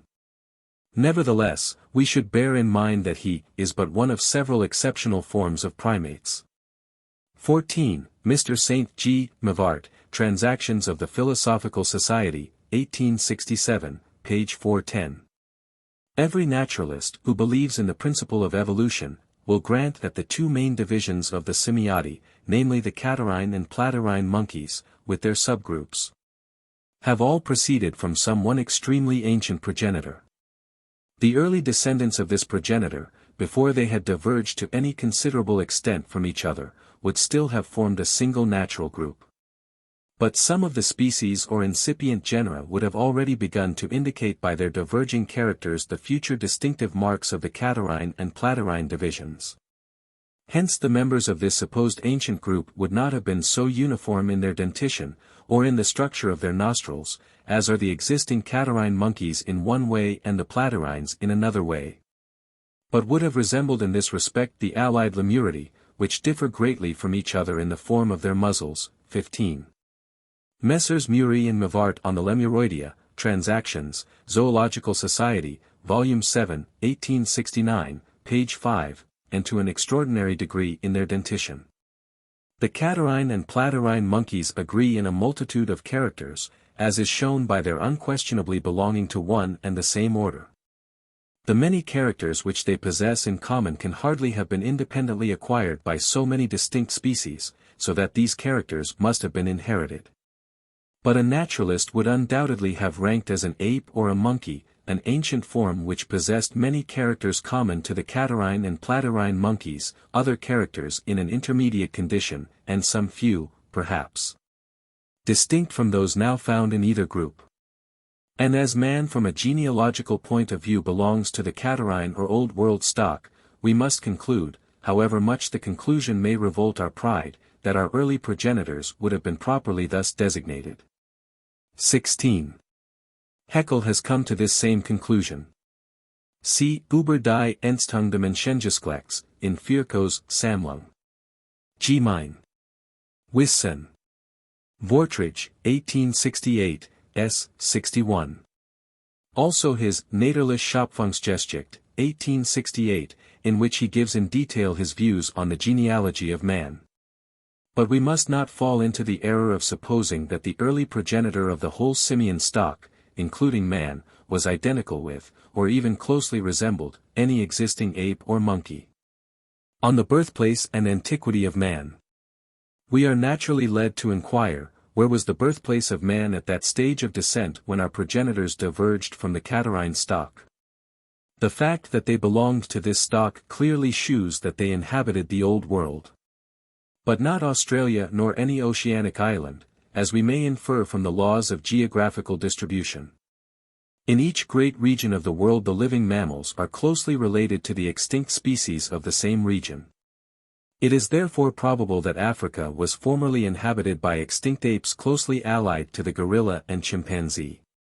And as these two species are now man's nearest allies, it is somewhat more probable that our early progenitors lived on the African continent than elsewhere.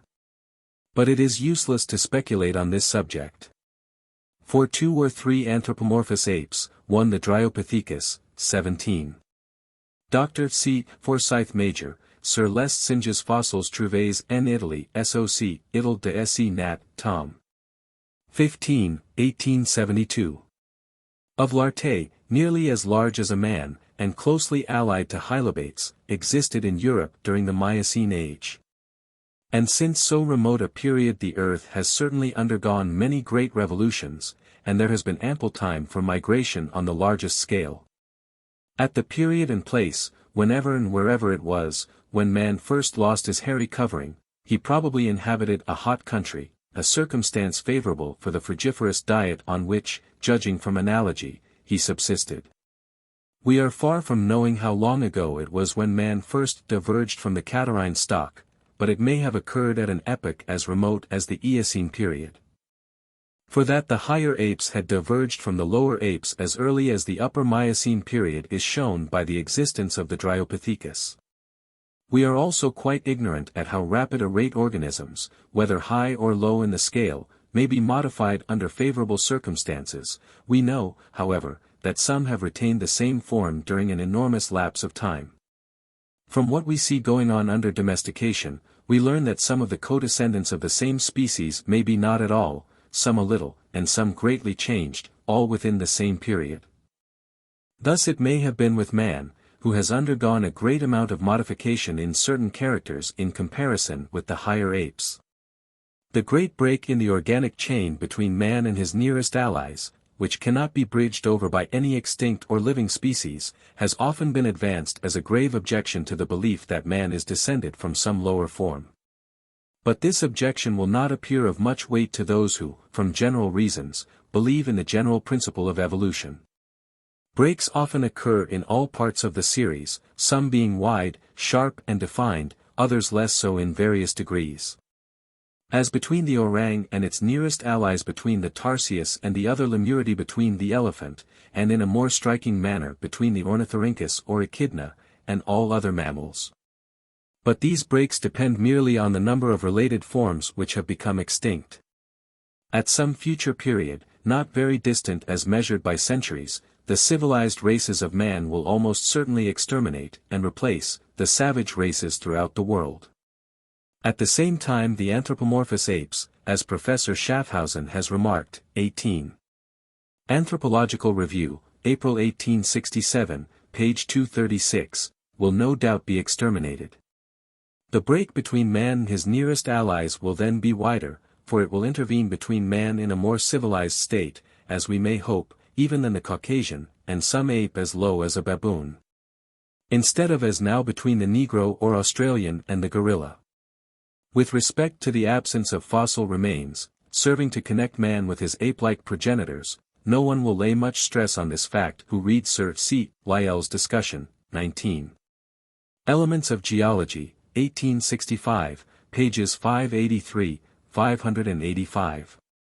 Antiquity of Man, 1863, page 145, where he shews that in all the vertebrate classes the discovery of fossil remains has been a very slow and fortuitous process. Nor should it be forgotten that those regions which are the most likely to afford remains connecting man with some extinct ape-like creature, have not as yet been searched by geologists. Lower stages in the genealogy of man. We have seen that man appears to have diverged from the Catarrhine or Old World division of the Simiati, after these had diverged from the New World division.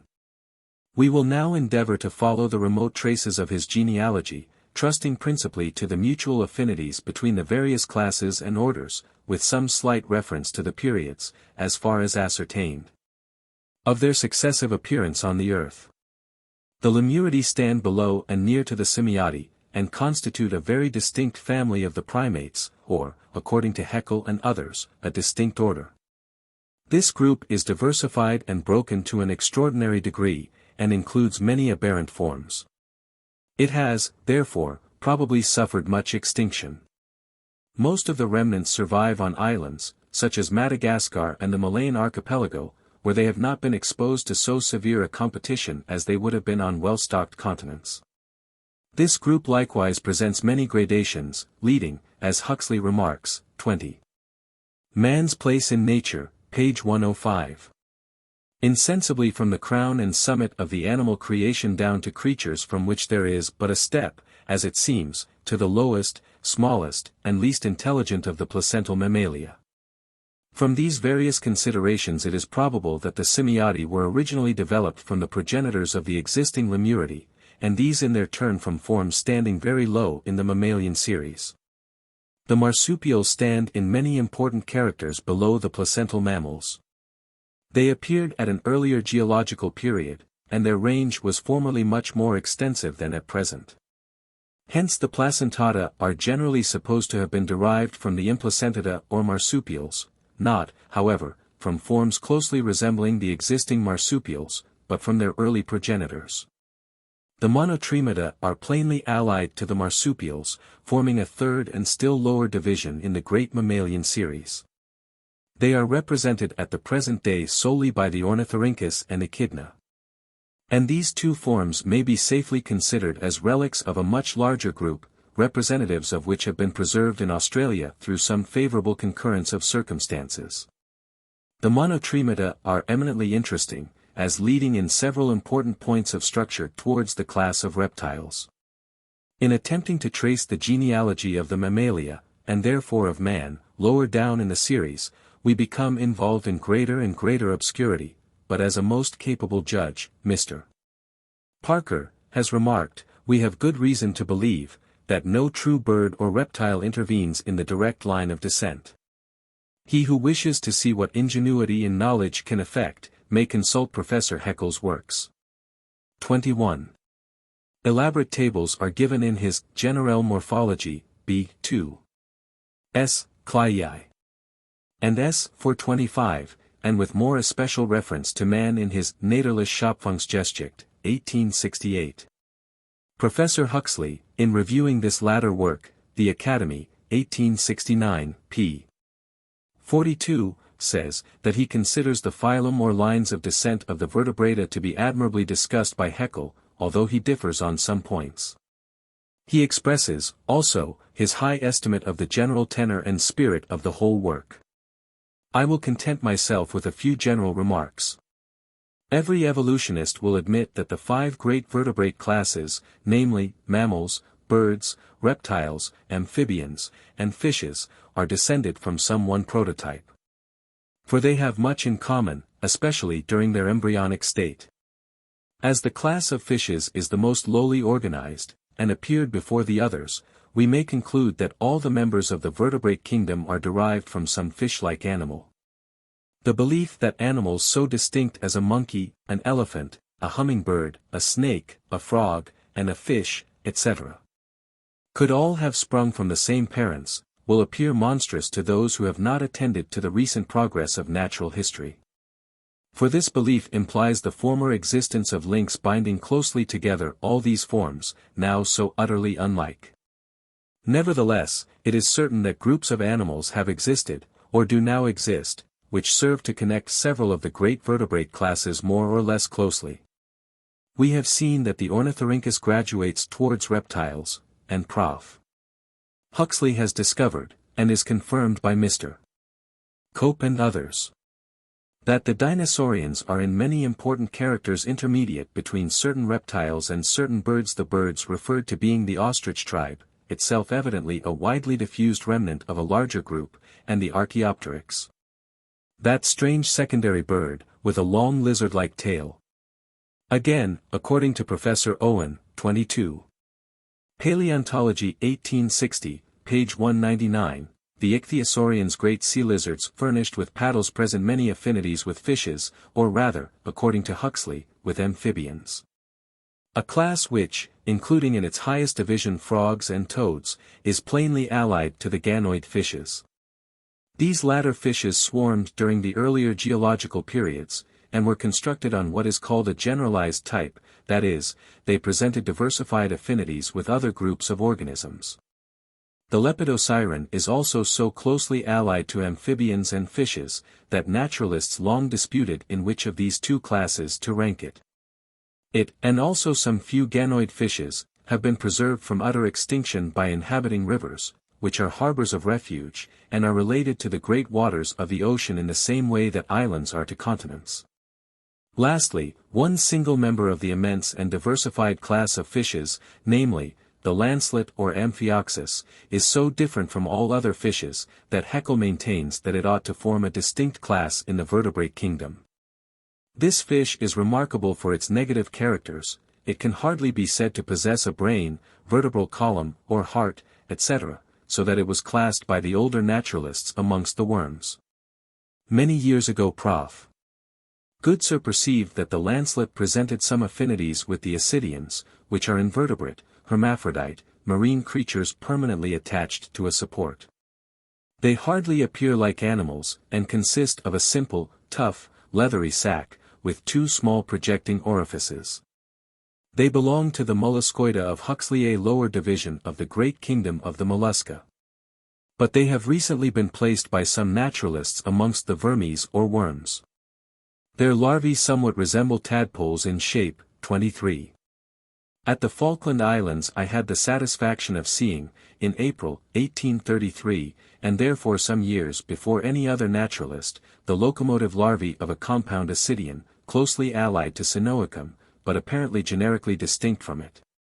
The tail was about 5 times as long as the oblong head, and terminated in a very fine filament. It was, as sketched by me under a simple microscope, plainly divided by transverse opaque partitions, which I presume represent the great cells figured by Kovalevsky. At an early stage of development the tail was closely coiled round the head of the larva, and have the power of swimming freely about. Mr. Kovalevsky, 24. Memoirs de l'Académique. Des Sciences de St. Petersburg, Tom. X, No. 15, 1866. Has lately observed that the larvae of ascidians are related to the vertebrata, in their manner of development, in the relative position of the nervous system, and in possessing a structure closely like the chorda dorsalis of vertebrate animals. And in this he has been since confirmed by Professor Kupfer. M. Kovalevsky writes to me from Naples, that he has now carried these observations yet further, and should his results be well established, the whole will form a discovery of the very greatest value. Thus, if we may rely on embryology, ever the safest guide in classification, it seems that we have at last gained a clue to the source whence the vertebrata were derived. 25. But I am bound to add that some competent judges dispute this conclusion. For instance, M. Gr., in a series of papers in the Archives de Zoologie Experimentale, for 1872. Nevertheless, this naturalist remarks, p. 281, L'organisation de la larve acidienne en dehors de toute hypothèse et de toute théorie. Nous montre comment la nature peut produire la disposition fondamentale du type vertebra, l'existence d'une corde dorsale, chez un invertébré par la seule condition vitale de l'adaptation. Et cette simple possibilité du passage subprime l'abîme entre les deux surregs, encore bien qu'un ignore par ou le passage est fait en réalité. We should then be justified in believing that at an extremely remote period a group of animals existed, resembling in many respects the larvae of our present ascidians, which diverged into two great branches, the one retrograding in development and producing the present class of ascidians, the other rising to the crown and summit of the animal kingdom by giving birth to the vertebrata. We have thus far endeavored rudely to trace the genealogy of the vertebrata by the aid of their mutual affinities. We will now look to man as he exists. And we shall, I think, be able partially to restore the structure of our early progenitors, during successive periods, but not in due order of time. This can be effected by means of the rudiments which man still retains, by the characters which occasionally make their appearance in him through reversion, and by the aid of the principles of morphology and embryology. The various facts, to which I shall here allude, have been given in the previous chapters. The early progenitors of man must have been once covered with hair, both sexes having beards, their ears were probably pointed, and capable of movement. And their bodies were provided with a tail, having the proper muscles.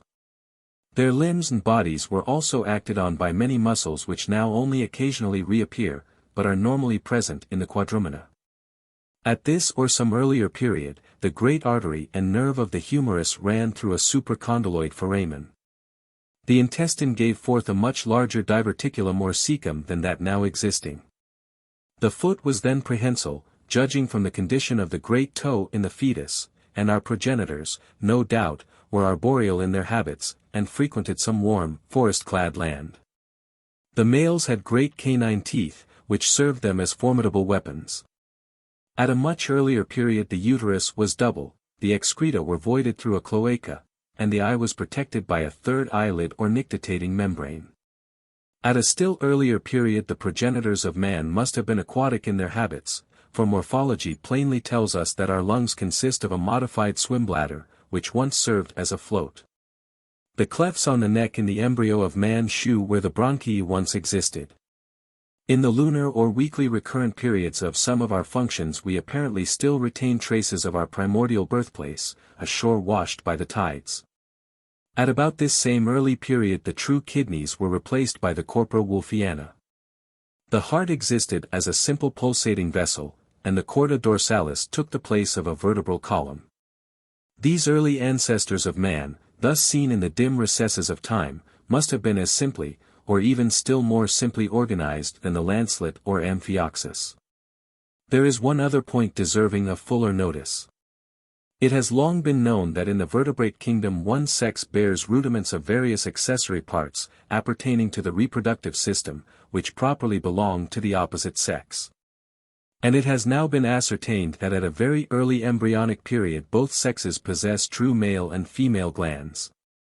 Hence some remote progenitor of the whole vertebrate kingdom appears to have been hermaphrodite or androgynous. 26. This is the conclusion of Professor Gegenbohr, one of the highest authorities in comparative anatomy, see Grundzüge der Vergleich. Anat, 1870, s. 876. The result has been arrived at chiefly from the study of the amphibia. But it appears from the researches of Waldier, as quoted in Journal of Anat and Phys. 1869, page 161, that the sexual organs of even the higher vertebrata are, in their early condition, hermaphrodite. Similar views have long been held by some authors, though until recently without a firm basis. But here we encounter a singular difficulty. In the mammalian class the males possess rudiments of a uterus with the adjacent passage, in their vesiculae prostaticae, they bear also rudiments of mammae, and some male marsupials have traces of a marsupial sac. 27. The male Thylacynus offers the best instance. Owen, Anatomy of Vertebrates, Volume 3. Page 771. Other analogous facts could be added. Are we, then, to suppose that some extremely ancient mammal continued androgynous, after it had acquired the chief distinctions of its class, and therefore after it had diverged from the lower classes of the vertebrate kingdom? This seems very improbable, for we have to look to fishes, the lowest of all the classes, to find any still existent androgynous forms. 28. Hermaphroditism has been observed in several species of Serenus, as well as in some other fishes, where it is either normal and symmetrical, or abnormal and unilateral. Dar. Zoeterween has given me references on this subject, more especially to a paper by Professor Halbertsma, in the Transact. Of the Dutch Academic of Sciences, Volume 16. Dar. Gunther doubts the fact, but it has now been recorded by too many good observers to be any longer disputed. Dr. M. Lessona writes to me, that he has verified the observations made by Cavallini on Serenus. Professor Ercolini has recently shown, Acad. Del Scienze, Bologna, December 28, 1871, that eels are androgynous. That various accessory parts, proper to each sex, are found in a rudimentary condition in the opposite sex, may be explained by such organs having been gradually acquired by the one sex, and then transmitted in a more or less imperfect state to the other. When we treat of sexual selection, we shall meet with innumerable instances of this form of transmission, as in the case of the spurs, plumes, and brilliant colors, acquired for battle or ornament by male birds, and inherited by the females in an imperfect or rudimentary condition. The possession by male mammals of functionally imperfect mammary organs is, in some respects, especially curious. The monotremata have the proper milk-secreting glands with orifices, but no nipples. And as these animals stand at the very base of the mammalian series, it is probable that the progenitors of the class also had milk-secreting glands, but no nipples. This conclusion is supported by what is known of their manner of development. For Professor Turner informs me, on the authority of Colliker and Langer, that in the embryo the mammary glands can be distinctly traced before the nipples are in the least visible. And the development of successive parts in the individual generally represents and accords with the development of successive beings in the same line of descent. The marsupials differ from the monotremata by possessing nipples. So that probably these organs were first acquired by the marsupials, after they had diverged from, and risen above, the monotremata, and were then transmitted to the placental mammals. 29. Professor Gagenbohr has shown, Genetische Zeitschrift, B.D. 7, page 212, that two distinct types of nipples prevail throughout the several mammalian orders, but that it is quite intelligible how both could have been derived from the nipples of the marsupials, and the latter from those of the monotremata. See, also, a memoir by Dr. Max Huss, on the mammary glands, Ibid B. 8. Page 176. No one will suppose that the marsupials still remained androgynous, after they had approximately acquired their present structure. How then are we to account for male mammals possessing mammae? It is possible that they were first developed in the females and then transferred to the males, but from what follows this is hardly probable. It may be suggested, as another view, that long after the progenitors of the whole mammalian class had ceased to be androgynous, both sexes yielded milk, and thus nourished their young. And in the case of the marsupials, that both sexes carried their young in marsupial sacs. This will not appear altogether improbable, if we reflect that the males of existing cygnethous fishes receive the eggs of the females in their abdominal pouches, hatch them, and afterwards, as some believe, nourish the young. 30. Mr. Lockwood believes, as quoted in Court. Journal of Science, April 1868, page 269, from what he has observed of the development of hippocampus, that the walls of the abdominal pouch of the male in some way afford nourishment.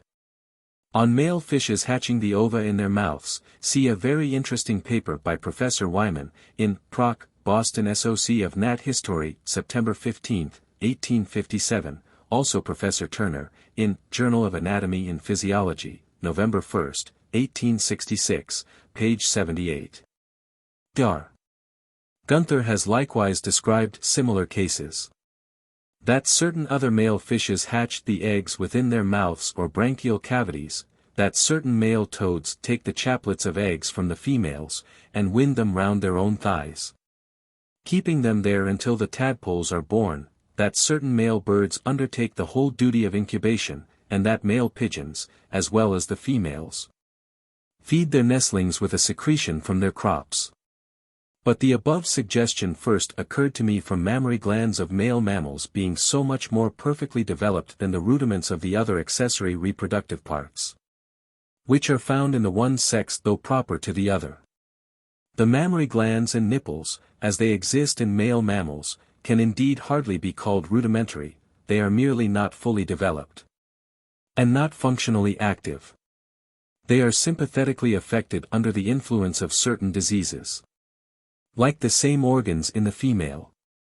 They often secrete a few drops of milk at birth and at puberty. This latter fact occurred in the curious case, before referred to, where a young man possessed 2 pairs of mammae.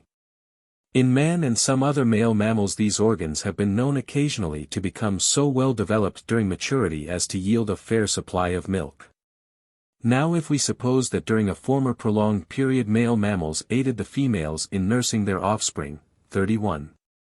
MLLE.C. Royer has suggested a similar view in her Origin del Homme, etc., 1870, and that afterwards from some cause, as from the production of a smaller number of young, the males ceased to give this aid.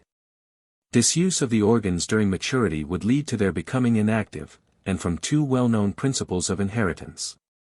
This state of inactivity would probably be transmitted to the males at the corresponding age of maturity. But at an earlier age these organs would be left unaffected, so that they would be almost equally well developed in the young of both sexes. Conclusion.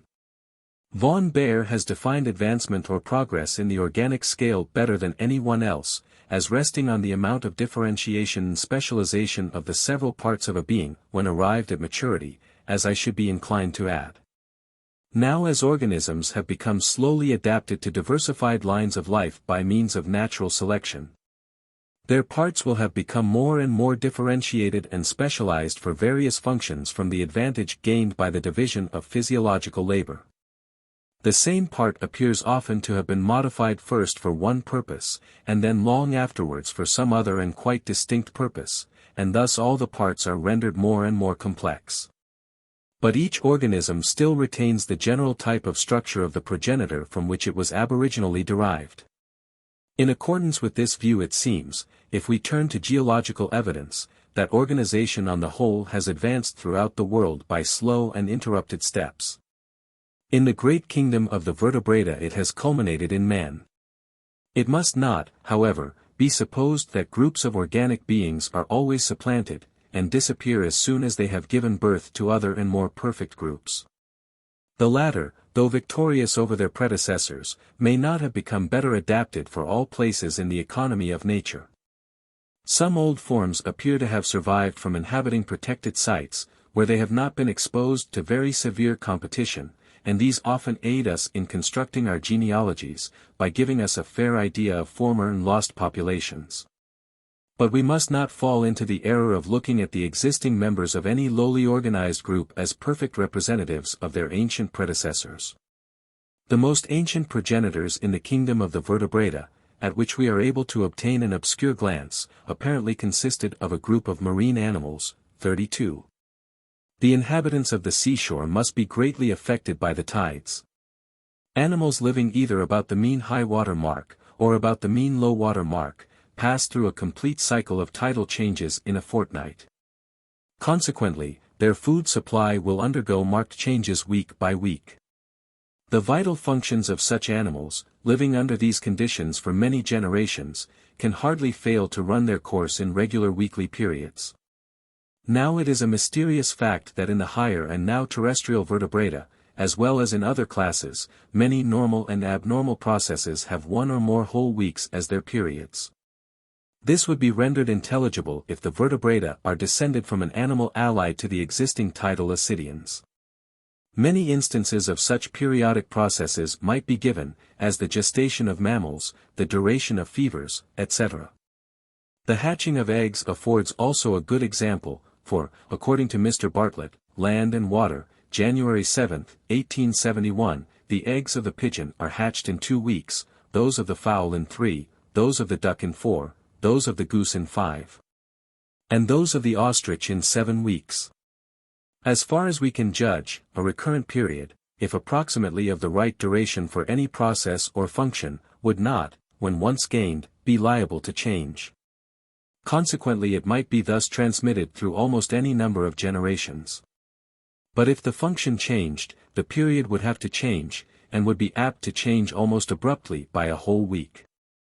This conclusion, if sound, is highly remarkable, for the period of gestation in each mammal, and the hatching of each bird's eggs, and many other vital processes, thus betray to us the primordial birthplace of these animals, resembling the larvae of existing ascidians.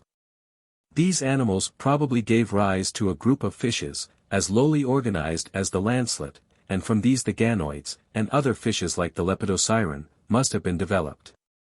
From such fish a very small advance would carry us on to the amphibians.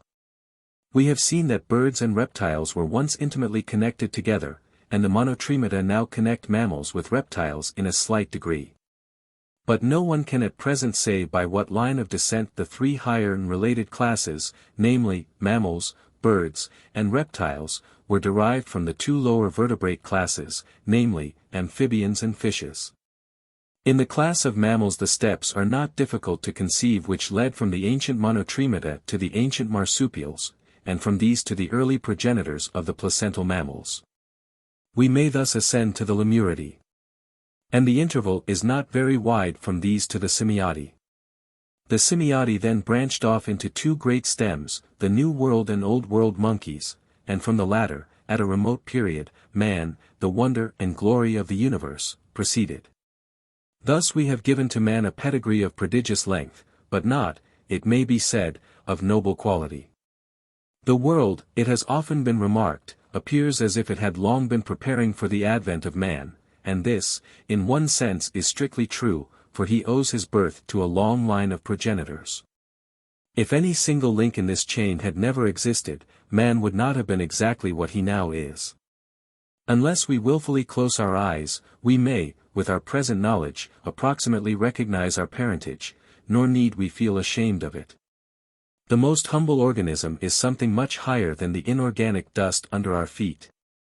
And no one with an unbiased mind can study any living creature, however humble, without being struck with enthusiasm at its marvelous structure and properties.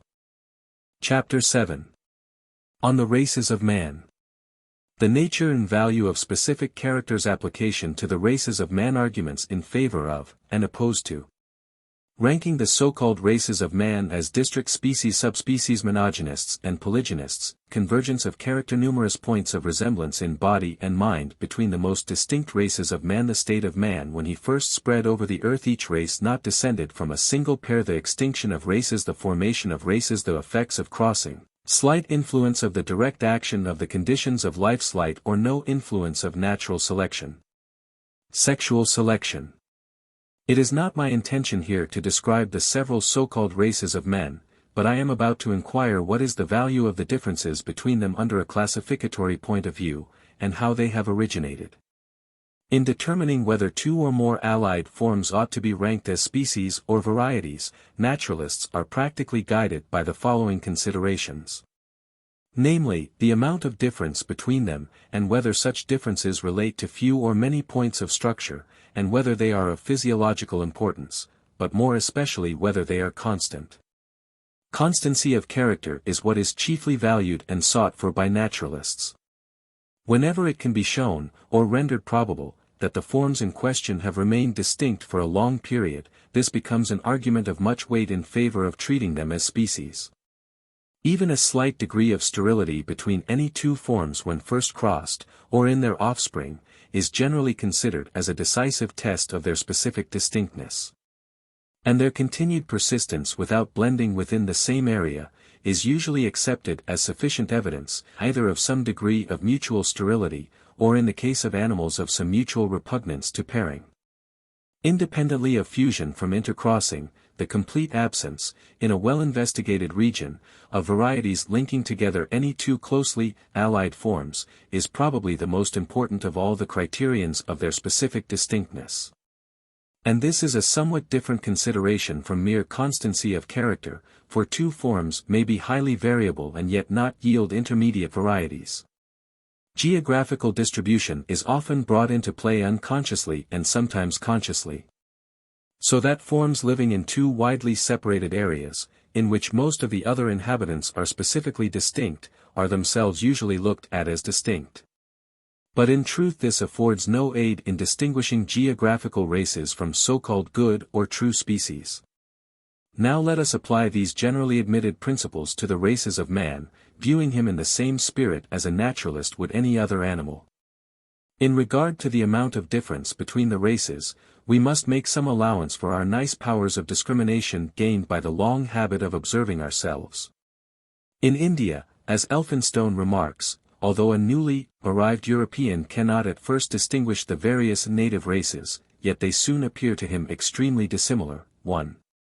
History of India, 1841, Volume 1, page 323. Father Ripa makes exactly the same remark with respect to the Chinese. And the Hindu cannot at first perceive any difference between the several European nations. Even the most distinct races of man are much more like each other in form than would at first be supposed. Certain Negro tribes must be excepted. Whilst others, as Dr. Rolfs writes to me, and as I have myself seen, have Caucasian features.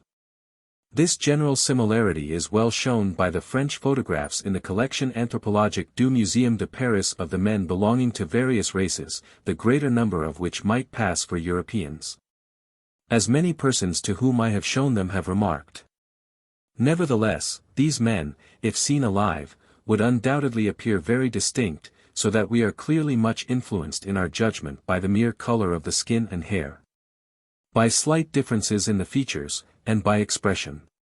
There is, however, no doubt that the various races, when carefully compared and measured, differ much from each other, as in the texture of the hair, the relative proportions of all parts of the body, too. A vast number of measurements of whites, blacks, and Indians, are given in the investigations in the military and anthropologue. Statistics of American Soldiers, by B. A. Gould, 1869, pages 298 to 358, on the capacity of the lungs, page 471. See also the numerous and valuable tables, by Dr. Weisbach, from the observations of Dr. Scherzer and Dr. Schwartz, in the Ries der Navarra, Anthropologue. Thiel, 1867. The capacity of the lungs, the form and capacity of the skull, and even in the convolutions of the brain. 3. See, for instance, Mr. Marshall's account of the brain of a bushwoman, in Philosophical Transactions, 1864, page 519. But it would be an endless task to specify the numerous points of difference. The races differ also in constitution, in acclimatization and in liability to certain diseases. Their mental characteristics are likewise very distinct. Chiefly as it would appear in their emotional, but partly in their intellectual faculties. Everyone who has had the opportunity of comparison, must have been struck with the contrast between the taciturn, even morose, aborigines of S. America and the light-hearted, talkative Negroes. There is a nearly similar contrast between the Malays and the Papuans. 4. Wallace, The Malay Archipelago, Volume 2. 1869, page 178.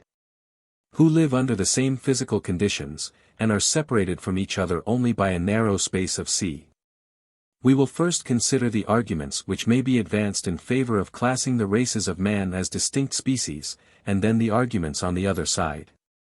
If a naturalist, who had never before seen a Negro, Hottentot, Australian, or Mongolian, were to compare them, he would at once perceive that they differed in a multitude of characters, some of slight and some of considerable importance. On inquiry he would find that they were adapted to live under widely different climates, and that they differed somewhat in bodily constitution and mental disposition. If he were then told that hundreds of similar specimens could be brought from the same countries, he would assuredly declare that they were as good species as many to which he had been in the habit of affixing specific names. This conclusion would be greatly strengthened as soon as he had ascertained that these forms had all retained the same character for many centuries, and that Negroes, apparently identical with existing Negroes, had lived at least 4,000 years ago. 5. With respect to the figures in the famous Egyptian caves of Abu Simbel, M. Pouchet says, the plurality of the human races, ENG Translat, 1864, p. 50, that he was far from finding recognizable representations of the dozen or more nations which some authors believe that they can recognize. Even some of the most strongly marked races cannot be identified with that degree of unanimity which might have been expected from what has been written on the subject. Thus Messrs. Knott and Glidden, Types of Mankind, p. 148, state that Ramesses II, or the Great, has features superbly European, whereas Knox, another firm believer in the specific distinctness of the races of man, 1850, page 201, speaking of young Memnon, the same as Ramesses II. As I am informed by Mr. Birch, insists in the strongest manner that he is identical in character with the Jews of Antwerp. Again, when I looked at the statue of Amyanoff III, I agreed with two officers of the establishment, both competent judges, that he had a strongly marked Negro type of features, but Messrs. Knott and Glidden, Ibid page 146, figure 53, describe him as a hybrid, but not of Negro intermixture. He would also hear, on the authority of an excellent observer, Dr. Lund, 6. As quoted by Knott and Glidden, Types of Mankind, 1854, page 439. They give also corroborative evidence, but C. Voigt thinks that the subject requires further investigation.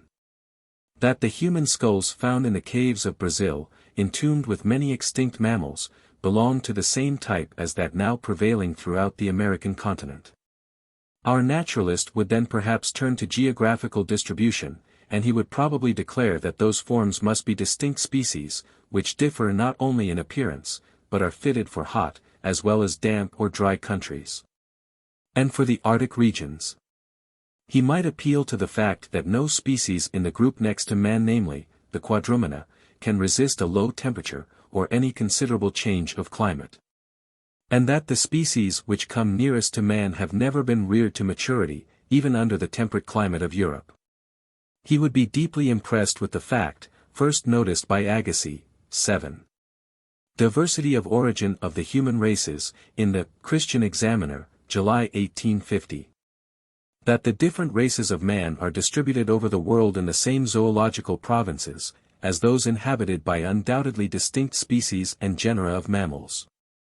This is manifestly the case with the Australian, Mongolian, and Negro races of man, in a less well-marked manner with the Hottentots, but plainly with the Papuans and Malays, who are separated, as Mr. Wallace has shown, by nearly the same line which divides the great Malayan and Australian zoological provinces. The aborigines of America ranged throughout the continent. And this at first appears opposed to the above rule, for most of the productions of the southern and northern halves differ widely, yet some few living forms, as the opossum, range from the one into the other. As did formerly some of the gigantic edentata. The Eskimo, like other Arctic animals, extend round the whole polar regions. It should be observed that the amount of difference between the mammals of the several zoological provinces does not correspond with the degree of separation between the latter. So that it can hardly be considered as an anomaly that the Negro differs more, and the American much less from the other races of man, than do the mammals of the African and American continents from the mammals of the other provinces. Man, it may be added, does not appear to have aboriginally inhabited any oceanic island, and in this respect, he resembles the other members of his class. In determining whether the supposed varieties of the same kind of domestic animal should be ranked as such, or as specifically distinct, that is, whether any of them are descended from distinct wild species. Every naturalist would lay much stress on the fact of their external parasites being specifically distinct. All the more stress would be laid on this fact, as it would be an exceptional one, for I am informed by Mr. Denny that the most different kinds of dogs, fowls, and pigeons, in England, are infested by the same species of pediculi or lice. Now Mr. A. Murray has carefully examined the pediculi collected in different countries from the different races of man. 8. Transactions of the Royal Society of Edinburgh, Volume 22, 1861, page 567. And he finds that they differ, not only in color, but in the structure of their claws and limbs. In every case in which many specimens were obtained the differences were constant. The surgeon of a whaling ship in the Pacific assured me that when the pediculi, with which some Sandwich Islanders on board swarmed, strayed on to the bodies of the English sailors, they died in the course of 3 or 4 days. These pediculi were darker colored, and appeared different from those proper to the natives of Chiloé in South America, of which he gave me specimens. These, again, appeared larger and much softer than European lice. Mr. Murray procured 4 kinds from Africa, namely, from the Negroes of the eastern and western coasts, from the Hottentots and Kaffirs, 2 kinds from the natives of Australia, 2 from North and 2 from South America. In these latter cases it may be presumed that the pediculi came from natives inhabiting different districts, with insects slight structural differences, if constant, are generally esteemed of specific value, and the fact of the races of man being infested by parasites, which appear to be specifically distinct, might fairly be urged as an argument that the races themselves ought to be classed as distinct species. Our supposed naturalist, having proceeded thus far in his investigation, would next inquire whether the races of men, when crossed, were in any degree sterile. He might consult the work, 9. On the phenomena of hybridity in the genus Homo, 9. Translat, 1864, of Professor Broca, a cautious and philosophical observer, and in this he would find good evidence that some races were quite fertile together, but evidence of an opposite nature in regard to other races. Thus it has been asserted that the native women of Australia and Tasmania rarely produce children to European men. The evidence, however, on this head has now been shown to be almost valueless. The half-castes are killed by the pure blacks, and an account has lately been published of 11 half-caste youths murdered and burnt at the same time, whose remains were found by the police. 10. See the interesting letter by Mr. T.A. Murray, in the Anthropological Review, April 1868, page 53. In this letter Count Strzelecki's statement that Australian women who have borne children to a white man, are afterward sterile with their own race, is disproved. M.A. De Cataphages has also collected, Revue des Corps Scientifiques, March, 1869, page 239, much evidence that Australians and Europeans are not sterile when crossed. Again, it has often been said that when mulattoes intermarry, they produce few children. On the other hand, Dr. Bachman, of Charleston, 11. An examination of Professor Agassiz's sketch of the Nat provinces of the animal world, Charleston, 1855, p. 44, positively asserts that he has known mulatto families which have intermarried for several generations, and have continued on an average as fertile as either pure whites or pure blacks. Inquiries formerly made by Sir C. Lyell on this subject led him, as he informs me, to the same conclusion. 12. Dr. Rolfs writes to me that he found the mixed races in the Great Sahara, derived from Arabs, Berbers, and Negroes of 3 tribes, extraordinarily fertile. On the other hand, Mr. Winwood Reade informs me that the Negroes on the Gold Coast, though admiring white men and mulattoes, have a maxim that mulattoes should not intermarry, as the children are few and sickly. This belief, as Mr. Reade remarks, deserves attention, as white men have visited and resided on the Gold Coast for 400 years, so that the natives have had ample time to gain knowledge through experience. In the United States the census for the year 1854 included, according to Dr. Bachman, 405,751 mulattoes, and this number, considering all the circumstances of the case, seems small. But it may partly be accounted for by the degraded and anomalous position of the class, and by the profligacy of the women. A certain amount of absorption of mulattoes into Negroes must always be in progress.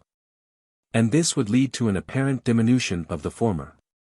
The inferior vitality of mulattoes is spoken of in a trustworthy work, 13.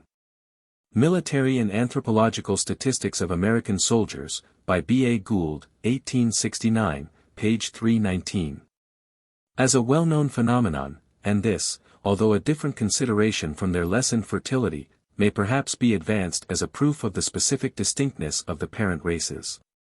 No doubt both animal and vegetable hybrids, when produced from extremely distinct species, are liable to premature death, but the parents of mulattoes cannot be put under the category of extremely distinct species. The common mule, so notorious for long life and vigor, and yet so sterile, shews how little necessary connection there is in hybrids between lessened fertility and vitality. Other analogous cases could be cited. Even if it should hereafter be proved that all the races of men were perfectly fertile together, he who was inclined from other reasons to rank them as distinct species might with justice argue that fertility and sterility are not safe criterions of specific distinctness. We know that these qualities are easily affected by changed conditions of life, or by close interbreeding, and that they are governed by highly complex laws, for instance, that of the unequal fertility of converse crosses between the same two species. With forms which must be ranked as undoubted species, a perfect series exists from those which are absolutely sterile when crossed, to those which are almost or completely fertile. The degrees of sterility do not coincide strictly with the degrees of difference between the parents in external structure or habits of life.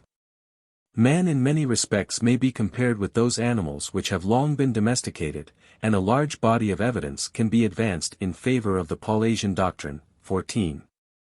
The Variation of Animals and Plants Under Domestication, Volume 2. p. 109. I may here remind the reader that the sterility of species when crossed is not a specially acquired quality, but, like the incapacity of certain trees to be grafted together, is incidental on other acquired differences. The nature of these differences is unknown, but they relate more especially to the reproductive system, and much less so to external structure or to ordinary differences in constitution. One important element in the sterility of crossed species apparently lies in one or both having been long habituated to fixed conditions. For we know that changed conditions have a special influence on the reproductive system. And we have good reason to believe, as before remarked, that the fluctuating conditions of domestication tend to eliminate that sterility which is so general with species, in a natural state, when crossed. It has elsewhere been shown by me, Ibid Volume 2. Page 185, and Origin of Species, 5th edit. p. 317, that the sterility of crossed species has not been acquired through natural selection. We can see that when two forms have already been rendered very sterile, it is scarcely possible that their sterility should be augmented by the preservation or survival of the more and more sterile individuals. For, as the sterility increases, fewer and fewer offspring will be produced from which to breed, and at last only single individuals will be produced at the rarest intervals. But there is even a higher grade of sterility than this. Both Gartner and Korutter have proved that in genera of plants, including many species, a series can be formed from species which, when crossed, yield fewer and fewer seeds, to species which never produce a single seed, but yet are affected by the pollen of the other species, as shown by the swelling of the germen. It is here manifestly impossible to select the more sterile individuals, which have already ceased to yield seeds, so that the acme of sterility, when the germen alone is affected, cannot have been gained through selection. This acme, and no doubt the other grades of sterility, are the incidental results of certain unknown differences in the constitution of the reproductive system of the species which are crossed. That domestication tends to eliminate the sterility which is so general a result of the crossing of species in a state of nature. From these several considerations, it may be justly urged that the perfect fertility of the intercrossed races of man, if established, would not absolutely preclude us from ranking them as distinct species. Independently of fertility, the characters presented by the offspring from a cross have been thought to indicate whether or not the parent forms ought to be ranked as species or varieties. But after carefully studying the evidence, I have come to the conclusion that no general rules of this kind can be trusted. The ordinary result of a cross is the production of a blended or intermediate form. But in certain cases some of the offspring take closely after one parent form, and some after the other. This is especially apt to occur when the parents differ in characters which first appeared as sudden variations or monstrosities. 15. The Variation of Animals, etc., Volume 2.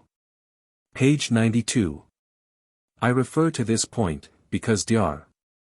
Rolfs informs me that he has frequently seen in Africa the offspring of Negroes crossed with members of other races, either completely black or completely white, or rarely piebald.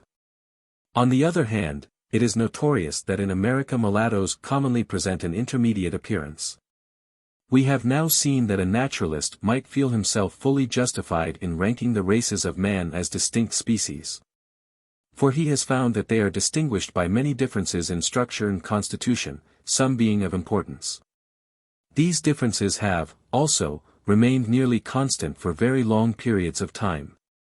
Our naturalist will have been in some degree influenced by the enormous range of man, which is a great anomaly in the class of mammals, if mankind be viewed as a single species. He will have been struck with the distribution of the several so-called races, which accords with that of other undoubtedly distinct species of mammals. Finally, he might urge that the mutual fertility of all the races has not as yet been fully proved, and even if proved would not be an absolute proof of their specific identity. On the other side of the question, if our supposed naturalist were to inquire whether the forms of man keep distinct like ordinary species, when mingled together in large numbers in the same country, he would immediately discover that this was by no means the case. In Brazil he would behold an immense mongrel population of Negroes and Portuguese. In Chiloé, and other parts of South America, he would behold the whole population consisting of Indians and Spaniards blended in various degrees. 16. M. De Cataphages has given, Anthropological Review, January 1869, page 22, an interesting account of the success and energy of the Paulistas in Brazil, who are a much crossed race of Portuguese and Indians, with a mixture of the blood of other races. In many parts of the same continent he would meet with the most complex crosses between Negroes, Indians, and Europeans. And judging from the vegetable kingdom, such triple crosses afford the severest test of the mutual fertility of the parent forms. In one island of the Pacific he would find a small population of mingled Polynesian and English blood. And in the Fiji archipelago a population of Polynesian and Negritos crossed in all degrees. Many analogous cases could be added, for instance, in Africa. Hence the races of man are not sufficiently distinct to inhabit the same country without fusion, and the absence of fusion affords the usual and best test of specific distinctness. Our naturalist would likewise be much disturbed as soon as he perceived that the distinctive characters of all the races were highly variable. This fact strikes every one on first beholding the Negro slaves in Brazil, who have been imported from all parts of Africa. The same remark holds good with the Polynesians, and with many other races. It may be doubted whether any character can be named which is distinctive of a race and is constant. Savages, even within the limits of the same tribe, are not nearly so uniform in character, as has been often asserted. Hottentot women offer certain peculiarities, more strongly marked than those occurring in any other race, but these are known not to be of constant occurrence. In the several American tribes, color and hairiness differ considerably. As does color to a certain degree, and the shape of the features greatly, in the Negroes of Africa. The shape of the skull varies much in some races. 17.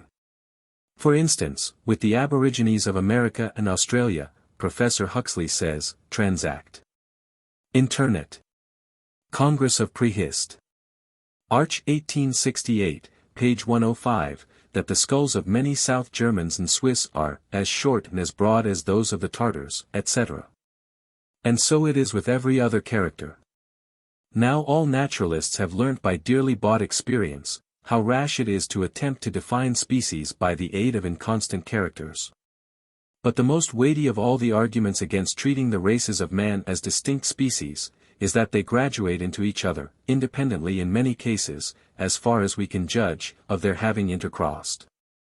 Man has been studied more carefully than any other animal, and yet there is the greatest possible diversity amongst capable judges whether he should be classed as a single species or race, or as 2, viri, as 3, jacquinot, as 4, Kant. 5, Blumenbach, 6, Buffon, 7, Hunter, 8, Agassiz, 11, Pickering, 15, Bourriesti. Vincent, 16, Desmoulins, 22, Morton, 60, Crawford, or as 60, 3, according to Burke. 18. See a good discussion on this subject in Waite's Introduction to Anthropology, ENG Translat, 1863, pages 198 to 208, 227. I have taken some of the above statements from H. Tuttle's Origin and Antiquity of Physical Man, Boston, 1866, page 35. This diversity of judgment does not prove that the races ought not to be ranked as species, but it shews that they graduate into each other, and that it is hardly possible to discover clear distinctive characters between them. Every naturalist who has had the misfortune to undertake the description of a group of highly varying organisms, has encountered cases, I speak after experience, precisely like that of man. And if of a cautious disposition, he will end by uniting all the forms which graduate into each other, under a single species, for he will say to himself that he has no right to give names to objects which he cannot define. Cases of this kind occur in the order which includes man, namely in certain genera of monkeys, whilst in other genera, as in Cercopithecus, most of the species can be determined with certainty. In the American genus Civilised, the various forms are ranked by some naturalists as species, by others as mere geographical races. Now if numerous specimens of Civilised were collected from all parts of South America, and those forms which at present appear to be specifically distinct, were found to graduate into each other by close steps, they would usually be ranked as mere varieties or races. And this course has been followed by most naturalists with respect to the races of man. Nevertheless, it must be confessed that there are forms, at least in the vegetable kingdom. 19. Prof.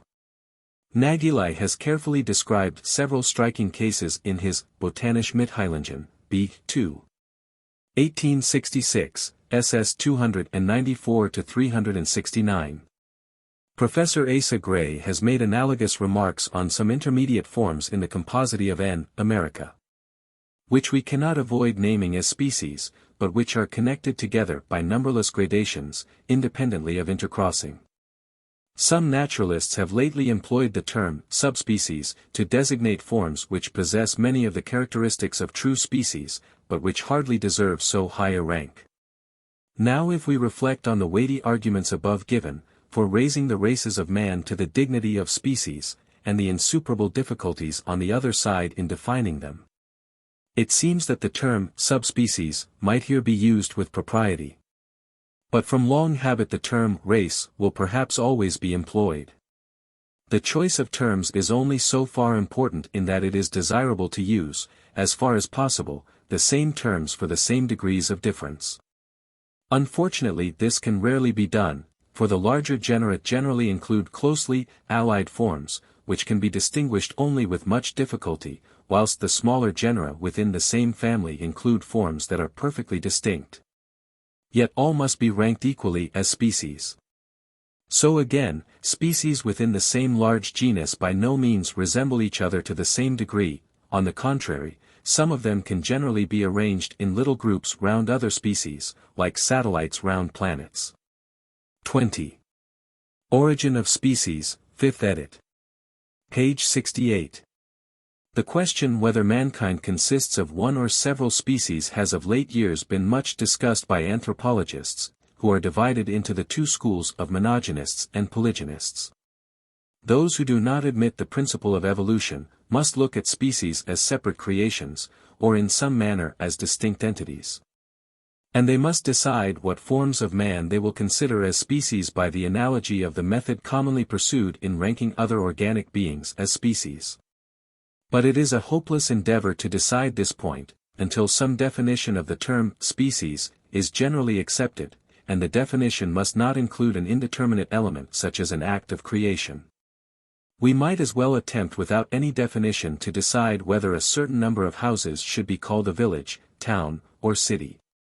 We have a practical illustration of the difficulty in the never-ending doubts whether many closely allied mammals, birds, insects, and plants, which represent each other respectively in North America and Europe, should be ranked as species or geographical races. And the like holds true of the productions of many islands situated at some little distance from the nearest continent. Those naturalists, on the other hand, who admit the principle of evolution, and this is now admitted by the majority of rising men, will feel no doubt that all the races of man are descended from a single primitive stock. Whether or not they may think fit to designate the races as distinct species, for the sake of expressing their amount of difference. 21. See Professor Huxley to this effect in the Fortnightly Review, 1865, page 275. With our domestic animals, the question whether the various races have arisen from one or more species is somewhat different.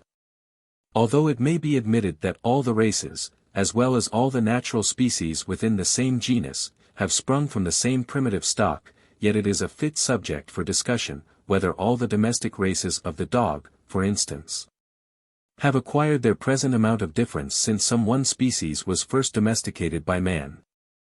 Or whether they owe some of their characters to inheritance from distinct species, which had already been differentiated in a state of nature.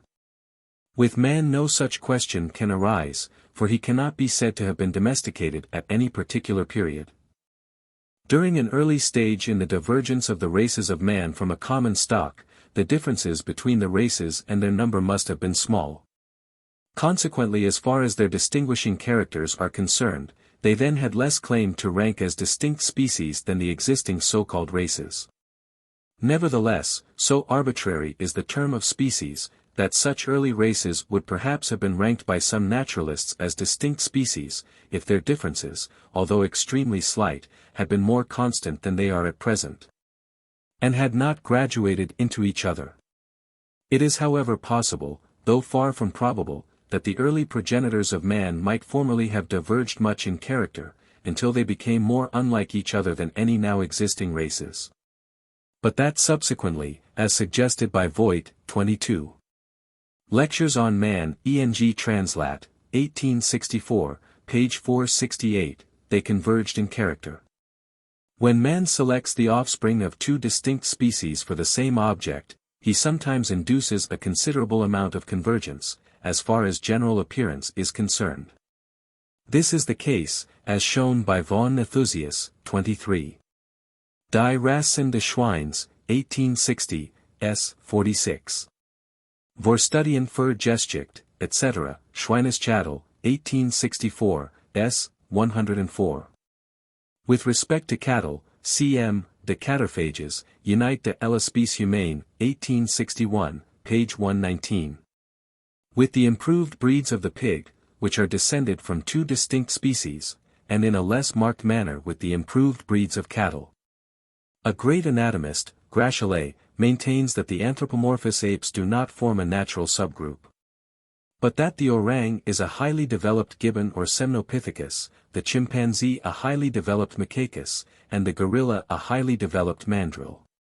If this conclusion, which rests almost exclusively on brain characters, be admitted, we should have a case of convergence at least in external characters, for the anthropomorphous apes are certainly more like each other in many points than they are to other apes. All analogical resemblances, as of a whale to a fish, may indeed be said to be cases of convergence, but this term has never been applied to superficial and adaptive resemblances. It would, however, be extremely rash to attribute to convergence close similarity of character in many points of structure amongst the modified descendants of widely distinct beings. The form of a crystal is determined solely by the molecular forces, and it is not surprising that dissimilar substances should sometimes assume the same form. But with organic beings we should bear in mind that the form of each depends on an infinity of complex relations, namely on variations, due to causes far too intricate to be followed, on the nature of the variations preserved. These depending on the physical conditions, and still more on the surrounding organisms which compete with each, and lastly, on inheritance, in itself a fluctuating element, from innumerable progenitors, all of which have had their forms determined through equally complex relations. It appears incredible that the modified descendants of two organisms, if these differed from each other in a marked manner, should ever afterwards converge so closely as to lead to a near approach to identity throughout their whole organization. In the case of the convergent races of pigs above referred to, evidence of their descent from two primitive stocks is, according to von Nethusius, still plainly retained, in certain bones of their skulls. If the races of man had descended, as is supposed by some naturalists, from two or more species, which differed from each other as much, or nearly as much, as does the orang from the gorilla, it can hardly be doubted that marked differences in the structure of certain bones would still be discoverable in man as he now exists. Although the existing races of man differ in many respects, as in color, hair, shape of skull, proportions of the body, etc. Yet if their whole structure be taken into consideration, they are found to resemble each other closely in a multitude of points. Many of these are of so unimportant or of so singular a nature, that it is extremely improbable that they should have been independently acquired by aboriginally distinct species or races. The same remark holds good with equal or greater force with respect to the numerous points of mental similarity between the most distinct races of man. The American Aborigines, Negroes and Europeans are as different from each other in mind as any three races that can be named. Yet I was incessantly struck, whilst living with the Fuegians on board the Beagle, with the many little traits of character, shewing how similar their minds were to ours. And so it was with a full-blooded Negro with whom I happened once to be intimate. He who will read Mr. Tyler's and Sir J. Lubbock's interesting works, 24. Tyler's Early History of Mankind, 1865, with respect to gesture, language, see page 54. Lubbock's Prehistoric Times, 2nd edit. 1869, can hardly fail to be deeply impressed with the close similarity between the men of all races in tastes, dispositions, and habits. This is shown by the pleasure which they all take in dancing, rude music, acting, painting, tattooing, and otherwise decorating themselves. In their mutual comprehension of gesture language, by the same expression in their features, and by the same inarticulate cries, when excited by the same emotions. This similarity, or rather identity, is striking, when contrasted with the different expressions and cries made by distinct species of monkeys. There is good evidence that the art of shooting with bows and arrows has not been handed down from any common progenitor of mankind, yet as Westrop and Nielsen have remarked, 25. On analogous forms of implements, in Memoirs of Anthropological Society, by H. M. Westrop. The Primitive Inhabitants of Scandinavia, E.N.G. Translat, edited by Sir J. Lubbock, 1868, page 104. The stone arrowheads, brought from the most distant parts of the world, and manufactured at the most remote periods, are almost identical, and this fact can only be accounted for by the various races having similar inventive or mental powers. The same observation has been made by archaeologists, 26. Westrop on cromlechs, etc., Journal of Ethnological SOC, as given in Scientific Opinion, June 2, 1869, page 3. With respect to certain widely prevalent ornaments, such as zigzags, etc., and with respect to various simple beliefs and customs, such as the burying of the dead under megalithic structures. I remember observing in South America, 27. Journal of Researches, Voyage of the Beagle, page 46.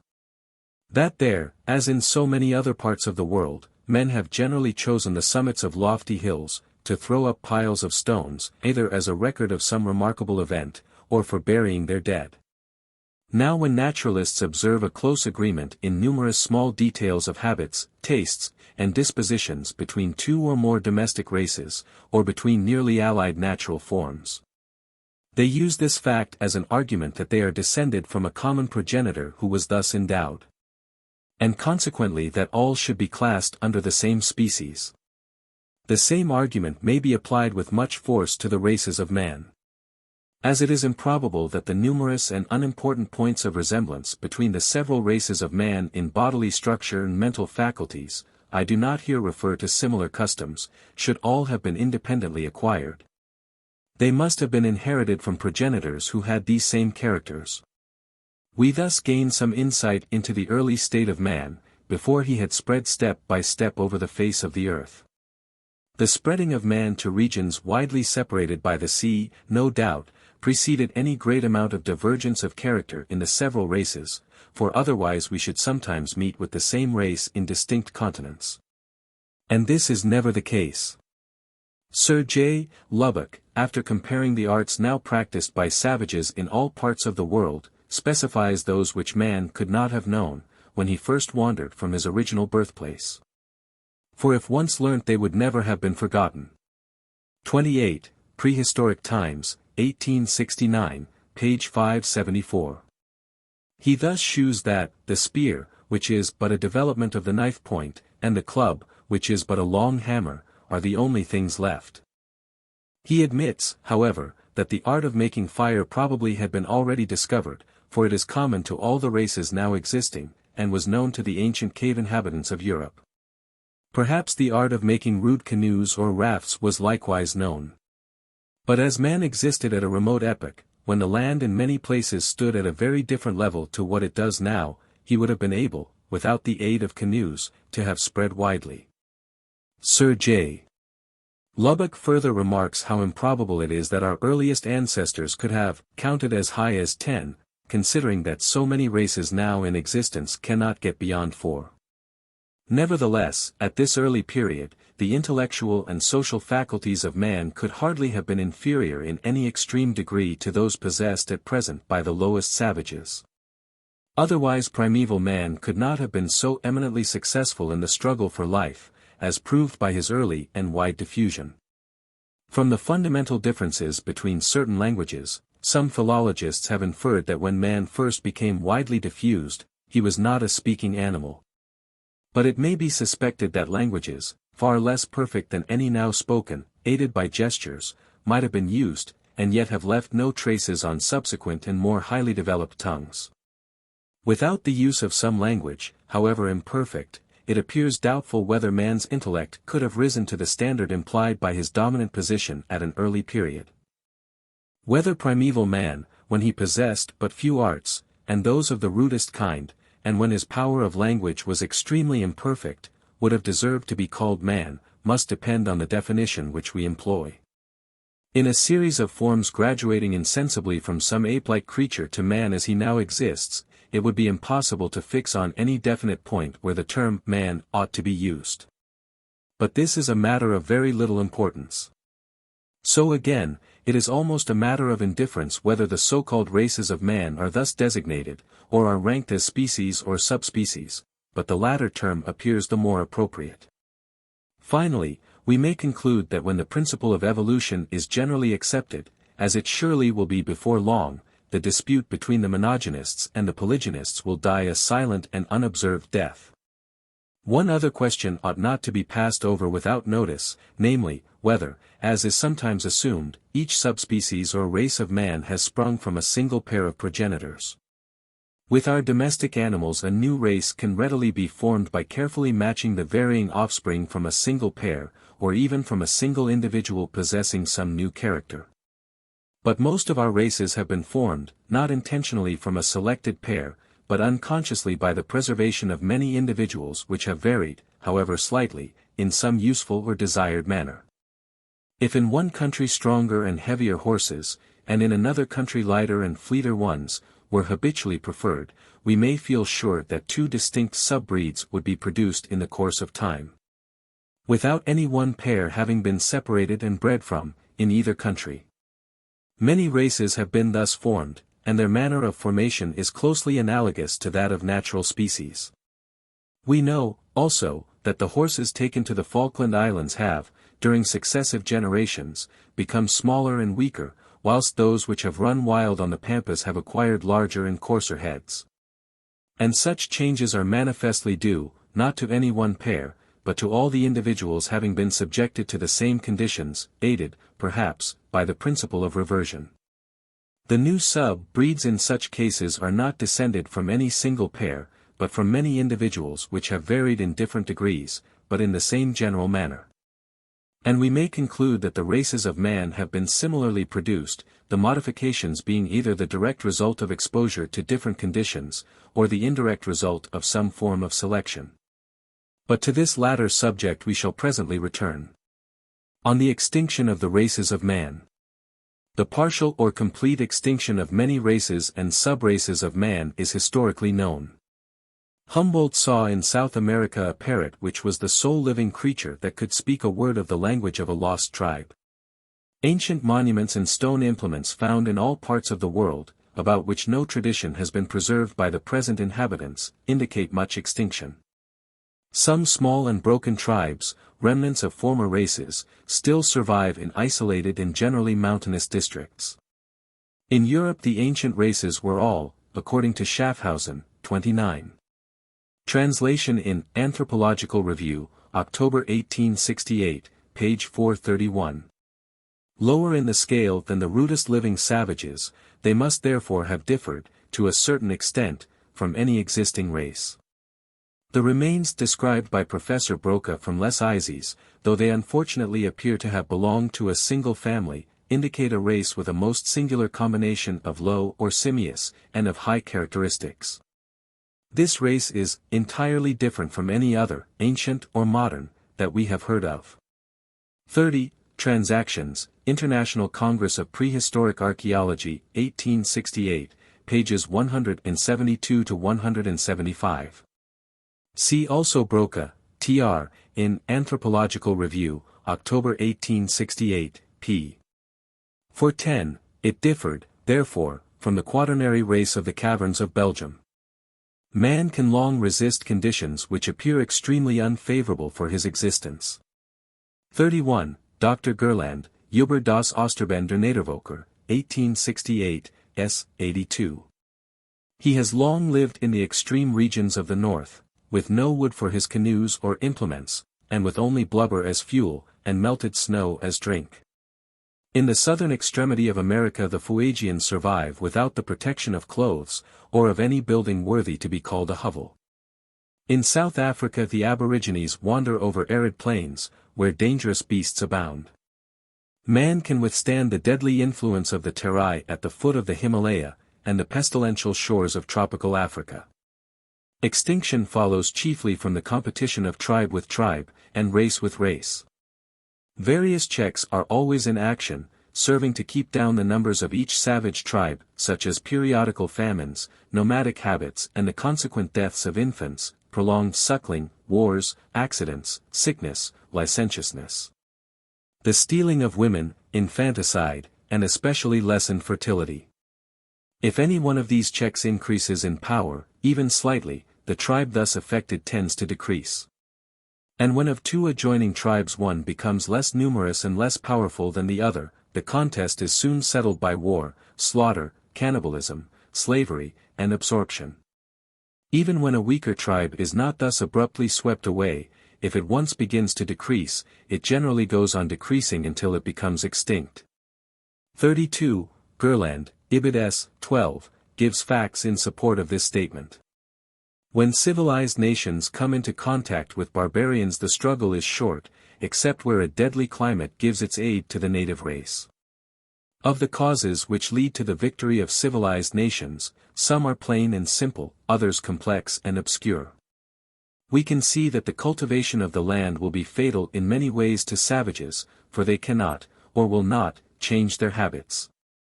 New diseases and vices have in some cases proved highly destructive. And it appears that a new disease often causes much death, until those who are most susceptible to its destructive influence are gradually weeded out. 33. See remarks to this effect in Sir H. Holland's Medical Notes and Reflections, 1839, page 390. And so it may be with the evil effects from spirituous liquors, as well as with the unconquerably strong taste for them shown by so many savages. It further appears, mysterious as is the fact, that the first meeting of distinct and separated people generates disease. 34. I have collected, Journal of Researches, Voyage of the Beagle, page 435, a good many cases bearing on this subject, see also Gerland. Ibid s. 8. Popig speaks of the breath of civilization as poisonous to savages. Mr. Sproat, who in Vancouver Island closely attended to the subject of extinction, believed that changed habits of life, consequent on the advent of Europeans. Induces much ill health. He lays, also, great stress on the apparently trifling cause that the natives become bewildered and dull by the new life around them, they lose the motives for exertion, and get no new ones in their place. 35. Sproat. Scenes and Studies of Savage Life, 1868, page 284. The grade of their civilization seems to be a most important element in the success of competing nations. A few centuries ago Europe feared the inroads of Eastern barbarians, now any such fear would be ridiculous. It is a more curious fact, as Mr. Bagehot has remarked, that savages did not formerly waste away before the classical nations, as they now do before modern civilized nations. Had they done so, the old moralists would have mused over the event. But there is no lament in any writer of that period over the perishing barbarians. 36. Bagehot, Physics and Politics, Fortnightly Review, April 1, 1868, page 455. The most potent of all the causes of extinction, appears in many cases to be lessened fertility and ill health, especially amongst the children, arising from changed conditions of life. Notwithstanding that the new conditions may not be injurious in themselves. I am much indebted to Mr. H. H. Howarth for having called my attention to this subject, and for having given me information respecting it. I have collected the following cases. When Tasmania was first colonized, the natives were roughly estimated by some at 7,000 and by others at 20,000. Their number was soon greatly reduced, chiefly by fighting with the English and with each other. After the famous hunt by all the colonists, when the remaining natives delivered themselves up to the government, they consisted only of 120 individuals, 37. All the statements here given are taken from The Last of the Tasmanians, by J. Bonwick, 1870, who were in 1832 transported to Flinders Island. This island, situated between Tasmania and Australia, is 40 miles long, and from 12 to 18 miles broad. It seems healthy, and the natives were well treated. Nevertheless, they suffered greatly in health. In 1834 they consisted, Bonwick, page 250, of 47 adult males, 48 adult females, and 16 children, or in all of 111 souls. In 1835 only 100 were left. As they continued rapidly to decrease, and as they themselves thought that they should not perish so quickly elsewhere, they were removed in 1847 to Oyster Cove in the southern part of Tasmania. They then consisted, December 20th, 1847, of 14 men, 22 women and 10 children. 38. This is the statement of the Governor of Tasmania, Sir W. Denison, Varieties of Viceregal Life, 1870, Volume 1, page 67. But the change of site did no good. Disease and death still pursued them, and in 1864 one man, who died in 1869, and 3 elderly women alone survived. The infertility of the women is even a more remarkable fact than the liability of all to ill health and death. At the time when only 9 women were left at Oyster Cove, they told Mr. Bonwick, page 386, that only 2 had ever borne children, and these 2 had together produced only 3 children. With respect to the cause of this extraordinary state of things, Dr. Story remarks that death followed the attempts to civilize the natives. If left to themselves to roam as they were wont and undisturbed, they would have reared more children, and there would have been less mortality. Another careful observer of the natives, Mr. Davis, remarks, the births have been few and the deaths numerous. This may have been in a great measure owing to their change of living and food, but more so to their banishment from the mainland of Van Diemen's Land, and consequent depression of spirits, Bonwick, pages 388, 390. Similar facts have been observed in 2 widely different parts of Australia. The celebrated explorer, Mr. Gregory, told Mr. Bonwick, that in Queensland, the want of reproduction was being already felt with the blacks, even in the most recently settled parts, and that decay would set in. Of 13 aborigines from Shark's Bay who visited Murchison River, 12 died of consumption within 3 months.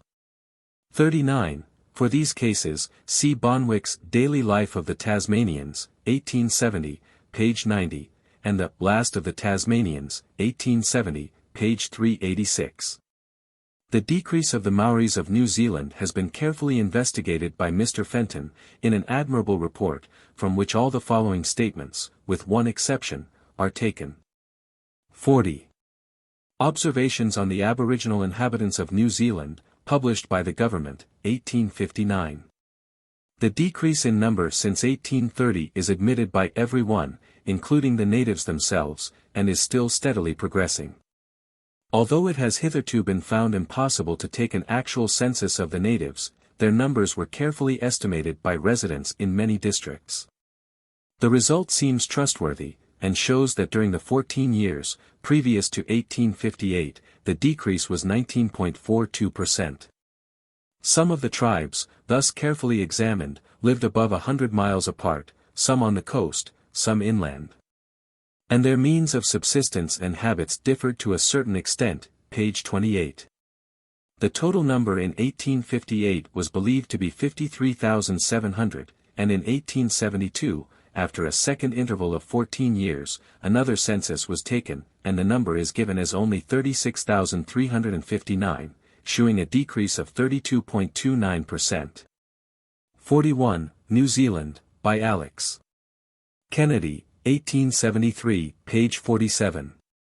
Mr. Fenton, after shewing in detail the insufficiency of the various causes, usually assigned in explanation of this extraordinary decrease, such as new diseases, the profligacy of the women, drunkenness, wars, etc., concludes on weighty grounds that it depends chiefly on the unproductiveness of the women, and on the extraordinary mortality of the young children, pages 31, 34.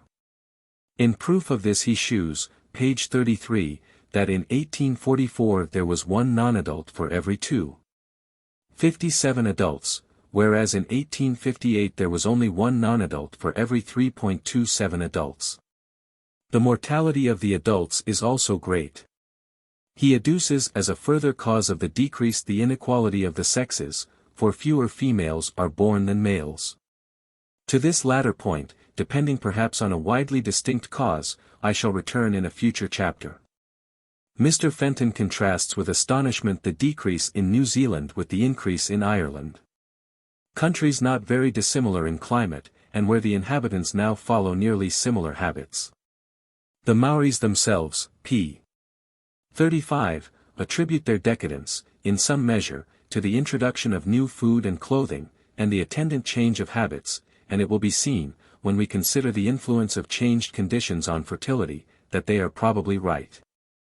The diminution began between the years 1830 and 1840, and Mr. Fenton shews, page 40, that about 1830, the art of manufacturing putrid corn, maize, by long steeping in water, was discovered and largely practiced. And this proves that a change of habits was beginning amongst the natives, even when New Zealand was only thinly inhabited by Europeans.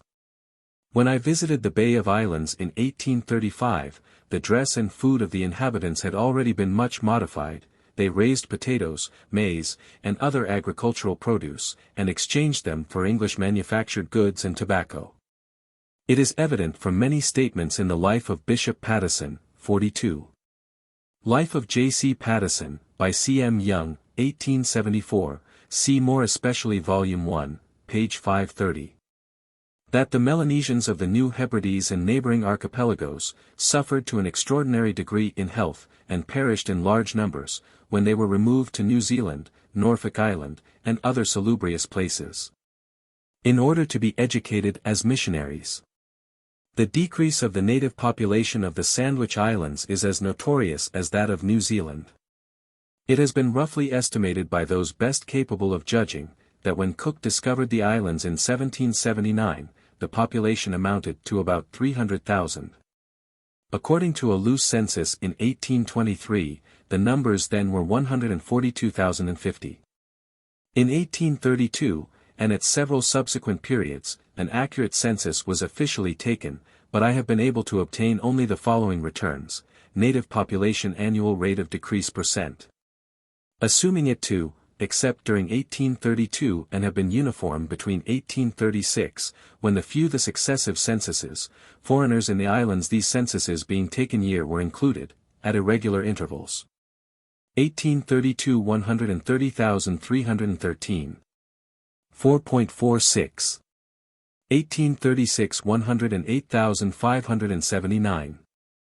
2.47. 1853 71,019.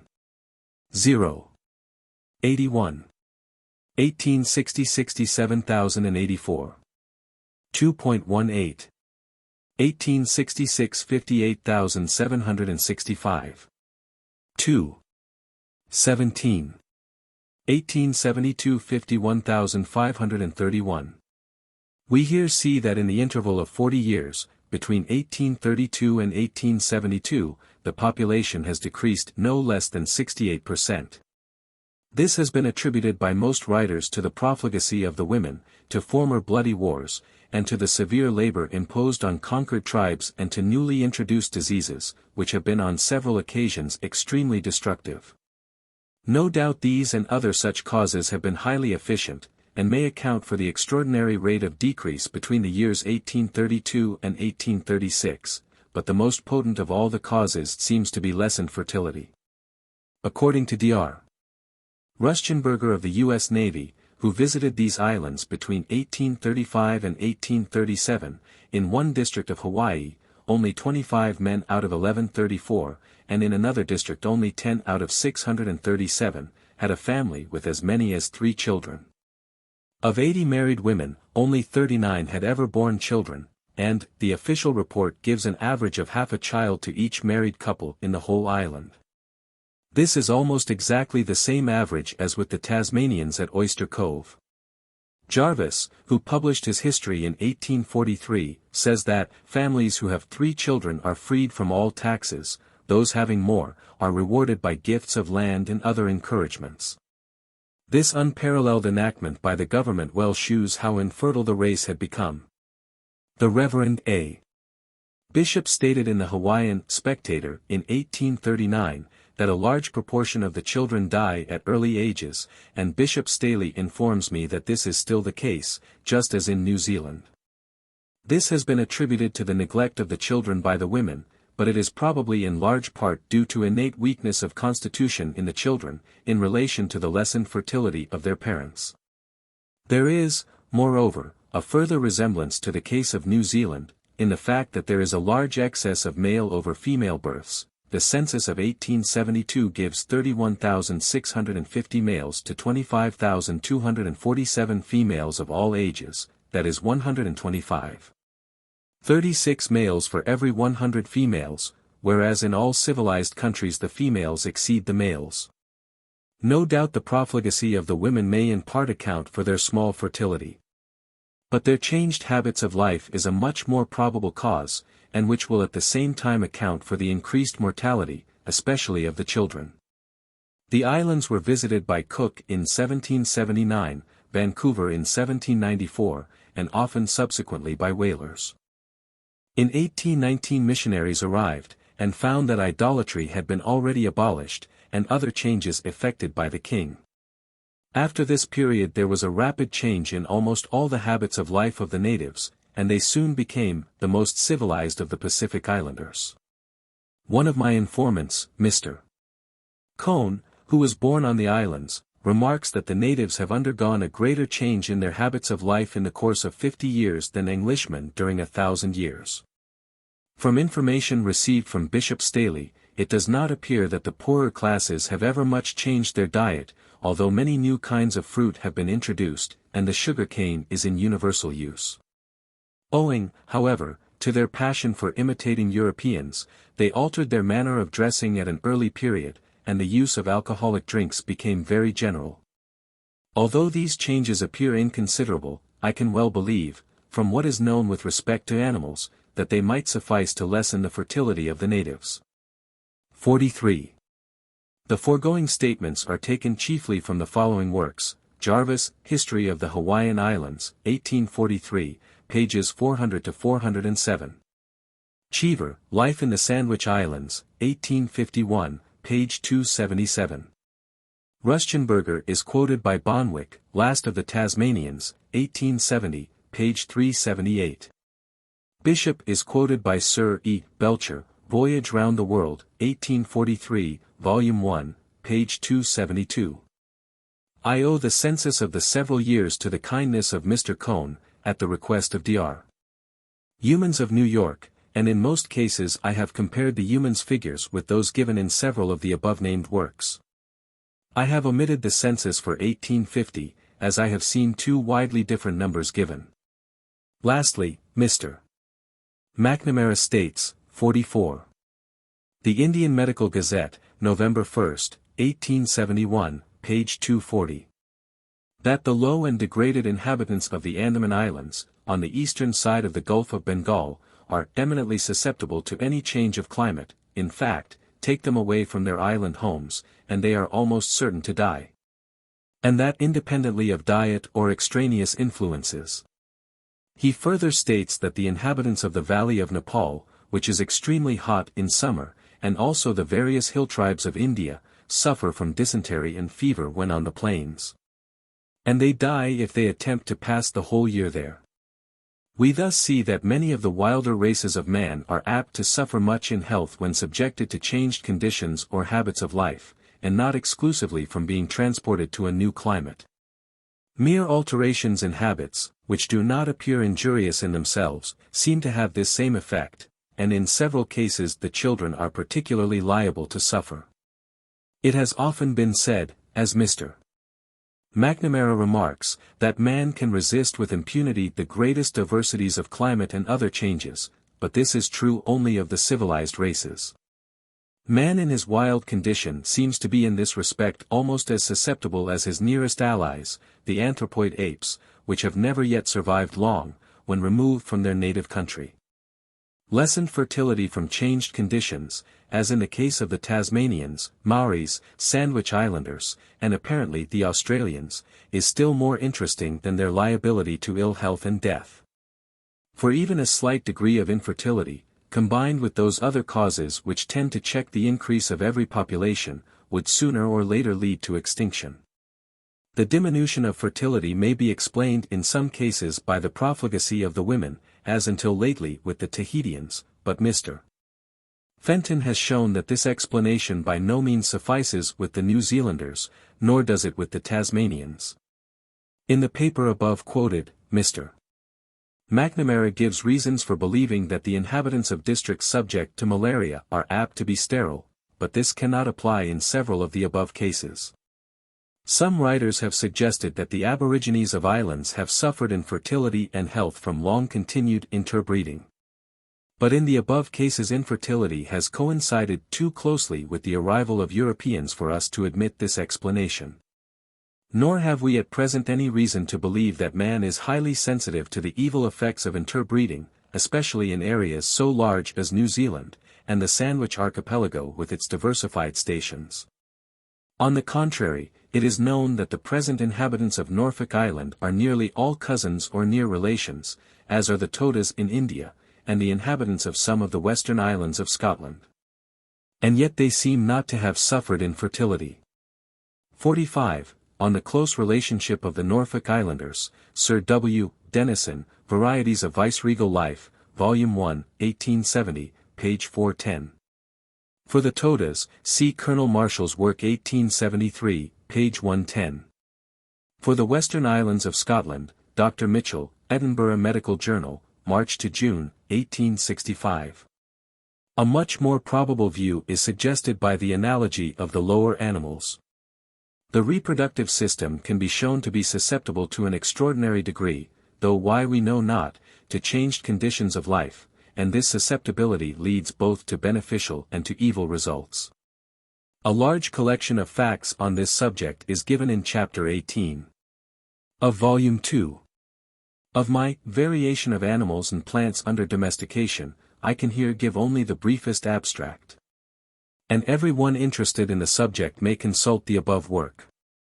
Very slight changes increase the health, vigor, and fertility of most or all organic beings, whilst other changes are known to render a large number of animals sterile. One of the most familiar cases is that of tamed elephants not breeding in India, though they often breed in Ava, where the females are allowed to roam about the forests to some extent, and are thus placed under more natural conditions. The case of various American monkeys, both sexes of which have been kept for many years together in their own countries, and yet have very rarely or never bred, is a more apposite instance, because of their relationship to man. It is remarkable how slight a change in the conditions often induces sterility in a wild animal when captured, and this is the more strange as all our domesticated animals have become more fertile than they were in a state of nature. And some of them can resist the most unnatural conditions with undiminished fertility. 46. For the evidence on this head, see Variation of Animals, etc., Volume 2. Page 111.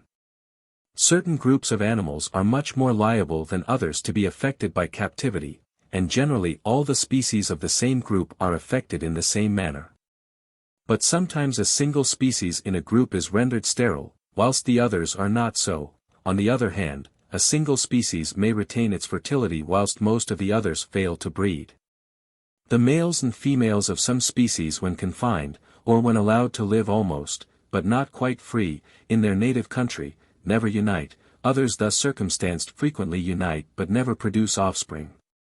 Others again produce some offspring, but fewer than in a state of nature, and as bearing on the above cases of man, it is important to remark that the young are apt to be weak and sickly, or malformed, and to perish at an early age. Seeing how general is this law of the susceptibility of the reproductive system to changed conditions of life, and that it holds good with our nearest allies, the quadrumana, I can hardly doubt that it applies to man in his primeval state. Hence if savages of any race are induced suddenly to change their habits of life, they become more or less sterile, and their young offspring suffer in health, in the same manner and from the same cause. As do the elephant and hunting leopard in India, many monkeys in America, and a host of animals of all kinds, on removal from their natural conditions. We can see why it is that aborigines, who have long inhabited islands, and who must have been long exposed to nearly uniform conditions, should be specially affected by any change in their habits, as seems to be the case. Civilized races can certainly resist changes of all kinds far better than savages. And in this respect they resemble domesticated animals, for though the latter sometimes suffer in health, for instance European dogs in India, yet they are rarely rendered sterile, though a few such instances have been recorded. 47. Variation of Animals, etc., Volume 2. Page 16.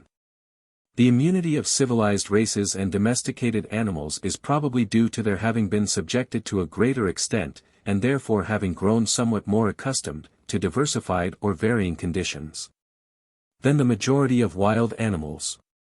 And to their having formerly immigrated or been carried from country to country, and to different families or subraces having intercrossed. It appears that a cross with civilized races at once gives to an aboriginal race an immunity from the evil consequences of changed conditions. Thus the crossed offspring from the Tahitians and English, when settled in Pitcairn Island, increased so rapidly that the island was soon overstocked, and in June 1856 they were removed to Norfolk Island. They then consisted of 60 married persons and 134 children, making a total of 194. Here they likewise increased so rapidly, that although 16 of them returned to Pitcairn Island in 1859, they numbered in January 1868, 300 souls. The males and females being in exactly equal numbers. What a contrast does this case present with that of the Tasmanians. The Norfolk Islanders increased in only 12.5 years from 194 to 300. Whereas the Tasmanians decreased during 15 years from 120 to 46, of which latter number only 10 were children. 48. These details are taken from The Mutineers of the Bounty, by Lady Belcher, 1870.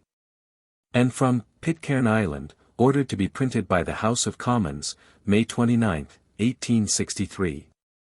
The following statements about the Sandwich Islanders are from the Honolulu Gazette, and from Mr. Cohn. So again in the interval between the census of 1866 and 1872 the natives of full blood in the Sandwich Islands decreased by 80-81, whilst the half-castes, who are believed to be healthier, increased by 847. But I do not know whether the latter number includes the offspring from the half-castes, or only the half-castes of the first generation. The cases which I have here given all relate to aborigines, who have been subjected to new conditions as the result of the immigration of civilized men. But sterility and ill health would probably follow, if savages were compelled by any cause, such as the inroad of a conquering tribe, to desert their homes and to change their habits.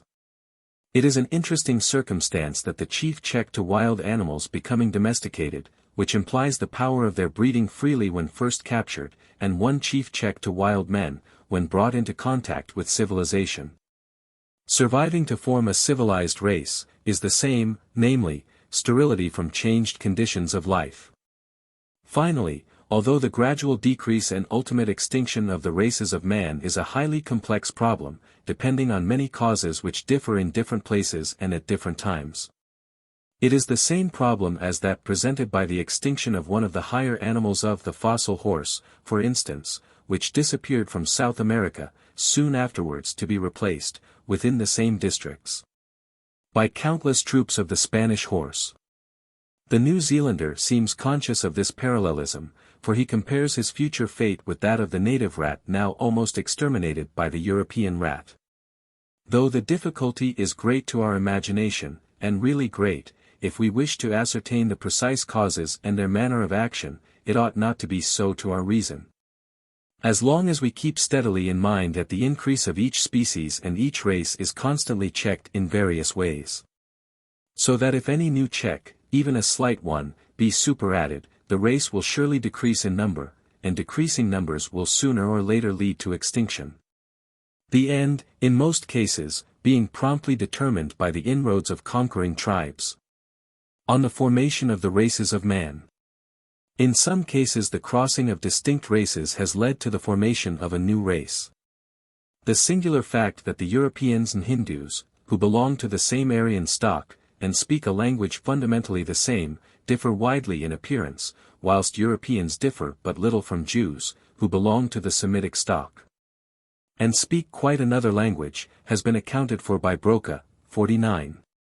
On Anthropology, Translation, Anthropological Review, January 1868, page 38, through certain Aryan branches having been largely crossed by indigenous tribes during their wide diffusion.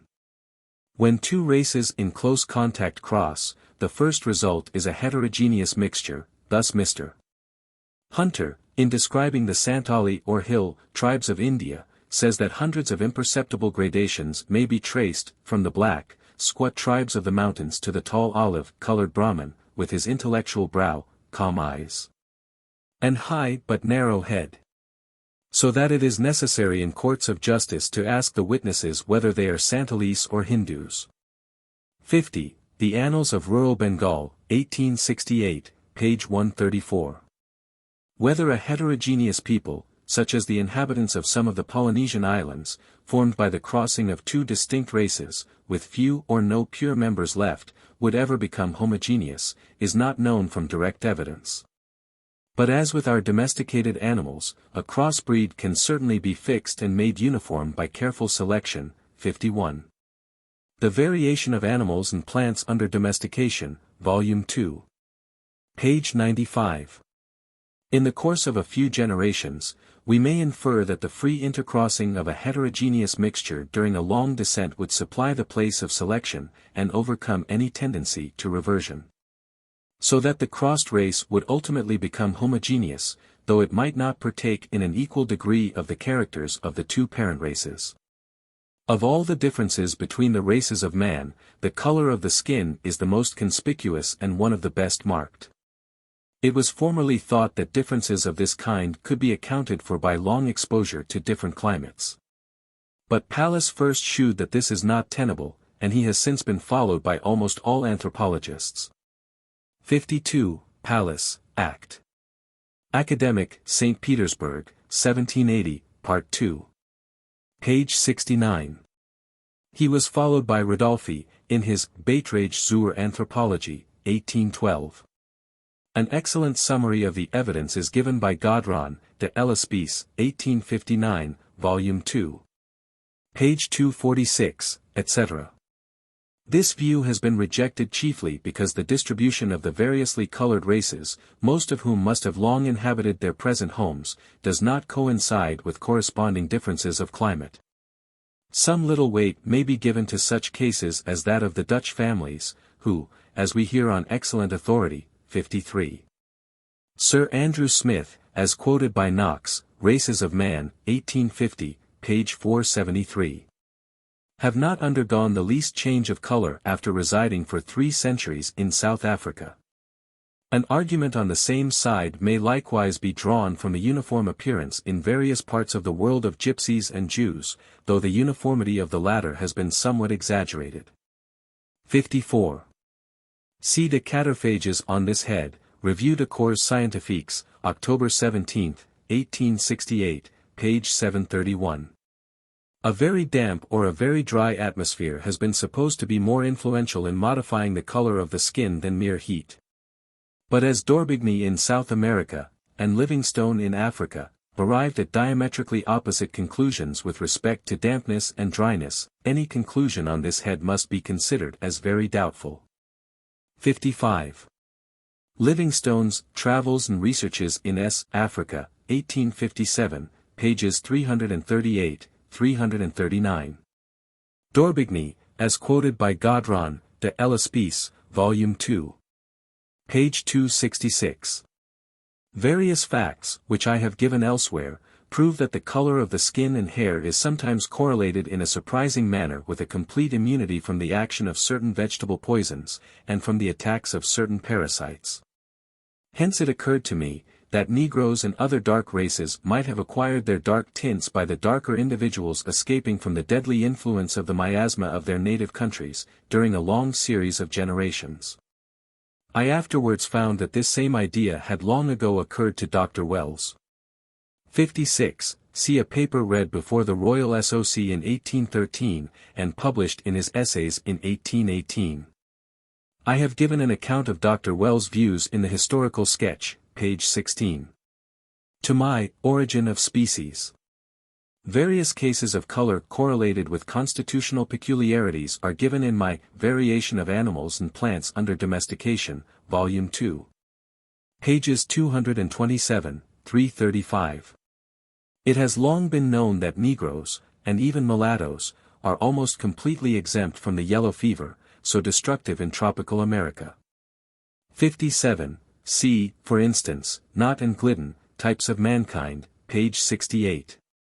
They likewise escape to a large extent the fatal intermittent fevers, that prevail along at least 2,600 miles of the shores of Africa, and which annually cause 1/5 of the white settlers to die, and another 1/5 to return home invalid. 58.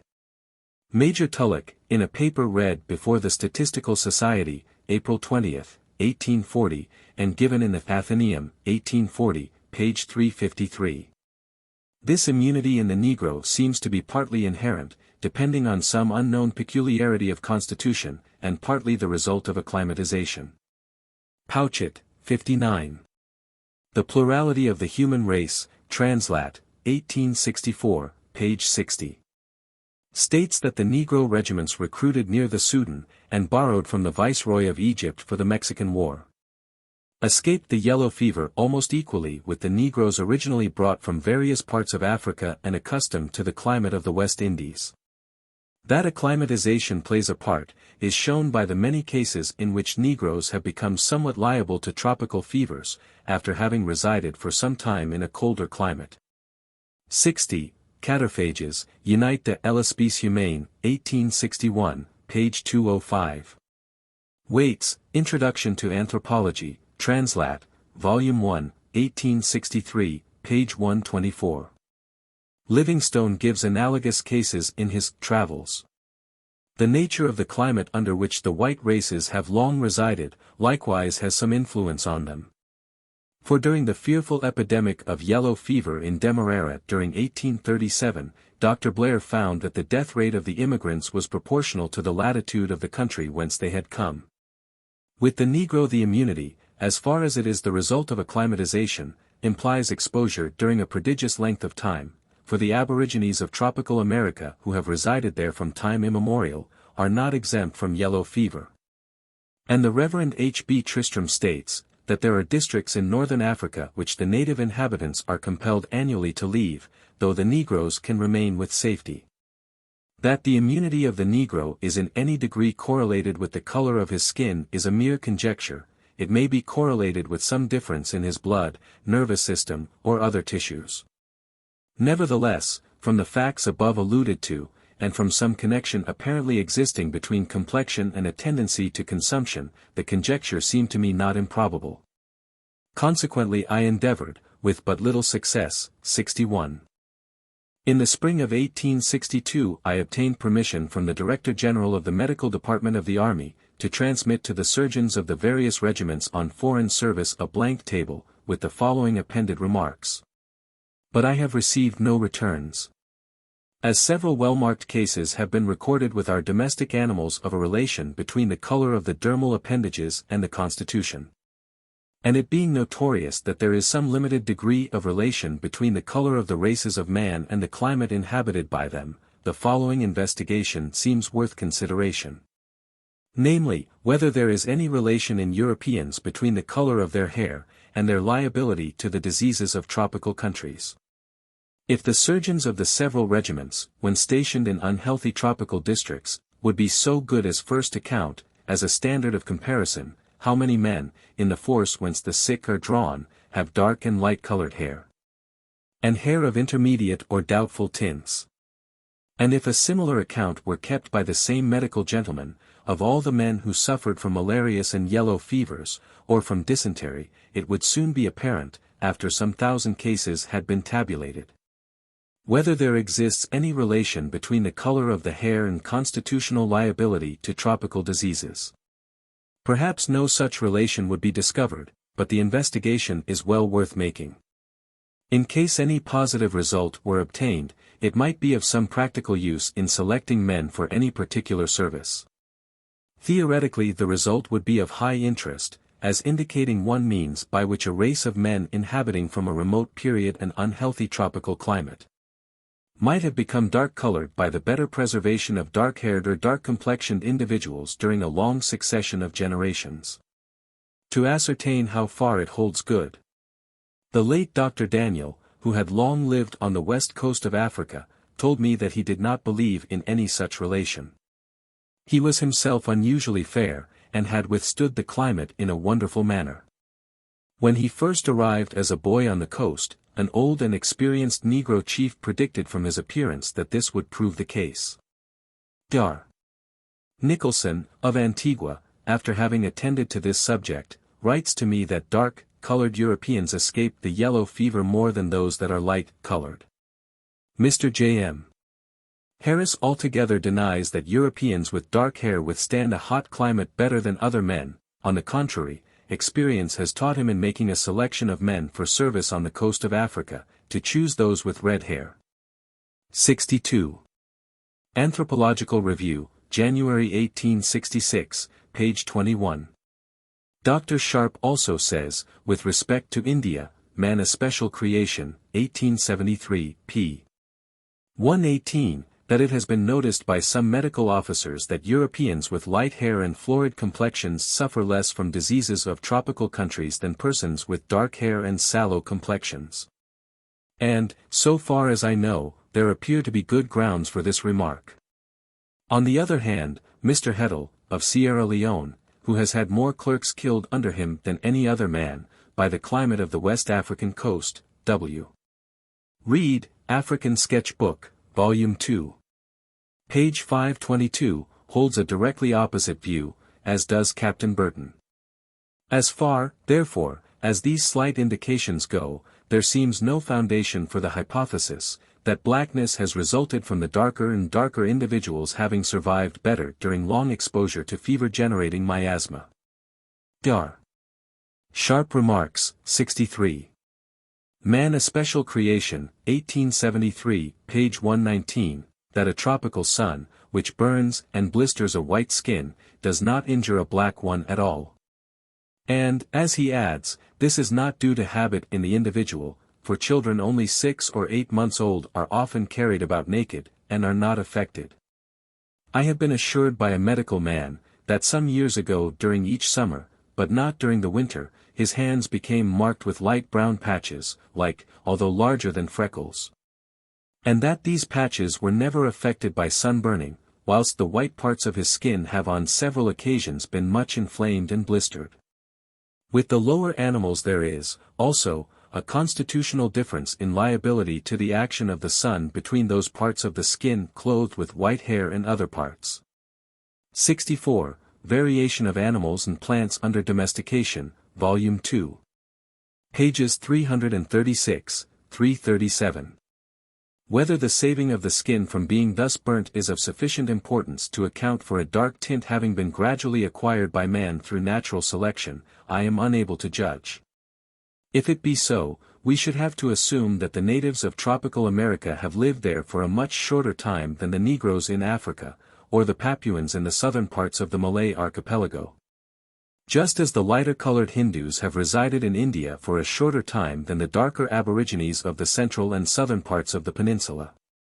Although with our present knowledge we cannot account for the differences of color in the races of man, through any advantage thus gained, or from the direct action of climate.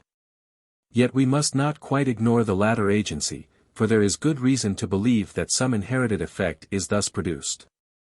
65. See, for instance, Cataphages, Revue de Corps Scientifiques, October 10, 1868, p. 724, on the effects of residence in Abyssinia and Arabia, and other analogous cases. Dr. Roll, Der Mensch, seine Abstammung, etc., 1865, s. 99, states, on the authority of Konikoff, that the greater number of German families settled in Georgia, have acquired in the course of 2 generations dark hair and eyes. Mr. D. Forbes informs me that the Quichuas in the Andes vary greatly in color, according to the position of the valleys inhabited by them. We have seen in the second chapter that the conditions of life affect the development of the bodily frame in a direct manner, and that the effects are transmitted. Thus, as is generally admitted, the European settlers in the United States undergo a slight but extraordinary rapid change of appearance.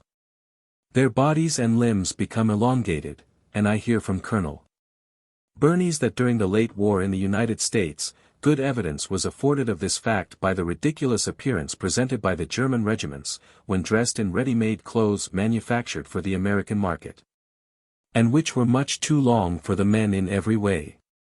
There is, also, a considerable body of evidence showing that in the southern states the house slaves of the 3rd generation present a markedly different appearance from the field slaves. 66. Harlan, Medical Researches, page 532. Cataphages, Unite de l'Espèce Humaine, 1861, page 128, has collected much evidence on this head. If, however, we look to the races of man as distributed over the world, we must infer that their characteristic differences cannot be accounted for by the direct action of different conditions of life, even after exposure to them for an enormous period of time. The Eskimo live exclusively on animal food, they are clothed in thick fur, and are exposed to intense cold and to prolonged darkness. Yet they do not differ in any extreme degree from the inhabitants of southern China, who live entirely on vegetable food, and are exposed almost naked to a hot, glaring climate. The unclothed Fuegians live on the marine productions of their inhospitable shores, the Botocudos of Brazil wander about the hot forests of the interior and live chiefly on vegetable productions. Yet these tribes resemble each other so closely that the Fuegians on board the Beagle were mistaken by some Brazilians for Botocudos. The Botocudos again, as well as the other inhabitants of tropical America, are wholly different from the Negroes who inhabit the opposite shores of the Atlantic, are exposed to a nearly similar climate, and follow nearly the same habits of life. Nor can the differences between the races of man be accounted for by the inherited effects of the increased or decreased use of parts, except to a quite insignificant degree. Men who habitually live in canoes, may have their legs somewhat stunted. Those who inhabit lofty regions may have their chests enlarged, and those who constantly use certain sense organs may have the cavities in which they are lodged somewhat increased in size, and their features consequently a little modified. With civilized nations, the reduced size of the jaws from lessened use, the habitual play of different muscles serving to express different emotions, and the increased size of the brain from greater intellectual activity, have together produced a considerable effect on their general appearance when compared with savages. 67. See Professor Schaffhausen, Translat, in Anthropological Review, October 1868, page 429. Increased bodily stature, without any corresponding increase in the size of the brain, may, judging from the previously adduced case of rabbits, have given to some races an elongated skull of the dolichocephalic type. Lastly, the little understood principle of correlated development has sometimes come into action, as in the case of great muscular development and strongly projecting supraorbital ridges. The color of the skin and hair are plainly correlated, as is the texture of the hair with its color in the Mandans of North America. 68. Mr. Catlin states, N. American Indians, 3rd edition, 1842, Volume 1, p. 49, that in the whole tribe of the Mandans, about 1 in 10 or 12 of the members, of all ages and both sexes, have bright silvery gray hair, which is hereditary. Now this hair is as coarse and harsh as that of a horse's mane, whilst the hair of other colors is fine and soft. The color also of the skin, and the odor emitted by it, are likewise in some manner connected. With the breeds of sheep the number of hairs within a given space and the number of excretory pores are related. 69. On the odor of the skin, Gaudron, Sir Ellispice, Tom. 2, page 217. On the pores in the skin, Dr. Wilkins, Die Aufgaben der Landwirth. Zootechnik, 1869, s. 7. If we may judge from the analogy of our domesticated animals, many modifications of structure in man probably come under this principle of correlated development. We have now seen that the external characteristic differences between the races of man cannot be accounted for in a satisfactory manner by the direct action of the conditions of life, nor by the effects of the continued use of parts, nor through the principle of correlation. We are therefore led to inquire whether slight individual differences, to which man is eminently liable, may not have been preserved and augmented during a long series of generations through natural selection. But here we are at once met by the objection that beneficial variations alone can be thus preserved. And as far as we are enabled to judge, although always liable to err on this head, none of the differences between the races of man are of any direct or special service to him. The intellectual and moral or social faculties must of course be excepted from this remark. The great variability of all the external differences between the races of man likewise indicates that they cannot be of much importance. For if important, they would long ago have been either fixed and preserved, or eliminated. In this respect man resembles those forms, called by naturalists protean or polymorphic, which have remained extremely variable, owing, as it seems, to such variations being of an indifferent nature, and to their having thus escaped the action of natural selection.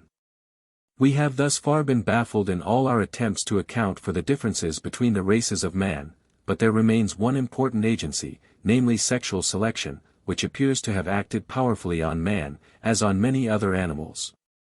I do not intend to assert that sexual selection will account for all the differences between the races. An unexplained residuum is left, about which we can only say, in our ignorance, that as individuals are continually born with, for instance, heads a little rounder or narrower, and with noses a little longer or shorter, such slight differences might become fixed and uniform, if the unknown agencies which induced them were to act in a more constant manner, aided by long-continued intercrossing.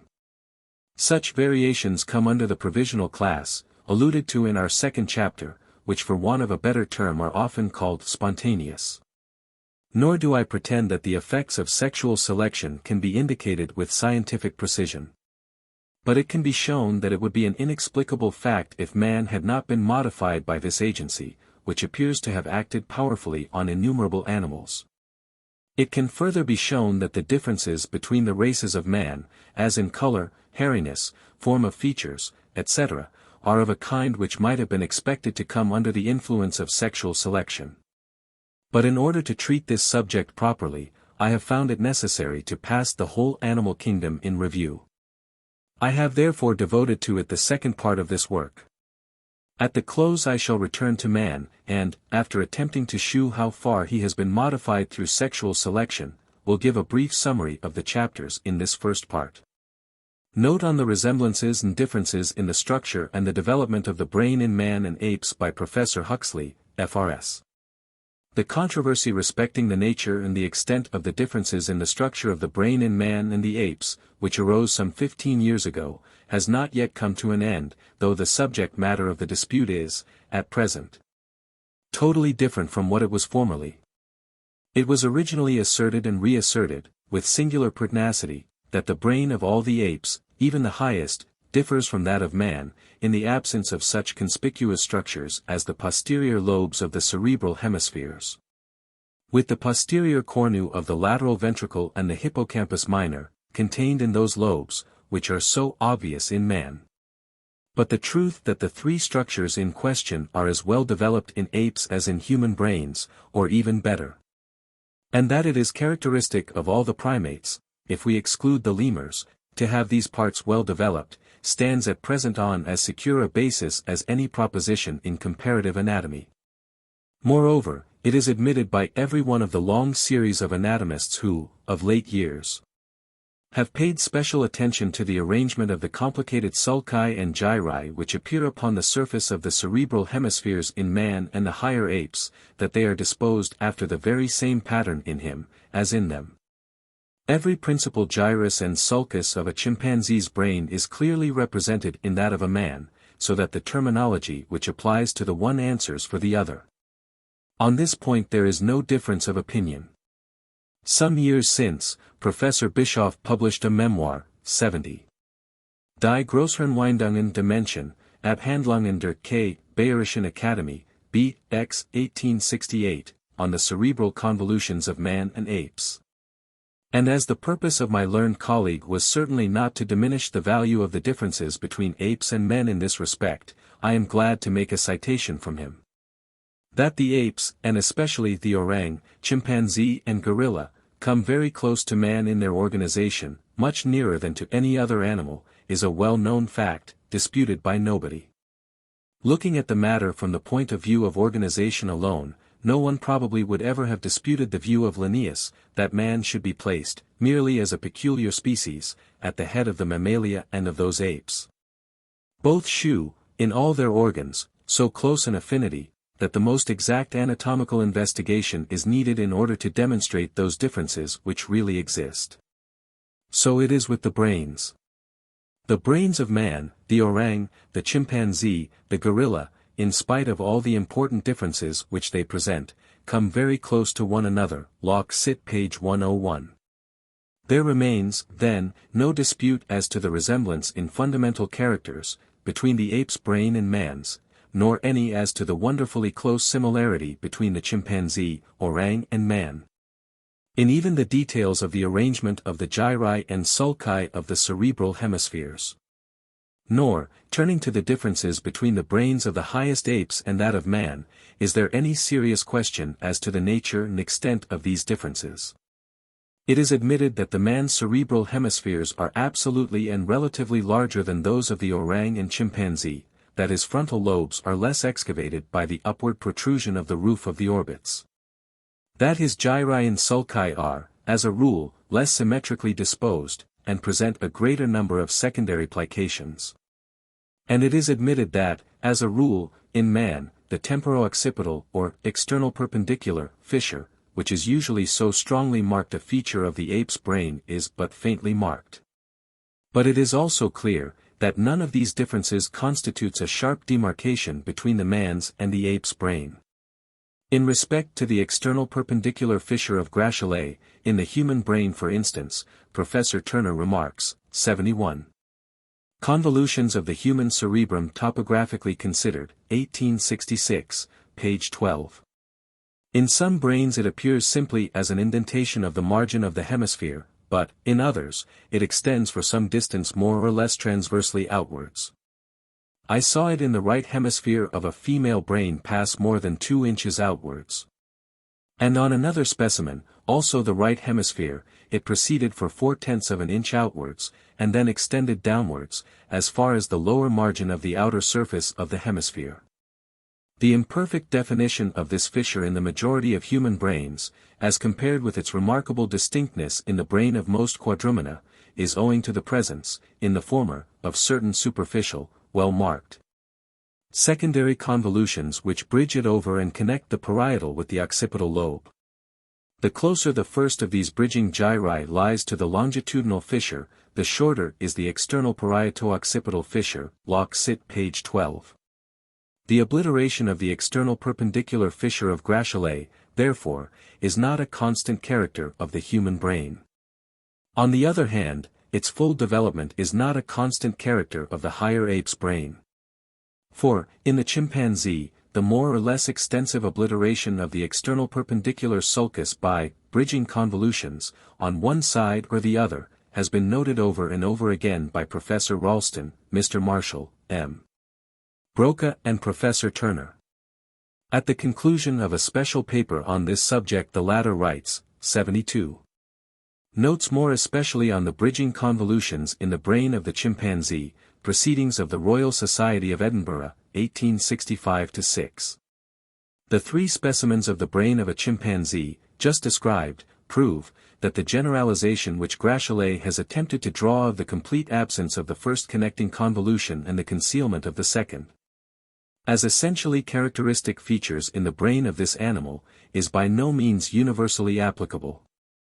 In only one specimen did the brain, in these particulars, follow the law which Gracheliet has expressed. As regards the presence of the superior bridging convolution, I am inclined to think that it has existed in one hemisphere, at least, in a majority of the brains of this animal which have, up to this time, been figured or described. The superficial position of the second bridging convolution is evidently less frequent, and has as yet, I believe, only been seen in the brain, recorded in this communication. The asymmetrical arrangement in the convolutions of the 2 hemispheres, which previous observers have referred to in their descriptions, is also well illustrated in these specimens, pages 8, 9. Even with the presence of the temporo-occipital, or external perpendicular, sulcus, a mark of distinction between the higher apes and man, the value of such a distinctive character would be rendered very doubtful by the structure of the brain in the platyrrhine apes. In fact, while the temporo-occipital is one of the most constant of sulci in the catarrhine, or Old World, apes, it is never very strongly developed in the New World apes, it is absent in the smaller platyrrhini, rudimentary in Pithecia, 73. Flower, On the Anatomy of Pithecia monicus, Proceedings of the Zoological Society, 1862, and more or less obliterated by bridging convolutions in 8 less. A character which is thus variable within the limits of a single group can have no great taxonomic value. It is further established, that the degree of asymmetry of the convolution of the 2 sides in the human brain is subject to much individual variation. And that, in those individuals of the Bushman race who have been examined, the gyri and sulci of the 2 hemispheres are considerably less complicated and more symmetrical than in the European brain, while, in some individuals of the chimpanzee, their complexity and asymmetry become notable. This is particularly the case in the brain of a young male chimpanzee figured by M. Broca. L'Ordre de Primates, page 165, figure 11. Again, as respects the question of absolute size, it is established that the difference between the largest and the smallest healthy human brain is greater than the difference between the smallest healthy human brain and the largest chimpanzee's or orang's brain. Moreover, there is one circumstance in which the orang's and chimpanzee's brains resemble man's, but in which they differ from the lower apes, and that is the presence of 2 corpora candicantia the cynomorpha having but one. In view of these facts I do not hesitate in this year 1874, to repeat and insist upon the proposition which I enunciated in 1863, 74. Man's Place in Nature, page 102. So far as cerebral structure goes, therefore, it is clear that man differs less from the chimpanzee or the orang, than these do even from the monkeys. and that the difference between the brain of the chimpanzee and of man is almost insignificant when compared with that between the chimpanzee brain and that of a lemur. In the paper to which I have referred, Professor Bischoff does not deny the second part of this statement, but he first makes the irrelevant remark that it is not wonderful if the brains of an orang and a lemur are very different. And secondly, goes on to assert that, if we successively compare the brain of a man with that of an orang, the brain of this with that of a chimpanzee, of this with that of a gorilla, and so on of a hylobates, Semnopithecus, Cynocephaly, Cercopithecus, Macacus, Cebus, Calothrix, lemur, Stenops, Hapale, we shall not meet with a greater, or even as great a break in the degree of development of the convolutions, as we find between the brain of a man and that of an orang or chimpanzee. To which I reply, firstly, that whether this assertion be true or false, it has nothing whatever to do with the proposition enunciated in Man's Place in Nature, which refers not to the development of the convolutions alone, but to the structure of the whole brain. If Professor Bischoff had taken the trouble to refer to p. 96 of the work he criticizes, in fact, he would have found the following passage, and it is a remarkable circumstance that though, so far as our present knowledge extends, there is one true structural break in the series of forms of simian brains. This hiatus does not lie between man and the man-like apes, but between the lower and the lowest simians, or in other words, between the Old and New World apes and monkeys and the lemurs. Every lemur which has yet been examined, in fact, has its cerebellum partially visible from above, and its posterior lobe, with the contained posterior cornu and hippocampus minor, more or less rudimentary. Every marmoset, American monkey, Old World monkey, baboon or man-like ape, on the contrary, has its cerebellum entirely hidden, posteriorly, by the cerebral lobes, and possesses a large posterior cornu with a well-developed hippocampus minor. This statement was a strictly accurate account of what was known when it was made. And it does not appear to me to be more than apparently weakened by the subsequent discovery of the relatively small development of the posterior lobes in the siamang and in the howling monkey. Notwithstanding the exceptional brevity of the posterior lobes in these two species, no one will pretend that their brains, in the slightest degree, approach those of the lemurs.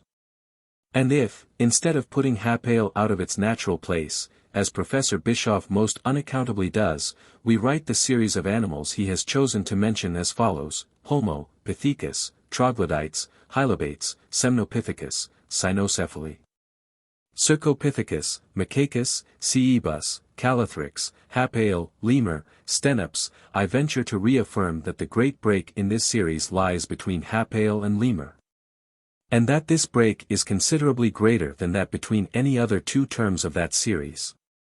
Professor Bischoff ignores the fact that long before he wrote, Graciolet had suggested the separation of the lemurs from the other primates on the very ground of the difference in their cerebral characters. And that Professor Flower had made the following observations in the course of his description of the brain of the Javan loris, 75. Transactions of the Zoological Society, Volume 5, 1862. And it is especially remarkable that, in the development of the posterior lobes, there is no approximation to the lemurin, short hemisphered brain, in those monkeys which are commonly supposed to approach this family in other respects, viz. the lower members of the platyrrhine group. So far as the structure of the adult brain is concerned, then, the very considerable additions to our knowledge, which have been made by the researches of so many investigators, during the past 10 years, fully justify the statement which I made in 1863. But it has been said, that, admitting the similarity between the adult brains of man and apes, they are nevertheless, in reality, widely different, because they exhibit fundamental differences in the mode of their development. No one would be more ready than I to admit the force of this argument, if such fundamental differences of development really exist. But I deny that they do exist. On the contrary, there is a fundamental agreement in the development of the brain in men and apes. Graciolet originated the statement that there is a fundamental difference in the development of the brains of apes and that of man, consisting in this: That, in the apes, the sulci which first make their appearance are situated on the posterior region of the cerebral hemispheres, while, in the human fetus, the sulci first become visible on the frontal lobes. 76. Chez tous les singes, les plus postérieurs se développent les premiers, les plus antérieurs se développent plus tard, aussi la vertèbre occipitale et la pariétale sont elles relativement très grandes chez le fœtus. L'homme présente une exception remarquable quant à l'époque de l'apparition de plis frontox, que sont les premiers indices. Mais le développement général du lobe frontal, envisage seulement par rapport à son volume, sous les mêmes lois que dans les singes, Grachelais, Mémoire sur les plis cérébrales del homme et de primatos, page 39, tab 4, figure 3. This general statement is based upon two observations, the one of a gibbon almost ready to be born, in which the posterior gyri were well developed, while those of the frontal lobes were hardly indicated. 77. Grachelais' words are, Loc sit p. 39. Dans le fœtus dont ils agit les plis cérébraux postérieurs sont bien développés, tandis que les plis du lobe frontal sont à peine indiques. The figure, however, PL4, Fig. 3, shews the fissure of Rolando, and one of the frontal sulci plainly enough. Nevertheless, M. Alex, in his Notice sur les travaux anthropologiques de Grachelais, MEM. De la Société d'Anthropologie de Paris, 1868, page 32, writes thus, Grachelais a eu entre les mains le cerveau d'un fœtus de gibbon, singe éminemment supérieur, et tellement rapproché de l'orang. Que de naturalistes très compétents l'ont arrangé parmi les anthropoids. M. Huxley, par exemple, n'hésite pas sur ce point. Eh bien, c'est sur le cerveau d'un fœtus de gibbon que Grachelais a vu les circonvolutions du lobe temporosphenoidal déjà développées lorsqu'il n'existe pas encore de plis sur le lobe frontal. Il était donc bien autorisé à dire que, chez l'homme les circonvolutions apparaissent DANW, tandis que chez les singes elles se développent DWNA. And the other of a human fetus at the 22nd or 23rd week of uterogestation, in which Grachelais notes that the insula was uncovered, but that nevertheless, de incisure saiment de lobe antérieur. Incisure plus profonde indique la séparation du lobe occipital, très réduite, d'heures de cette époque. Le reste de la surface cérébrale est encore absolument lisse. 3 views of this brain are given in Plate 2, Figures 1 and 2 and 3 of the work cited, showing the upper, lateral and inferior views of the hemispheres, but not the inner view. It is worthy of note that the figure by no means bears out Grachelais' description. Inasmuch as the fissure, antero-temporal, on the posterior half of the face of the hemisphere is more marked than any of those vaguely indicated in the anterior half. If the figure is correct, it in no way justifies Grachelais' conclusion, Ilya donc entre ces cerveaux, those of a Calatrix and of a gibbon, et celui du fœtus humain un différence fondamentale. Chez celui-ci, longtemps avant que les plis temporaux apparaissent, les plis frontox, essayent d'exister. Since Grachelais' time, however, the development of the gyri and sulci of the brain has been made the subject of renewed investigation by Schmidt, Bischoff, Pansch, 78. Über die typische Ordnung der Furchen und Windungen auf den Großhirnhemisphären Dimension und der Affen, Archiv für Anthropologie, 3. 1868, and more particularly by Ecker, 79. Zur Entwicklungsgeschichte der Furchen und Windungen der Großhirnhemisphären im Fetus-Dimension. Archiv für Anthropologie, 3. 1868, whose work is not only the latest, but by far the most complete, memoir on the subject. The final results of their inquiries may be summed up as follows. 1. In the human fetus, the sylvian fissure is formed in the course of the 3rd month of uterogestation. In this, and in the 4th month, the cerebral hemispheres are smooth and rounded, with the exception of the sylvian depression, and they project backwards far beyond the cerebellum. 2.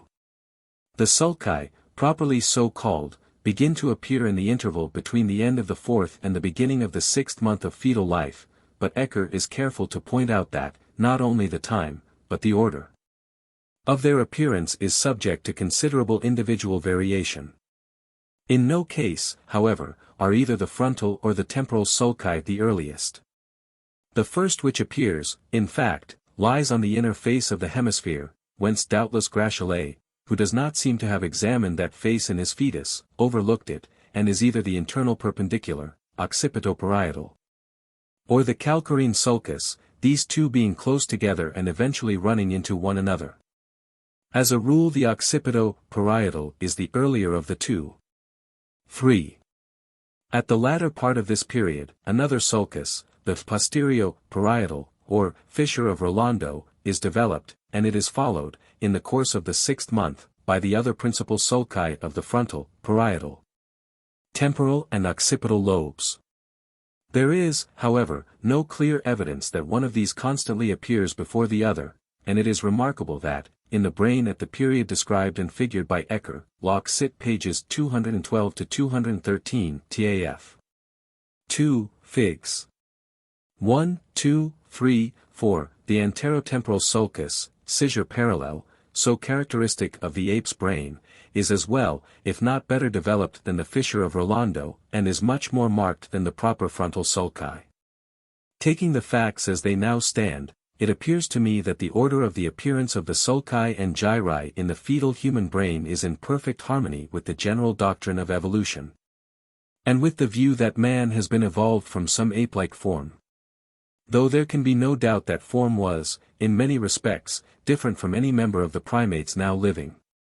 Von Baer taught us, half a century ago, that, in the course of their development, allied animals put on at first, the characters of the greater groups to which they belong, and, by degrees, assume those which restrict them within the limits of their family, genus, and species.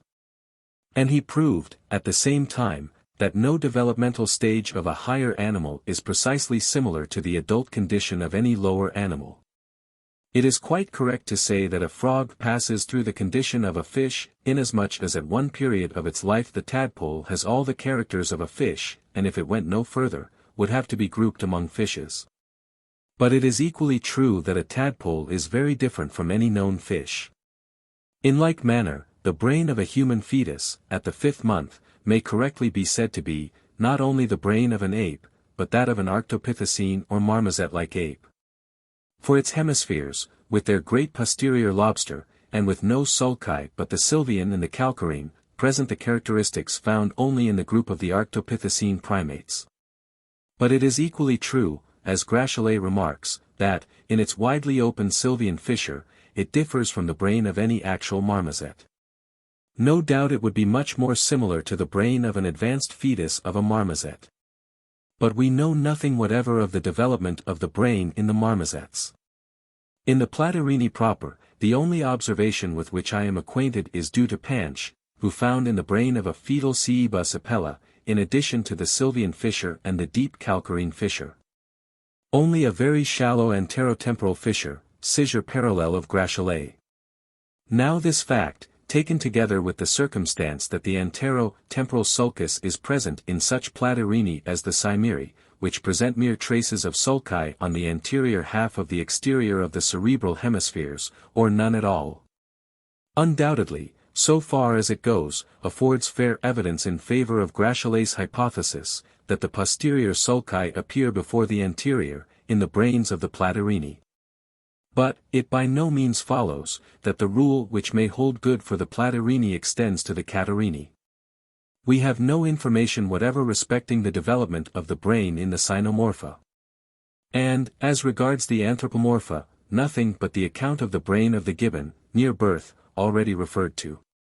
At the present moment there is not a shadow of evidence to shew that the sulci of a chimpanzee's, or orang's, brain do not appear in the same order as a man's. Gratialet opens his preface with the aphorism, "Il est dangereux dans les sciences de conclure trop vite." I fear he must have forgotten this sound maxim by the time he had reached the discussion of the differences between men and apes, in the body of his work. No doubt, the excellent author of one of the most remarkable contributions to the just understanding of the mammalian brain which has ever been made. Would have been the first to admit the insufficiency of his data had he lived to profit by the advance of inquiry. The misfortune is that his conclusions have been employed by persons incompetent to appreciate their foundation, as arguments in favor of obscurantism. 80, for example, M. L'Abbé Lecomte in his terrible pamphlet, Le Darwinisme et l'origine de l'homme, 1873. But it is important to remark that, whether Grachellet was right or wrong in his hypothesis respecting the relative order of appearance of the temporal and frontal sulci, the fact remains that before either temporal or frontal sulci appear, the fetal brain of man presents characters which are found only in the lowest group of the primates, leaving out the lemurs. And that this is exactly what we should expect to be the case, if man has resulted from the gradual modification of the same form as that from which the other primates have sprung.